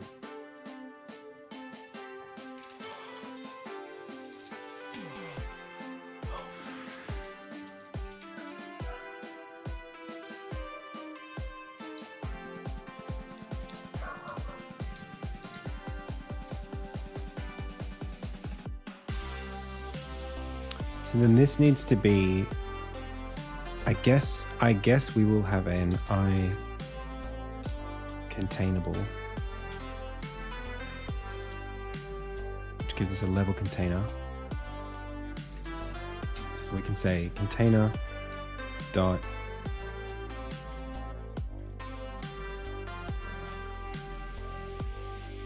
this would have been a smart way to do it.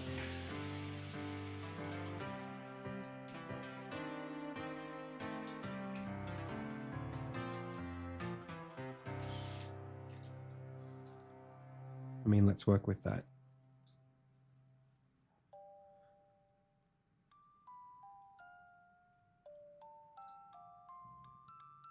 Oh.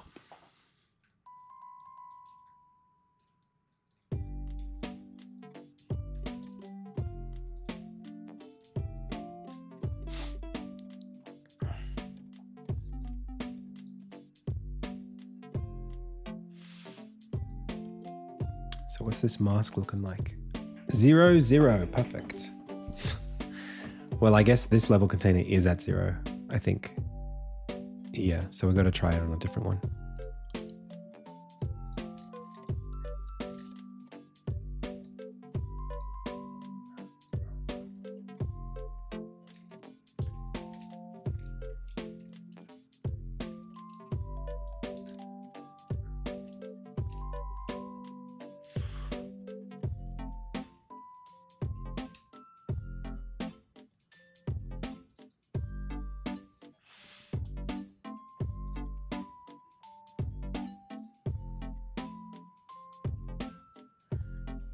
So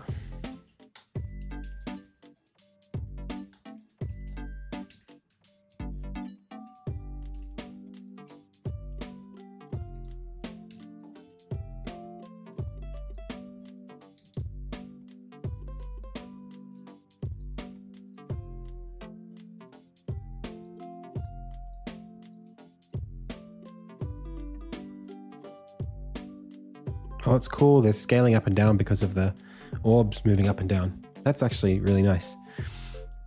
I'm glad I had that. So the mask is on default, so it's really not doing anything still. Maybe I need to plug this in. There we go. That'll do it. And then try now.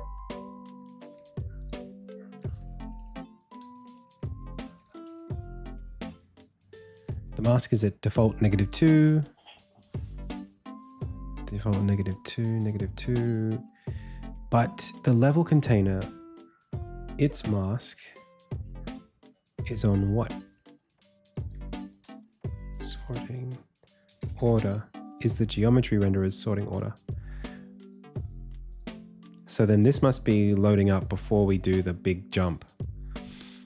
I might have to start hard coding these. It was great, the idea that I would just do multiply by 10 every time, but I don't think it's smart long term to have to constantly be juggling this stuff. Worst case, like, I hate doing this. But I can always just take these and put them in update. Oh, it's so bad. It doesn't seem to make a huge difference to the performance or anything like that, so I don't know what I'm doing wrong. Maybe I'm just caught up on pre-optimizing. I'm trying to do things like the best way because I don't want it to bite me in the butt later. But like, the more I look at it, I'm like, I don't know if this is worth it. So we're at -10, -11. minus 9, minus 11. So minus 10 would be, or minus 11 might be where we put our fog in this instance. So now we just need this. Go here, not plant life, but level container. And then just pop this bad boy in there. And this fog needs to have a normal shader on it. It's kind of interesting actually that we would still have a texture. It's not really what I would have expected. This is visible outside mask. I don't know.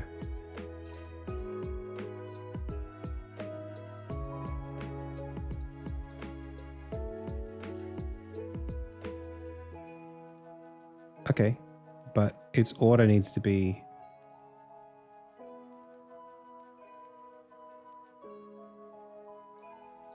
like minus 10. That's no good.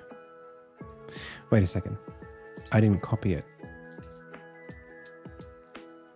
Wait, yes I did. And it's visible there. Hang on a second. What's wrong? What's happening here right now?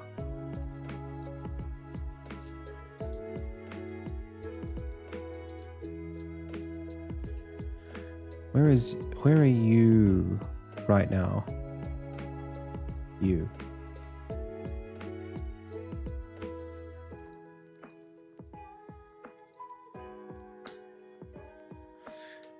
Is it because it's being affected by more than one mask?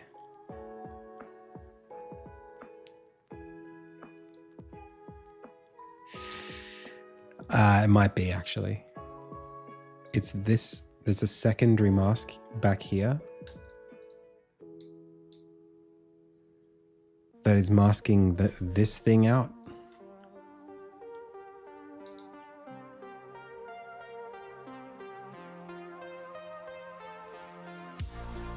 Shadow square.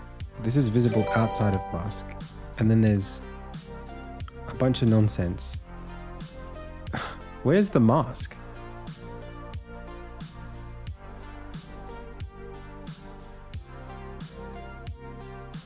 It's not on the camera, is it?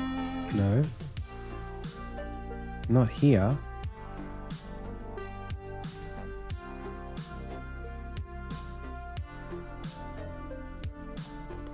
Oh, it's under the square. Oh, man. Hey, Falling Up. 49 months. Welcome. Welcome, welcome, welcome. Long time.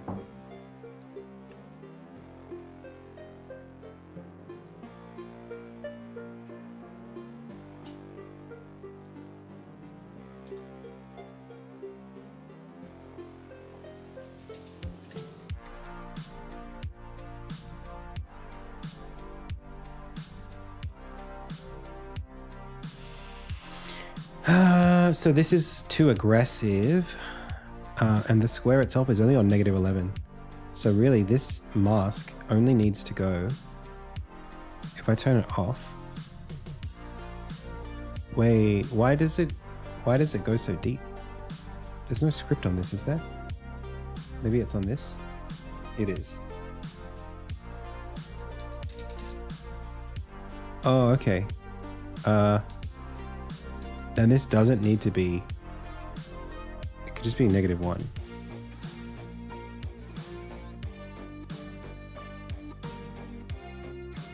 Okay.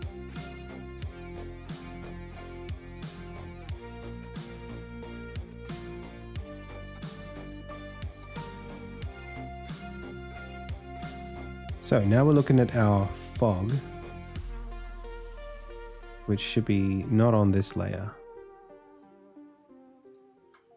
But this one, there is fog, and it's at -11. Okay. And then we have some plants, I guess, here on this, and they've got a mask. And that goes to -11. If we make it 12, does that do anything? Nope. 11, nope.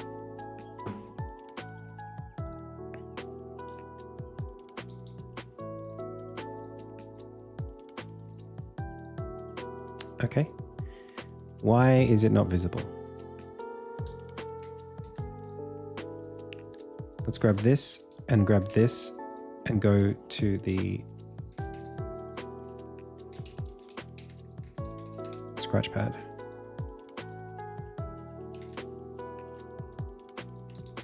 It's not going to work because there's a bunch of stuff that we need that we don't have. This is -1. This is a mask. The mask is at 0. -1.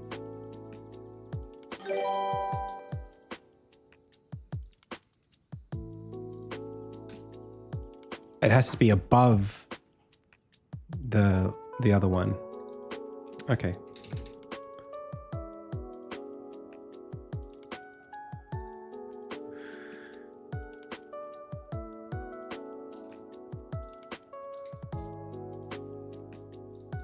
Okay, first of all, this level container doesn't need fog.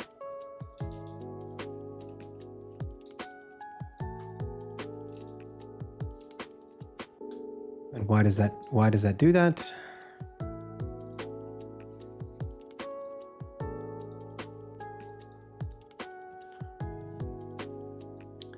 Oh, because the square goes to what? -1. Why don't we make the square go not to -1? Have we thought about that? Background renderer.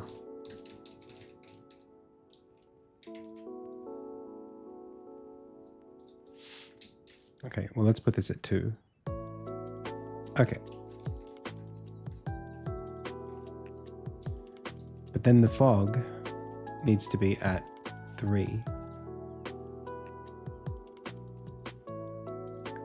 And then our plants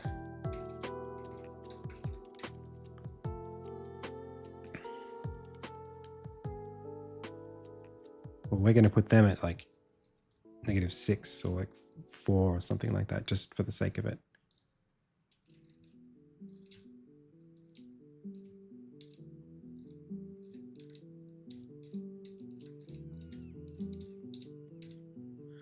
Nope.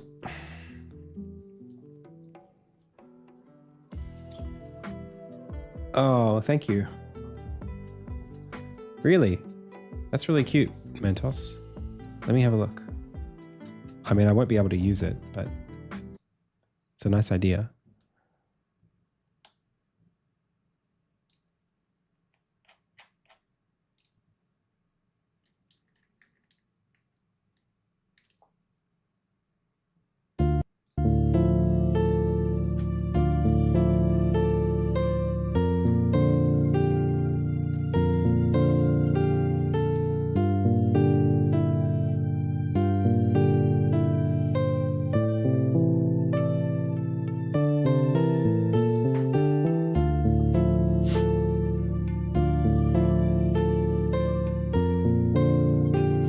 -9, -14, and the fog is at -11. That's perfect. Why is it not visible?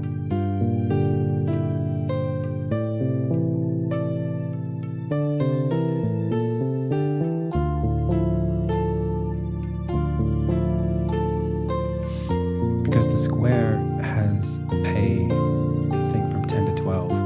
So it needs to be on like 13 or something like that.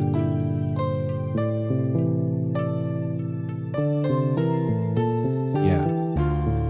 And it's at 11. So it needs to be put on -3. Yes, we got it.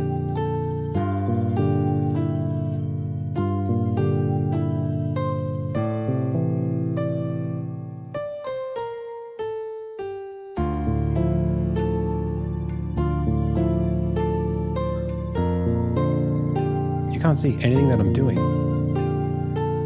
Okay, look at that. We got something. Ta-da!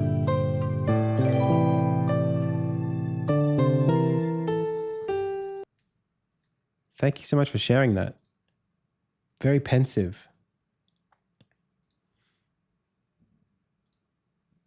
Good for a puzzle game, I think.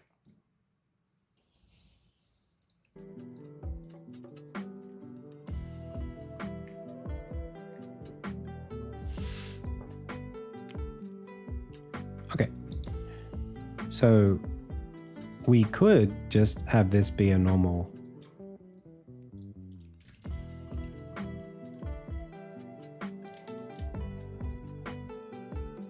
lit default sprite. In fact, it would need to be apply and then apply and then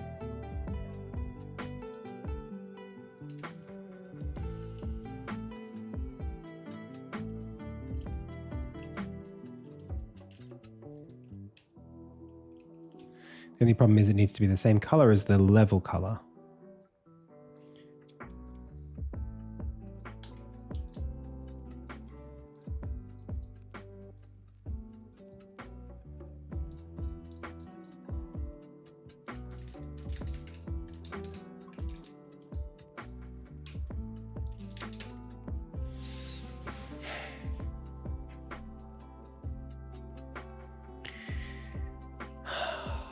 But it needs to be the fog. The color of the fog needs to be the color of the layer below.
I have is current index, levels index of.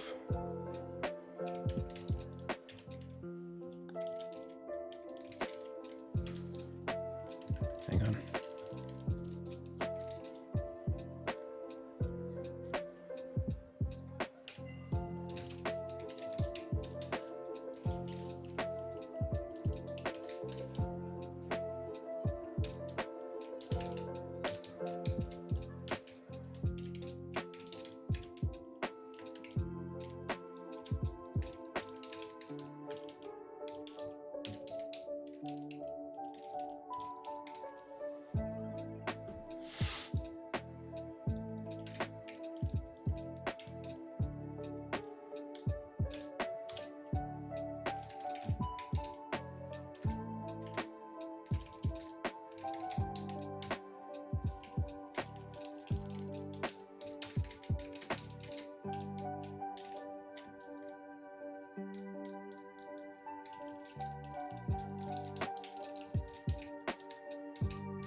See you, Mustachio.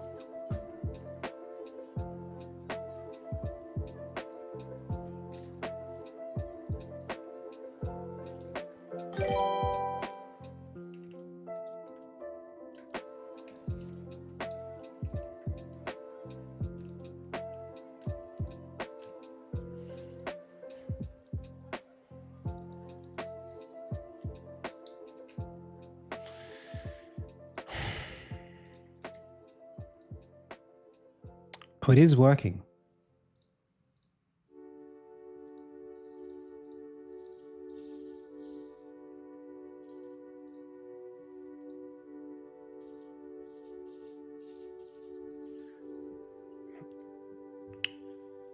Hmm.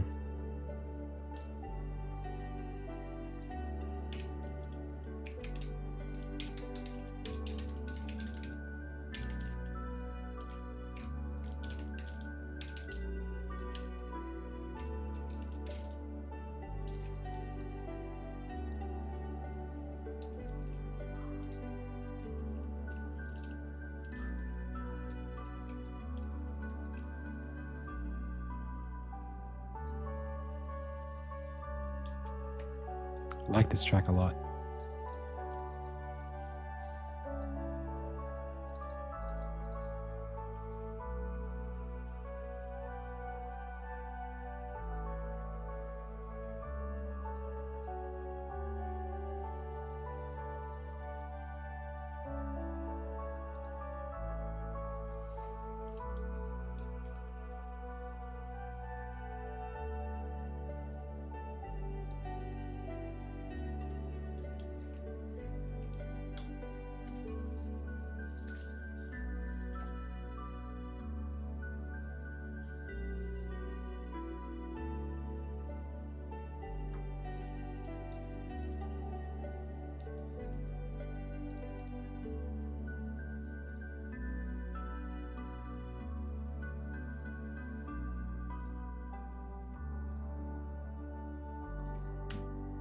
I think my code is right, and I think Hot Reload is lying to me.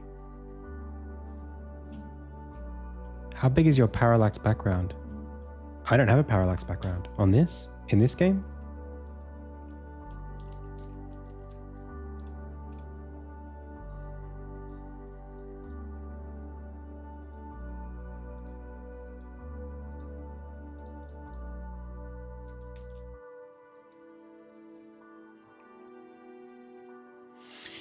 Why has this not worked? Because we're probably assigning the alpha every frame as louder than this. So yeah, it's because we are assigning the alpha when we switch to it.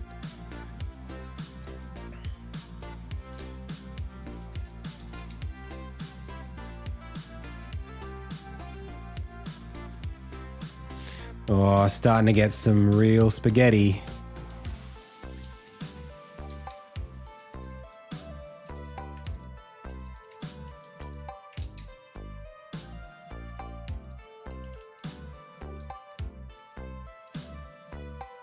There you go. Now we can see just enough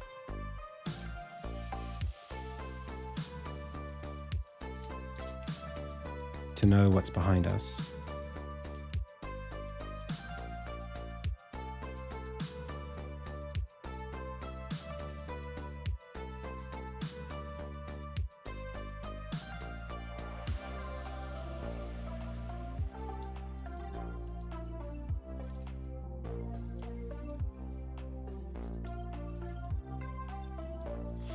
Okay. So now we want to, first of all, take the pointer out of this level. Where is that cursor?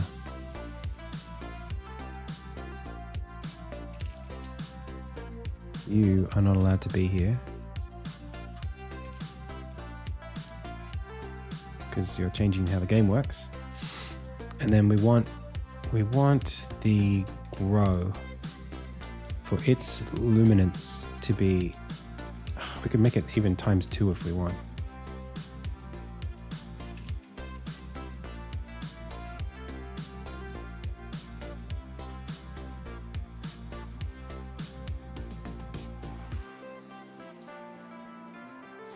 And I think the player maybe shouldn't have luminance, or maybe their luminance should be very, very little. So what I'll do is when we come back, let's figure it out. It's now 6.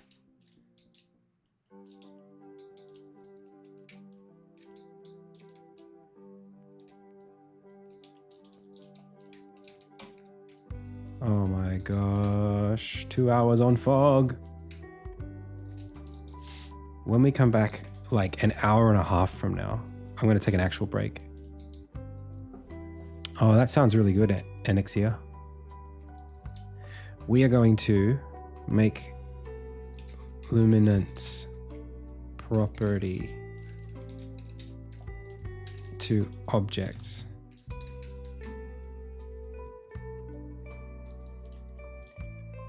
So either different kinds of things are going to glow brighter, or we're going to scale how the orbs make the fog go away. Okay. And God, I don't even know what I'm going to do after that. I'm nervous about music. All right, I'm going to go, pals, one more time, just for everybody. Hey, do you like watching what I do? I know I'm really low energy right now, but I'm going to bring the energy right back up. Welcome everyone to the stream. For those of you who watch the stream regularly or know about me at all, then you already know what I'm going to say. But if you don't, I'm making this game. It's called Insignia. Insignia is like my baby. It's like this game that I've been working on since I was 25, and I'm now much older than that, 8 years older. So I just released this Steam page this week. It's been like a huge, long time coming. And, you know, we've had so much, I guess, positivity flowing from the community through IndieTales, the YouTube channel that I work on. And, you know, I know there are lots of people who watch what I do. And I don't know how many of you are interested in playing what I make. So if you are interested at all in this game existing and games like it just being a thing, we can show publishers that there is demand. You can do that by pressing add to your wish list. Thank you so much. I think it's going to be really fun. It's not just a game that's made by someone that you like. I think it's going to be an awesome game. Well, it is an awesome game because I play it all the time. I develop it here on stream. If you like that idea that that's a thing that can happen, or maybe if you're working on a game and you want to support games like yours, then you can go ahead and press that button. It's more important to me than a sub or a Patreon patron. Like that stuff matters even less than this right now. So thank you so much. Thank you. Let's go find someone to raid. And then I'll be back in like an hour and a half.